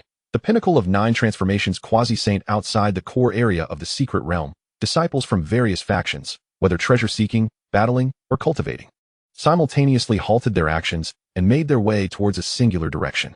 Just moments ago, a robust crimson beam of light surged from the heart of the secret realm, piercing the sky and suffusing the entire firmament with a layer of deep scarlet. Intense waves of energy rippled outward, heralding the emergence of an extraordinary treasure. At that moment, on a frozen expanse of snow, Xiaoxian abruptly opened his eyes, a chilling white flame flickering in the depths of his pupils. He slowly blinked, exhaling a deep breath, savoring the overwhelming power within him. Meanwhile, Dan Lao, having absorbed a strand of the bone spirit's cold fire essence, awakened from his slumber. "Indeed, Xiaoxian, it appears you have initially mastered this bone spirit cold fire." Dan Lao's voice resonated from within the ring, tinged with a note of satisfaction, as he felt his spirit rejuvenate from the absorption of the fiery essence. "This bloodlight is peculiar. It does not resemble an ordinary treasure, but rather seems to signal the emergence of something sinister." A weightiness settled in Dan Lao's tone. Xiaoxian lifted his gaze, fixating on the blood-red beam that traversed the heavens, his eyes sharp with determination. "My junior brothers and sisters should also be hastening towards that direction. Regardless, I must investigate." With his strength significantly enhanced, he yearned for an opportunity to test his newfound prowess. No sooner had he spoken than he transformed into a streak of light, racing towards the source of the bloodlight. By the stream, a crackling campfire sputtered. Feng Yuan presented a skewer of golden, oil-dripping fish to Zhouya, his tone flat, devoid of any discernible emotion. "Eat." Zhouya shuddered slightly, silently gazing at the skewer as the grease dripped into the flames, producing a hissing sound. Throughout the day, she had come to realize that aside from compelling her to engage in dual cultivation, Feng Yuan was surprisingly attentive in other respects. This bizarre dynamic shrouded her feelings of animosity in an inexplicable haze. Ultimately, she extended her trembling hand to accept the offering, taking small, cautious bites. Feng Yuan, however, paid her no heed, engrossed in devouring another skewer himself.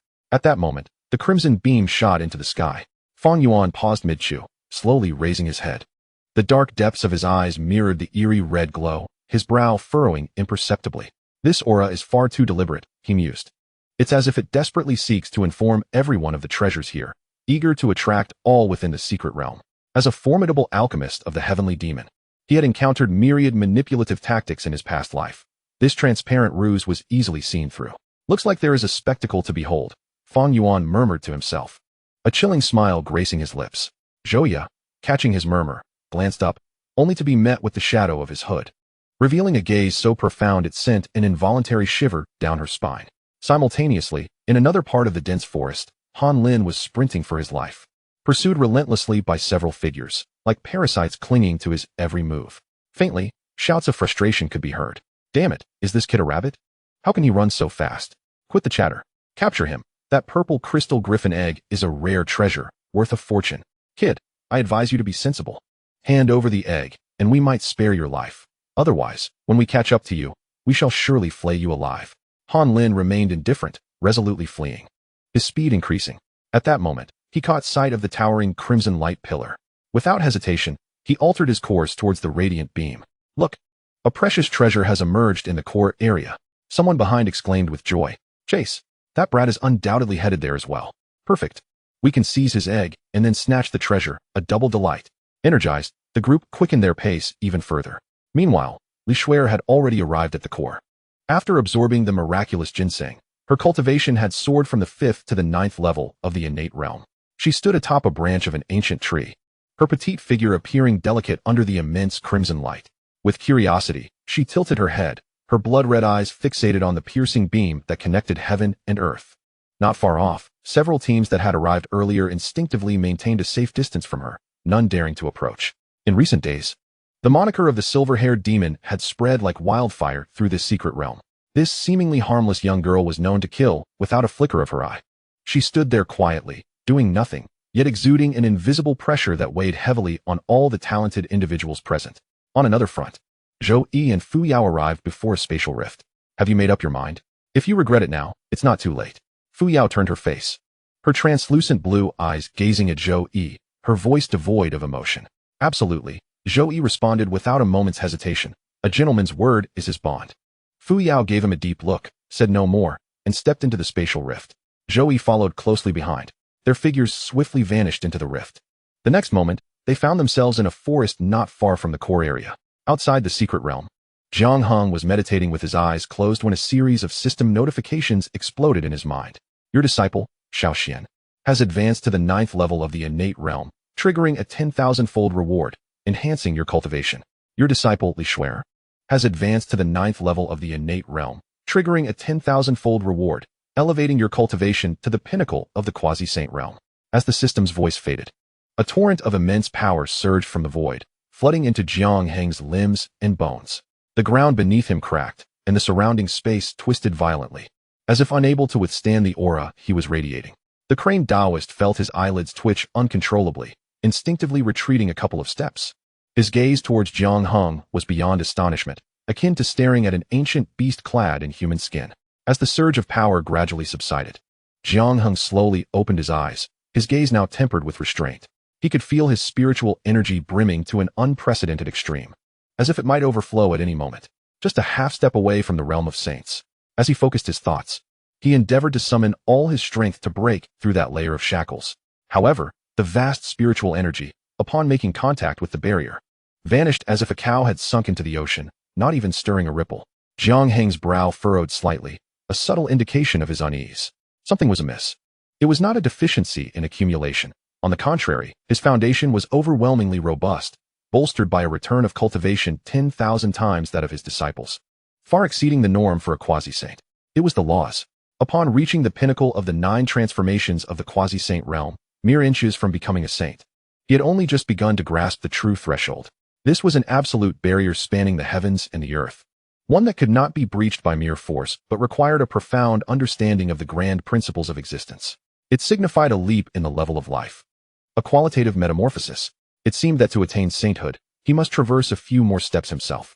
Chapter 50, Blood Sacrifice Great Array, Decline of the Divine Clan. Meanwhile, within the secret realm, the void above the blood-red pillar was abruptly torn apart by a force of sheer brutality. As the figure of blood fiend Lord Xuesha emerged from the rift, he barely had time to catch his breath when a cold, indifferent voice echoed behind him. Who dares to wreak havoc on my territory? Xuesha froze, turning abruptly to see Hien standing behind him, his expression devoid of warmth, as if regarding an insignificant ant. Xuesha's pupils constricted. Without uttering a word, he unleashed a torrent of blood energy and turned to tear through space once more in an attempt to escape. It was too late. In an instant, The space around Shueisha solidified, and 9 chains forged from pure annihilation principles silently shot forth, aimed directly at him. These chains emitted no energy fluctuations, yet exuded an ultimate silence that beckoned all beings toward oblivion. At the brink of life and death, Shueisha dared not hold back. With a flick of his palm, a blood-red barrier, constructed from countless wailing souls and thick, congealed blood, rapidly formed before him. However, the moment the black chains made contact with the barrier, there was no thunderous sound, no shockwave. The anguished souls within the blood-red barrier did not even have time to scream before they, along with the portion of the barrier they inhabited, were erased, dissolving into absolute nothingness. With relentless force, the 9 chains pierced through the blood-red barrier, leaving it riddled with holes. One chain even directly penetrating Blood Fiend Lord Shueisha's right arm. From the wound, no blood flowed, only a void of darkness that ravenously consumed his life force. In the throes of agony, a fierce glint flickered in Shueisha's eyes as the wound erupted violently. Hundreds of skulls ablaze with blood flames surged forth, their eye sockets spewing forth a torrential cascade of blood light, assaulting He Yuan. Such trivial skills, He Yuan remarked, his brow unperturbed. He simply extended his right hand, fingers splayed. In the 3 zhang of space before his palm, all laws and matter were swiftly drawn away, collapsing inward to form a slowly rotating vortex of annihilation. All the blood light that approached the vortex was consumed in silence, vanishing without a trace, not even stirring a ripple. At that moment, He Yuan's movements momentarily halted. His brow furrowed in concentration. He could distinctly sense that in the 4 corners of the secret realm, for auras, emanating from the blood-red pillar at the core, had simultaneously risen, subtly forming a devouring formation. A flicker of coldness flashed in He Yuan's eyes as he realized the gravity of the situation. These individuals intended to sacrifice all the beings within the secret realm, including the young ones who had entered. Cursed be it.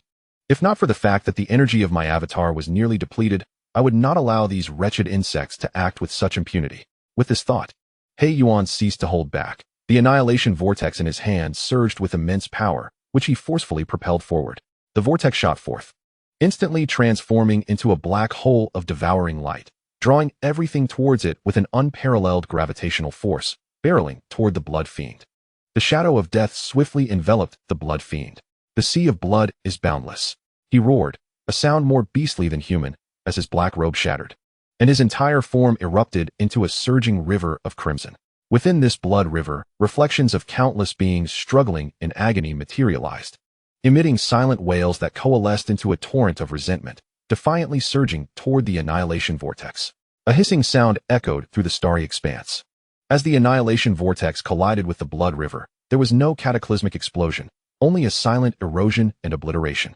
The reflections of those countless beings, upon contact with the vortex, along with their overwhelming resentment, were annihilated into nothingness, as if their existence had been entirely erased from this world. The blood river visibly evaporated, diminishing at an alarming rate. With a sudden cough, the Blood Fiend's figure reformed at the river's end, violently expelling a mouthful of black blood, his aura waning to an abysmal low. Clearly, he had paid a grievous price to barely reclaim his life from the grip of the annihilation vortex. Meanwhile, He Yuan's form had become increasingly translucent due to the excessive use of his powers, almost revealing the distant stars behind him. Just then, within the secret realm, for beams of blood light identical to the central pillar erupted from the north, south, east, and west. Boom. The entire secret realm trembled violently.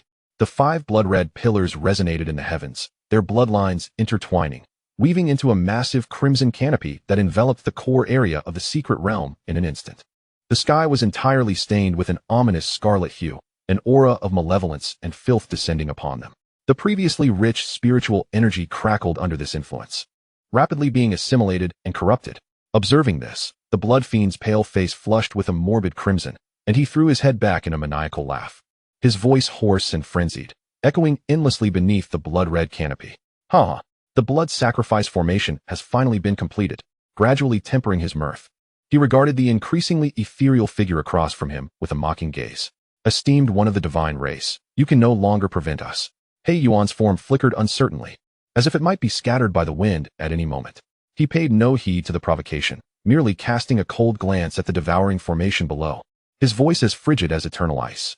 The act of offering the entire essence of a secret realm as a sacrifice is truly repugnant. Repugnant? The master of the blood slaughter sect seemed to have heard the most absurd of jokes, surveying the dark abyss with undisguised mockery. Has the divine race perched atop their lofty heights for far too long, forgotten how to perceive reality? He took a step forward, the crimson pupils reflecting the almost translucent outline of the dark abyss, and spoke with measured disdain.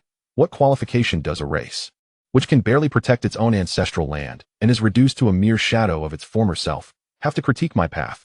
My lord, rather than wasting words here with a mere mouse like myself, you should contemplate how to properly see off your soon-to-fall divine master.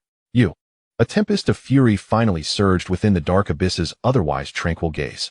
His ethereal hand, composed of the very fabric of laws, clenched fiercely, warping and shattering the surrounding space, only to falter and restore itself due to insufficient power in the next instant. A profound sense of helplessness, intertwined with overwhelming rage, surged within him. Indeed, the mouse spoke truthfully. The divine race of today is no longer the formidable force that could suppress all factions in Central Continent with a mere word. The strength of this avatar is no longer sufficient to halt the impending blood sacrifice. Thoughts raced through the dark abyss's mind. Since he could not prevent it, he would have to seek an alternative. Silently, he gathered the last remnants of his annihilation power, preparing to forcibly tear apart the blood-enshrouded space. Regardless of the outcome, he must ensure that before his avatar dissipates, he sends Yao Yao and that fortunate young man out of this secret realm. Chapter 51. The gathering at Sky Qiong Peak within the secret realm. At its core, a heavy blood-red canopy enveloped the sky. A thick, metallic scent of blood permeated the air, invading the nostrils and inducing nausea. All the disciples of various factions who had arrived felt their spiritual energy being surreptitiously siphoned away by an invisible force, thread by thread. Unrelenting. My spiritual energy is draining away. What is this cursed place? Why has the sky changed color? It's a formation.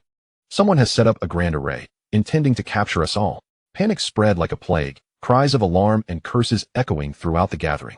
Feng Yuan stood with his hands clasped behind his back, gazing up at the ominous blood-red canopy, his brow furrowed. This aura, this method of devouring the essence of living beings, was all too familiar to him. It was akin to his own blood-soul banner, an enhanced version. Such grand ambitions. Is the intention to refine all the prodigies within the secret realm into nourishment? A glint of cold light flickered in Feng Yuan's eyes as he rapidly devised a strategy. At that moment, Zhou Yi and Fu Yao emerged from the crowd nearby. Zhou Yi swept his gaze across the scene and immediately spotted his second brother, Feng Yuan, standing among the throng.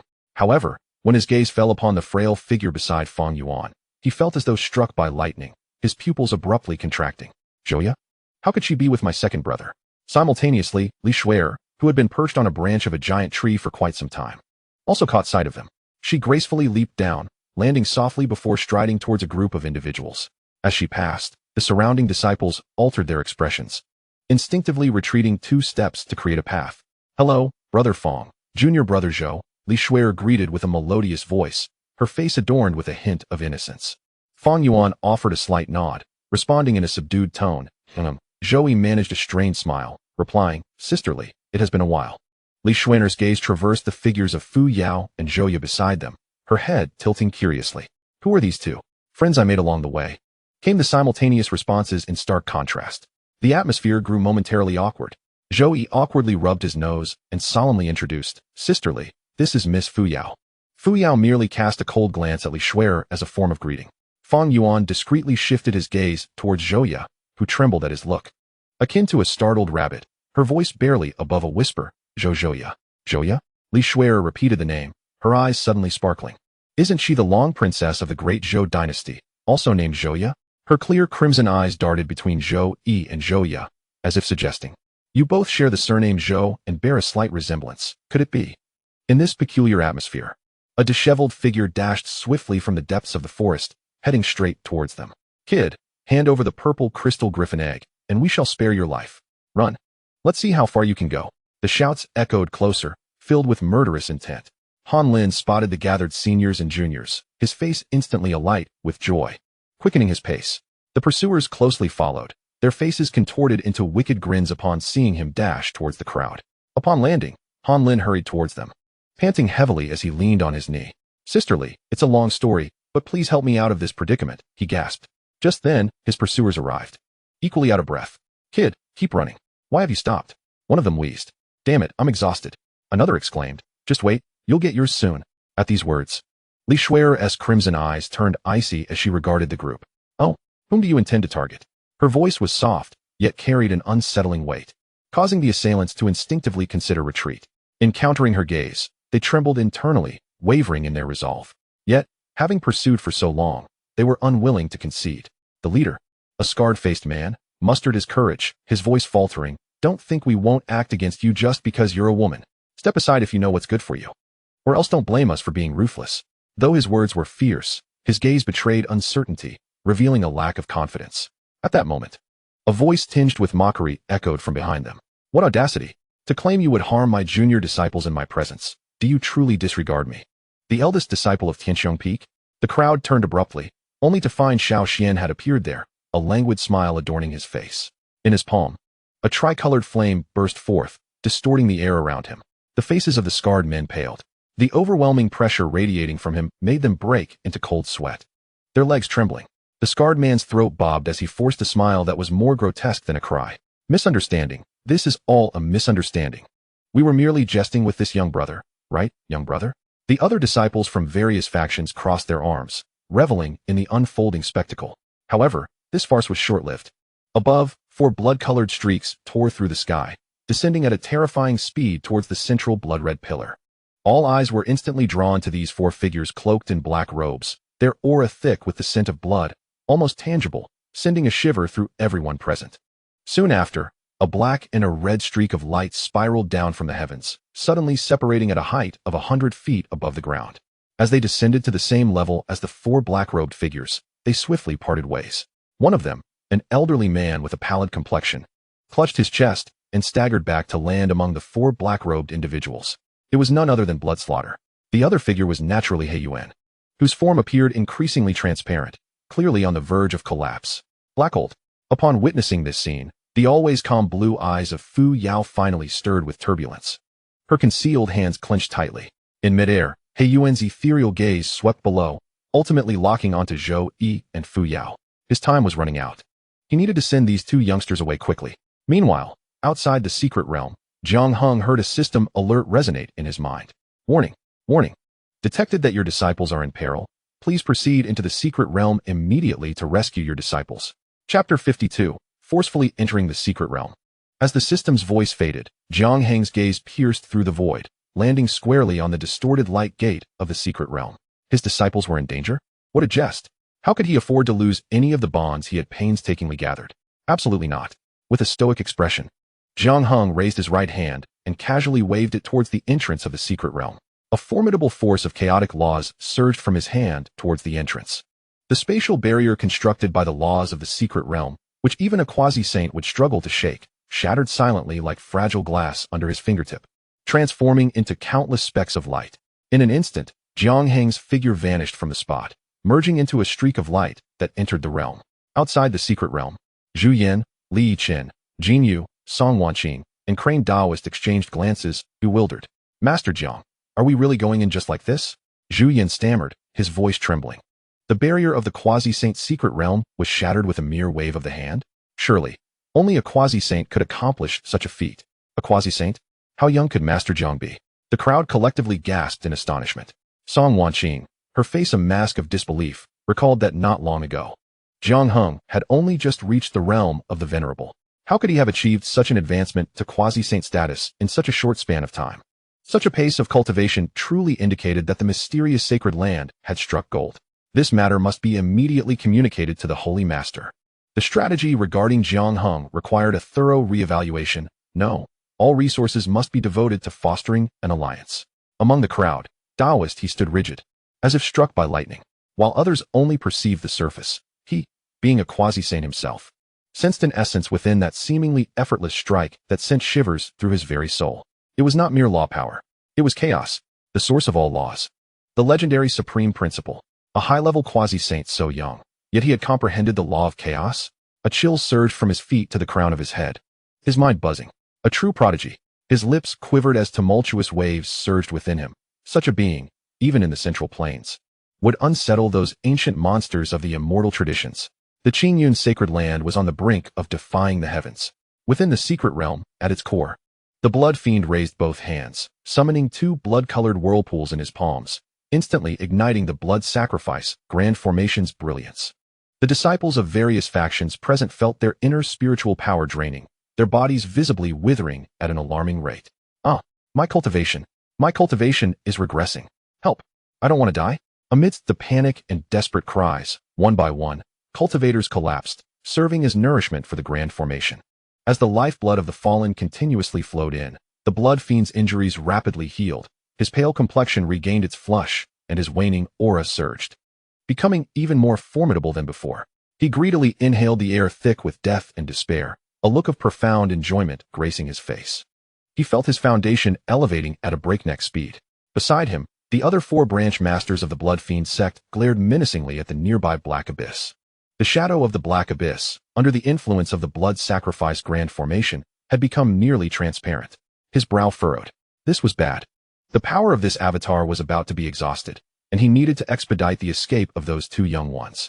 He immediately sent a faint strand of divine thought into the minds of Zhou Yi and Fu Yao. Yao Yao, young Zhou, prepare yourselves. I shall expend the last vestige of this avatar's essence to tear open a gap for your escape. Old He. Fu Yao gazed longingly at the increasingly transparent Black Abyss. Zhou Yi felt a weight in his heart, his eyes swiftly scanning the nearby seniors. He was from Sky Qiong Peak. He could not flee alone. Old He. Zhou Yi gritted his teeth, urgently responding with divine thought. I have an ungracious request. May I take my seniors with me when we escape? After the transmission of divine thought, there was a brief moment of silence from the Black Abyss. He cast a glance at Li Shuer and the others beside Zhou Yi. And after a long pause, a deep sigh escaped his lips. At present, this fragment of my being possesses but a fraction of its former strength. All I can do is my utmost. Upon hearing these words, Zhou Yi felt a tightening in his chest. It was a meager hope, yet a flicker of life was certainly preferable to none at all. Meanwhile, as Jiang Heng stepped into the secret realm, his eyes were immediately drawn to the blood-red sky that enveloped the world. The foul and malevolent aura resonated with a sense of familiarity. Was it not reminiscent of the malevolent energy from the Blood Fiend sect's formation on Tianjin Peak?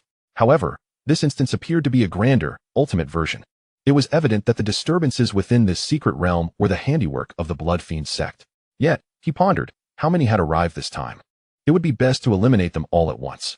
With this thought, Jiang Heng's gaze turned indifferent as he casually raised his hand and gently waved it towards the indomitable blood-red sky. A force of chaotic law silently surged forth. Upon contact with the chaotic law, the grand blood sacrifice formation, like a painting erased by an invisible eraser, vanished in large swathes, revealing a substantial breach leading to the core area. Jiang Heng stepped forward, his form melding into the void as he advanced towards the core. At that moment, within the core, Blood Fiend, who was fervently activating the formation and relishing the sensation of an enhanced foundation, suddenly changed countenance. He distinctly sensed a breach being forcibly torn open at the edge of the formation. Someone had intruded. He murmured under his breath, his brow furrowing into a frown. The other 4 submasters simultaneously detected the fluctuations in the formation and turned their gazes. Blood Fiend turned to Blood Shadow, his eyes commanding with an air of undeniable authority. Blood Shadow, go investigate.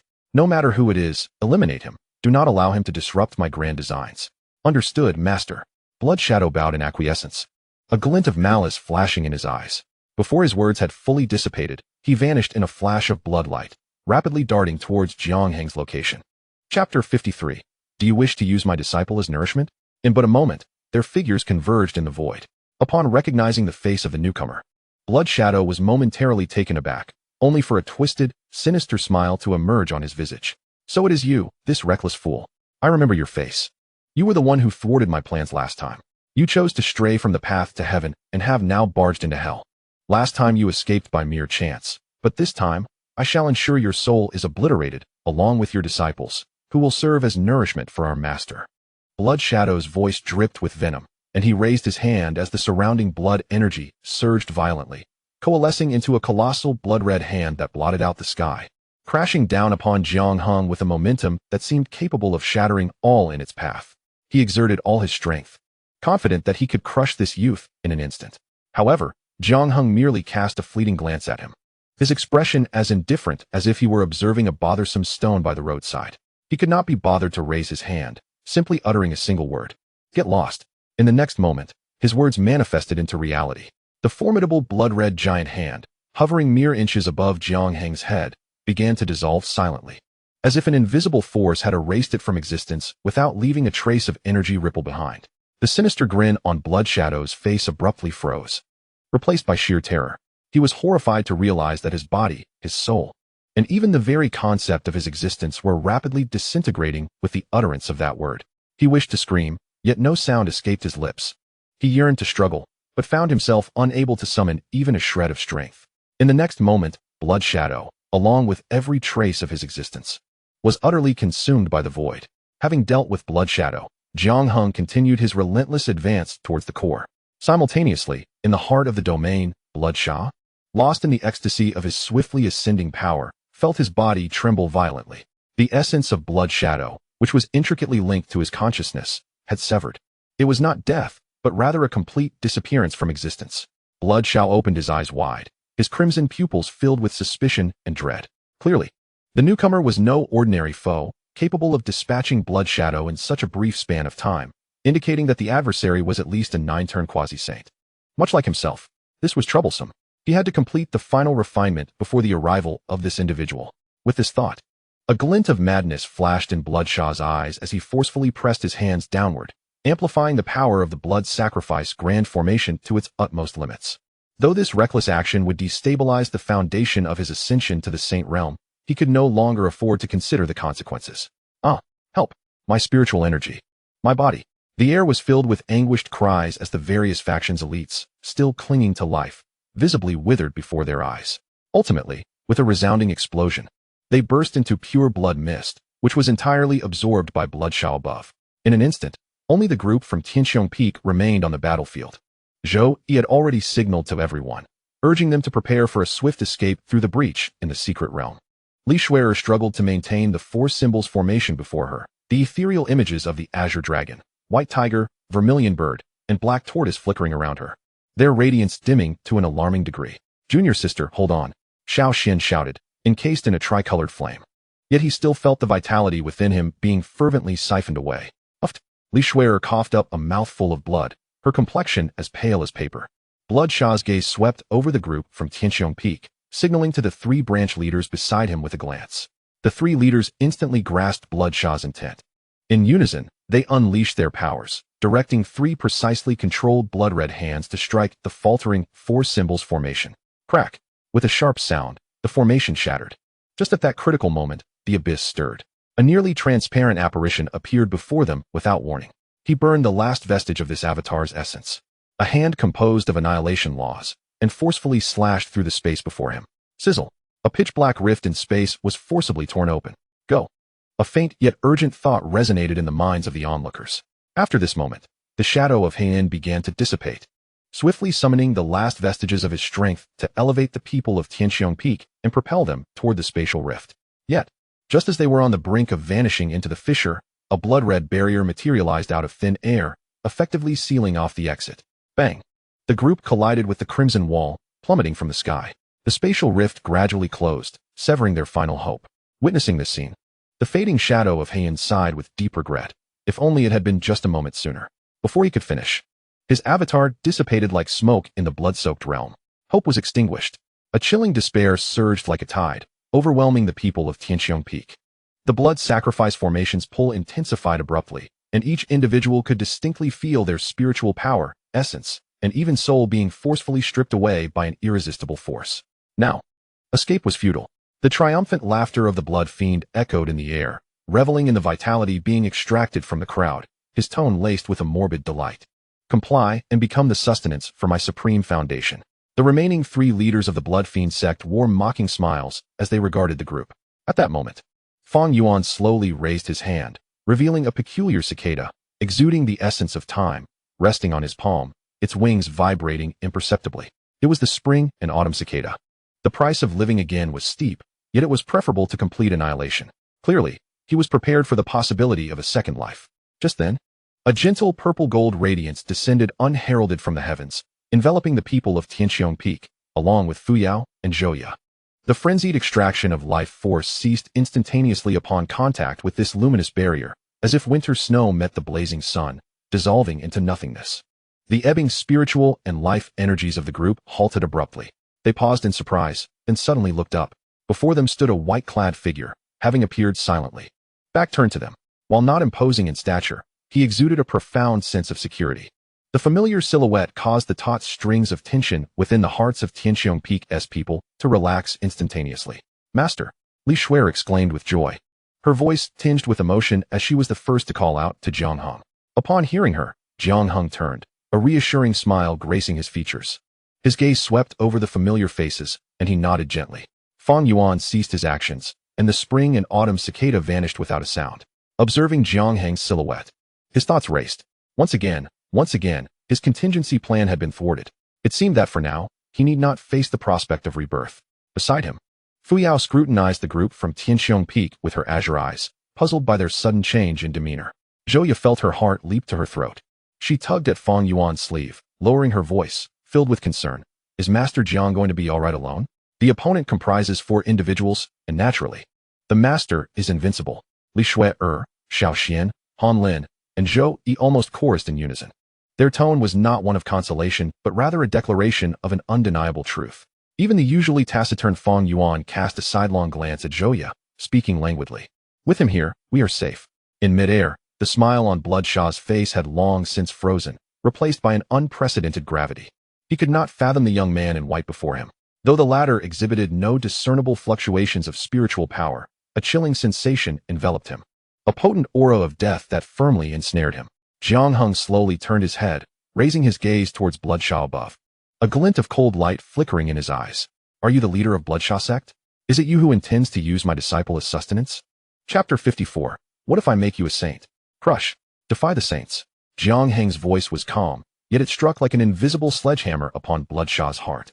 The blood-red pupils of Bloodshaw fixed intently on Jiang Heng, filled with suspicion.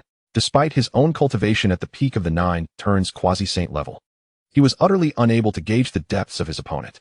The sensation was akin to gazing up at countless stars, invoking a profound sense of dread. At this moment, Jiang Heng's indifferent gaze had firmly locked onto him, severing all avenues of retreat. With no escape left, he resolved not to retreat. A single thought fervently surged within Bloodshaw's mind. Suddenly, a frenzied, sinister expression emerged on his face. He abruptly turned to the 3 sect leaders beside him, still reeling from shock, regarding them as if they were mere ingredients for a potent elixir. Sect leaders? One among them sensed the anomaly in his gaze and instinctively spoke. For the sake of my grand endeavor, Bloodshaw's voice was chillingly cold, imbued with an undeniable fervor. You shall become the final sustenance for me to forge an unparalleled foundation. As his words fell, an overwhelming pressure emanated from his body, pinning the 3 leaders in place. He clasped his hands together and bellowed fiercely, formation, activate, reverse, boom.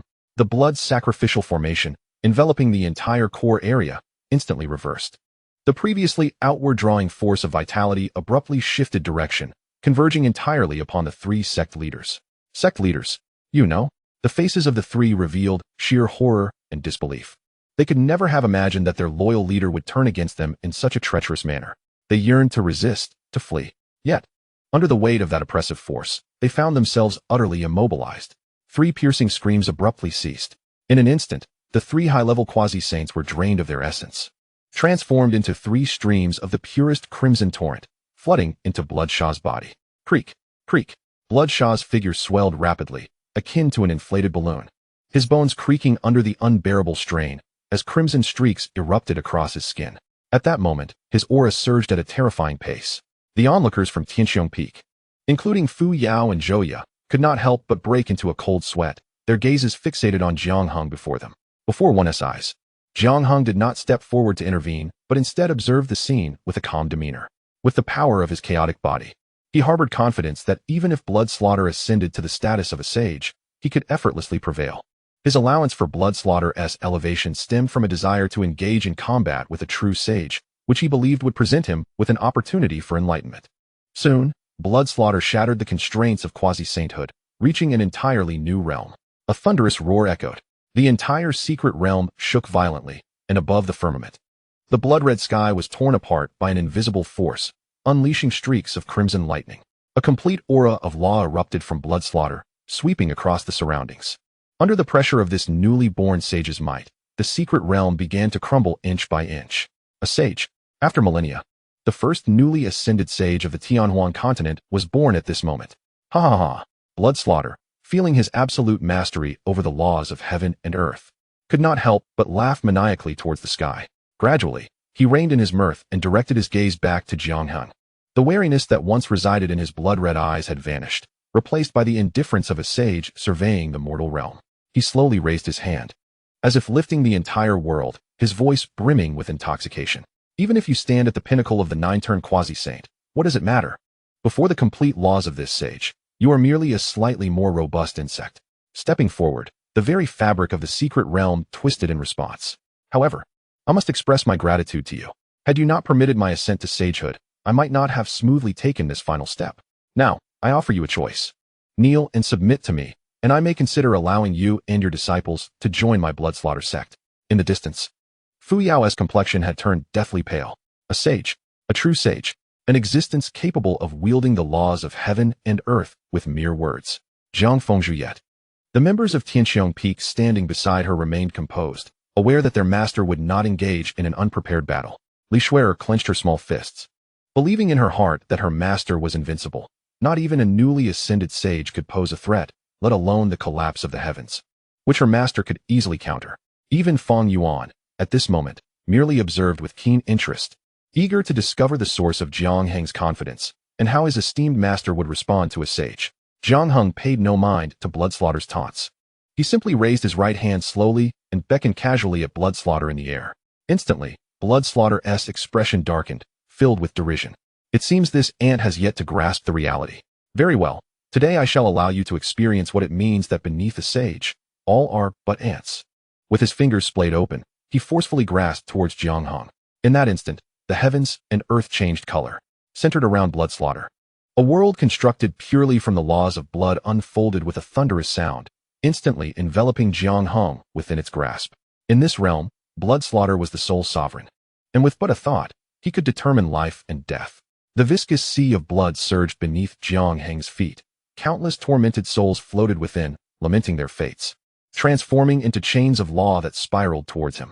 Yet, Jiang Heng stood silently atop the blood sea, his expression unperturbed. In that moment, his chaotic body quietly commenced its operation. A barely perceptible halo of purple-gold radiance emerged behind him, as the chaotic laws coalesced into myriad stars, reminiscent of the universe in its primordial state, slowly swirling behind him. Those chains of law, potent enough to easily eradicate any quasi-saint, disintegrated like melting ice and snow the instant they approached within 3 feet of his form, not even grazing the hem of his garment. The malevolent grin on the blood fiend's face froze. How could this be? He stared wide-eyed in disbelief. His complete saintly laws proved utterly ineffective against this individual? Is this what a saint is? Jiang Heng's voice echoed softly, tinged with disappointment. Truly too weak. As his words faded, he raised his right hand and gently waved it towards the crimson world. The vast universe formed from the purple-gold stars suddenly unfurled, enveloping the blood-colored realm. The blood-soaked world, constructed from saintly laws, along with the endless sea of blood and tormented souls, began to disintegrate inch by inch upon contact with the purple-gold stars, ultimately returning to nothingness. The sky regained its clarity. With a sudden cough, the blood fiend, as if struck by lightning, expelled a mouthful of golden saintly blood, his aura instantly waning. He gazed at Jiang Heng in horror, his body trembling violently from sheer terror. How could a quasi-saint possibly breach my saintly world? Jiang Heng offered no reply. In a flash, he appeared before the blood fiend. The blood fiend's pupils constricted to their utmost. Jiang Heng merely extended his index finger, lightly tapping the center of his brow.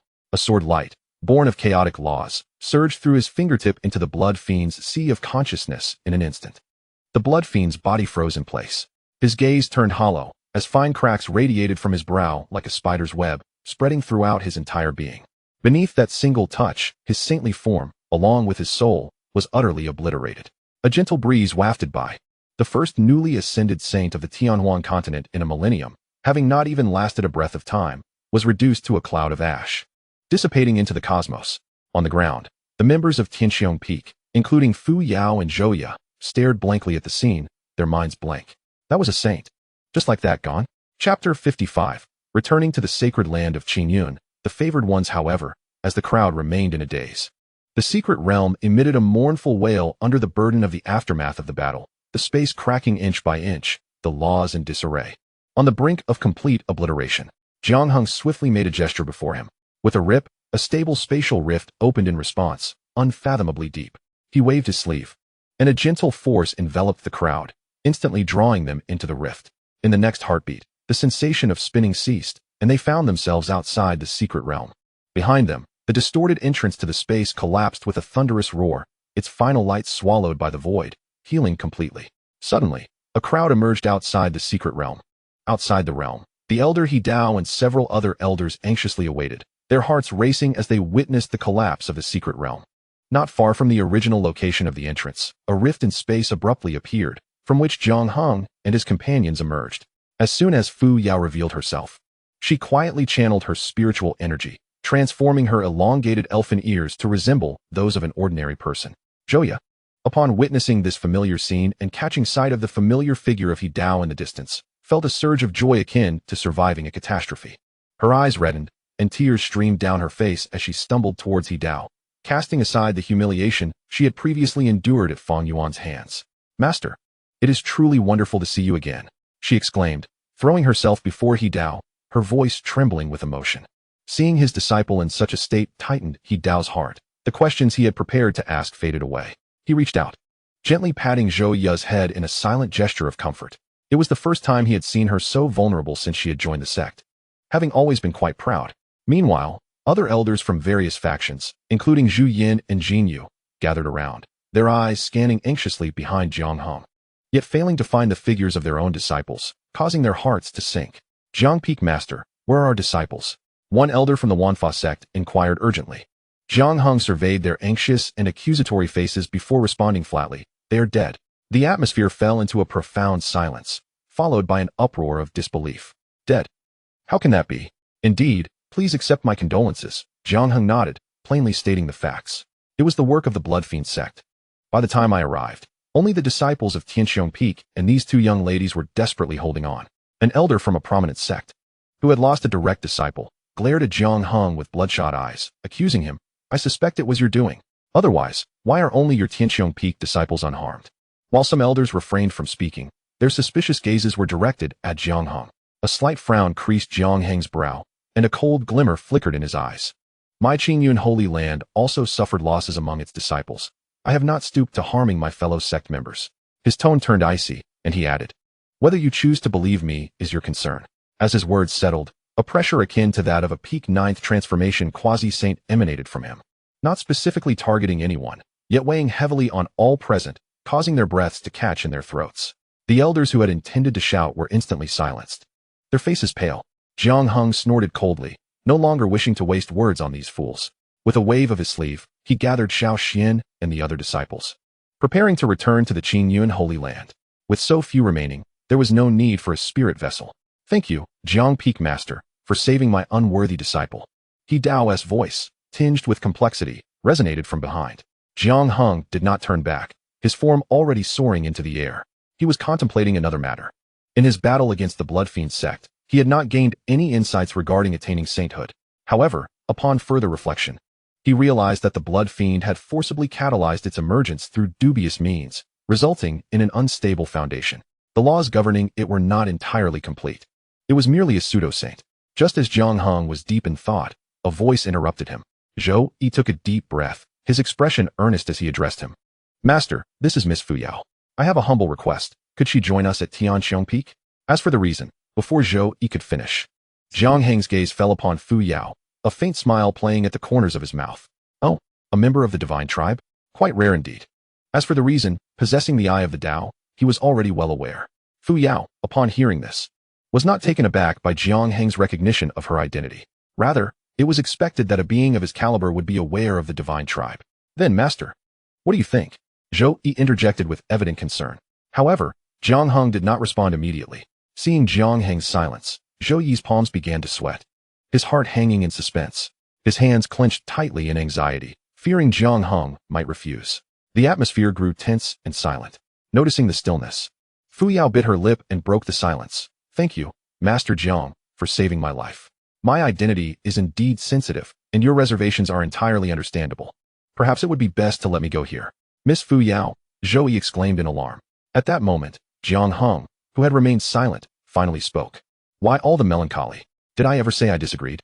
At this revelation, both Fu Yao and Zhou Yi were taken aback. Jiang Heng gestured toward the still-dazed Fu Yao with a slight nod of his chin. Why are you standing there in a daze? Hurry and perform the apprenticeship ritual. Fu Yao snapped back to reality, her astonishment beyond words.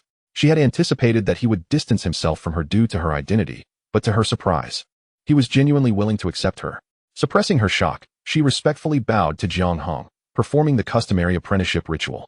Jiang Heng nodded slightly, his hand raised to gently lift her up with a soft force. At that moment, a notification chime echoed in his mind. Congratulations to the host on successfully accepting Fu Yao as a disciple, unlocking the special bond with the Celestial Chosen. Celestial Chosen, Gold 12. Task: unravel the heavenly shackles on the disciple and assist in enhancing her divine bloodline power. Limited to disciples bonded with Celestial Chosen. Reward: host receives the 10th rank Divine Bloodline. Jiang Heng felt a surge of joy. This was indeed an unexpected boon. Wonderful, Zhou Yi exclaimed, unable to hide his delight. This means Miss Fu Yao will now be our junior sister. However, at that moment, Li Shuer was not pleased, puffing up her cheeks and turning her head away. Yet, a discordant murmuring emerged from beside her. With her cheeks puffed out, Li Shuer subtly tugged at Jiang Heng's sleeve, whispering in a tone only they could hear, Master. It seems there aren't enough beds at Sky Qiong Peak. Jiang Heng chuckled at her words, affectionately ruffling her hair. Soon, the group returned to the entrance of the Qingyun's sacred land. Chapter 56. Is Li Xuanqing not dead? At Tianqiong Peak, Xiao Xian and the other disciples returned to their respective caves to contemplate the gains from the recent quasi-saint's secret realm. Meanwhile, the yet-to-be-established cave dweller, Fu Yao, was brought to the main hall by Jiang Heng. Observing his newly accepted 6th disciple, Jiang Heng's expression was shrouded in mystery. Come, I shall impart to you a unique secret technique of our sect, the Kuan-style breathing method. As he spoke, Jiang Heng began to demonstrate the Iron Mountain posture before Fu Yao. Her cool visage betrayed no emotion, yet a flicker of subtle doubt glimmered in her crystalline blue eyes. She recalled the divine demeanor he exhibited within the secret realm, and then glanced at the somewhat clumsy posture he was now performing, a stark contrast between the two. Nevertheless, she ultimately chose to place her trust in him. Out of reverence for the strong and respect for her own decision, she mimicked Jiang Heng's pose, albeit awkwardly. Observing this, Jiang Heng silently invoked, System, activate the bond of the Blessed One. Yes, the bond of the Blessed One has been successfully activated. Almost instantaneously upon the system's notification, Fu Yao, maintaining the peculiar posture, felt a sudden tremor within her body. Deep within her bloodline, a certain shackle was shattered. An unprecedented warm current surged from her heart, flowing through her limbs and bones. Buzz, a silver divine pattern suddenly illuminated at her brow, emanating a sacred aura. The scene before her distorted in an instant, as her consciousness was drawn into an unfamiliar illusion by an irresistible force. In the illusion, she stood upon a precipice.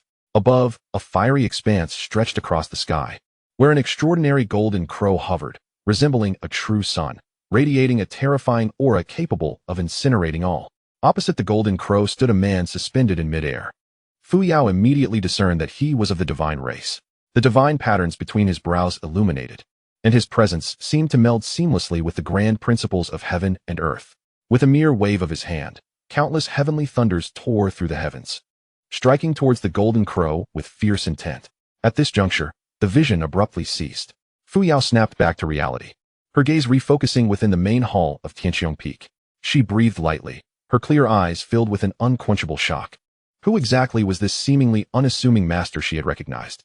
The Kuan-style breathing method that Jiang Heng had taught her not only unraveled the heavenly shackles within her bloodline, but also advanced her bloodline power, granting her a glimpse into her ancestral memories. As she pondered and lifted her gaze to Jiang Heng once more, a sensation originating from the depths of her bloodline rendered her rigid. She sensed a divine bloodline within Jiang Heng that was far more potent than her own. Could it be that her master was a reincarnation of an ancient ancestor of the divine race? Only such an explanation could account for his extraordinary prowess. Once this thought took root, it became impossible to suppress. Fu Yao's mind brimmed with myriad questions. However, before she could voice any, a voice resonated within the hall. Master Jiang, hasten to the main hall for a council. This was the voice of the sovereign, Mu Yunbai. Upon hearing this, Jiang Heng turned to glance at the still-dazed Fu Yao and casually gestured. You may explore Tianqiong Peak and select a spot to establish your own cave dwelling. I have matters to attend to. No sooner had he spoken than his figure vanished from the grand hall. Fu Yao remained rooted in place, her mind a whirlpool of confusion. In the very next moment after Mu Yunbai's words echoed, Jiang Heng's form silently appeared in the main hall. At that moment, Aside from the vacant position of the Peak Master of Qiong Peak, all other Peak Masters had taken their seats. With a flash, Jiang Heng settled into his designated position at Qiong Peak. Instantly, the gazes of all the Peak Masters converged upon him, their expressions complex, devoid of any semblance of pure camaraderie, replaced instead by a profound sense of reverence. Ahem. Mu Yunbai cleared his throat, shattering the silence within the hall. His resonant voice reverberating. Since everyone is present, let us commence. The purpose of gathering you all is to address the matter of the primordial saint's secret realm. My heart grieves deeply for the significant losses suffered by our disciples. He paused, his authoritative gaze sweeping over the assembly, a glint of coldness flickering in his eyes. The cause of this calamity, as you are all likely aware, is that wretched blood slaughter sect. The murderous intent emanating from his words seemed to chill the very air of the hall. The other Peak Masters, upon hearing this, displayed expressions of rage, their teeth clenched, eager to exact vengeance upon the blood slaughter sect without delay. However, it was fortunate that Master Jiang foresaw the peril, arriving in time to rescue the remaining disciples, thus averting total annihilation. Mu Yunbai's tone shifted, his gaze falling upon Jiang Heng with a hint of approval. Of course, there are some unclean voices echoing outside. Yet, I trust you all possess the discernment to differentiate truth from falsehood. In light of Master Jiang's achievements, I propose to appoint him as the honorary Peak Master of our Qiong Holy Land, with a status subordinate only to myself. Do any of you dissent? Mu Yunbai's gaze slowly traversed the assembly. The sovereign is wise. I have no objections. I second this. Master Jiang is indeed deserving. The Peak Masters unanimously expressed their agreement, none daring to voice dissent. They had heard of Jiang Heng's remarkable performance outside the secret realm, recognizing him as at least a quasi-saint. To oppose a quasi-saint would be tantamount to courting death. Mu Yunbai nodded in satisfaction, his voice taking on a solemn tone once more. Excellent. Henceforth, Jiang Heng shall be the honorary Peak Master of our Qiong Holy Land. The council is concluded. Master Jiang, please remain. The rest may disperse. The other Peak Masters, as if granted a reprieve, rose to pay their respects. After exchanging knowing glances, they hastily exited the main hall. As the grand doors slowly closed, only two figures remained within. The sovereign's aura of authority quietly dissipated, and he turned to Jiang Heng, about to speak. Master Jiang, yet Jiang Heng chuckled lightly, interrupting him. Sovereign, there are no outsiders here. There is no need for such formality. Mu Yunbai was taken aback for a moment, then burst into laughter, the tension in his expression easing, revealing a touch of warmth akin to that of a benevolent elder. Very well, my young friend. I shall forego pleasantries. He sighed deeply, his gaze towards Jiang Heng infused with a complex blend of pride and exasperation. I had intended to discuss this matter with you only when I ascended to the quasi-saint level, yet who could have anticipated that you would surpass me so swiftly? Immediately, Mu Yunbai's smile faded, his countenance taking on an unprecedented seriousness. Young Jiang, in truth, your master, Li Xuanqing, is not deceased. Though Jiang Heng had harbored suspicions, hearing Mu Yunbai utter those words caused him to momentarily pause. The mischievous and cunning visage of that old trickster resurfaced in his mind. Indeed, I knew that old fellow was remarkably resilient. Where is he now? In the central continent. The central continent? Jiang Heng raised an eyebrow. If memory served, the Divine clan also hailed from there.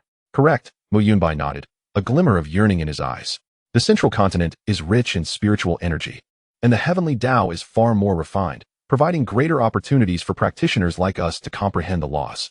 Our Qiong sacred land is merely a branch here in the desolate lands. The true headquarters resides in the central continent. Only elders or Peak Masters who reach the quasi-saint realm within any branch are eligible to gain passage to the headquarters. This holds true for our sacred land as well as the other 5. Upon hearing this, Jiang Heng understood. It was no wonder he had not encountered any holy sons or daughters during his time in the sacred land. Indeed, it was merely a branch. Chapter 57. The mess left by Old Li, Central Continent. So, that old fellow has gone to the headquarters? Jiang Heng's tone was flat, devoid of emotional fluctuation. Mu Yunbai wore a wry smile, and shook his head. I cannot say for certain. He paused before continuing. 2.5 years ago, he suddenly appeared, left me an item, and vanished, merely stating that the time had come for him to resolve some matters in the Central Continent. With that, Mu Yunbai's demeanor turned grave as he produced an ancient bronze compass from his palm. The compass was tarnished with rust, its needle long broken. The surface adorned with esoteric and intricate patterns, exuding an aura of profound desolation. This is what he left behind, saying it should be given to you when you qualify to go to the Central Continent. I have studied it for 2.5 years, yet to no avail. As he spoke, Mu Yunbai handed the compass over. Jiang Heng accepted the cold bronze artifact, tracing his fingers over the obscure patterns, his expression serene. Observing him, Mu Yunbai seemed to recall something, and with a teasing grin, he chided, "Your master was once a figure of great renown at the headquarters, indeed. Throughout the entire central continent, capable of making the heavens tremble. However, his temperament, well, you should be most familiar with it. A prodigy. Yet his actions were devoid of any discernible pattern, oscillating between righteousness and wickedness, entirely dictated by whim." It appeared that Mu Yunbai had opened the floodgates of memory. He had been one of the most promising candidates for the position of Saint Lord during his tenure at the headquarters, yet what became of him? For the sake of a woman, he brazenly intruded upon the forbidden domain of the Grand Elder, even going so far as to stew the guardian beast, Little Black, which had been nurtured for millennia. Mu Yunbai sighed deeply and continued speaking. The headquarters is rife with factions, far more intricate than our own situation here. The powerful lineage he offended is formidable, and to protect him, the previous Holy Master exerted immense effort, orchestrating a false death to facilitate his escape back to the eastern wilderness to evade disaster. Jiang Heng listened quietly, a barely perceptible smirk tugging at the corners of his mouth. Stewing the guardian beast indeed seemed to align with the capabilities of that old man. Thus, Holy Master, Jiang Heng lifted his gaze towards Mu Yunbai. You summoned me this time to send me to the Central Continent headquarters? Astute, Mu Yunbai exclaimed, slapping his thigh. What say you? Of course, I shall go, Jiang Heng replied without a hint of hesitation. He had already intended to venture to the Central Continent. Now, it was merely a matter of an additional compelling reason. Upon reaching the pinnacle of the 9 transformations of the quasi-saint realm, he had begun to sense that the laws governing this realm were incomplete. To comprehend the complete laws here and attain the status of a saint would be akin to scaling the heavens. Moreover, the laws he sought to grasp were the supremely powerful chaos laws, which made the task all the more daunting. In the depths of his being, he felt that his opportunity for sanctification lay not in the desolate wilderness, but within the Central Continent. Additionally, he yearned to witness firsthand the current state of that irresponsible old man. So, Holy Master, how shall I journey to the Central Continent? Upon hearing this, Mu Yunbai turned his palm, revealing an ancient token, entirely black and inscribed with intricate spatial runes. This is the boundary-breaking token, the sole key to activate the teleportation array leading to the central headquarters. He solemnly handed the token to Jiang Heng. The teleportation array to the Central Continent lies deep within the forbidden area behind the mountain of our Qingyun sacred land. However, this array spans 2 realms, and the spatial forces are exceedingly violent. Only a quasi-saint's physical form can withstand it, which explains why only quasi-saints are eligible to travel to the headquarters. I understand. Jiang Heng acknowledged, accepting the token, his heart enlightened. Just then, the bronze compass in his hand seemed to sense something, vibrating slightly. A flicker of imperceptible light flashed across the compass. Immediately thereafter, an aged voice, tinged with a hint of irreverence, resonated deep within Jiang Heng's mind. Little brat, the fact that you can activate this compass indicates you haven't embarrassed your master. You've managed to become a quasi-saint. Without further ado, I once had my eye on your master's wife at the headquarters, but alas, I lacked the strength back then to seize her. Now, with my powers nearly complete, I am preparing to return and reclaim her. You, at least, are now a formidable quasi-saint. Don't linger in the desolate wilderness any longer. Hurry and come to the Central Continent to assist me. Oh, by the way, during this period, I happen to swindle a few ancient immortals. Their disciples are likely scouring the world for me. Once you arrive in the Central Continent, they will probably seek you out first. At that point, just wish for your own good fortune. With that, the voice abruptly ceased. Jiang Heng's expression darkened in an instant. He had known it. That old wretch has never accomplished a single reliable deed. He has entangled himself in romantic debts and stirred up a hornet's nest, only to flee without a trace. And now he dares to pull me into his mess? Moreover, he has ensnared several adversaries, summoning their disciples to trouble me? Jiang Heng's fingers clenched around the compass, the joints turning pale. He inhaled deeply, then exhaled slowly, forcibly suppressing the urge to crush the compass into dust. Mu Yunbai observed his fluctuating expression and tentatively inquired, Young Jiang, have you made any discoveries? Nothing of significance, Jiang Heng replied, shaking his head, and then expressionlessly stowed away the compass. Noticing that he did not wish to elaborate, Mu Yunbai refrained from pressing further and regarded him solemnly. In the Central Continent, the strong are abundant, revered masters abound, and quasi-saints are as numerous as dogs. The enemies of your master from years past now wield immense power at the headquarters. Should you venture forth, exercise utmost caution. Thank you for the reminder, Holy Master. During my absence, I entrust the affairs of Sky Qiong Peak to your care, Jiang Heng said, bowing respectfully. A look of satisfaction graced Mu Yunbai's face as he stepped forward to support him. Rest assured, with me here, Sky Qiong Peak shall remain untroubled. Jiang Heng nodded, saying no more, and with a flicker of his form, vanished from the main hall. In the vast emptiness of the hall, only Mu Yunbai remained, gazing at the barren expanse, letting out a long sigh. Li Xuanqing, the wisest decision you ever made in your life was to take on such a disciple. He stood with hands clasped behind his back, a glimmer of anticipation in his eyes. I hope this young man can resolve the regrets of the past. Chapter 58. This is splendid. This is marvelous. Above Sky Qiong Peak, Jiang Heng's figure quietly materialized. As the moment of parting approached, he looked down upon the mountain that had borne his 15 years of life, stirring a wave of emotion within him. From its initial desolation to its current state of rejuvenation, Sky Qiong Peak has finally regained some vitality. As he prepared to depart, he decided to utilize the accumulated sign-in opportunities. With a mere thought, Jiang Heng commanded, "System, sign in." Congratulations to the host for successfully consuming accumulated sign-in opportunities. The host is rewarded with a 9-turn Quasi-Saint Pinnacle Puppet and a 1-day experience card for the Sacred Realm. 9-turn Quasi-Saint Pinnacle Puppet. Absolute obedience to the host. Capable of manifesting appearances based on the host's imagination. 1-day Sacred Realm experience card. Grants access to Sacred Realm cultivation for 24 hours post-activation. Oh ho! This time I have indeed struck gold with 2 splendid items. The Sacred Realm experience card serves as a lifeline, and this 9-turn Quasi-Saint Pinnacle Puppet, in a land devoid of saints, is sufficient to sweep away all opposition. It will more than suffice to protect my disciples.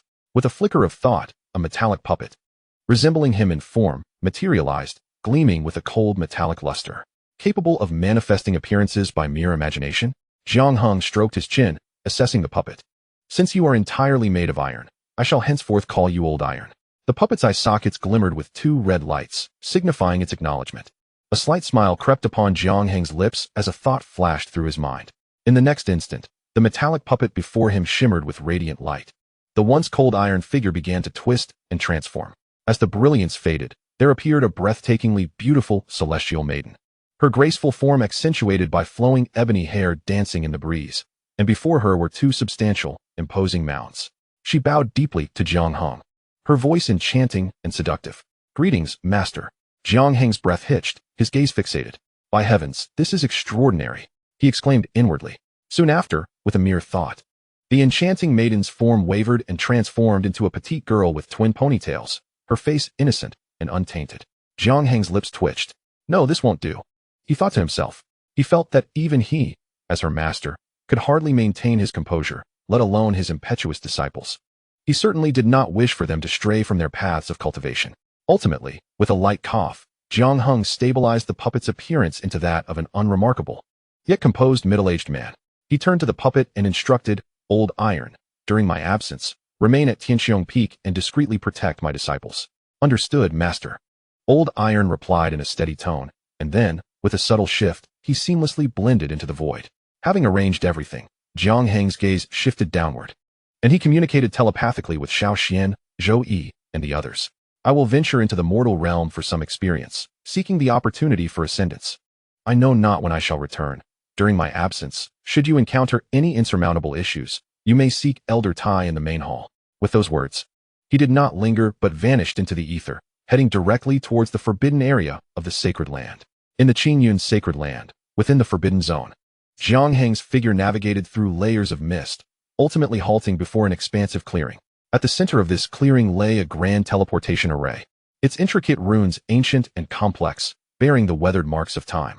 At the heart of the array stood a stone pillar, which, as expected, served as the switch to activate the formation. Jiang Heng's form flickered, and he soon stood before the pillar. He observed a token-shaped recess at its apex. Without hesitation, he produced the boundary-breaking token bestowed upon him by Mu Yunbai. The dark token fit perfectly into the recess. With a soft click, the boundary-breaking token was firmly embedded. Buzz. In that moment, the teleportation array awakened. Runes illuminated one after another. Brilliant light swiftly spread from the edges of the formation to the center, ultimately converging into a blinding beam that shot skyward, enveloping Jiang Heng's figure entirely. A powerful force of spatial energy enveloped him, and his body ascended uncontrollably. As he rose, the scene before him abruptly distorted, and he was drawn into a dark passage by an irresistible pull, an interspatial tunnel. Jiang Heng opened his eyes and surveyed his surroundings. Within the tunnel, Tumultuous spatial turbulence raged fiercely, with countless sharp fragments of space descending like a meteor shower. Each shard possessed the potential to effortlessly rend the flesh of a revered master. Jiang Heng maintained a tranquil demeanor. With a mere thought, the power of the chaotic laws surged from within him, forming an invisible barrier around his being. As the fragments collided with this shield, they dissipated into nothingness, akin to a drop in the ocean. After the passage of a fragrant incense, a faint glimmer appeared in the distance, evidently the terminus of the spatial tunnel. A spark of determination ignited in Jiang Heng's eyes as he transformed into a streak of light, hurtling directly toward the luminous point. However, at that moment, an unexpected disturbance rippled through the tunnel. A terrifying gravitational force suddenly pulled him sideways, leading him to be drawn into an alternate exit just as he approached the light. The next moment, a blinding radiance compelled him to instinctively squint. A refreshing breeze, laden with the scent of brine, enveloped him, accompanied by the rhythmic crashing of waves upon the shore. As he gradually opened his eyes, the vista before him unfolded magnificently. An expansive azure sea stretched infinitely, merging seamlessly with the sky in a breathtaking panorama. Upon the surface of the water, various ethereal vessels sliced through the waves, their masts adorned with emblems of diverse factions. Jiang Heng surveyed his surroundings and realized he was situated on a small island. Is this the central continent? He could distinctly sense the richness of the spiritual energy in this realm, far surpassing that of the desolate lands. Even the laws of heaven and earth appeared more complete here. At that moment, a massive ethereal ship emblazoned with the insignia of the Tianbao Merchant Association seemed to have spotted Jiang Heng. Several figures on the deck turned their gazes toward him. Look, there is someone on that island. He doesn't seem to be from this domain. Could he be from another realm? A young gentleman clad in exquisite attire, wielding a folding fan, shook his head with a dismissive smile. What does it matter? Just a wandering cultivator, likely cast adrift by the spatial turbulence. He shouldn't delay my journey. However, an elderly figure in gray robes beside him fixed his gaze intently on Jiang Heng, a piercing brilliance erupting from his murky eyes. Young master, this individual is no ordinary person. I cannot discern his cultivation. Oh, even you, Elder Zhao, cannot see through him? The young gentleman's derision vanished, replaced by a look of astonishment. He was well aware that Elder Zhao was a pinnacle figure at the 9th turn of quasi-saint, just a half step away from the realm of sanctity. If this individual eluded even Elder Zhao's perception, he was likely a saint. The young gentleman's heart raced uncontrollably. He knew that even with the wealth of the Tianbao Merchant Association and its vast enterprises, the only saintly figure in the open was his father, the president of the association. If the other party were indeed a saint, it would be prudent to engage in dialogue. With this thought, a fervent smile blossomed on his face as he called out to the captain beside him. What are you waiting for? Hurry, bring the ship closer. I must personally pay my respects to this esteemed elder. Yes, young master. The colossal spirit vessel promptly altered its course, gliding gently toward the small island where Jiang Heng resided. Chapter 59, The Star-Picking Domain, the Tianbao Merchant Association. Jiang Heng's gaze fell upon the approaching spirit vessel. Moments later, the vessel came to a halt outside the island, and two figures transformed into streaks of light, landing directly before Jiang Heng. At the forefront stood a young gentleman clad in splendid attire, who deftly folded his gilded fan and, devoid of any haughtiness typical of aristocratic youth, bowed deeply to Jiang Heng, speaking earnestly. I am Qian Duo, a junior of the Tianbao Merchant Association. It is an honor to meet you, esteemed senior. Your demeanor exudes an otherworldly charm, unlike anyone from this domain. Might you be newly arrived in the star-picking domain? Behind him, the elderly figure in gray robes, Zhao Changkong, seemed to have halted his breath, his entire being hanging in a state of profound awe. As he drew nearer, he keenly perceived the unfathomable Dao charm emanating from the young man before him, a resonance that transcended mere cultivation levels, a definitive suppression of life's essence. It felt as though he were not facing an individual, but rather the very will of the cosmos itself. A sage. This was undoubtedly a sage walking among mortals, and not just any ordinary sage. Jiang Heng's gaze traversed the two figures, and within the depths of his eyes, a faint golden Dao pattern flickered and vanished. Qian Duo. First layer of the venerable realm, young master of the Tianbao Merchant Association. Zhao Changkong, pinnacle of the 9 transformations presage, worshipper of the Tianbao Merchant Association. The information was clear and concise. His gaze lingered for a moment longer on Zhao Changkong. As a fellow pinnacle of the 9 transformations presage, the old man's aura felt significantly weaker than that of the blood fiend demon lord prior to his ascension to sagehood. If the blood fiend were a unit of measurement, this man could scarcely be counted as even half of that. It seemed that the presages of the central continent were somewhat lacking in substance. Jiang Heng's attention returned to Qian Duo. Qian Duo? The name was rather straightforward. The Tianbao Merchant Association was ideally positioned to glean insights into the power dynamics of the central continent. Contemplating this, he resolved to keep his identity concealed. After all, his master had made many enemies in the central continent. Prudence would serve him well. There is no need for you to know my name, Jiang Heng stated flatly. Yet his tone carried an undeniable authority. You may refer to me as Senior Wang. As you mentioned, I am indeed new to this place, having been inadvertently swept into a spatial turbulence that led me here. Upon hearing this, Qian Duoduo's eyes sparkled with delight, and his demeanor became increasingly humble. I see. I was just about to return to Crescent Bay. Might I have the honor of guiding you, Senior Wang, to forge a favorable connection? Jiang Heng contemplated briefly and nodded slightly. Very well. I am unfamiliar with this area. Since you have graciously extended your invitation, I shall accept. His gaze shifted to Zhao Changkong, who felt his spirit tremble under Jiang Heng's gaze. He hastily bowed, his voice quivering with an unrecognized tremor. I am Zhao Changkong, paying my respects to Senior Wang. In the presence of such an extraordinary being, his pride in being a pinnacle of the 9 transformations presage felt as insignificant as dust. Jiang Heng offered a serene smile. Qian Xiaoyu, Zhao Daoyu, please. Too kind, too kind. Please, esteemed senior, this way. Qian Duo and Zhao Changkong, taken aback by the honor, hastily led the way. The 3 streaks of light flashed and landed steadily upon the deck of the spirit vessel. The spirit vessel veered sharply, slicing through the waves as it raced towards Crescent Bay. Within the loft, 3 individuals were seated. Qian Duo personally retrieved a set of purple clay teaware and brewed a pot of misty cloud tea for Jiang Heng. The ethereal steam coalesced into tiny cranes that danced gracefully, a sight of extraordinary beauty. He presented the teacup with both hands, displaying utmost reverence. Jiang Heng lifted the cup, his consciousness delving into the tea, each wisp of spiritual energy vividly reflecting back at him. Once assured of its purity, he brought it to his lips for a gentle sip. Just then, a thunderous roar emanated from the ship's hull, causing the entire vessel to lurch downward violently. The teaware on the table leapt in alarm. Outside, the chaotic shouts and hurried footsteps of the crew filled the air. What is happening? Qian Duo furrowed his brow. Before he could finish speaking, a guard burst in, rolling and scrambling, his face drained of color. Young master, it's bad. A pod of starry whales. They've gone mad, crashing into our ship.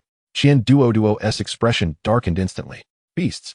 He glanced at Zhao Changkong beside him and spoke in a hushed tone. Old Zhao? Go take a look. Turning to Jiang Heng, he forced a polite smile. Senior Wang, just a minor inconvenience. I shall return shortly.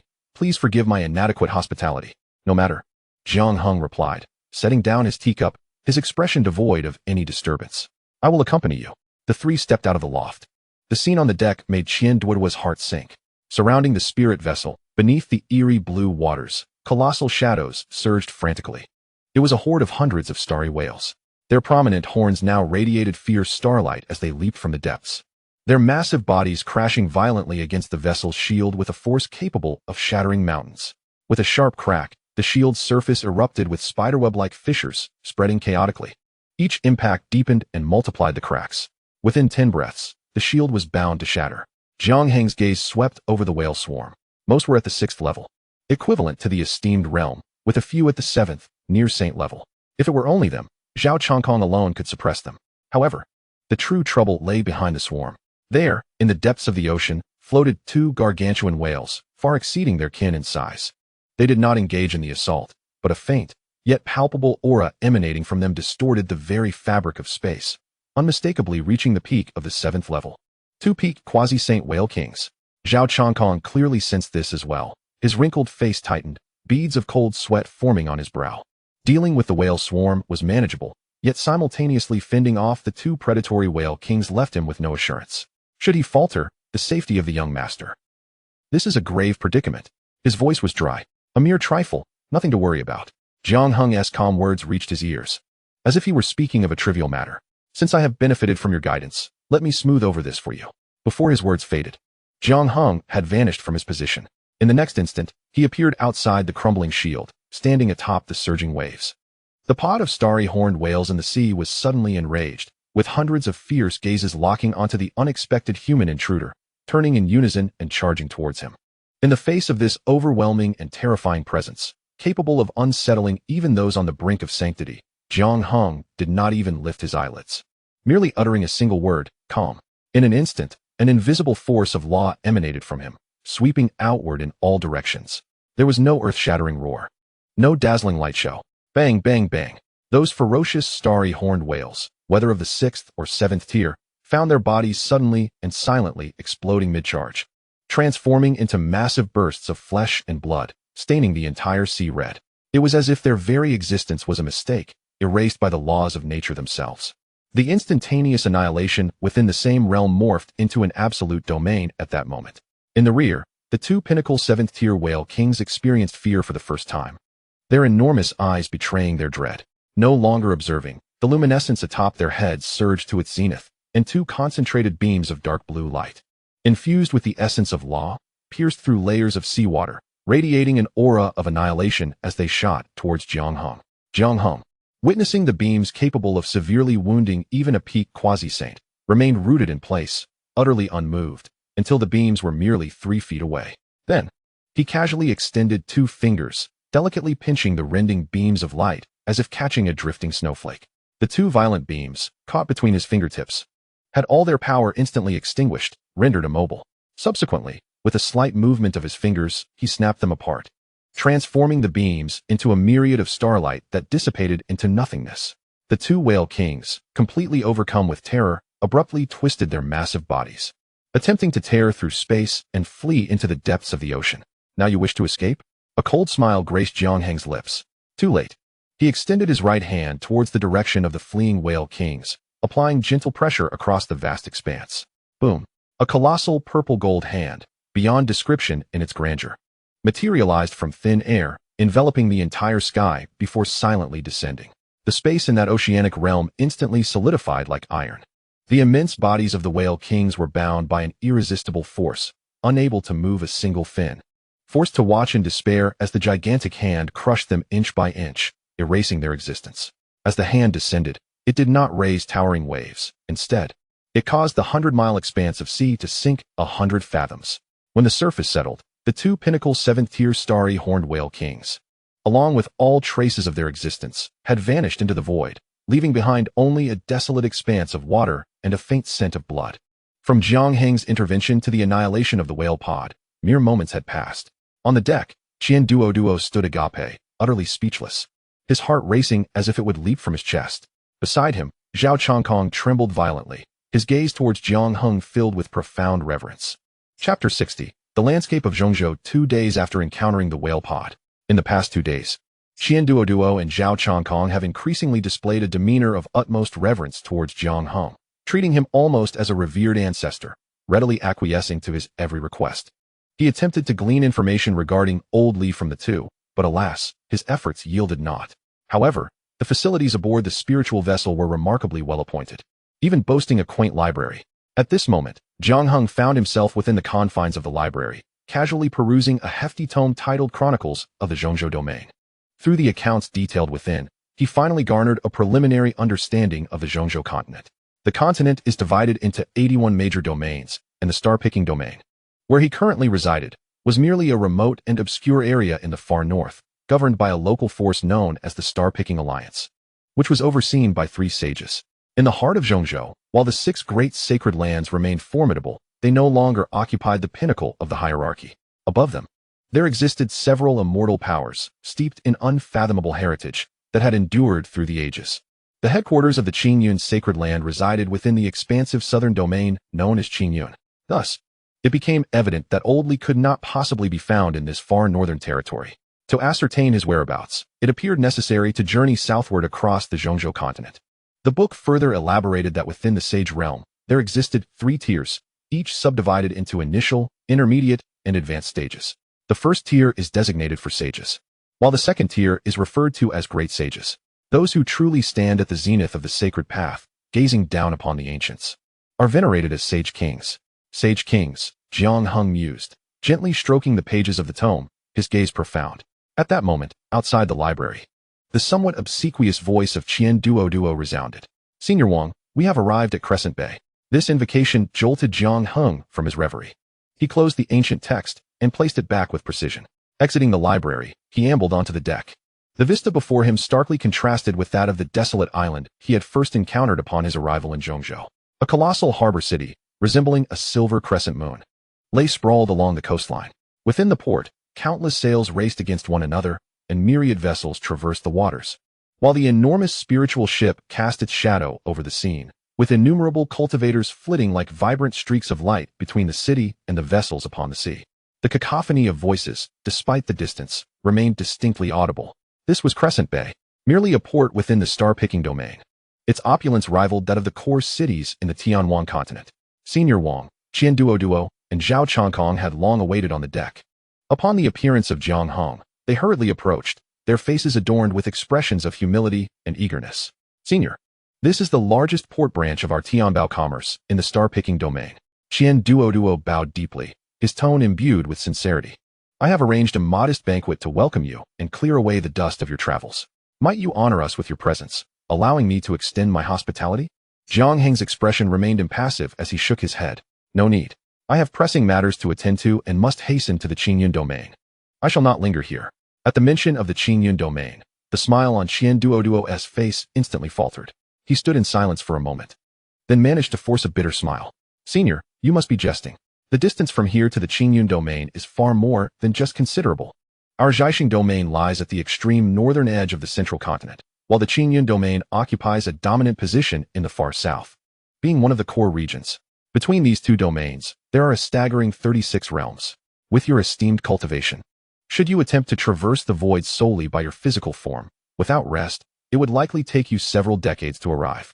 Beside him, Zhao Changkong quickly added, if one were to utilize the teleportation formations between the domains, it would indeed save a substantial amount of time, yet the procedures are exceedingly cumbersome and the costs astronomical. Moreover, many teleportation formations between the major domains are not interconnected, leading to numerous complications, making it far from an ideal solution. Upon hearing this, Jiang Heng's eyebrows subtly raised. He was well aware of the vast distance separating the Qingyun domain from the Jiaxing domain, but since the other party had mentioned it, there must be an alternative method available. He then turned his gaze calmly towards Qian Duo. Oh, might there be a more expedient way, according to your insights? Young friend Qian? Upon hearing this, Qian Duo's expression brightened instantly. He hastily bowed and said, indeed, senior, there is a solution. Although our Tianbao Merchant Association may not rank among the top powers in the entire central continent, we have invested heavily in constructing an ultra-long-distance teleportation formation within our domain's capital, Jiaxing City, to facilitate trade across numerous realms. The destination of this formation is the Zhuxia domain, and the Zhuxia domain is merely a few realms away from the Qingyun domain that you wish to reach. By utilizing that formation, your journey could be significantly shortened. After speaking in one breath, he shifted his tone, revealing a hint of difficulty on his face. However, the resources required to activate this teleportation formation are astronomical, and it is one of the core lifelines of our Tianbao Merchant Association. Although I am honored to be the young master, I do not possess the authority to unilaterally activate this formation. I must return to Jiaxing City and personally inform my father. Only with his command can we proceed. At this point, he cautiously raised his eyes to gauge Jiang Heng's expression, tentatively suggesting, perhaps Senior Wang could accompany me to Jiaxing City for a few days? Once I convince my father and obtain his permission, we can then set forth for the Zhuxia domain. What are your thoughts, Senior? Jiang Heng, upon hearing this, maintained a calm demeanor, his profound gaze unwavering. He understood that Qian Duo was attempting to forge a connection, seeking to create a sense of indebtedness. Nonetheless, the proposed solution was indeed the most advantageous at present. Rather than spending decades traversing the void or enduring the complexities of teleportation, it would be prudent to acquiesce for the moment. After a brief contemplation, Jiang Heng slightly nodded, with an affirmative response. Qian Duo's expression radiated joy as he eagerly led the way. Please follow me, Senior. The teleportation formation to Jiaxing City is not far from here. Rest assured, I will do everything in my power to ensure this matter is settled with my father. Chapter 61. Testing the waters in no time. The three of them arrived at the grand teleportation hall leading to Jiaxing City, which was magnificently constructed. Inside the hall, the atmosphere was abuzz with voices, and several enormous teleportation arrays were simultaneously in operation, their brilliant lights flickering. With each illumination, a group of cultivators would either vanish or materialize. Under the guidance of Qian Duo, the trio navigated through the throngs of people and arrived at a dedicated teleportation array. Senior Wang. This array leads directly to the headquarters of our Tianbao Merchant Association in Jiaxing City. Please, Qian Duo respectfully gestured for them to proceed. Jiang Heng nodded slightly and was the first to step into the array, followed closely by Qian Duo and Zhao Chongkong. Subsequently, Qian Duoduo performed a hand seal, causing a jade token to fly into the array's core. With a resonant hum, a blinding white light swiftly enveloped the three figures. After a brief sensation of weightlessness, when Jiang Heng's feet once again touched solid ground, the surrounding scene had transformed dramatically. A rich and pure spiritual energy rushed towards him. He surveyed his surroundings, discovering that he was now within an even grander hall. Gazing outward, the magnificent landscape of Jiaxing City unfolded before him through the hall's entrance. The sky was as clear as polished jade, and celestial mountains and pavilions floated in the boundless heights, arranged with an exquisite sense of order. Ethereal cranes and spirit birds glided gracefully across the sky, leaving behind a series of melodious calls, while cultivators navigated their resplendent treasures, weaving through the clouds and pavilions. On the ground, the flow of people was dense, and the presence of the cultivators was palpably more potent than those in Crescent Bay. So, this is the main city of the Jiaxing domain? Truly impressive. Senior, this is the headquarters of our Tianbao Merchant Association in Jiaxing City. Qian Duoduo's voice carried a hint of pride. My father is in the main hall. I shall escort you there. Jiang Heng's expression remained serene, neither affirming nor denying. The trio traversed several heavily guarded corridors and arrived before a resplendent and imposing hall. Before they could step inside, a somewhat frivolous voice echoed from within. Oh, isn't this my dear cousin? What brings you here in such a hurry? Have you unearthed another treasure to present to our esteemed uncle? As the words fell, a young man, dressed similarly to Qian Duoduo, but with a more audacious demeanor, emerged from the hall, fanning himself with a jade-boned fan. Behind him trailed an elderly man with a profound aura. Upon seeing the newcomer, Qian Duoduo's smile faltered momentarily before returning to normal, though his tone became noticeably cooler. Cousin, I have pressing matters to attend to and need to take a distinguished guest to see my father. Oh, pressing matters? Qian Bulei, Qian Duoduo's cousin, shifted his gaze to Jiang Heng, scrutinizing him from head to toe. His eyes betrayed no effort to conceal their judgment. This is the matter you deem pressing? Cousin, your judgment remains as poor as ever, mistaking a random loose cultivator for a distinguished guest? Qian Bulei scoffed, his tone laced with disdain. Look at his age. He is likely younger than I am. How can you dare call such a person a senior? Aren't you afraid of tarnishing our Tianbao Merchant Association's reputation? Qian Bulei, you are being outrageous. Qian Duoduo's expression darkened as he rebuked sharply. This is Senior Wang, a valued guest of my father. How dare you speak so recklessly? Valued guest? Qian Bulei seemed to find the notion utterly laughable. Based on him, old Zhao, why do you allow your cousin to act so recklessly while in your presence? The Tianbao Chamber of Commerce is not a place where just anyone can seek favor. Upon hearing this, Zhao Chongkong's countenance shifted dramatically. He quickly stepped forward and addressed the elder behind Qian Bulei in a grave tone. Elder son, I implore you to keep a close watch on Qian Bulei. The authority of Elder Wang is not something he, nor either of us, can afford to offend.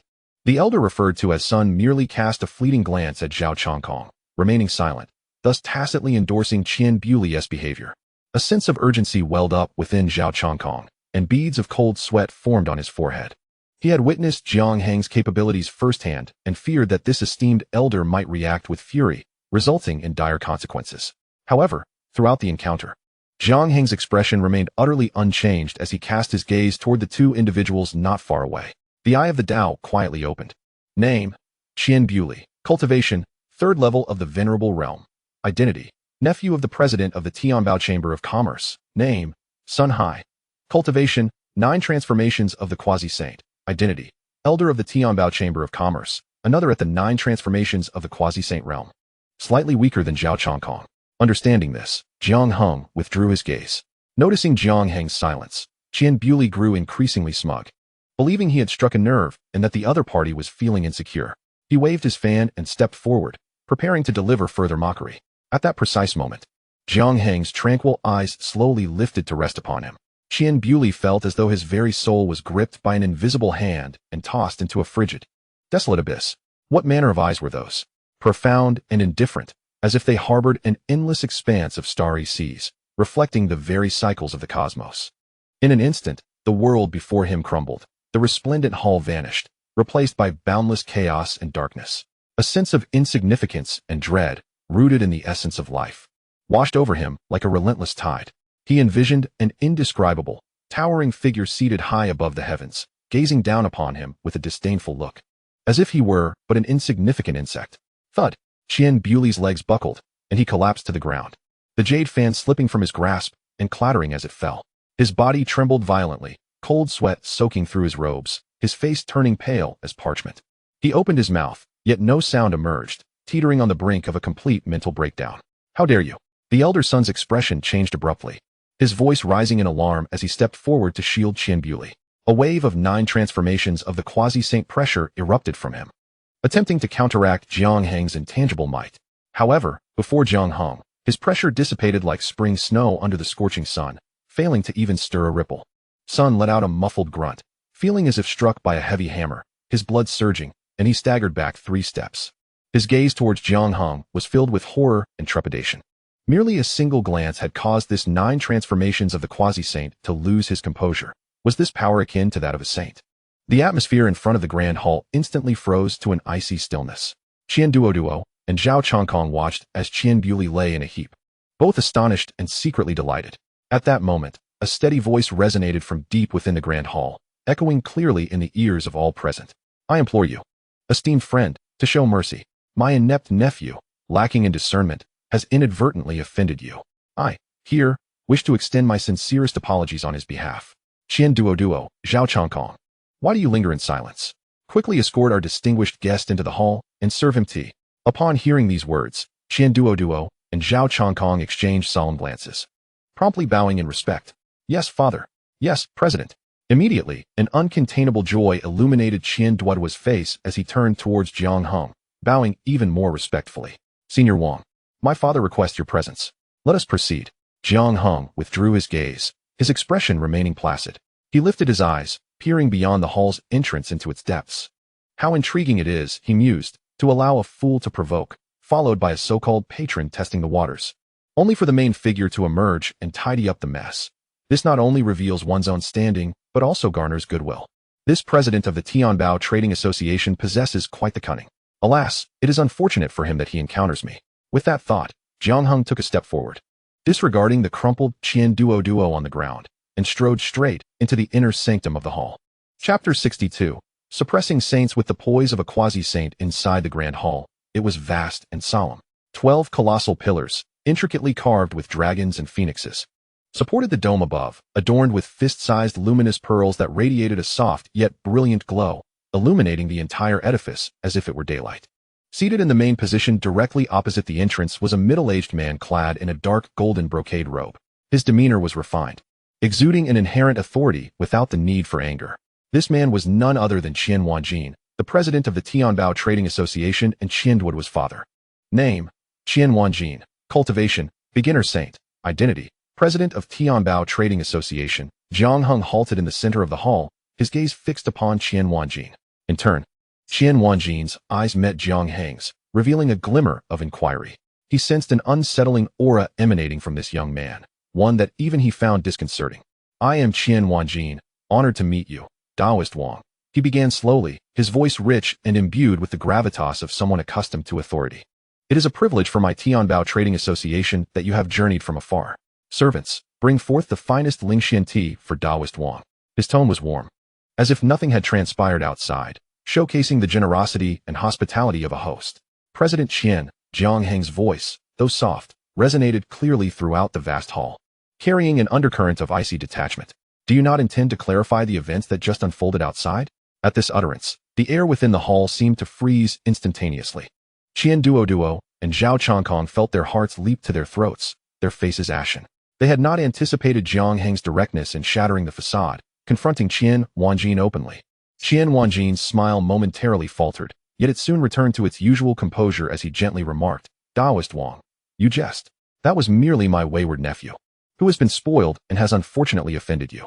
I have already instructed my people to confine him and will ensure he is duly punished to provide you with an explanation. His words were meticulously crafted, deftly distancing himself from the matter while offering a graceful exit. Most would have taken the cue to let the matter rest. However, Jiang Heng was no ordinary individual. Is that so? Jiang Heng's lips curled into a smile that was neither fully warm nor entirely mocking. I do not appreciate being tested, especially through such unrefined means. The moment his words fell, a flicker of imperceptible intensity flashed in the depths of Qian Wanjin's eyes. As a sage who had presided over the Tianbao Merchant Association for a century, commanding immense power and respect, he found it disconcerting that despite adopting a humble demeanor, his counterpart remained unyielding. He mused silently. This individual possesses a mysterious background and unfathomable strength. Should I fail to gauge his true depth? Engaging with him could invite calamity upon the association. Very well, let me personally assess your worth. With that thought, an invisible pressure aimed at Jiang Heng began to emanate quietly from his being. This was the unique, transcendent aura of a sage, one that towered above all mortals. Under this weighty presence, the air thickened, the space shimmered with subtle ripples, and the luminous pearl overhead flickered erratically, as if the very essence of the hall had come to a standstill. This was the might of a sage. Seated in the main position, Qian Wanjin retained his serene expression, yet there was a glimmer of scrutiny in his profound gaze. He sought to discern the source of Daoist Wang's confidence. Unexpectedly, the scene unfolded before him. Jiang Heng, at the epicenter of the sage's aura, remained unperturbed, his demeanor as tranquil as ever. His robes did not flutter, and his expression revealed not a trace of alteration, as if the sage's might was merely a gentle breeze against his skin. Is this your explanation? Jiang Heng gently shook his head, disappointment flickering in his eyes. In the next moment, an overwhelming aura surged forth from him, rising like a tempest. This force did not carry the same lofty dominance as Qian Wanjin's, but was instead more pure, more refined, and infinitely more formidable. It was akin to an unparalleled divine sword concealed within its sheath, suddenly unsheathed to reveal its dazzling brilliance. Boom! The two invisible pressures collided at the center of the grand hall. The space within twisted violently around the two figures, as delicate fissures appeared in the void, rapidly spreading like a spider's web. The 12 intricately carved pillars of purple gold emitted a resonant hum, straining under the immense pressure. Qian Duoduo and Zhao Changkong were caught in the aftermath of this clash, struck as if by lightning, grunting in pain as they each coughed up blood. Tumbling helplessly against the distant wall, their eyes wide with shock. On the dais, Qian Wanjin's previously cultured and gentle visage drained of color, turning an ashen pale. His facial muscles twitched violently, beads of cold sweat forming on his brow, quickly soaking his temples. He was struck with horror as he realized that his sage's might could barely withstand the force emanating from his adversary. Qian Wanjin abruptly rose from his seat, causing his throne to crack and splinter beneath him. The expression in his eyes, once filled with curiosity, morphed into sheer astonishment and disbelief as he beheld Jiang Heng. The other's realm was far beyond his own. The notion that he might be confronting a great sage sent an indescribable chill racing up his spine. What kind of terrifying existence had he inadvertently provoked today? Would Chairman Qian now deign to offer a satisfactory explanation to this esteemed figure? Jiang Heng's voice remained composed. Yet to Qian Wanjin's ears, it resonated like thunder from the heavens. The oppressive aura he had exuded dissipated in an instant. However, the pressure within Qian Wanjin's heart reached unprecedented heights. At that moment, Jiang Heng too felt a tremor within. For the first time, he experienced the immense enhancement bestowed upon him by the chaos body.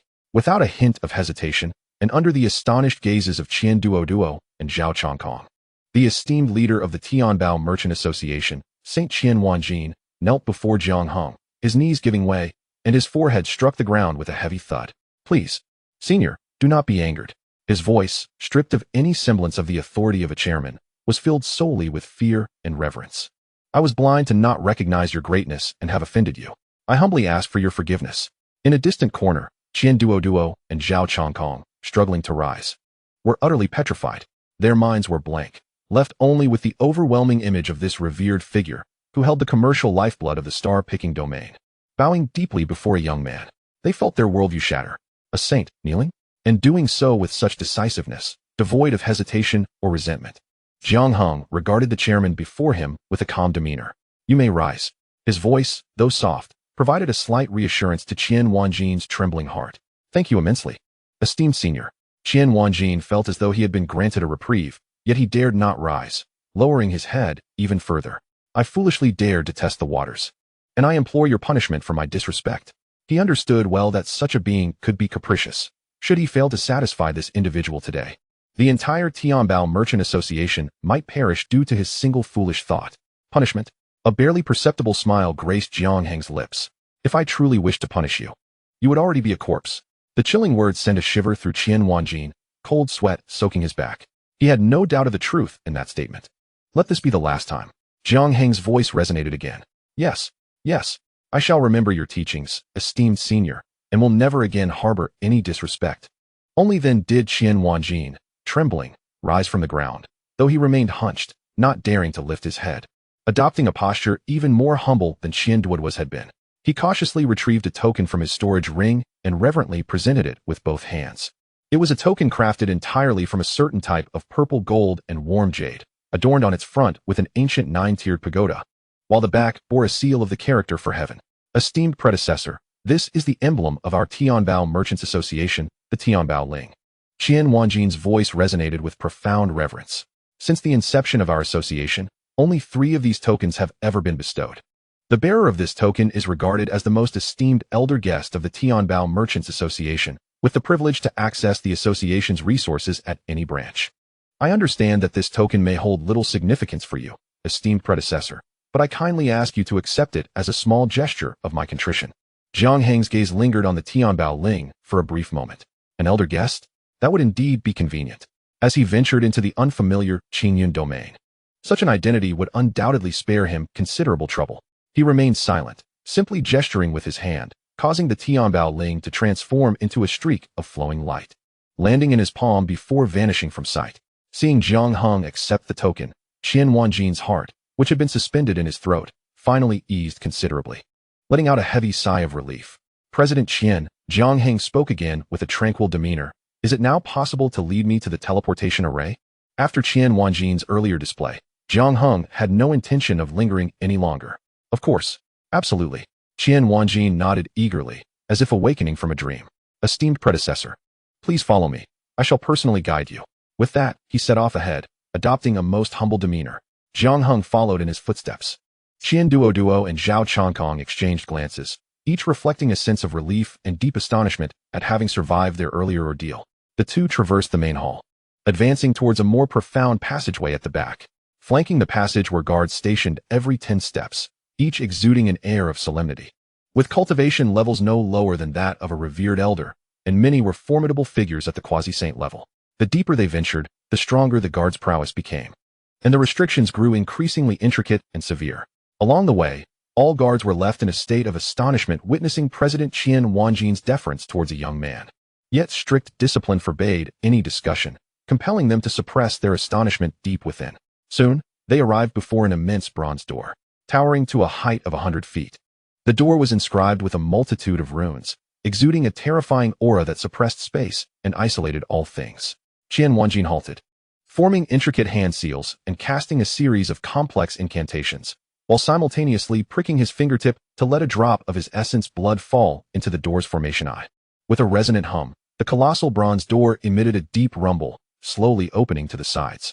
Behind the door lay an extraordinarily vast subterranean space, its grandeur rivaling that of the star-collecting city square above. At the center of this expanse stood a gigantic teleportation array with a diameter of 10,000 feet. Suspended at the heart of the array was a diamond-shaped crystal, as large as a palace, within which countless stars slowly revolved, emanating a disquieting spatial fluctuation.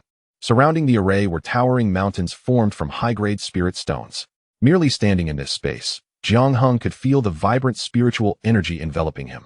Initiating a teleportation array of such magnitude indeed demands resources that can only be described as astronomical. Elder Wang, Qian Wanjin remarked with a hint of pride in his voice. This array is the culmination of 3 generations of effort from our Tianbao Chamber of Commerce, ultimately constructed as a cross-regional grand formation. You must have heard from my son that its destination is the main city of the Zhuxia domain, Zhuxia City. He then turned, bowing deeply to Jiang Heng. I shall activate the formation for you now. With that, he soared into the air, hovering above the array, as his hand gestures shifted, channeling immense spiritual power from the saint realm into the array's core. Jiang Heng promptly approached the focal point of the formation. I bid farewell to the elder. Qian Wanjin's voice resonated throughout the underground space. With a thunderous roar, the grand array was instantly activated, and countless runes illuminated one by one, transforming into a dazzling sea of silver light. The laws of space were invoked, emitting a resonant hum. Piles of high-grade spirit stones were consumed at a visible rate, morphing into the purest torrent of energy that surged into the heart of the formation. Blinding light swiftly enveloped Jiang Heng's figure, and the space around him warped violently under an immense gravitational force. In the next moment, as the brilliance dissipated, Jiang Heng's form had vanished from the array. Only Qian Wanjin remained, standing in the air and gazing at the now empty formation, exhaling a long breath of relief as if shedding an immense burden. With a sudden weakness in his legs, he collapsed from mid-air, the dignity of a saint evaporating. He gasped for breath as though he had just emerged from a life-and-death struggle. At last, I have successfully sent this esteemed being away. Chapter 64, Divine Bloodline Mystique. Divine Elephant Technique. The sensation of cross-regional teleportation is starkly different from that of within a domain. It is a more extreme form of spatial rending. Surroundings are no longer merely enveloped in white light, but are instead filled with myriad bizarre fragments of laws, streaking past like shooting stars. The concepts of time and space blur in that moment. Uncertain of how long had passed, perhaps an instant or several days and nights, when the pulling force abruptly ceased, Jiang Heng felt solid ground beneath his feet once more. The scenery before him had transformed entirely. The spiritual energy here was far more abundant than that of star-picking city, with a subtle warmth permeating the air, indicating that he had indeed arrived in the Zhuxia domain. Before Jiang Heng could take in his surroundings, a figure rushed in, accompanied by a fragrant breeze. The newcomer was a voluptuous woman clad in opulent palace attire, her face adorned with exquisite makeup. Upon spotting the white figure at the center of the teleportation array, she hastened forward, her demeanor obsequious as she gazed at Jiang Heng. "I am Song Anren," humbly welcoming Elder Wang's esteemed presence. Her voice betrayed an unmistakable reverence. Jiang Heng's calm gaze swept over her. The eye of the Tao quietly opened. Name, Song Anren. Cultivation, 9 turns quasi-saint. Identity, president of the Zhuxia domain branch of the Tianbao Chamber of Commerce. It seemed that during the process of teleportation, some time had indeed passed, and Qian Wanjin's message had already reached its destination. "Esteemed senior, your journey has been arduous. The esteemed president has sent word, instructing me to extend the highest courtesy in receiving you. Within the branch, I have prepared the finest tranquil chamber for you, the Listening Tide Pavilion, which guarantees an absolute serenity, free from any disturbance. Please, follow me." As the words left his lips, Song Anren led the way ahead. Jiang Heng, neither affirming nor denying, stepped forward to follow. The Tianbao Merchants Association branch in Zhuxia City was no less grand and imposing than the headquarters in Jiaxing City. Under Song Anren's guidance, Jiang Heng soon arrived at an elegant loft. Nestled by mountains and waters, it was surrounded by formidable barriers that shielded it from all external disturbances. The spiritual energy here coalesced into a mist, clearly marking it as a premier location for cultivation. "Senior Wang, this is the finest tranquil chamber our branch has to offer. Are you satisfied?" Song Anren inquired respectfully. "Thoughtful of you," Jiang Heng replied with a slight nod, feeling somewhat content with the environment. "Your satisfaction is all that matters." Song Anren nodded earnestly, then respectfully presented a communication jade slip. "Senior, should you have any instructions, simply crush this jade slip, and I shall arrive at the earliest opportunity. If there are no instructions, I shall not intrude upon your peace." Jiang Heng accepted the jade slip and then inquired, "There is indeed a matter I wish to ask you. Have you heard of a person named Li Xuanqing?" "Forgive my ignorance, but I have not heard of this person," Song Anren replied, shaking her head. "However, I can dispatch someone to inquire. Perhaps we can uncover information regarding the Li Xuanqing you mentioned." "Very well," Jiang Heng nodded. "Do you have any other instructions?" "Nothing further. You may leave," he said. Upon hearing this, she bowed deeply and tactfully retreated. It was not until she had walked several hundred paces and confirmed that Jiang Heng had not called her back that she dared to turn around. Wiping the cold sweat from her forehead with her sleeve and exhaling a long breath, she then ordered her subordinates to seek information about Li Xuanqing. Inside the loft, Jiang Heng casually set up a barrier to ward off disturbances before settling cross-legged on the mat. After an arduous journey, he finally found a place to cultivate in peace. With a thought, he immersed himself in the System S space. Since he had accepted Yao as his disciple, he had yet to take the time to comprehend the 10th grade Divine Bloodline awarded by the system. Now was the perfect moment. Jiang Heng closed his eyes, fully immersing his consciousness in the depths of his bloodline. Boom. At the instant his consciousness touched the latent power within, an ancient aura erupted explosively within him. His awareness was seemingly drawn into a vast, peculiar void by an irresistible force. In this space devoid of heaven and earth, sun and moon, only an endless silence prevailed. Just as Jiang Heng pondered this anomaly, the chaos before him was suddenly torn apart. A breathtaking scene gradually unfolded before his eyes. It was a shattered starfield, with countless remnants of stars floating in the void. A figure of a divine man, his features indistinct, confronted a colossal beast, its size rivaling that of stars. The beast was enveloped in azure and violet lightning, and with the spread of its wings, it could summon a storm capable of obliterating all existence. The colossal beast, the legendary primordial fiend, Thunder Eagle, roared fiercely. Its roar transformed into tangible sound waves, shattering several surrounding meteors. It opened its immense maw, unleashing a bolt of divine annihilation. As thick as a mountain, imbued with destructive power, hurtling towards the divine man. In the face of this ferocious attack, the divine man remained steadfast. Suddenly, a golden divine pattern illuminated at his brow. The divine elephant technique. A voice, resonant and majestic, transcended time and space, echoing within Jiang Heng's consciousness. In the next moment, the divine man's body began to swell exponentially. 100 feet, 1,000 feet, 10,000 feet. In the blink of an eye, his form expanded to a terrifying size, rivaling that of the thunder eagle, resembling a deity standing amidst the cosmic sea. Every inch of his skin radiated golden divine brilliance, his muscles bulging, as if he could shatter stars with a mere gesture. With a powerful motion, the divine man raised his colossal fist, disregarding the divine lightning crashing upon him, and hurled a punch towards the thunder eagle. The space before him fractured like fragile glass, disintegrating into a void of darkness. In that moment, fear flickered in the thunder eagle's fierce eyes. It yearned to flee but found itself ensnared by an invisible force that bound the surrounding space. Boom. The fist ultimately struck the thunder eagle's head. Blood splattered, accompanied by cries of anguish.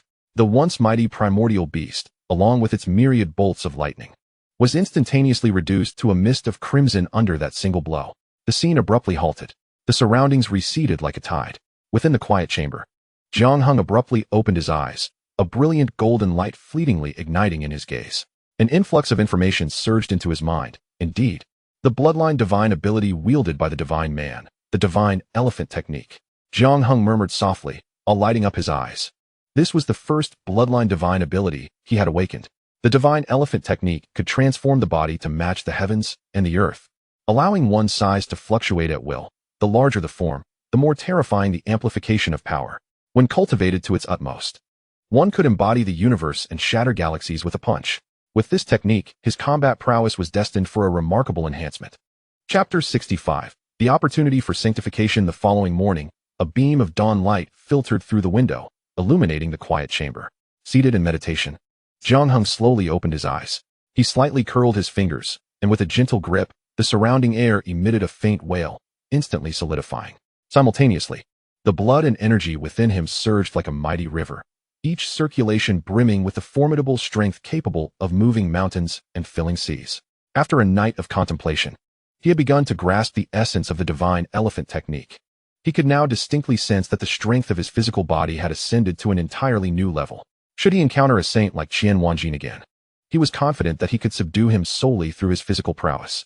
Having spent a night in this place, it was time to continue his journey. As a fleeting thought crossed his mind, Jiang Heng retrieved the communication jade slip left by Song Anren, gently squeezing it. With a crisp snap, the slip shattered, transforming into shimmering motes of light that dissipated into the air. Merely a few breaths later, outside the confines of the loft, a voice imbued with respect and a hint of urgency resonated. "Senior, how may I assist you?" Rising to his feet, Jiang Heng waved his hand to dispel the barrier and spoke with an air of indifference. "Where is the teleportation array leading to the Qingyun domain?"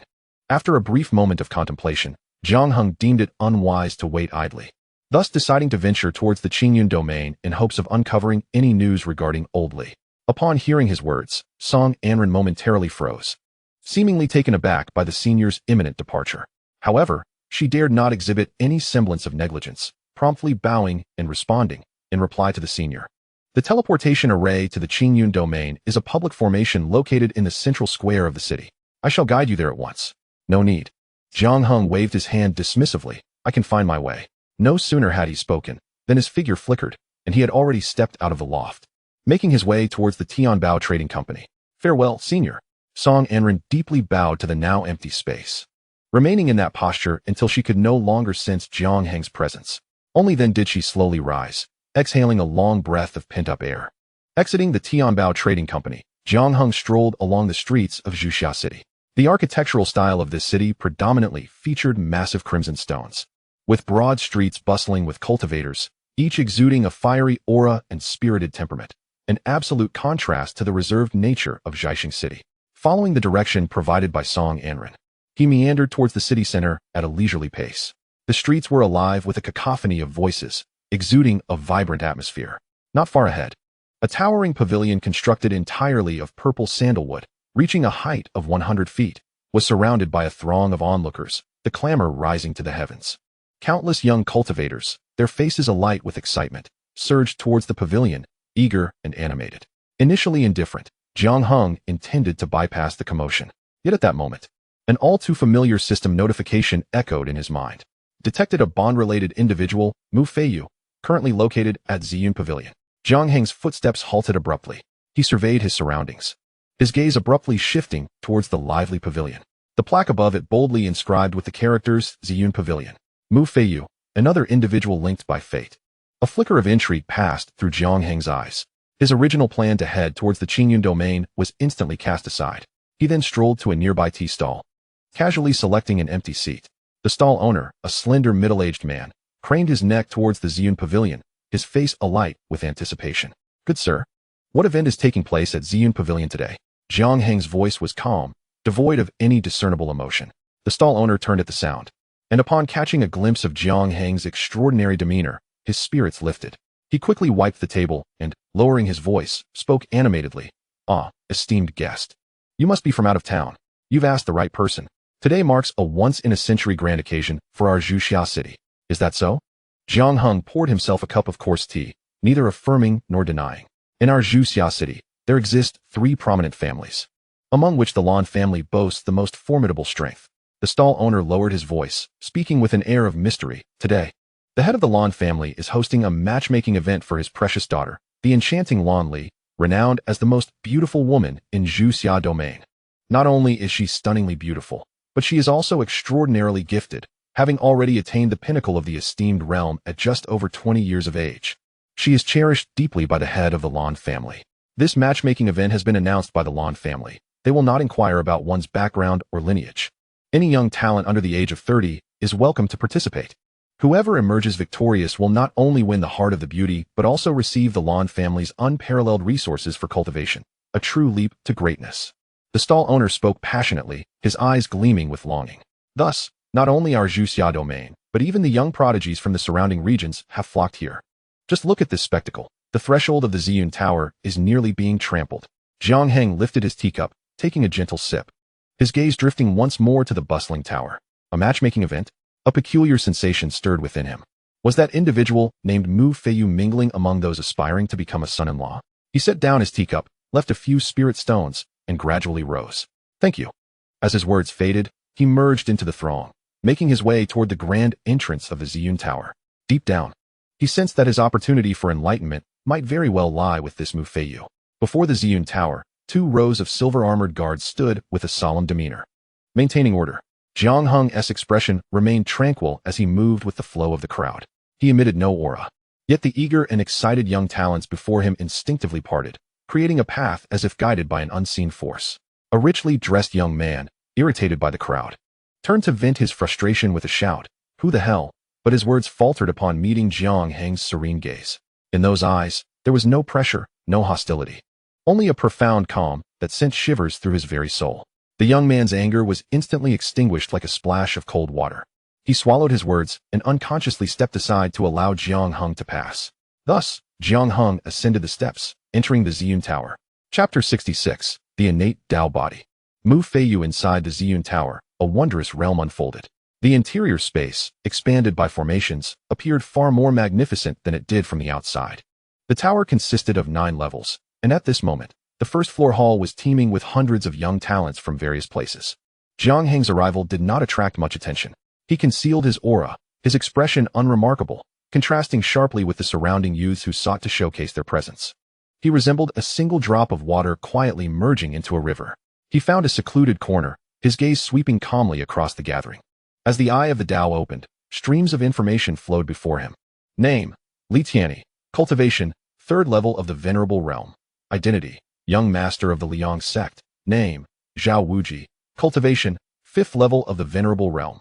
Identity: True Inheritor of the Golden Blade Sect. His gaze did not linger excessively on these individuals, but rather continued to search for the target known as Mu Feiyu, resembling a radar in its precision. However, after a thorough scan, he found no trace of Mu Feiyu. Yet, Jiang Heng remained unperturbed, since the system indicated his presence. It could not be erroneous. At that moment, a middle-aged man clad in a blue brocade robe, exuding an imposing demeanor, gracefully stepped forth from the high platform at the front of the hall. He radiated the aura of an 8th-level semi-saint, instantly silencing the surrounding clamor. Esteemed guests, silence. His voice, though not loud, carried an undeniable authority that resonated in each person's ear. In the hall, one could hear a pin drop. I am Lan Haishan, an elder of the Lan family, and at the behest of the family head, I shall preside over the first round of today's marriage selection. His gaze, sharp as lightning, swept over everyone present as he continued. The eldest daughter is the jewel of our Lan family. Her husband must undoubtedly be a dragon among men, possessing not only exceptional talent and strength, but also a profound understanding of the Tao. Therefore, in this first round, we shall not compare cultivation or combat prowess, but rather discern one's comprehension. As his words concluded, he waved his hand grandly. Buzz. Upon the high platform, a flash of light illuminated a stone tablet that suddenly materialized. Standing half a person tall, the tablet was grayish-white, devoid of any inscriptions, save for a series of varied, chaotic engravings that seemed to embody some celestial truths. A vast and obscure aura of the Tao emanated from the stone. This is a Tao enlightenment stone, a relic inadvertently acquired by our ancestors, with the marks on it formed through the natural evolution of the heavenly Tao. Lan Haishan's voice carried a note of pride. The test for today's first round is to comprehend this Tao enlightenment stone. The time limit is 1 incense stick. Those who can articulate even a fraction of its profound mysteries shall pass. Upon hearing this, the crowd erupted in astonishment. A Tao enlightenment stone? A contest of comprehension? This was far more challenging than a mere comparison of cultivation levels. How intriguing! The Lan family truly is grand in its undertakings. After a brief discussion, all eyes turned fervently towards the stone tablet, minds delving deep as they began to comprehend with utmost concentration. The hall fell silent once more, as each individual strained to decipher the obscure intricacies within those chaotic engravings. Some furrowed their brows, others displayed confusion, while a few feigned profundity, appearing self-assured. Jiang Heng, however, did not fixate on the Tao enlightenment stone. Instead, his gaze pierced through the crowd, ultimately settling on an inconspicuous seat on the second floor. There sat a young man clad in coarse linen attire. His appearance was unremarkable, perhaps even somewhat ordinary, standing in stark contrast to the opulent young masters around him. Unlike the others, he did not rush to comprehend the stone tablet. Silently seated, with eyes gently closed, a faint aura of Tao enveloped him, resonating in harmony with the enigmatic stone of enlightenment before him. It was as though he had merged with the surrounding cosmos, transcending into a realm of profound ethereality. Detection of the innate Tao body tethered to Mu Feiyu. The target is currently in a state of sudden enlightenment. Innate Tao body, Gold 01. 1. If Mu Feiyu becomes a disciple, he will acquire 10-fold comprehension, returning 100-fold comprehension to the host. 2. If a deep bond is formed with Mu Feiyu, the host will gain 100-fold comprehension. The system's notification echoed once more in Jiang Heng's mind. He had found it. A subtle smile graced Jiang Heng's lips. 100-fold comprehension. Such a reward was indeed astonishing. Comprehension is a most elusive yet crucial talent for cultivators. Those with heightened comprehension can grasp techniques and transcend bottlenecks with relative ease. Should he attain 100-fold enhancement in comprehension, deciphering the laws of chaos and breaking through to the sacred realm would become simpler. Even the barriers of higher realms would be diminished. Jiang Heng's gaze lingered with keen interest upon Mu Feiyu. Soon, the incense stick burned down in a fleeting moment. Lan Haishan on the stage intoned, "Time is up." The talented individuals beneath awoke from their meditative states. Their expressions varied. I beheld an unparalleled sword technique from the stone tablet. A youth bearing a longsword spoke first, pride radiating from his countenance. I witnessed the tumult of winds and clouds, a divine ability to summon rain. Another young gentleman clad in a Taoist robe retorted defiantly. A cacophony of voices erupted, each claiming grand insights. Yet, Lan Haishan's brow furrowed deeper. The words of these individuals merely reflected their own techniques, a manifestation of self-delusion, failing to touch upon the essence of the stone of enlightenment. His gaze swept across the assembly, finally resting upon the seemingly slumbering Mu Feiyu on the second floor. That lad in the coarse robes. A hint of surprise colored Lan Haishan's voice. What insights do you possess? This inquiry drew the attention of all present towards Mu Feiyu.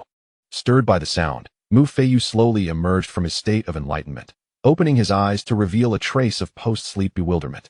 Insights. He paused, seemingly struggling to grasp the situation. A ripple of unabashed laughter erupted around him. Where did this bumpkin come from? He actually fell asleep at the engagement conference. This is hilarious. He probably doesn't even know what the stone of enlightenment is. Elder Lan, I suggest we expel him immediately to spare our eyes. Facing the crowd's mockery, Mu Feiyu remained composed, unperturbed by embarrassment or confusion. He merely rose, turning his gaze toward the stone tablet on the high platform. After a moment, he spoke in a calm manner. It is the trace of the wind, the flow of water, the path of the stars, the breath of all things. It is the Tao. Chapter 67. 9 turned soul-returning pill. The entire first floor of Ziyun Tower fell into a profound silence. The words of Mu Feiyu struck like an invisible hammer, forcefully resonating within the hearts of all present. The previously boastful and self-assured young prodigies, who believed they had glimpsed unparalleled mastery, now wore expressions ranging from astonishment to bewilderment, followed by a dawning horror, culminating in profound shame and shock. The swordsmanship they had witnessed and the abilities they thought they comprehended paled in comparison to those of Mu Feiyu. What they perceived was mere technique, while Mu Feiyu grasped the very essence of the Tao. The distinction was stark. A resounding voice broke the suffocating silence, echoing from the high platform. Lan Haishan, his eyes wide with astonishment, fixed his gaze on Mu Feiyu, his admiration unmistakable, as if he were beholding an exquisite gem of unparalleled brilliance. Well said. He stepped forward, his voice booming and reverberating throughout the hall. This stone of enlightenment bears no supernatural powers or techniques. What it embodies is the purest trace of the Tao from the genesis of the cosmos. The various phenomena you perceive are merely reflections of your own learning cast upon the trace of the Tao. Akin to the moon in a well or a flower in water, both illusions. Only this young man has pierced through the superficial, directing his insight towards the source. Lan Haishan's gaze was fervent as he proclaimed, in this first round, this esteemed young man emerges victorious. At this declaration, the crowd erupted in fervor. All eyes converged once more upon Mu Feiyu, yet this time, the disdain had vanished entirely, replaced by a palpable envy and incredulity. This seemingly unsophisticated fellow had utterly eclipsed everyone present in terms of insight. In a corner, Jiang Heng remained unfazed, his expression unchanged. He was not surprised by this outcome. The innate Tao body was inherently aligned with the Tao, drawing close to the great principles. For him, discerning the essence of the stone of enlightenment was as effortless as breathing. Jiang Heng's gaze returned to Mu Feiyu, and the eye of the Tao opened silently. Name, Mu Feiyu. Cultivation, first level of the venerable realm. Physique, innate Tao body. Recent opportunity, activated his latent innate Tao body during a life-threatening encounter with a beast last month. Recent encounter, attended this matchmaking conference to obtain the sacred medicine, the 9-turn soul reviving pill, to heal his sister Mu Linger's spiritual injuries and prolong her life. So it was. A flicker of understanding passed through Jiang Heng's eyes. Mu Feiyu's purpose for being here was not for the so-called Lan family's fairy, nor for the prospect of instant wealth. His sole intention was to save his sister. The last shred of doubt in Jiang Heng's heart dissipated like mist. On the high platform, Lan Haishan was evidently pleased with Mu Feiyu's performance. Clearing his throat, he spoke again. All of you are the talented youth from the Zhuxia domain and neighboring realms. Gathered here today is an honor for my Lan family. The family head has decreed that this matchmaking event serves not only to select a suitor for our esteemed young lady, but also to celebrate a grand assembly of prodigies. In order to inspire everyone present, the head of the family specifically unveiled a cherished treasure from the Lan family's collection, to serve as the ultimate reward for the champion of this gathering. Upon hearing this, the crowd held their breath, their attention rapt. Even the haughty scions of noble families revealed a glimmer of greed in their eyes. They had long been aware of the reward that awaited. At the mention of the prize, Mu Feiyu's usually placid gaze finally stirred with a violent ripple, his fists clenched tightly, his knuckles whitening from the strain. Lan Haishan was quite pleased with the audience's reaction. He laughed heartily and, with a voice like thunder, announced the answer. This reward was none other than a supreme elixir capable of making even saints envious, the 9-turn soul reviving pill. A roar erupted from the crowd, a cacophony of astonished gasps. Indeed, it was the 9-turn soul reviving pill. According to legend, this pill was crafted from 9 types of saint-level herbs, refined over a painstaking 81 days. On the day it was completed, extraordinary phenomena would occur, possessing the miraculous ability to revive the dead from mere bones. Even if one's soul were shattered, as long as a trace of true spirit remained, consuming this pill could restore one's soul and defy fate. The Lan family was genuinely willing to offer such a divine object as a reward. Madness. The Lan family must have lost their senses. Inside the hall, exclamations and gasps echoed one after another. The atmosphere turned heavy, breaths became labored, and eyes glowed with fervor. Fixated on the high platform as if the legendary pill lay right there before them. Ascending to greatness and winning the hand of the fairest maiden was indeed tempting. However, in the face of the 9-turn soul-reviving pill, such allure paled in comparison. This was a genuine lifeline, a second chance at life. In an instant, The mood among the young elites shifted dramatically. If they had initially come for fame and beauty, maintaining a semblance of decorum, now, under the influence of the holy elixir, all pretenses were stripped away, revealing only naked greed and ambition in their eyes. Their gazes toward one another were filled with wariness and hostility, particularly directed at Mu Feiyu, who stood alone on the second floor and had previously captured the spotlight. This individual, with his extraordinary talent, was undoubtedly the greatest obstacle to their acquisition of the sacred pill. Malevolent glances pierced through the air like daggers aimed at Mu Feiyu. Yet, in the face of these almost predatory stares, Mu Feiyu remained unfazed. In his eyes, there was no greed, no ambition, only a flicker of ignited hope. His sister would be saved. No matter what, he must secure the 9-turn soul-reviving pill. Jiang Heng observed everything with keen insight, a knowing smile gracing his lips. At this point, it seemed that if he assisted Mu Feiyu in obtaining the 9-turn soul-reviving pill, the activation of their bond would be all but assured. Chapter 68. The chaos of battle. Just as the crowd's emotions reached a fever pitch, a clear yet somewhat aloof voice resonated from among them. The traces of wind, the flow of water, the breath of all things. While this statement captures the essence, it fails to embody the form. The Tao is not solely tranquility and harmony. What I perceive is the roar of thunder, the eruption of volcanoes, the silence of extinguished stars. Destruction heralds rebirth. As the crowd turned towards the source of the voice, they beheld a striking young man clad in a cerulean robe adorned with cloud patterns, exuding an air of superiority. He strode forward, wielding a 3-foot-long sword. Its blade still sheathed, yet the sharpness emanating from it was palpable. Name: Chun Beixian. Cultivation level: peak of the 9th stage of the Venerable Realm. Identity: senior disciple of the outer sect of Qingyun's Sacred Land. A flicker of recognition flashed in Jiang Heng's eyes. It was a member of the Qingyun's Sacred Land. It seemed his visit to the Ziyun Tower today was fortuitous. Perhaps he could glean news of old Li from this individual. Chun Beixian had similarly comprehended the essence of the Tao. Though his understanding stood in stark contrast to Mu Feiyu's tranquil and harmonious interpretation, it was imbued with a sense of dominance and sharpness.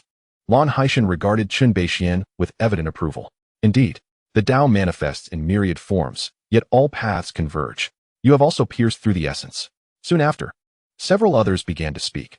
Although their insights were not as profound as those of Mu Feiyu and Chun Beixian, they nonetheless managed to brush against the threshold of the Tao, far surpassing the mediocrity of those who merely witnessed the so-called sword techniques. Ultimately, Lan Haishan counted the participants and announced with a resounding voice, in the first round of selections, 9 individuals have succeeded. Congratulations to all.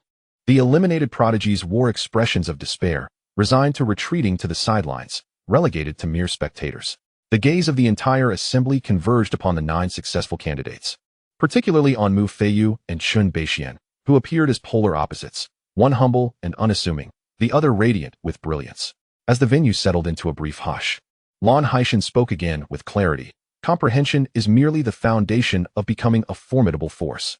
The path of a cultivator ultimately speaks through strength. With a sweeping gesture, the Tao stone upon the high platform vanished, replaced by an enormous battle arena shrouded in an array of enchantments. The arena, ancient and scarred with the marks of countless battles, emanated an aura of lethal intent. The rules were simple. Lan Haishan's gaze sharpened as it traversed the 9 individuals. All 9 shall ascend the arena and engage in a free-for-all. There are no rules, no restrictions on methods. Unleash your utmost abilities. Ultimately, the last 3 standing upon this arena shall enter the final round and meet the patriarch and the young miss. At this proclamation, astonishment rippled through the crowd. A free-for-all. This was undoubtedly the most ruthless and comprehensive test of strength. It would not only assess personal prowess, but also the contestants' intellect, judgment, and survival instincts amidst chaos. The 9 who had advanced, aside from Chun Beixian, instantly wore grave expressions. They exchanged wary glances, their eyes brimming with caution. Chun Beixian's gaze fell upon Mu Feiyu at once, a cold smirk gracing his lips, revealing his disdain.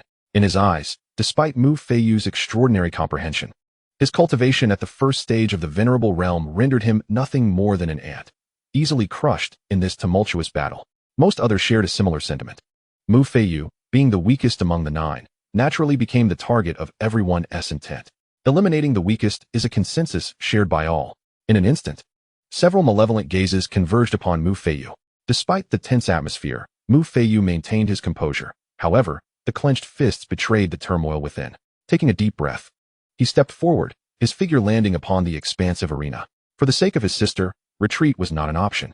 The remaining 8 individuals ascended the stage in succession, positioning themselves around Mu Feiyu, subtly encircling him. As the second round commenced, the atmosphere on the arena ignited at Lan Haishan's command. "Let us deal with that brat in the coarse robes first." A burly man at the 8th level of the venerable realm roared, launching the initial assault. His muscular frame surged with energy as he unleashed a powerful punch. The scorching gale from his fist swept toward Mu Feiyu's face. "Indeed, let's eliminate this first-level venerable." On the opposite side, a young man wielding a folding fan chuckled coldly, waving it to conjure sharp blades of wind that sealed off all of Mu Feiyu's escape routes from an unpredictable angle. In an instant, 4 prodigies simultaneously launched their attacks against Mu Feiyu. Each aimed to be the first to eliminate the weakest contender, thereby diminishing the competition. In a corner, Jiang Heng observed with an expression as calm as still water, showing no intention of intervening. He was curious to see what extraordinary qualities this innate Dao body could exhibit in combat. As the 4 assailants closed in, a flicker of seriousness crossed Mu Feiyu's face. Yet he remained unperturbed. At the moment the attacks descended upon him, he executed a peculiar rhythm with his steps. Seemingly slow, yet capable of evading the lethal strikes at the most improbable angles. Boom! The burly man's fist grazed the hem of Mu Feiyu's garment, crashing heavily onto the arena behind him, creating a massive crater. Swoosh! The razor-sharp wind blades merely snipped a few strands of his hair, falling harmlessly to the ground. What? This evasive technique. The attackers were momentarily taken aback, their expressions reflecting uncertainty. Mu Feiyu's movements were not swift, perhaps even somewhat slow. Yet the Dao rhythm infused within his steps left them feeling as though they were expending their utmost effort only to strike at nothingness. Is this kid made of slippery mud? The burly man, frustrated by his missed strike, grew increasingly irate. Again, the 4 exchanged glances and charged once more. This time, their assault was more ferocious, their cooperation slightly more synchronized. However, on the arena, Mu Feiyu's figure danced unpredictably, consistently finding a sliver of opportunity amidst their onslaught. He infused the trajectory of the Dao into his movements, each action harmonizing with nature.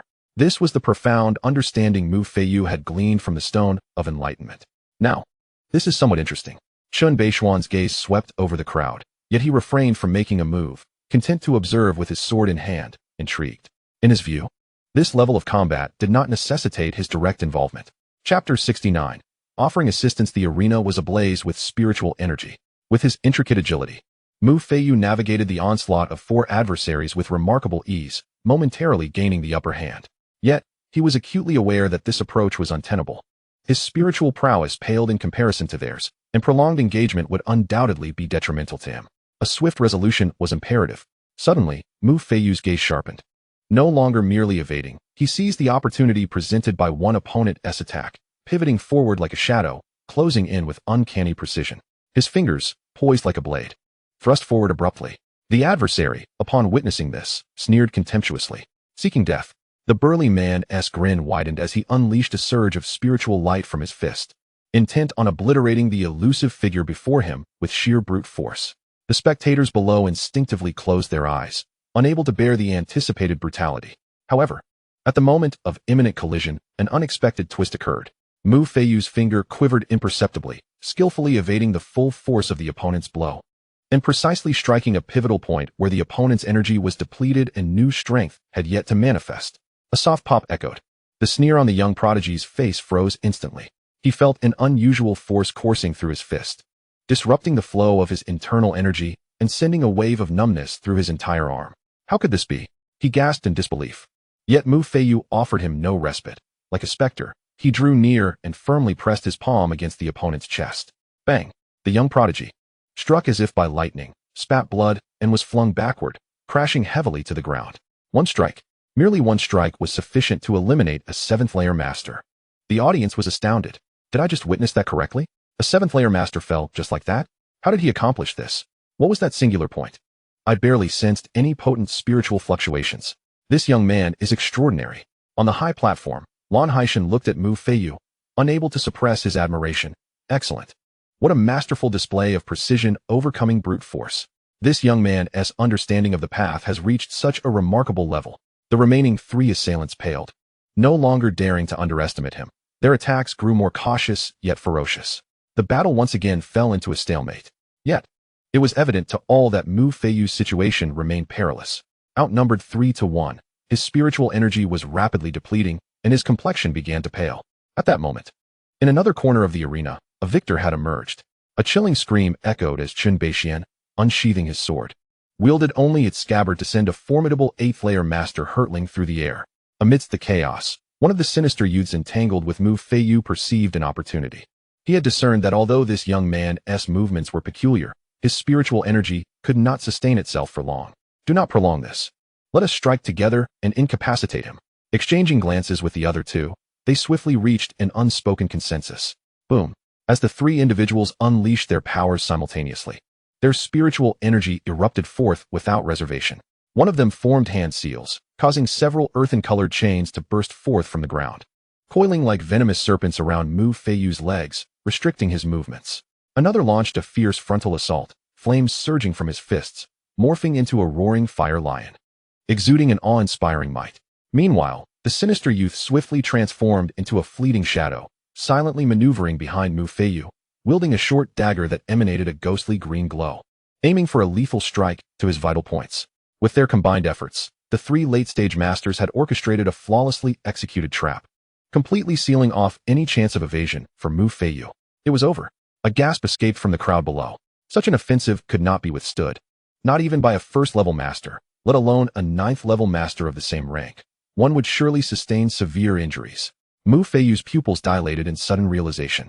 He felt the three attacks had locked onto him, leaving him with no avenue of escape.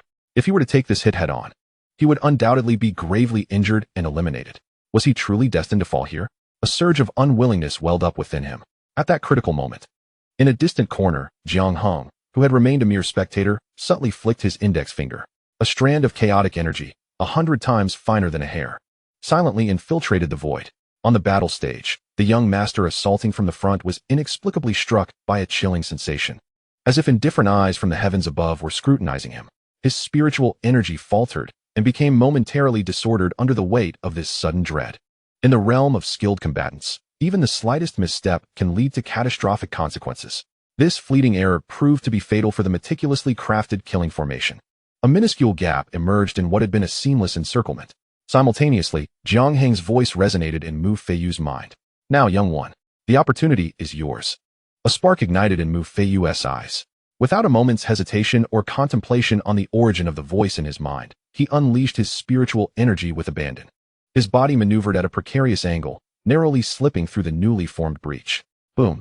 The furious fire lion, the deadly dagger, and the encroaching earthen chains collided violently at the spot where he had just stood, producing a deafening roar. The devastating shockwave transformed into visible ripples of energy, sweeping outward in all directions. The three assailants, caught off guard by this sudden turn of events, were violently hurled away by the raging energy backlash. Gasp! The three attackers were swept away by the ferocity of the energy wave, with two of them unable to even utter a cry before they were sent flying from the battle stage, blood spurting from their mouths like kites severed from their strings. Only the first attacker who had faltered remained precariously at the edge of the stage, his face pale and his spirit shaken. At that moment, the figure of Mu Feiyu appeared before him like a wraith. The man could barely utter a single word before Mu Feiyu's palm struck his chest. Bang! The last assailant was eliminated. In an instant, the tide of battle turned. Originally facing four opponents and in a dire predicament, Mu Feiyu managed to dispatch all four of them in return. The entire Ziyun Tower fell into an eerie silence. Everyone was left speechless, their mouths agape in astonishment at this dramatic spectacle. What on earth just happened? Was it luck? How fortuitous? Did that man make a mistake? A coincidence? Does he appear to be a mere coincidence? This young man is exceedingly uncanny. Only in the corner, Jiang Heng wore a faint smile. At this juncture, only three figures remained on the stage. Mu Feiyu, whose attire was somewhat tattered and whose breath was slightly disordered, yet his gaze grew ever more resolute. Chun Beixian, who stood unwaveringly with his sword, the scabbard untouched, and another low-profile figure, a 9th-tier prodigy of the venerable realm who had conserved his strength amidst the chaos. Lan Haishan's gaze swept over the three, and a flicker of doubt crossed his eyes, particularly when he glanced at Mu Feiyu. He had also thought Mu Feiyu was on the verge of elimination, only to be surprised by the blunder of the last prodigy. At this level, such a fundamental error should be inconceivable. Lan Haishan replayed every detail of the recent battle in his mind, but could discern no apparent flaw. It was peculiar. Indeed, exceptionally peculiar. Ultimately, he ceased his contemplation and announced the results of the contest. The second round concluded. Chapter 70. The Heart Mirror After the Announcement. Lan Haishan's gaze fell once more on Mu Feiyu, and thoughts swirled in his mind. This lad, with a cultivation level of the first tier of the Venerable Realm, had managed to reach the final stage, truly a talent. It seemed he was a rogue cultivator without a sect. If he could be offered generous rewards and recruited into the Lan family, it would undoubtedly be a splendid acquisition. Meanwhile, on the battle stage, Mu Feiyu felt a mix of gratitude for surviving and an overwhelming sense of perplexity. In the heat of the moment, he had not contemplated the circumstances, but now it was clear that someone had intervened to avert his crisis. Moreover, this benefactor had displayed remarkable skill, so much so that neither Elder Lan nor the patriarch behind the high platform had perceived their presence. It must have been a formidable elder. But why would this venerable figure choose to assist him? Just as he pondered this enigma, Lan Haishan's voice resonated again. Congratulations to the three of you for advancing to the final round. To have reached this stage, your comprehension and strength require no further elaboration. What remains to be tested is your temperament. The Lan family seeks a worthy suitor for the young lady, one who is devoted and sincere. Now, I invite the patriarch to personally evaluate you. With these words, Lan Haishan waved his sleeve. Boom. The immense battle stage gradually ascended, ultimately hovering at the same height as the high platform. Having completed this, Lan Haishan turned and bowed respectfully towards the depths of Ziyun Tower. Three figures emerged from the shadows, walking in unison. On the left stands a middle-aged man, commanding and formidable, exuding an aura of authority without uttering a word. He is none other than Lan Batian, the head of the Lan family. To the right is an elderly man with white hair and eyebrows, embodying an ethereal presence. His long brows cascading down to his chest, with eyes that shimmer with wisdom. In the center resides a woman, clad in a flowing water-blue gown. Her hair cascading like a waterfall, her beauty unparalleled, yet her demeanor as cold as millennia-old ice, evoking an otherworldly essence as if she were a celestial being detached from earthly matters. In the corner, Jiang Heng's Eye of the Great Tao silently activates. The information streams of the three individuals instantly materialize. Name: Lan Batian, Realm, High-Level Saint, Identity, Head of the Lan family. Name: Lanli, Realm, Peak of Ninefold Venerable, Identity, Young Lady of the Lan family. Direct disciple of the inner sect Elder Chen Chun of the Qingyun Sacred Land. Name: Chen Chun, Realm, Initial Great Saint, Identity, Elder of the Chun clan in the inner sect of the Qingyun Sacred Land. Grandfather of Chun Beixian. Recent opportunity: 1 year ago, ambushed and severely injured by Li Xuanqing in a secret realm, now, in pursuit of vengeance. He is scouring the world for Li Xuanqing's whereabouts. Jiang Heng's gaze swiftly glances over the information regarding Lan Batian and Chen Chun, and he instantly comprehends the situation. This so-called marriage proposal gathering is merely a theatrical performance orchestrated to pave the way for Chun Beixian. The union between the Lan family and the Chun clan of the Qingyun Sacred Land is symbolized by the 9-turn soul recovery pill, which serves as the betrothal gift from the Lan family. It is laughable that those young prodigies fighting fiercely below are merely stepping stones in someone else's play. However, he has finally gleaned some information about the old man Li. At this moment, Lan Batian steps forward, and a wave of pressure characteristic of a high-level saint permeates the air, rendering the entire Ziyun building silent. His gaze, commanding and stern, sweeps over Mu Feiyu, Chun Beixian, and lastly, the other young prodigy.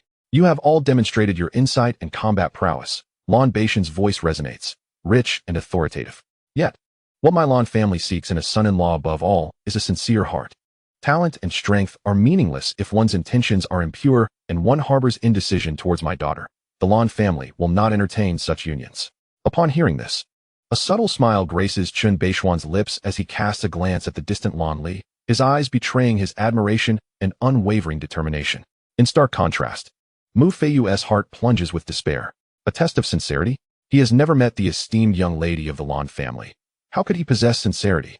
His sole purpose for being here is to obtain the holy pill that could save his sister's life. What is he to do? As if perceiving the turmoil within the three, the elderly man Chen Chun beside Lan Batian strokes his beard with a smile and speaks slowly. Rest assured, my lord. Today, I have brought with me a remarkable treasure from the Qingyun Sacred Land, capable of unveiling the depths of the human heart. With that, he turns his palm, revealing an ancient copper mirror that materializes in his grasp. The mirror is roughly the size of a palm, adorned with intricate, arcane symbols. Its surface not smooth and pristine, but rather shrouded in a chaotic gray mist, seemingly capable of absorbing all light. This is the heart-reflecting mirror, a genuine sacred artifact. Chen Chen's voice carries a note of pride.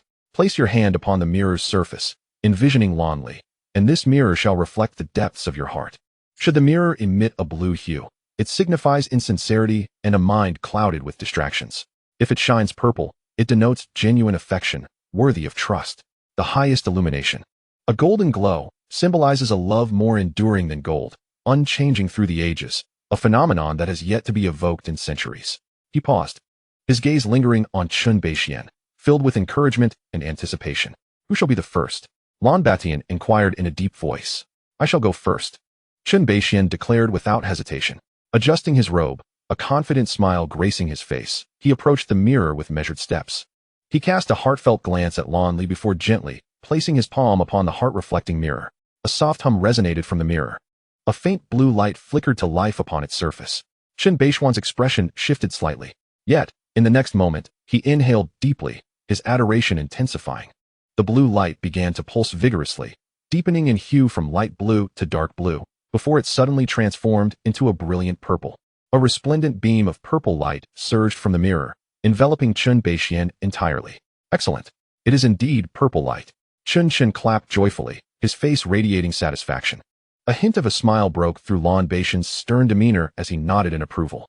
Indeed, Beixian, we can feel your affection for Lear. As Chun Beixian withdrew his hand, the purple light dissipated. He wore a modest yet proud smile as he bowed respectfully to both Lan Batian and Chun before stepping aside. Next came the unassuming ninth-tier master, who appeared somewhat anxious. After several deep breaths, he approached the mirror, placing his hand upon its surface. The mirror initially illuminated with blue light, but soon struggled to shift to purple. However, the brilliance was notably dimmer and thinner than that of Chun Beixian. It is also purple light, barely passing, Chun remarked casually. All eyes finally converged upon Mu Feiyu. Lan Batian, Chun Beixian, and the audience of hundreds fixed their gazes upon him. Mu Feiyu felt his breath grow labored. In his mind, only the pale visage of his sister occupied his thoughts, leaving no room for the ethereal beauty of the Lan family. How could he possibly succeed with the heart-reflecting mirror? As he endured the mounting pressure and struggled toward the mirror, caught in indecision and confusion, Jiang Heng's voice echoed in his mind once more. Young man, do you wish to claim victory? To win the sacred elixir and ultimately embrace your beloved? If so, release your consciousness and allow me to assist you. These words, devoid of emotion, seemed to carry an undeniable enchantment. Jiang Heng's statement felt to Mu Feiyu like a lifeline, despite his doubts. It appeared that there was no other way to acquire the 9-turn soul revival pill. The esteemed elder had previously rendered him assistance, and thus, it was unlikely that he would bring harm. Trusting his senior, Mu Feiyu relinquished his resistance and fully opened his heart and mind. In the corner, Jiang Heng lowered his gaze slightly, and an intangible thought essence quietly detached from his being, traversing through the void and instantaneously merging with Mu Feiyu's consciousness. While most might fear the reflective mirror of the heart, Jiang Heng, endowed with the protective ability of immunity to all laws, felt no trepidation. The moment the thought essence integrated into Mu Feiyu's consciousness, Jiang Heng completely assumed control of the body. The youthful figure, previously tense under immense pressure, instantly relaxed, exuding an ineffable calmness and composure. He lifted his head, disregarding the imposing aura of Lan Batian, the scrutinizing gaze of Chun, and the unmasked disdain of Chun Beixian. His focus pierced through layers of void, landing upon the figure of the woman clad in a blue dress atop the high platform. Lan Li sensed this gaze. Unlike the fervent possessiveness emanating from Chun Beixian, this gaze was tranquil and profound, yet it seemed to possess a captivating allure that could draw one in. She furrowed her brow slightly, feeling an unusual stir within. Mu Feiyu then spoke slowly, his voice not loud but crystal clear, resonating in the ears of all present. Master Lan, Elder Chun, he began with a slight nod, embodying both respect and confidence. His gaze returned to Lan Li, revealing a complex emotion, reminiscent, infatuated, and tinged with self-mockery. Miss Lan, perhaps in your eyes, I am merely an ignorant rustic, a mere opportunist mingling here in pursuit of wealth and an ascent to grandeur. At this declaration, the crowd fell into stunned silence. Even Chun Beixian scoffed, perceiving the young man as one resigned to despair. Lan Li did not respond, instead observing him silently, seemingly awaiting his next words. Then, under Jiang Heng's guidance, Mu Feiyu's tone shifted dramatically, infusing a fervent intensity into his previously calm voice. However, I am not here for such fleeting wealth, nor for the title of son-in-law of the Lan family. His voice deepened, rich with resonance, as though he were unveiling the most profound secret buried within his heart. Not long ago, amidst the throngs of people, I chanced upon your figure. That fleeting glance left my world consumed by the ethereal and unparalleled silhouette, which took root in my heart and flourished, impossible to erase. At these words, the audience erupted in a clamor. Such candor was exceedingly direct, unrestrained, and undeniably passionate. Chen Beixuan's derisive smile instantaneously froze. On the high platform, Lan Beixian's brow furrowed tightly, while Chen Shun, beside him, chuckled disdainfully, dismissing the young man's words as mere folly. Yet, Lan Li, whose heart had grown averse to romance due to the impending union, felt as though this declaration had struck her deeply. Instinctively, she perceived the words as overly insincere, yet inexplicably, when her gaze met those profoundly sincere eyes, ripples of emotion surged uncontrollably within her heart. Her heart, unexpectedly, began to waver. I am acutely aware of my humble origins and my meager cultivation, which place me in stark contrast to the esteemed young lady. I understand that my actions may seem, to the world, nothing more than the fanciful musings of a dreamer, akin to a toad yearning for the flesh of a swan. Yet, Mu Feiyu's voice carried a note of unwavering resolve. But I have come nonetheless. I have exerted every ounce of my strength, navigating through numerous trials, solely for the chance to stand before you with honor and declare to you. He stepped forward, locking his gaze with Lan Li's ethereal eyes, each word resonating with the weight of a vow. My heart's desire is solely you. Even if the road ahead is fraught with peril, even if the world deems me mad, I shall harbor no regrets. As his voice faded, an eerie silence enveloped the entire Ziyun Tower. Everyone was taken aback by this fervent declaration of love. Even Lan Li trembled slightly, a flicker of confusion appearing in her otherworldly gaze. Nonsense. Chen Xin stepped forward, scoffing, his words dripping with artifice, aiming to draw attention. Your intentions towards Li are they genuine or mere illusion? The mirror of reflection shall reveal the truth. Indeed, Chen Beixian chimed in, his voice sharp as he admonished. You, who speaks in lies, have the audacity to place your hand upon it. He could not possibly believe in the notion of love at first sight. It had to be a facade. In the face of their skepticism, Mu Feiyu merely smiled faintly. Under the watchful eyes of the crowd, he strode calmly to the mirror of reflection. Without a hint of hesitation, he placed his hand upon the murky surface of the mirror. Buzz! The mirror of reflection quaked violently. A resplendent burst of purple light erupted forth. The intensity of this violet radiance surpassed that of Chen Beixian by no less than tenfold. Chen Chen's mocking smile froze instantly. For the first time, a look of astonishment graced the hitherto stoic face of Lan Batian. Chen Beixian appeared as though struck by lightning, his complexion drained of color, disbelief clouding his eyes. However, this was merely the beginning. Just as everyone assumed this to be the pinnacle, the soaring purple beam began to undergo a transformation. A strand of gold quietly emerged from the heart of the purple light. Before long, this golden hue spread with a fervor akin to wildfire. In an instant, it consumed and assimilated all the purple, transforming it entirely. A robust and dazzling golden beam erupted from the mirror of reflection, piercing through the apex of Ziyun Tower and soaring into the heavens. The entire Ziyun Tower was engulfed by this magnificent golden radiance. Where the golden light reached, everyone felt a profound stirring within their souls, as if witnessing the most sincere and eternal love known to man. Chen Shun, trembling, pointed at the celestial golden beam that pierced the very fabric of the heavens. It represented an unwavering love, steadfast through the ages. Chapter 72. Seizing victory. The entire Ziyun Tower fell into a deathly silence. Time and space seemed to freeze before the indescribably radiant golden beam. Every breath, heartbeat, and thought of the onlookers came to a standstill in that moment. They widened their eyes and gaped, their expressions frozen in disbelief as they beheld the pillar of light that pierced the heavens and the earth, beneath which stood a slender youth clad in coarse garments, seemingly supporting the entire cosmos. Upon the high platform, even the eternally dignified countenance of Lan Batian revealed a look of astonishment. The golden radiance of the heart mirror had only ever been evoked by a singular individual since its inception, the unfeeling saint ancestor, the very creator of the heart mirror. Today, they were witnessing this phenomenon firsthand. Yet, the source of this golden light was none other than a nameless youth, Mu Feiyu, whose cultivation was merely at the first level of the venerable realm. Beside him, Chen Xun, an inner elder from the Qingyun sacred land, was utterly bereft of composure. His once ethereal demeanor vanished without a trace. His countenance turned a shade of deep crimson, and his eyes bulged as he fixated on the golden pillar. No, it's impossible. His lips trembled. This cannot be. He had brought the heart mirror, he had recited the rules, and he knew better than anyone what it meant to ignite this golden light. The one least able to accept this reality was Chen Beixian. The pride and restraint that once adorned his face had dissipated entirely, replaced by a grotesque snarl.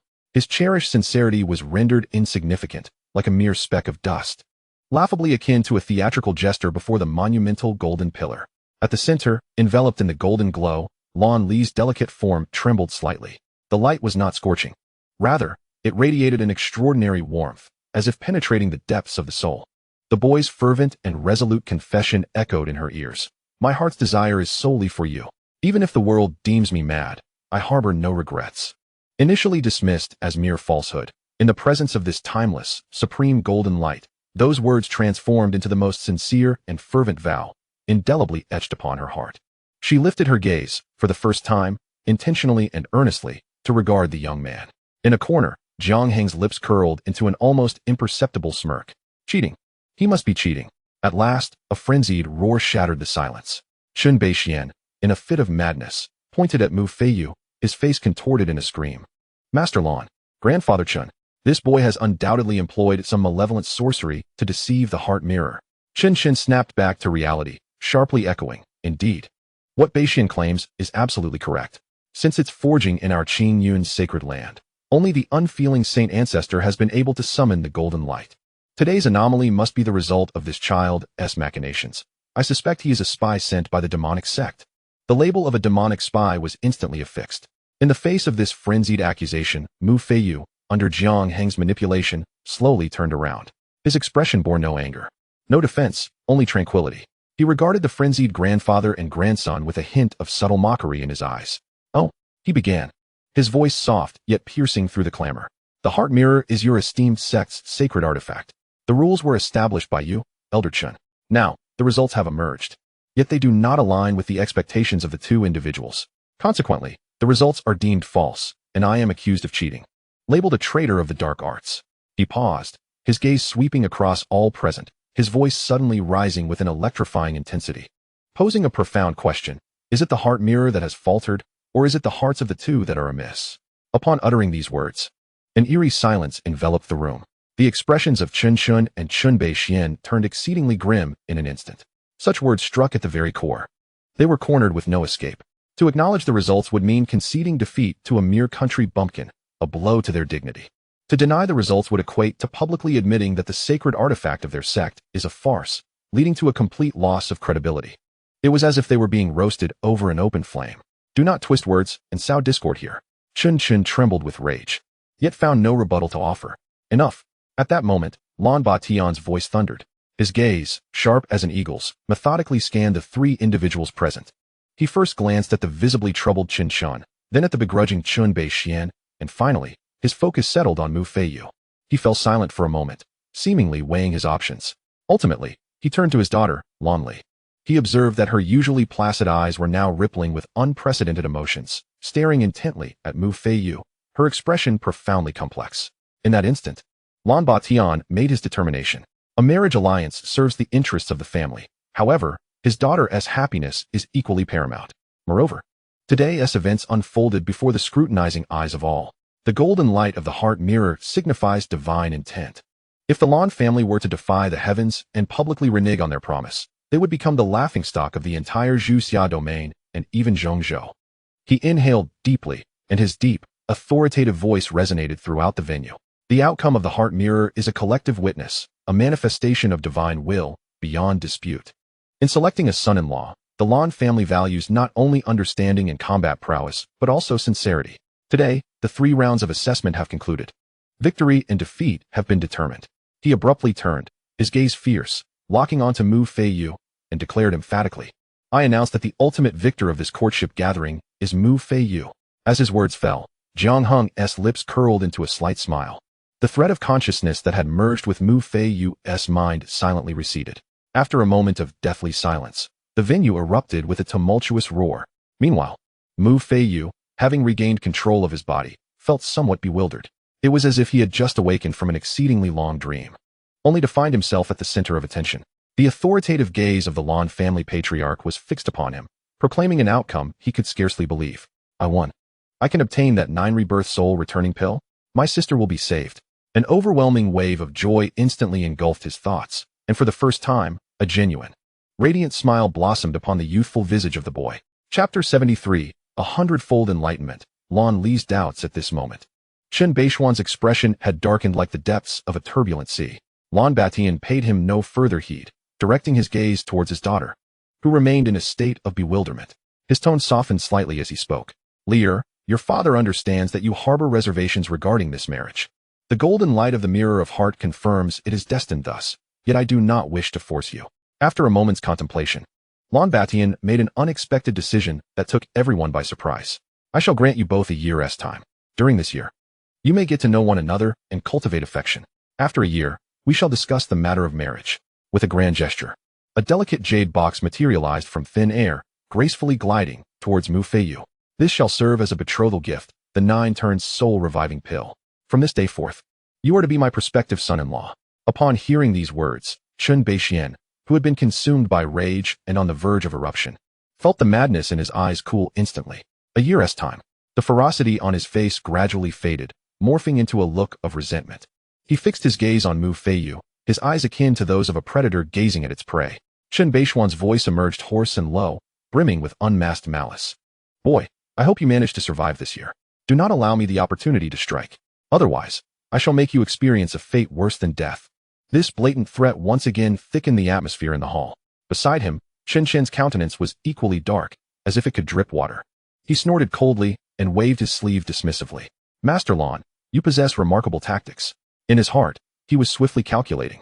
A year would provide ample time to devise 100 schemes to thwart this marriage, or even to ensure that Lan Li and Beixian were irrevocably entangled. Beixian, we shall depart. Chen Xun, filled with animosity, whisked Chen Beixian away, transforming into a streak of light that shot skyward, vanishing into the horizon. With the departure of the two from the Qingyun sacred land, the oppressive atmosphere within the Xiun pavilion began to ease slightly. Lan Batian cast a deep glance at Mu Feiyu and then at his daughter, ultimately saying nothing more. He simply turned and led Lan Li and the elders of the Lan family back into the depths of the high platform. Another defeated prodigy, filled with unwillingness, quietly exited the scene. On the vast battle stage, only Mu Feiyu remained, still engulfed in immense joy and confusion. At that moment, a figure appeared beside him without warning. Like a wraith, clad in white garments, the newcomer was strikingly handsome, with a subtle smile gracing his lips. Congratulations, your wishes have been fulfilled. A clear and familiar voice echoed in Mu Feiyu's ear. Mu Feiyu trembled violently. This voice, was it not the very one that had resonated in his mind earlier? Guiding him, assisting him, and even vowing that earth-shattering promise? He whirled around, and upon recognizing the face of the visitor, his pupils constricted sharply, disbelief etched across his features. Senior, the unparalleled expert, whose abilities had eluded even the discerning eyes of the Lan family patriarch and the great saint of the Qingyun sacred land, turned out to be such a remarkably youthful figure. It seems that this person is only a few years older than myself. The stark contrast caused Mu Feiyu's mind to momentarily freeze. He opened his mouth, but could not utter a single word. At the very moment Mu Feiyu recognized Jiang Heng, a chilling notification echoed in Jiang Heng's mind. Ding! Congratulations, host. Your relationship with Mu Feiyu has been elevated to close friends. Bonding relationship activated. Innate Dao body, gold 11, bond activated. Host gains a permanent 100-fold increase in comprehension. Host acquires a special effect, instant enlightenment, when contemplating the world, practicing techniques, or deducing divine abilities. There is a certain probability of triggering the enlightenment effect, instantly grasping the core essence. A profound and mysterious coolness surged into Jiang Heng's mind. His thoughts became unprecedentedly clear and lucid at that moment, as if the intricate pathways of all things and the profound truths of the heavenly Tao were suddenly within reach. This was the enhancement of a 100-fold comprehension. A subtle smile involuntarily graced Jiang Heng's lips. Meanwhile, in the depths of the high platform, Lan Li, who was preparing to leave with her father, halted abruptly. She turned her head, her cold gaze piercing through the distance to rest upon the battle platform. Her eyes moved back and forth between the newly appeared young man in white and the still-dazed Mu Feiyu. For reasons unknown, an intense sense of unease suddenly welled up within her. At the same time, Mu Feiyu stared blankly at the excessively youthful face before him. The serene smile on that face starkly contrasted with the enigmatic image of the senior he remembered. Is that you, senior? His voice was dry, trembling with disbelief.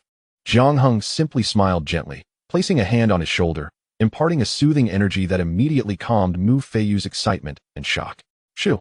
Jiang Heng raised a finger to his lips, signaling him to be quiet. This place, the Xian Tower, was the territory of the Lan family. Surrounded by countless eyes scrutinizing him, the newly appointed prospective son-in-law, Mu Feiyu took a deep breath, forcibly suppressing the shock within him, and bowed deeply to Jiang Heng. This bow was a heartfelt expression of gratitude. Regardless of the true identity or appearance of this senior, had he not intervened today, Mu Feiyu would not only have failed to seize the crown, but he might not have even survived the second round. The gratitude for saving his sister was greater than Mount Tai. Jiang Heng accepted the bow with composure, yet his gaze subtly drifted toward the depths of the high platform. He could distinctly sense a probing gaze piercing through the barriers, firmly locking onto him. The owner of that gaze was none other than Lan Li.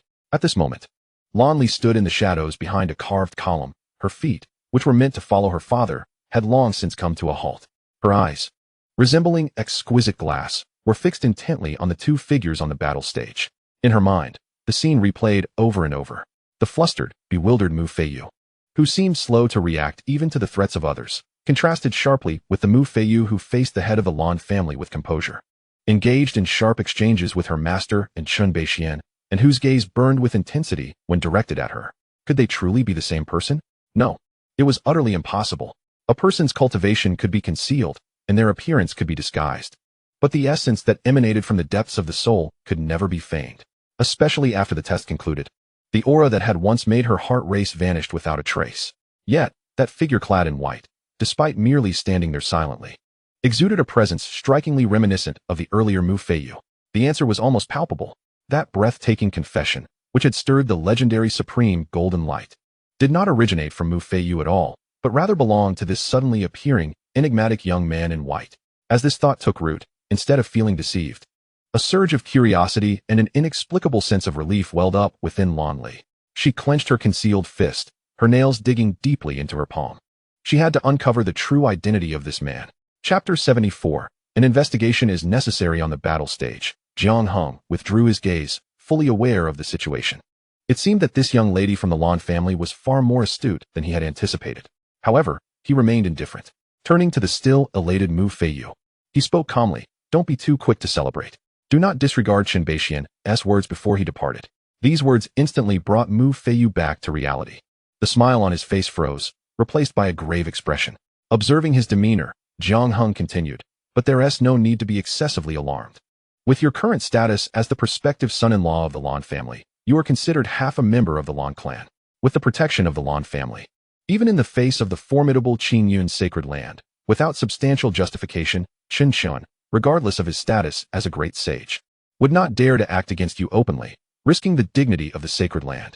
Moreover, even if a year from now you and the young lady of the Lan family do not unite, given the talents you displayed today, the Lan family would still seek to recruit you. At that point, it would merely be a matter of conflicts amongst the younger generation. After a pause, Jiang Heng shifted his tone. You simply need to elevate your strength to match or even surpass Chun Beixian within this year, and all troubles will naturally resolve themselves. The confusion in Mu Feiyu's eyes dissipated, replaced by a rekindled fervor. Indeed, there was still a year left. He was confident that within this time frame, he could surpass Chun Beixian. He lifted his head, his gaze fervent as he looked at Jiang Heng, finally voicing the deepest question that had lingered in his heart. However, Senior, why do you choose to assist me? This inquiry had occupied his thoughts since Jiang Heng first communicated with him. With a feigned moment of contemplation, Jiang Heng solemnly declared, I have gazed upon the celestial phenomena, and, with a calculation of my fingers, discerned that there is a fateful connection between us. A fateful connection? Mu Feiyu was momentarily taken aback, finding such reasoning rather perfunctory. Yet, observing Jiang Heng's inscrutable demeanor, he felt a flicker of belief stir within him. Perhaps at the level of a venerable elder such as himself, one's actions transcend conventional norms, guided solely by the whims of the heart, emphasizing the significance of destiny. Yes, it must be so. Jiang Heng turned and began to descend from the stage, stating, now that the matter is resolved, I have urgent affairs to attend to and shall take my leave. The path ahead is yours to navigate. Indeed, I bid farewell to you, esteemed elder. Mu Feiyu deeply bowed to Jiang Heng's retreating figure, his expression solemn and filled with reverence. This scene did not escape the notice of the multitude below. The recent victor, a paragon of legend, had shown such deference to an obscure young man clad in white. Who, one might wonder, was this youth? In an instant, discussions erupted among the crowd, rife with speculation. Ultimately, under the watchful gaze of countless eyes, Jiang Heng stepped forward, descending from the battlefield. vanishing amidst the throng in Ziyun Tower. At that moment, the crowd also beheld Mu Feiyu bowing to the ethereal figure in white, provoking further conjectures about Jiang Heng's identity. Meanwhile, deep within the elevated platform, Lan Li withdrew her gaze, her cold, clear eyes glimmering with intrigue. As Jiang Heng turned to depart, she distinctly observed the token hanging from his waist, a Tianbao token from the Tianbao Merchant Association. "Come forth," she murmured softly. A handmaiden silently appeared at her side. "Investigate that young lad named Mu Feiyu from today, uncover his past. Additionally, ascertain if the Tianbao Merchant Association has recently acquired a young acolyte. Remember, do not alert anyone." "Yes, young lady." Upon exiting Ziyun Tower, Jiang Heng did not hasten to the teleportation array leading to the Qingyun domain. Activating the bond and acquiring 100-fold comprehension had allowed him to sense that he was on the cusp of the Saint Realm. Moreover, the cultivation returned by his disciples from Tianhuang over the past few days had fortified his foundation to unprecedented levels. With the robust cultivation foundation bestowed by his disciples, once he breaks through, it would be far from ordinary for a nascent saint. He needed to find a secluded space for meditation. The Qingyun domain was teeming with people and prying eyes, and even within the Qingyun sacred land, there were enemies of Old Li, making it an unsuitable location. Currently, in the Zhuxia domain, seeking a hidden paradise to successfully enter the saint realm would be the most prudent course of action. Though his power now eclipsed that of a typical saint, he remained a quasi-saint and lacked true cross-domain capabilities. Should he break through to the saint realm, he would be able to traverse to the Qingyun domain effortlessly, just as Qin Xin had done earlier. With a thought, Jiang Heng's consciousness surged forth like a tidal wave. In an instant, the mountains, rivers, and spiritual currents within thousands of miles were vividly etched in his mind, forming an extraordinarily detailed three-dimensional map. Before long, Jiang Heng identified a suitable location for his retreat. It was a subterranean cave nestled at the foot of the mountain, beneath which lay a premium spiritual vein. Though somewhat inferior, it was still adequate for the task at hand. In an instant, Jiang Heng's figure flickered, and he swiftly entered the underground cavern to begin his seclusion. Meanwhile, in a different location, under the covert protection of the Lan family, Mu Feiyu, clutching a heavy jade box, transformed into a fleeting shadow as he rushed towards a dilapidated courtyard on the outskirts of the city. He pushed open the door, and a potent scent of medicine enveloped him. He hastily entered the dimly lit room, where a frail figure lay quietly on the bed, ashen-faced and with a breath so faint it seemed it could cease at any moment. "Linger." Mu Feiyu's heart twisted painfully, and his eyes instantly brimmed with tears. He hurried to the bedside, taking 3 steps in 2, trembling hands cautiously opening the jade box. Inside lay a pill the size of a longan, radiating a mesmerizing sheen and exuding a soothing medicinal aroma. It was the 9 Revolutions resurrection pill. He gently lifted his sister Mu Linger's head and placed the pill against her cracked lips. As soon as it touched her mouth, it dissolved into a warm torrent, swiftly coursing through her limbs and body. Before one's very eyes, a hint of color began to return to her pallid cheeks. Her barely audible breath gradually steadied and strengthened. Mu Feiyu held his sister's hand tightly, holding his breath, his heart lodged in his throat. Time passed slowly. Finally, her long eyelashes fluttered slightly. Mu Linger slowly opened her eyes, which had remained closed for so long. Initially, her gaze was somewhat dazed, but upon recognizing the tear-streaked, yet jubilant face before her, a brilliant smile blossomed on her weakened visage. "Brother," came her faint call, like a celestial melody, causing Mu Feiyu to weep uncontrollably.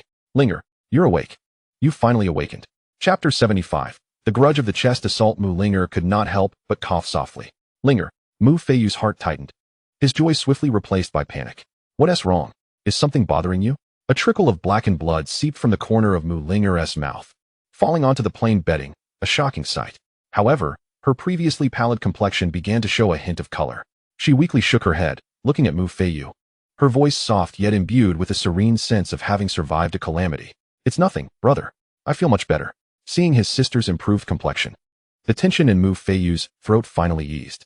Unable to contain himself any longer, he bent down and carefully enveloped her frail body in his embrace, his hot tears soaking Mu Linger's shoulder. Mu Linger raised her feeble arms, gently wrapping them around her brother's back, patting him softly. A single crystal tear slipped from the corner of her eye. "It's all right, brother. I'm fine." The siblings held each other for a long time before Mu Feiyu slowly released her, supporting her as she sat up. Mu Linger gazed at him, and the joy in her eyes gradually gave way to a hidden worry. "Dear brother, from where did you acquire the 9 Revolutions soul-returning elixir?" Mu Linger inquired. Her curiosity piqued. Her question stemmed from the dire circumstances they faced when her illness first manifested. Mu Feiyu had traversed the entire Zhuxia domain with her in search of renowned physicians. Alas, every healer they consulted unanimously concluded that there was no remedy available, except for the elusive 9 Revolutions soul-returning elixir, which is regarded as exceedingly rare among the sacred elixirs. Even possessing spirit stones did not guarantee its procurement. It was a treasure that, though priceless, was seldom found on the market. Given the modest means of the siblings, acquiring it seemed a mere fantasy. She harbored a fear that the origins of this elixir might be dubious, potentially inviting grave misfortune upon her brother. Perceiving his sister's apprehension, Mu Feiyu gently ruffled her hair, bestowing upon her a serene smile. "Fear not, dear sister. I obtained it through honorable means, relying solely on my own capabilities." He then recounted the events surrounding the engagement ceremony at the Ziyun Pavilion, omitting any mention of Jiang Heng, merely stating that he had been fortunate to pass the trials. He sensed the presence of the Lan family discreetly safeguarding them, recognizing that some matters were not yet ripe for discussion. He resolved to reveal the truth to Mu Ling'er when the moment was more appropriate. After listening to her brother's narrative, Mu Ling'er's eyes sparkled with excitement. "So, brother, you are now the prospective son-in-law of the Lan family?" Her tone brimmed with joy, genuinely thrilled for her brother's good fortune. She was well aware of the Lan family's prestige and felt a profound sense of happiness for his success. However, that radiant joy soon dimmed, overshadowed by a cloud of concern. But what of Chun Beixian? Is a year truly sufficient? In response to her words, a glimmer of confidence flickered in Mu Feiyu's eyes. While he may have lacked assurance before, ever since awakening his innate Dao physique, he was now fully confident in surpassing Chun Beixian within a year.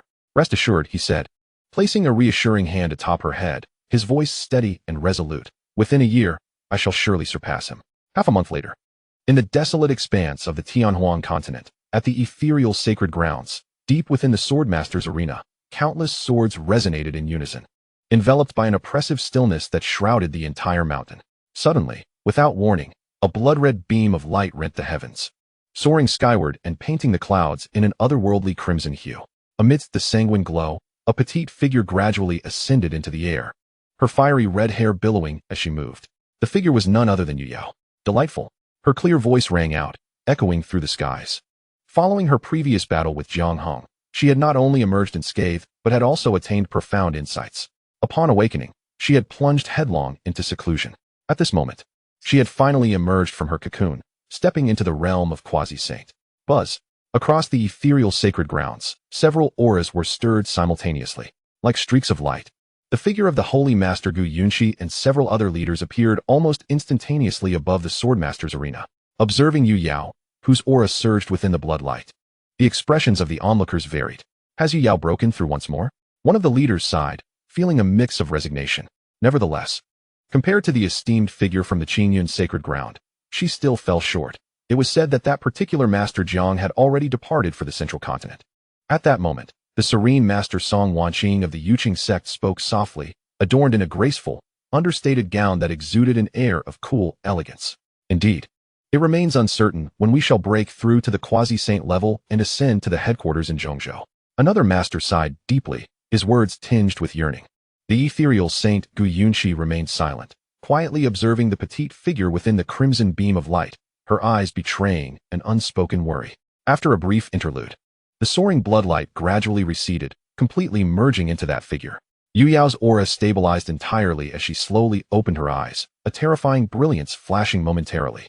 She surveyed the unprecedented surge of power within her body, nodding in satisfaction before noticing the onlookers nearby. In a blink, she appeared before them, her small face unable to conceal a hint of pride. "Congratulations, Sister Yu Yao, for stepping into the quasi-saint realm ahead of us. Just luck, merely luck." Yu Yao responded with feigned modesty, though her slightly raised chin betrayed her true feelings. However, at that moment, she seemed to recall something. Shifting her tone, she turned to the crowd and inquired aggressively, "By the way, how has that Jiang fellow been lately?" She had not forgotten the grievance from that day when Jiang Heng had made an advance towards her, though she understood it was not intentional on his part. The masters exchanged peculiar glances, their expressions somewhat strange. Ultimately, it was Song Wanqing who broke the silence with a light laugh, informing her of Jiang Heng's astonishing achievements within the quasi-saint secret realm, and that he had already set forth towards Zhongzhou. Upon hearing this, especially that Jiang Heng could now tear apart the quasi-saint secret realm, her beautiful eyes sparkled not with trepidation, but with a fervent battle spirit. Only such a man was worthy to challenge her, worthy to be her rival. "Then I shall go to Zhongzhou to find him," she declared resolutely. As these words left her lips, the previously silent Gu Yunxi stepped forward, concern etched in her gaze as she looked at Yu Yao. Yu Yao, think carefully. Those old fellows at the Zhongzhou headquarters do not hold you in high regard. And so what? It is a confrontation I must face eventually. I will prove to that group of old men that my father is not a traitor. But there is no need to say more, Sister Gu, Yu Yao interrupted, her gaze unwavering. I have made up my mind. Seeing her determination, Gu Yunxi understood that further persuasion would be futile, ultimately resigning herself to a sigh of helplessness. Chapter 76. After teasing, do you think you can escape? No way. Meanwhile, in a certain inn in the western region of the Tianhuan continent, Fang Yuan lay comfortably on his bed, eyes closed, relishing a pure and warm current flowing through him. Since Jiang Heng departed, he had found an excuse to descend the mountain for training. For him, the efficiency of cultivation within the Qingyun sacred land paled in comparison to venturing out. And remaining within the sect did little to satisfy his blood-soul banner's hunger. As he immersed himself in this state of tranquility, a subtle prickling sensation beneath him interrupted his thoughts. Fang Yuan's brow furrowed slightly, and lowering his gaze, he spoke flatly. You bit me. Zhou Yafeng cast a sidelong glance at him, her lips forming indistinct words. You should be at a similar level of hardness by now. This was indeed a reminder for her. Turn around, Fang Yuan said leisurely. Zhou Ya's body stiffened. Although she felt an overwhelming sense of humiliation, she nevertheless forced herself to turn away. Fang Yuan refrained from further conversation and delved straight into the matter. Be gentle, Zhou Ya uttered, unable to suppress a soft moan of pleasure. A week prior, when Fang Yuan had summoned her through the slave heart gu during their training, she had anticipated such an outcome. Initially, Zhou Ya had intended to refuse, but compelled by Fang Yuan's threat, she had no choice but to acquiesce. She concocted an excuse to inform He Daoren of her absence. As expected, this rascal did not need her accompaniment. He merely sought to engage her in a game. In the first few days, Zhou Ya felt considerable resistance. However, after several days of adaptation, she discovered that while her sacred dragon qi was incessantly siphoned by this devil, a purer force was simultaneously nourishing her meridians. The cultivation barrier that had plagued her for so long began to subtly loosen day by day. Moreover, she found a peculiar comfort in the process, gradually coming to accept the daily games with Fang Yuan. As for Fang Yuan, he needed not elaborate. His interest lay not in Zhou Ya's beauty, but rather in her sacred dragon qi and her exquisite physique, for to him, women were naught but fragile skeletons draped in flesh. Meanwhile, Xiao Xian traversed the vast expanse of a desolate sea of sand alone. Under the guidance of Dan Lao, he embarked on a quest for new exotic flames. Atop Sky Qiong Peak, only Li Shuer, Han Lin, Zhou Yi, and Fu Yao remained. The sun blazed fiercely, and yellow sand swirled through the air.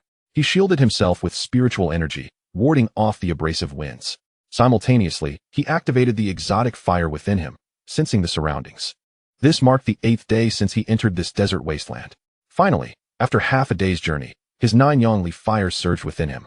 As if responding to some resonance, Xiao Xian's spirit lifted, and joy flooded his face. Dan Lao, I can sense the flowing sand golden flame. Indeed, Dan Lao's voice, emanating from the spiritual ring on Xiao Xian's finger, carried a hint of excitement. I too sense it. This aura is unmistakable. It lies directly ahead. It seems we have not erred in our search. However, Xiao Xian, do not get overly excited. Exotic flames are always guarded by exotic beasts. Exercise caution. I understand. Xiao Xian nodded emphatically, suppressing his elation as his pace quickened. As he delved deeper, the air grew increasingly scorching, and the sand beneath his feet began to take on a faint red hue, reminiscent of molten iron sand. After traversing another half-day and ascending a monumental sand dune, Xiao Xian suddenly halted. Before him, a vast basin spread over 100 miles, at the center of which stood a sand dune city. In the heart of the city, a colossal whirlpool formed of liquid gold spun slowly. At the core of that golden vortex, a lotus entirely composed of golden flames opened and closed, quietly blooming. With each bloom, the temperature of the entire sea of sand surged dramatically. That is indeed the flowing sand golden flame. Xiao Xian's voice trembled slightly with excitement. However, he quickly regained his composure upon noticing the serpent-like beings, half human and half snake, patrolling both within and outside the city walls. Armed with bone spears, their crimson tongues flickered ominously, and their gazes were icy. Particularly near the flowing golden sands, a few powerful auras flickered into visibility, clearly indicating that formidable members of the serpent tribe were personally guarding the area. Given his current strength, the prospect of sneaking in was as difficult as ascending to the heavens. Xiao Xian furrowed his brow tightly. How could he gain entry? Do not panic, Xiao Xian. Watch closely, came the voice of Dan Lao from within the ring. Dan Lao rummaged through the spiritual ring as if searching for something. After a moment, he chuckled. This will do. As soon as the words left his lips, a torrent of information surged into Xiao Xian's mind. Wanhua Tiangong. Following the instructions of the technique, he began to circulate his spiritual energy, and a faint radiance enveloped him. Within the glow, his legs began to tingle and merge, fine scales sprouting across his skin as a chilling aura emanated from him. In the next instant, as the light dissipated, he had transformed into a serpent person with a robust serpentine tail. Looking down at his unfamiliar lower half, Xiao Xian felt a surge of joy, swiftly followed by a sense of peculiarity. He instinctively attempted to take a step forward, only to sway awkwardly and nearly topple onto the sand. Suddenly remembering that he no longer had legs. Dan Lao, with such a marvelous item, why didn't you produce it sooner? He muttered, clumsily learning to sway his serpent tail. This thing was given to me years ago by someone seeking my alchemy services. I had tossed it in a corner, letting it gather dust. Were it not for today's predicament, I would have nearly forgotten it, Dan Lao retorted, somewhat irked. Now stop dawdling. This technique not only alters your appearance, but can also perfectly mimic your aura, as long as you do not reveal yourself. Even the king of the serpent tribe would not discern your true identity. Hurry and blend in. Taking a deep breath to suppress his unease, Xiao Xian began to awkwardly mimic the movements of the nearby serpent beings, slithering toward the sandy city. In the central continent, within the Zhuxia domain, at the Lan family estate, the air was thick with the fragrance of sandalwood. Inside Lan Li's boudoir, she delicately held a dossier of intelligence. Maintaining this posture for a full hour, the contents of the report were woefully scant. It merely stated that the mysterious young man in white claimed to be surnamed Wang, with a power level of at least a high-ranking saint. Aside from that, there was only a sketch based on memory. Her fingertips gently traced the youthful, handsome face depicted in the image, a subtle smile playing at the corners of his lips. Her thoughts drifted back to half a month prior, to the battle stage of Ziyun Tower, during the matchmaking event that had ignited boundless golden light. Wang, Lanli murmured, her red lips barely parting, her tone laced with frustration. How many in this world bear the surname Wang? For a high-ranking saint to conceal his identity, this meager clue is akin to searching for a needle in a haystack. Over the past fortnight, she had mobilized substantial covert resources from the Lan family. Yet all her efforts had yielded nothing. For the first time in her life, this young lady found herself completely outmaneuvered. She gazed at the portrait, her cheeks flushed with a delicate hue, uncertain whether it was due to anger or embarrassment. Just wait. One day I shall uncover all your secrets. You think you can toy with me and escape? Not a chance. Chapter 77. Ascension, activation of the system store after half a month had passed. Within the subterranean spiritual cave where Jiang Heng resided, the once resplendent high-grade spiritual vein had now dimmed, its spiritual energy nearly depleted. At this moment, he sensed that his comprehension of the principles of chaos had reached a state of perfection. Finally, Jiang Heng took that pivotal step, fully grasping the chaotic laws. And for a fleeting instant, the very void of the cave seemed to solidify around him. His cultivation soared from the pinnacle of the 9 transformation quasi-saint directly into the realm of a saint. Suddenly, a divine aura erupted from within Jiang Heng. The cultivation levels returned by his disciples, which he had forcibly suppressed and solidified to the utmost, detonated at this moment. His initial stage as a saint rapidly ascended, stabilizing at the mid-stage level as the surging momentum gradually subsided. Simultaneously, the heavens and earth outside transformed dramatically. Above Jiang Heng, endless dark clouds converged, casting a shadow over tens of thousands of miles. Thunderous dragons roiled within the clouds, emitting deep, resonant roars. A destructive pressure, capable of instilling fear even in ordinary saints, enveloped the land where Jiang Heng stood. However, just as the thunderous tribulation was about to take shape, the heavy dark clouds dissipated without warning. As if erased by an unseen hand, both the arrival and departure were equally astonishing. A cold, mechanical voice resonated in Jiang Heng's mind. Detection of heavenly thunder tribulation. Automatic activation of invulnerability to all methods.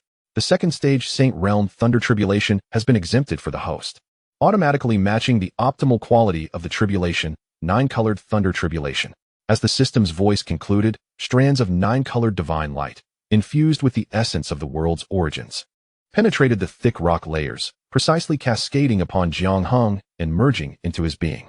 He felt a warm sensation enveloping him, as if immersed in a pure energy spring, instantly solidifying his recently attained realm, while his saint body became increasingly refined and transparent.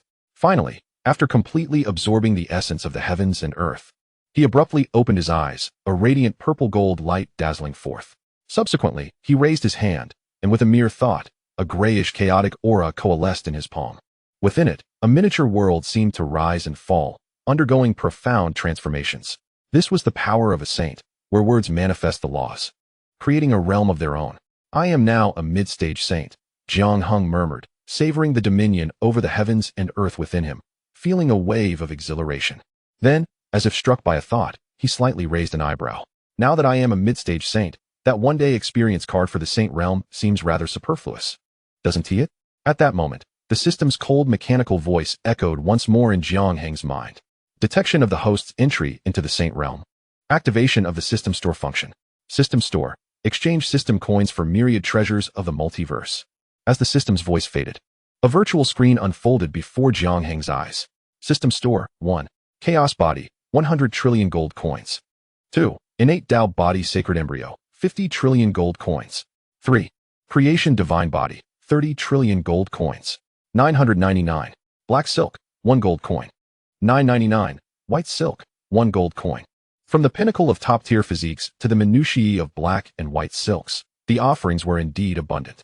Jiang Heng, momentarily taken aback by the multitude of zeros, felt a surge of joy within, grateful that the system offered the chaos body. Otherwise, he pondered how long it would take to amass 100 trillion gold coins for an exchange. However, the sight of the glaring zero in his gold coin balance extinguished his fleeting delight. Poverty, a primordial sin. Yet, how was he to acquire this gold? After a brief exploration, he soon discovered a selling option in the bottom right corner of the store interface. With a thought, a new list emerged before him. Upon discerning the contents, enlightenment dawned upon Jiang Heng. Chaos Body 1 can be exchanged for 50 trillion gold coins. Chaos Sword Intent 1 can be exchanged for 10 trillion gold coins. High-quality Spirit Stones 998,000 can be exchanged for 998,000 gold coins. One-day experience card for the Sacred Realm 1 can be exchanged for 100,000 gold coins. Quasi-sacred level magical artifact, Tianqiong Sword, can be exchanged for 50,000 gold coins. Damn, a 50% buyback, those wretched middlemen. Jiang Heng could not help but scoff, yet he unhesitatingly sold off the lackluster experience card. The increasingly obsolete Tianqiong Sword, along with the majority of his spirit stones. Gold coin balance, 2 million. Gazing at this figure, and then back at the treasures in the store, each worth billions, Jiang Heng sighed in resignation. So be it. The journey to wealth and prosperity was indeed a long and arduous one. He resolved to close the store interface, lowering his gaze to the nearly depleted high-quality spirit vein. He stood up and stretched lazily. Having stayed here for a month, it was time to venture to the Qingyun domain. As soon as the thought crossed his mind, Jiang Heng focused, and his figure dissipated within the underground spirit cave. Moments later, he reappeared at the boundary of the Zhuxia domain.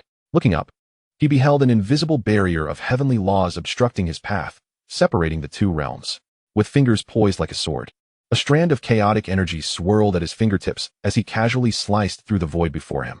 With a tearing sound, the seemingly indestructible domain barrier was effortlessly rent asunder, revealing a deep rift. Stepping forth, he plunged into the fissure. Instantly, he found himself in a chaotic sea, where grayish energy currents rampaged, interspersed with subtle chaotic laws that hindered his progress. Upon entering, Jiang Heng quickly noticed two elderly men, their hair and beards as white as snow, slowly navigating through this turbulent chaos. The elders summoned protective sacred light, struggling to withstand the chaotic laws as they advanced. Judging by their aura, they had evidently recently stepped into the realm of the sacred. Unlike their arduous strides, for Jiang Heng, who possesses the chaotic body and has comprehended the laws of chaos, the sea of chaos feels akin to home. He transformed into a radiant streak of light, gliding effortlessly through the sea of chaos, impervious to any hindrance, and swiftly passed by the two elderly men. One of the shorter, stout elders suddenly felt a fleeting presence beside him, accompanied by a gentle breeze. Instinctively, he turned his head but saw nothing but an expanse of emptiness. Oldly, what are you daydreaming about? Be careful, barked the taller, leaner elder, pulling him back. A sharp manifestation of chaotic law narrowly sliced through the spot where the stout elder had just stood. Had he been a moment slower, half of him would have been severed. The stout elder broke out in a cold sweat, patting his chest. You nearly scared me to death, old Lou. Did you not feel that someone just passed by? Someone? Have you lost your wits? In this sea of chaos, aside from the erratic chaotic laws, is there even a living soul? The lean elder reprimanded him irritably. No, there truly is. The stout elder pointed into the distance, his voice trembling. Look, over there. Following his finger, the lean elder's pupils suddenly constricted. In the distance, a figure clad in white moved leisurely, on the verge of vanishing from their sight. The individual lacked any protective holy light, strolling with an air of nonchalance amidst the sea of chaos. The two exchanged glances, their faces reflecting sheer disbelief. A short while later, Jiang Heng's figure had already materialized beyond the boundary barrier of the Qingyun domain. Without hesitation, he took a step forward and entered the Qingyun domain. Chapter 78. I beseech you, young master, let us converse aboard the painting boat. Upon entering the Qingyun domain, night had deepened. Jiang Heng swept his consciousness over the vast expanse of mountains and rivers, analyzing the terrain. By referencing the map recorded in the Zhongzhou Domain Chronicles, he discerned his location. With a subtle thought, his figure faded from sight. In the next moment, he reappeared outside the main city of Qingyun within the Qingyun domain. Indeed, the primary city of the Holy Land of Qingyun in Zhongzhou is also called Qingyun City. However, unlike the Qingyun Holy Land outside Qingyun City in the Tianhuang region, here, the Holy Land of Qingyun is situated within the city itself.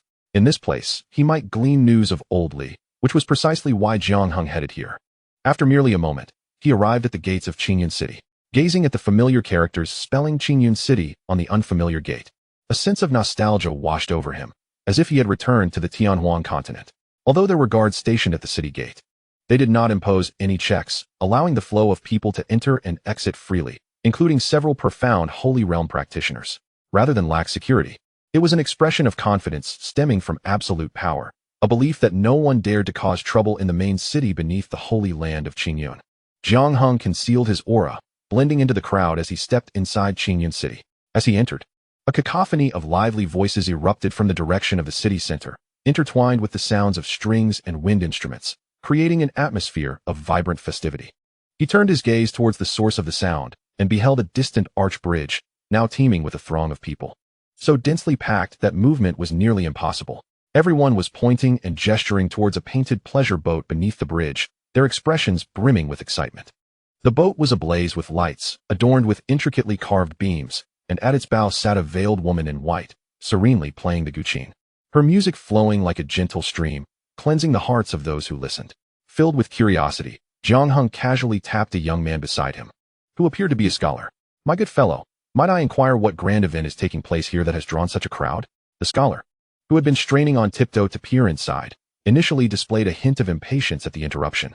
However, upon turning to see Jiang Heng's ethereal demeanor, reminiscent of a celestial being, he quelled his irritation and enthusiastically began to explain. My friend, you must be a visitor from afar. This is our annual grand event in Qingyun City, the Poetry Conference, at Yuxiang Tower. The Poetry Conference? Jiang Heng echoed, intrigued. Indeed.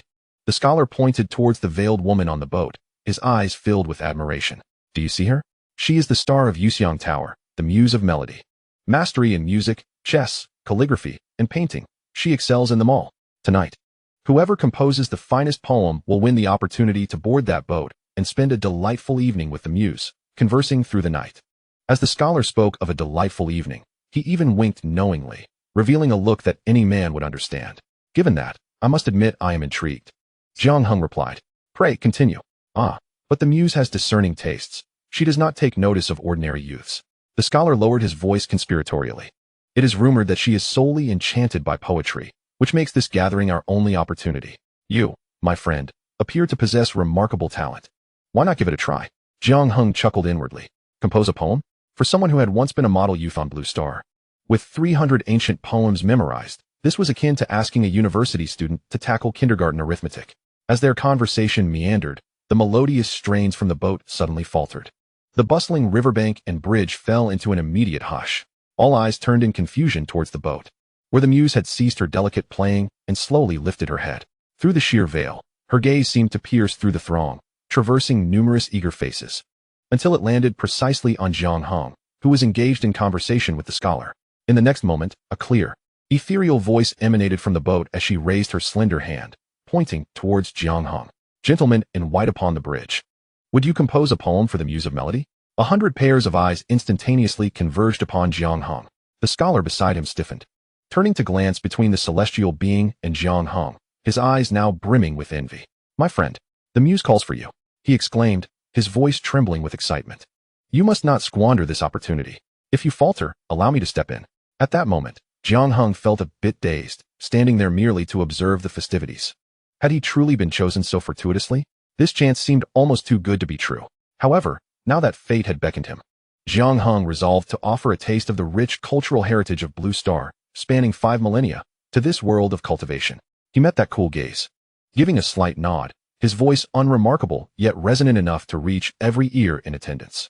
Since the celestial maiden extends her invitation, I shall not shy away from displaying my humble talents. He stood with his hands clasped behind his back, gazing at the enchanting figure on the painted boat, pausing briefly before he began to recite. In the south resides a beauty, unparalleled and solitary. As the first line escaped his lips, a subtle stir rippled through the crowd. Many self-proclaimed scholars and literati began to savor the words in silence, their eyes alight with admiration. Jiang Heng hesitated for a moment, his tone remaining steady as he continued. One glance topples a city, a second glance topples a nation. The instant these lines were uttered, the entire arch bridge and the throngs on either side erupted into a fervor. To topple cities and nations. What audacity! Who is this person, endowed with such extraordinary talent? The young scholar beside him was utterly dumbfounded, mouth agape, murmuring to himself, "It's over. I have no chance now." On the painted boat, the ethereal maiden, with her delicate hands, quivered slightly as she played the zither. Behind her veil, her autumn-like eyes stirred with a hint of emotion. Jiang Heng's voice, carrying a touch of serene lament, resounded once more, delivering a perfect conclusion to the poem. Little did one know that to topple cities and nations, such a beauty is hard to come by. As his words fell, silence enveloped the crowd. Everyone was struck by the profundity of the final line, rendered speechless. This was no mere compliment. It was a cherished recognition of unparalleled grace, imbued with the fear of losing it. After a long pause, the cool figure on the boat slowly stood. She bowed gracefully in Jiang Heng's direction. "Young master, your talent is unseen and unheard by me before. I humbly request you to join me on the painted boat for a discourse." Upon hearing this, the crowd awoke from their reverie, their gazes towards Jiang Heng filled with envy. The scholar beside him patted Jiang Heng on the shoulder, enviously exclaiming, "You are truly fortunate, my friend. When you board, do have the maiden call my name, so I may feel included." However, to everyone's astonishment, Jiang Heng merely smiled faintly, cupping his hands in a gesture of respect towards the boat, and turned to leave. He had come to Qingyun City for serious matters. His earlier recitation was merely a momentary indulgence. A fleeting encounter, a single poem suffices. Why delve deeper? What? He rejected her? Is he out of his mind?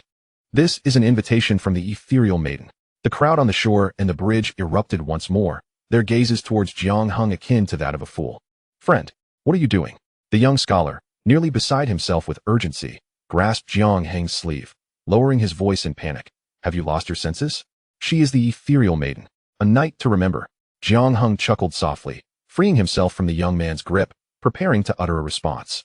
Yet, the maiden on the boat seemed unfazed by Jiang Heng's refusal, her composure intact as she softly said, "Young master, perhaps you should reconsider." Simultaneously, a voice that only Jiang Heng could hear echoed in his mind. "Young master Jiang, should you choose not to board the boat today, you may well regret it in the future." Jiang Heng's footsteps suddenly halted. Since his arrival in Zhongzhou, he had never revealed his true name to anyone. How did this maiden, Yinzi, come to know it? Moreover, the tone of the other party did not suggest a jest. Thus, Jiang Heng's curiosity was instantly piqued. The eye of the Tao quietly opened. Name, Yinzi, realm, first transition quasi-saint, virtual, initial stage saint, actual, identity, top performer of Yuxiang Tower. Member of the Heavenly Thief Alliance. Recent encounter. Joined the Heavenly Thief Alliance alongside Li Xuanqing from the Qingyun Sacred Land a year ago. Old Li. Jiang Heng was taken aback, not expecting that this fairy Yinzi was acquainted with Old Li. Perhaps he could glean some information about Old Li from her. With this thought, Jiang Heng altered his intention to leave and decided to visit the painted boat. He was eager to discover what secrets this woman harbored. Chapter 79. Nine-tailed Celestial Fox. Su Jiu. Subsequently, Jiang Heng stepped forward, leaving behind a faint afterimage, and when he reappeared, he stood silently at the bow of the boat. On the painted boat, Yinzi noticed Jiang Heng no longer hesitated and, through the white veil, her autumn-like eyes curved into crescent moons. She gracefully bowed to Jiang Heng and gestured for him to enter. Without further ado, Jiang Heng stepped into the painted boat. Yinzi followed closely behind, and as she stepped in, the curtain of the cabin gently fell. A layer of hazy mist enveloped the boat, which soon dissipated on the river's surface amidst countless envious gazes. The young scholar took a long moment to regain his senses, slapping his thigh in regret. This fellow was indeed contradictory. While verbally declining, his body was quite honest. Alas, what a shame. I hadn't even had the chance to tell him my name. Meanwhile, inside the painted boat, in stark contrast to the external expectations, the cabin was not a chamber of sensual delights, but an exquisitely elegant paradise. The spiritual energy wafted gently, with several small floating islands quietly suspended, resembling a hidden utopia. Ying slowly lifted her jade hand and removed the white veil from her face. A visage of ethereal beauty, marked with a hint of vigor, appeared before Jiang Heng. Her skin was as fair as snow, her features painted with grace. Yet, her eyes, at this moment, lacked their previous aloofness, replaced instead by a glimmer of scrutiny and curiosity. "Jiang Gongzi, please follow me," she said, her voice returning to its natural tone, less affectedly soft and imbued with a touch of competence. It seemed that Miss Ying had not invited him aboard merely for poetry. Jiang Heng maintained a calm demeanor, surveying his surroundings. Ying's lips curled into a faint smile. "While the poetry is beautiful, it was not I who invited you aboard." She walked ahead, guiding him deeper into the boat. "A dear acquaintance awaits you here." "An acquaintance?" Jiang Heng raised an eyebrow. Could it be Old Li? Upon reflection, the only individual he could consider an acquaintance in this central state was that somewhat eccentric Li Xuanqing. Jiang Heng was almost certain and chose not to inquire further. Following her instead, the two traversed several floating islands before finally arriving at a larger island than the others. On this island stood a magnificent pavilion, its plaque inscribed with the words Si Jun Pavilion. Upon seeing the name, Jiang Heng's gaze instantly adopted a peculiar expression. Saijun. What on earth could this old man be thinking at his age, indulging in such sentimental notions? Which June does he long for? Could it be that he harbors some peculiar inclination unknown to me? Ying observed Jiang Heng's expression with a glimmer of amusement in her eyes. She halted before the pavilion, refraining from pushing the door open. Instead, she turned to Jiang Heng and gestured invitingly. "Young Master Jiang, your old acquaintance awaits you inside." Suppressing the odd thoughts swirling in his mind, Jiang Heng approached the door. The entrance seemed to sense his presence and opened automatically. As he stepped inside, a scent reminiscent of orchids enveloped him. Upon fully entering, the door behind him slowly closed. The pavilion was brilliantly illuminated, with a bathing pool at its center, steam rising and intertwining with the air. Within the mist, a figure languidly reclined by the edge of the pool. As Jiang Heng approached, the sight before him made him hesitate, his mind racing with confusion. What on earth was old man Li up to? Had he truly transformed during his visit to Zhongzhou? When Jiang Heng finally neared the pool and caught sight of the figure through the dissipating mist, his mind momentarily short-circuited. The person in the pool was not old man Li at all, but a woman adorned with two fluffy fox ears atop her head, possessing an enchanting beauty that could captivate kingdoms. Her long, snow-white hair cascaded down her back, and her voluptuous form leaned lazily against the edge of the pool, with 9 foxtails gently stirring the water, creating ripples all around. The woman seemed to sense his arrival, slowly turning her head. Upon recognizing Jiang Heng, her alluring eyes sparkled with an indescribable excitement and complexity. In the next moment, she gracefully rose from the pool. Water droplets glided down her flawless skin, and the sight of her unadorned form, each curve a flawless masterpiece, was laid bare before Jiang Heng's gaze. Seemingly unperturbed, she lightly stepped out of the water and walked directly towards him. Her red lips parted, her voice quivering slightly. "My lord, you have finally arrived." Jiang Heng, whose mind had been momentarily incapacitated, now felt as if it might erupt from the overwhelming sensations. He desperately searched through 2 decades of memories since his arrival in this realm, from birth to the present, yet he could find no recollection of this woman before him. "Miss, you must have mistaken me for someone else." "Impossible," she replied, shaking her head, her gaze fixated on him with an almost dreamy expression. "Even if you turned to ash, I would still recognize your essence." At that moment, a system notification chimed in. Detected related party of the nine-tailed fox, Su Jiyue. Nine-tailed fox, color 011. Form a deep bond with Su Jiyue, and the host's personal charm value will be maximized. 2. Become a companion to Su Jiyue, granting the host natural allure. Maximize charm value. Any opposing male of no more than 1 major realm will automatically lower their intellect in the presence of the host, succumbing within a second. Natural allure. Any opposing male of no more than 2 major realms will automatically lower their intellect in the presence of the host, succumbing within a second. Congratulations to the host on elevating the relationship with Su Jiyue to that of close friends. The bond with the nine-tailed fox, Kai, is now activated. The activation of the nine-tailed fox bond has been successful. The reward for this bond, the host's personal charm value, is maximized. Is it truly activated just like that? This is their first meeting, and yet their relationship has skyrocketed to such intimacy? This has to be the most absurd and rapid bond activation since Jiang Heng embarked on this journey. Furthermore, the charm value cap reward system seems intent on ensuring that his current predicament remains exhilarating, as if tempting him to engage further. The lady has approached Jiang Heng, halting just 3 paces away, her autumn-like eyes reflecting a mix of sorrow and grievance. Where have you been all these years? I have waited for you for so long. Stop, stop, stop. Jiang Heng hastily gestured to prevent her from coming closer. Miss, please allow me a moment to gather my thoughts. I genuinely do not recall ever meeting you, he added, and could you possibly don some attire before speaking? His body felt rigid, and his mind was a chaotic mess. Upon hearing this, the lady paused, then chuckled softly while resting her forehead, a hint of self-deprecation lacing her laughter. Ah, indeed, your cultivation is still shallow, and your memories have yet to awaken. It was my oversight. With a flicker of thought, she donned a beautifully tailored purple cheongsam that accentuated her exquisite figure, concealing the breathtaking allure she had previously displayed. Observing this, Jiang Heng let out a silent sigh of relief. No, he must clarify the situation at once. He forcefully suppressed the fluttering in his heart, reminding himself, form is emptiness, emptiness is form. Gradually, his mind regained clarity, and the eye of the great Tao quietly opened. Name, Su Jiyue, realm, initial stage of quasi-emperor, identity, master of Yuxiang Tower, leader of the Heavenly Thief Alliance. The last surviving nine-tailed celestial fox. Recent experiences. In pursuit of unraveling the cycle of reincarnation, she has undergone 8 lifetimes, achieving emperorhood in each, only to scatter her path and undergo reincarnation anew. Now, she is in her 9th life. As he discerned the information displayed on the panel, Jiang Heng's pupils constricted sharply. Quasi-emperor. This realm is not recorded in the chronicles of the central continent, but Jiang Heng quickly comprehended. In his understanding, the quasi-emperor realm lies between the sage king and the emperor. However, considering that this individual has attained emperorhood across 8 lifetimes, she is hardly distinguishable from a true emperor. 9 reincarnations? Could it be that Su Jiyue was acquainted with his previous incarnation in a past life? This seems to be the only plausible explanation. Yet in this life, having just traversed into the realm of cultivation, how could there be a previous self? As he pondered, Su Jiyue's voice brought him back to reality. Well, I have waited for so long. A little more time is inconsequential. I will await the restoration of your memories. Chapter 80. In this life, I shall not let you depart from me again. With a wave of her delicate hand, the two were suddenly transported to a private chamber. Jiang Heng felt a profound shock. Under Su Jiyue's power, he sensed an inability to muster even a thought of resistance. The might of a quasi-emperor truly is terrifying. The chamber was infused with the same ethereal fragrance that clung to Su Jiyue, evoking a sense of tranquility. Su Jiyue, having shed her earlier discomposure, regained her composure, her enchanting fox-like eyes gazing intently at Jiang Heng.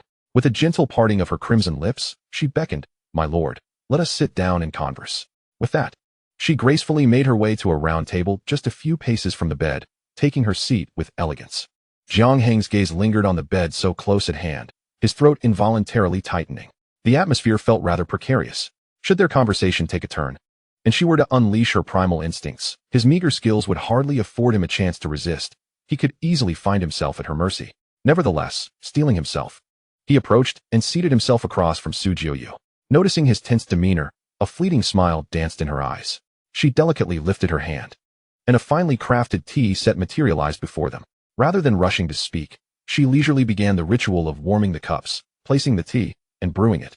Her movements fluid and graceful, enveloped in steam and the fragrant aroma of tea, which softened the room's earlier tension. Once she completed this, Su Jiyue smiled and introduced herself. "My lord, allow me to reintroduce myself. I am Su Jiyue. You may call me Jiyue." Observing her calm demeanor, Jiang Heng felt a measure of relief wash over him. It seemed he was not in immediate peril. "Miss Jiyue," he began, clearing his throat, "I wish to inquire directly about the whereabouts of my master, Li Xuanqing, and the circumstances surrounding his affiliation with your Heaven Thief Alliance." He posed his most pressing questions without hesitation. Upon hearing the name of the Heaven Thief Alliance, Su Jiyue's brewing paused momentarily, her gaze lifting to Jiang Heng, a flicker of surprise passing through her eyes. Clearly, she had not anticipated that he was aware of this. However, the surprise quickly faded, replaced by a knowing smile. After all, in this world, there was little that could remain hidden from him. She pushed a cup of freshly brewed tea toward Jiang Heng, its clarity and fragrance inviting. "Li Xuanqing is currently near this Qingyun city. If you wish to see him, I can assist you immediately," she continued. As for the Heaven Thief Alliance, she lifted her cup, savoring a delicate sip before elaborating. as the name suggests, it is an alliance that defies the heavens. There exist individuals in this world, forsaken by fate, who struggle against the odds, whether they be celestial prodigies or mere mortals, all grappling within the quagmire of destiny. The Heaven Thief Alliance gathers those unwilling to accept such unjust fates for a singular purpose. Setting down her cup, her tone grew solemn as she articulated each word with gravity, to seize a glimmer of hope from the lofty heavens. Jiang Heng felt a jolt of realization at her words. To wrest hope from the heavens? Such ambition and audacity were indeed remarkable. After conveying her thoughts, Su Jiuyu resumed her composed demeanor, and in her palm appeared an ancient copper mirror, seemingly from nowhere. My lord, would you like me to contact Li Xuanqing for you now? Jiang Heng, roused from his astonishment, pondered momentarily before nodding slightly. In the next instant, the mirror's surface rippled like water, revealing an image that materialized before them. At the opposite end of the mirror, a somewhat aged figure hurriedly bowed, his voice laden with reverence. Alliance leader, you have summoned me unexpectedly. Is there an urgent matter you wish to address? Observing the familiar visage in the mirror, Jiang Heng's tense heartstrings abruptly relaxed, a hint of moisture gathering at the tip of his nose. Su Jiyue, with a subtle smile, directed the ancient mirror towards Jiang Heng. Indeed, there is a matter at hand. Take a look, who has arrived. Little Jiang. In an instant, Li Xianxun in the mirror recognized his beloved disciple, Jiang Heng. His eyes sparkled with excitement, and the previous demeanor of respect vanished in an instant. He leaned eagerly towards the mirror, scrutinizing Jiang Heng from head to toe, then, as if struck by a thought, asked with a curious expression, how is it that you are with the Alliance leader? Impressive. Have you joined the Sky Thief Alliance as well?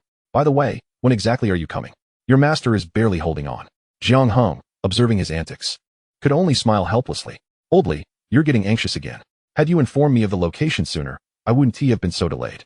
I'm currently in Qingyun City and will arrive shortly. Unfortunately, I had to remain elusive to evade those old geezers chasing after me. Li Xianxun sighed in exasperation, then swiftly reverted to his respectful demeanor. Alliance leader, I have matters to attend to. Might I inquire if there is anything else you wish to convey?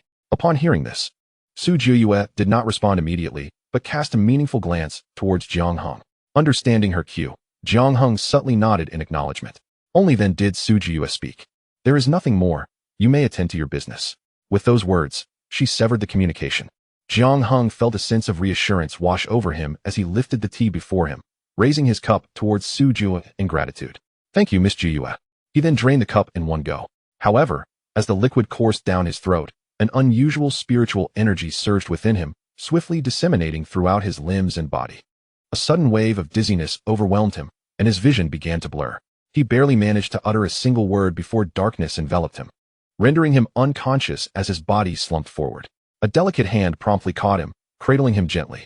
Su Jiuyue gazed down at the unconscious Jiang Heng, her previous composure and elegance evaporating, replaced by a near-manic obsession. The reason she had feigned assistance in contacting Li Xianxun was to allow him to let down his guard and drink the tea.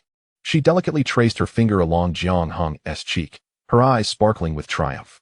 Subsequently, she formed a seal with her hand, creating an invisible barrier that resonated with the strand of spiritual energy within Jiang Heng.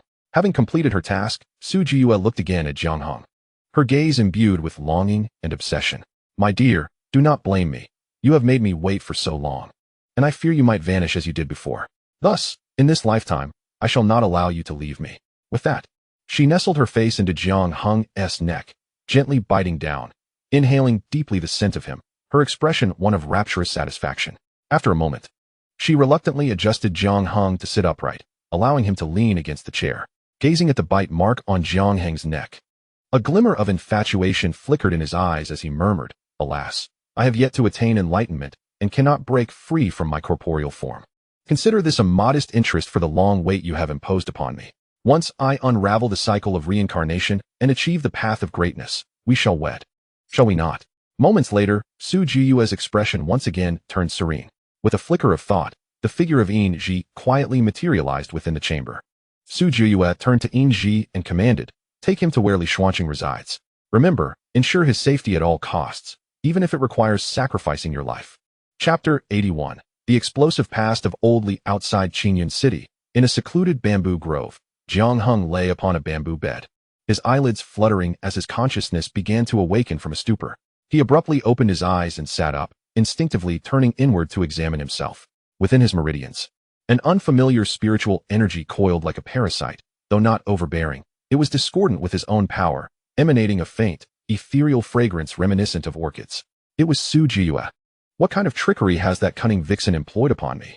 A weight settled in Jiang Heng's heart as he activated the eye of the great Tao, scanning his own being. Status: host bears the heart and soul imprint. Effect: every action of the host will be sensed by the sharer, allowing the host to share spiritual power with the caster and cannot be dispelled by forces below that of the caster. Of course, Su Jiyue cannot perceive this system. Upon reading these lines, Jiang Heng's countenance darkened instantly. Wasn't he this akin to installing a surveillance device upon himself? He inhaled deeply, forcefully quelling the rising anger within, and silently urged, "System, activate the invulnerability of all laws and dispel this cursed thing." Invulnerability of all laws successfully activated. Dispelling in progress. Dispelling failed.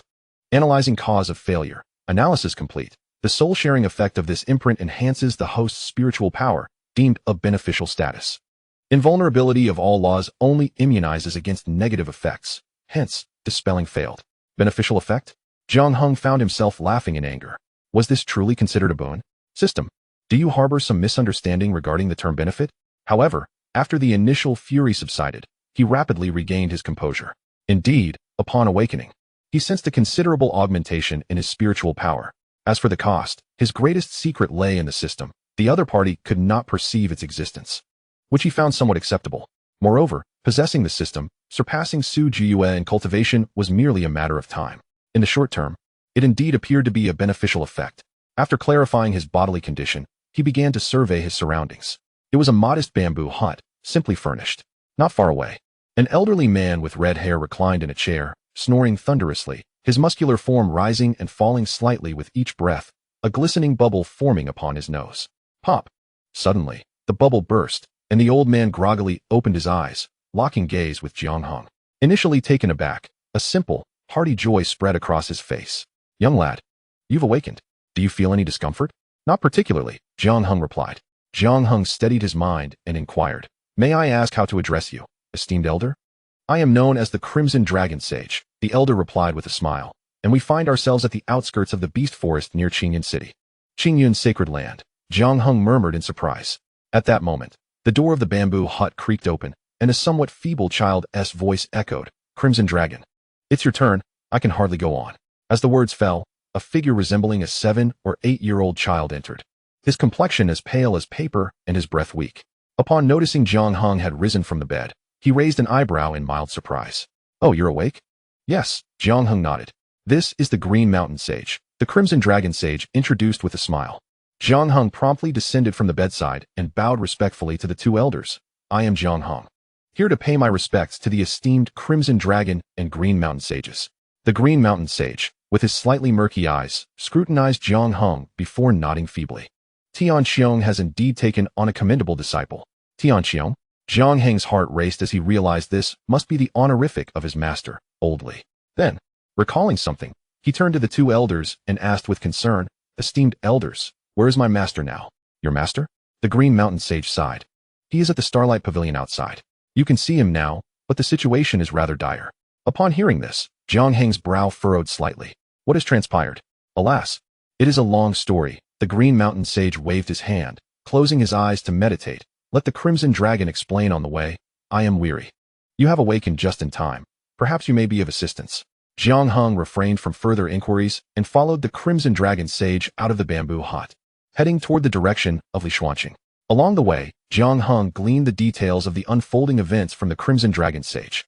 It turned out that a disciple named Li Ling'er from the outer sect of Qingyun Sacred Land had been publicly crippled by the beloved daughter of the current Sacred Lord, Chen Shui, during the inner sect promotion test, leaving her in a near-death state. Upon receiving this news, Lishuanqing was enraged. He then allied with several Sacred Realm elders of the same lineage, sacrificing their essence, and forcefully broke into Qingyun Sacred Land to rescue Li Ling'er. Now, he was at the Starlight Pavilion, attempting to concoct the 9 Revolutions soul returning pill to extend her life. Wait a moment, Li Ling'er, Lishuanqing. They both share the surname Li. Jiang Heng's steps faltered, a ludicrous thought flashing through his mind. Could it be? The Crimson Dragon Sage, noticing Jiang Heng's subtle expression, discerned his thoughts and candidly stated, "Indeed, as you suspect, Li Ling'er is the illegitimate daughter of your master and the current Sacred Lord's wife. Over the years, we dared not keep her by our side, nor could we trust sending her elsewhere. Thus, we arranged for her to stay in the outer sect while discreetly looking after her. However, in this world, secrets cannot remain hidden forever, and eventually, the truth was exposed. Although Jiang Heng had his suspicions, hearing the confirmation from the Crimson Dragon Sage left him utterly astounded. Indeed, you are remarkable, Oldly. Not only have you brazenly cooked the guardian beast of the Grand Elder, but you've also embroiled the Holy Master in your schemes. Is it any wonder they would cast you out of the sacred land? As they spoke, the two arrived at the front of the starlit pavilion, where a rich and intoxicating aroma of medicinal herbs enveloped them. Within the pavilion, a muffled groan faintly echoed. The expression on the Crimson Dragon Sage's face grew gravely serious. This is not good. It seems your master is struggling. Chapter 82. Oldly, do not panic. I have managed to connect. As soon as the Crimson Dragon Sage finished speaking, the two transformed into streaks of light, swiftly entering the starlit pavilion.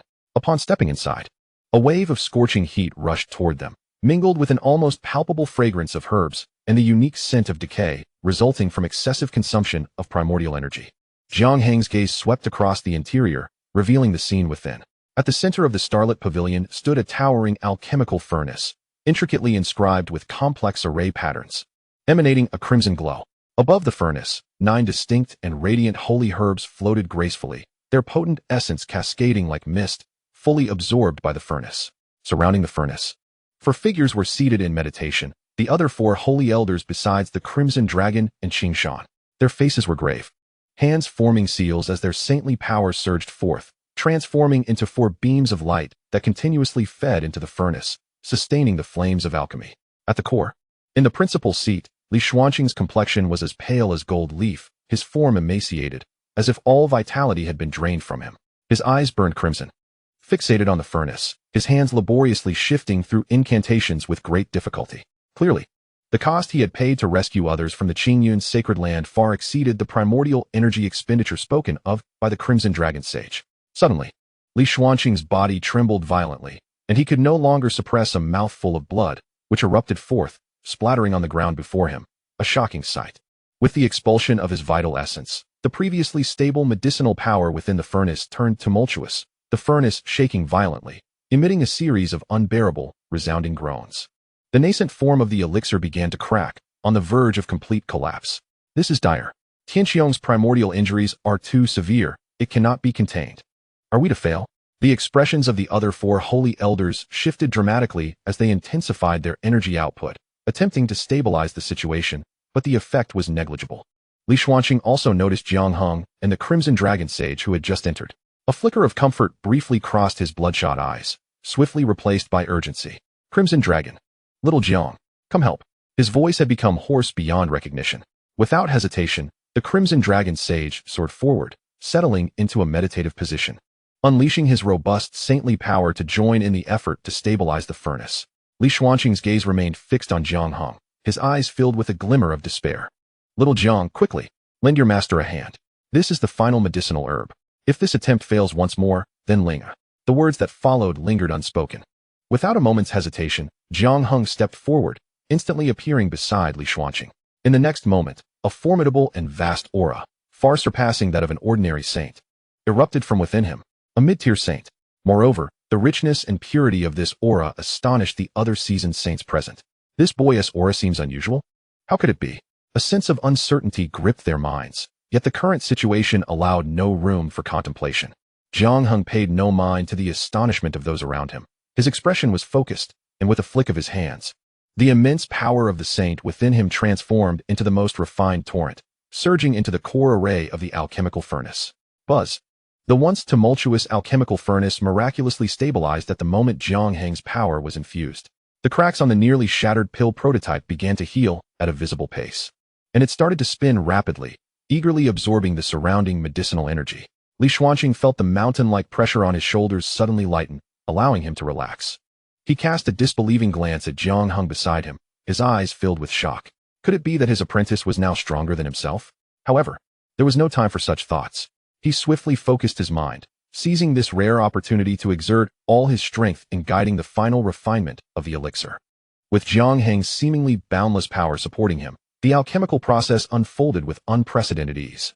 An hour later, accompanied by a clear sound of the pill's resonance, the lid of the furnace shot upwards, A golden elixir, the size of a longan, perfectly round and adorned with 9 intricate patterns, floated out, filling the entire loft with a rich aura of life and fragrance.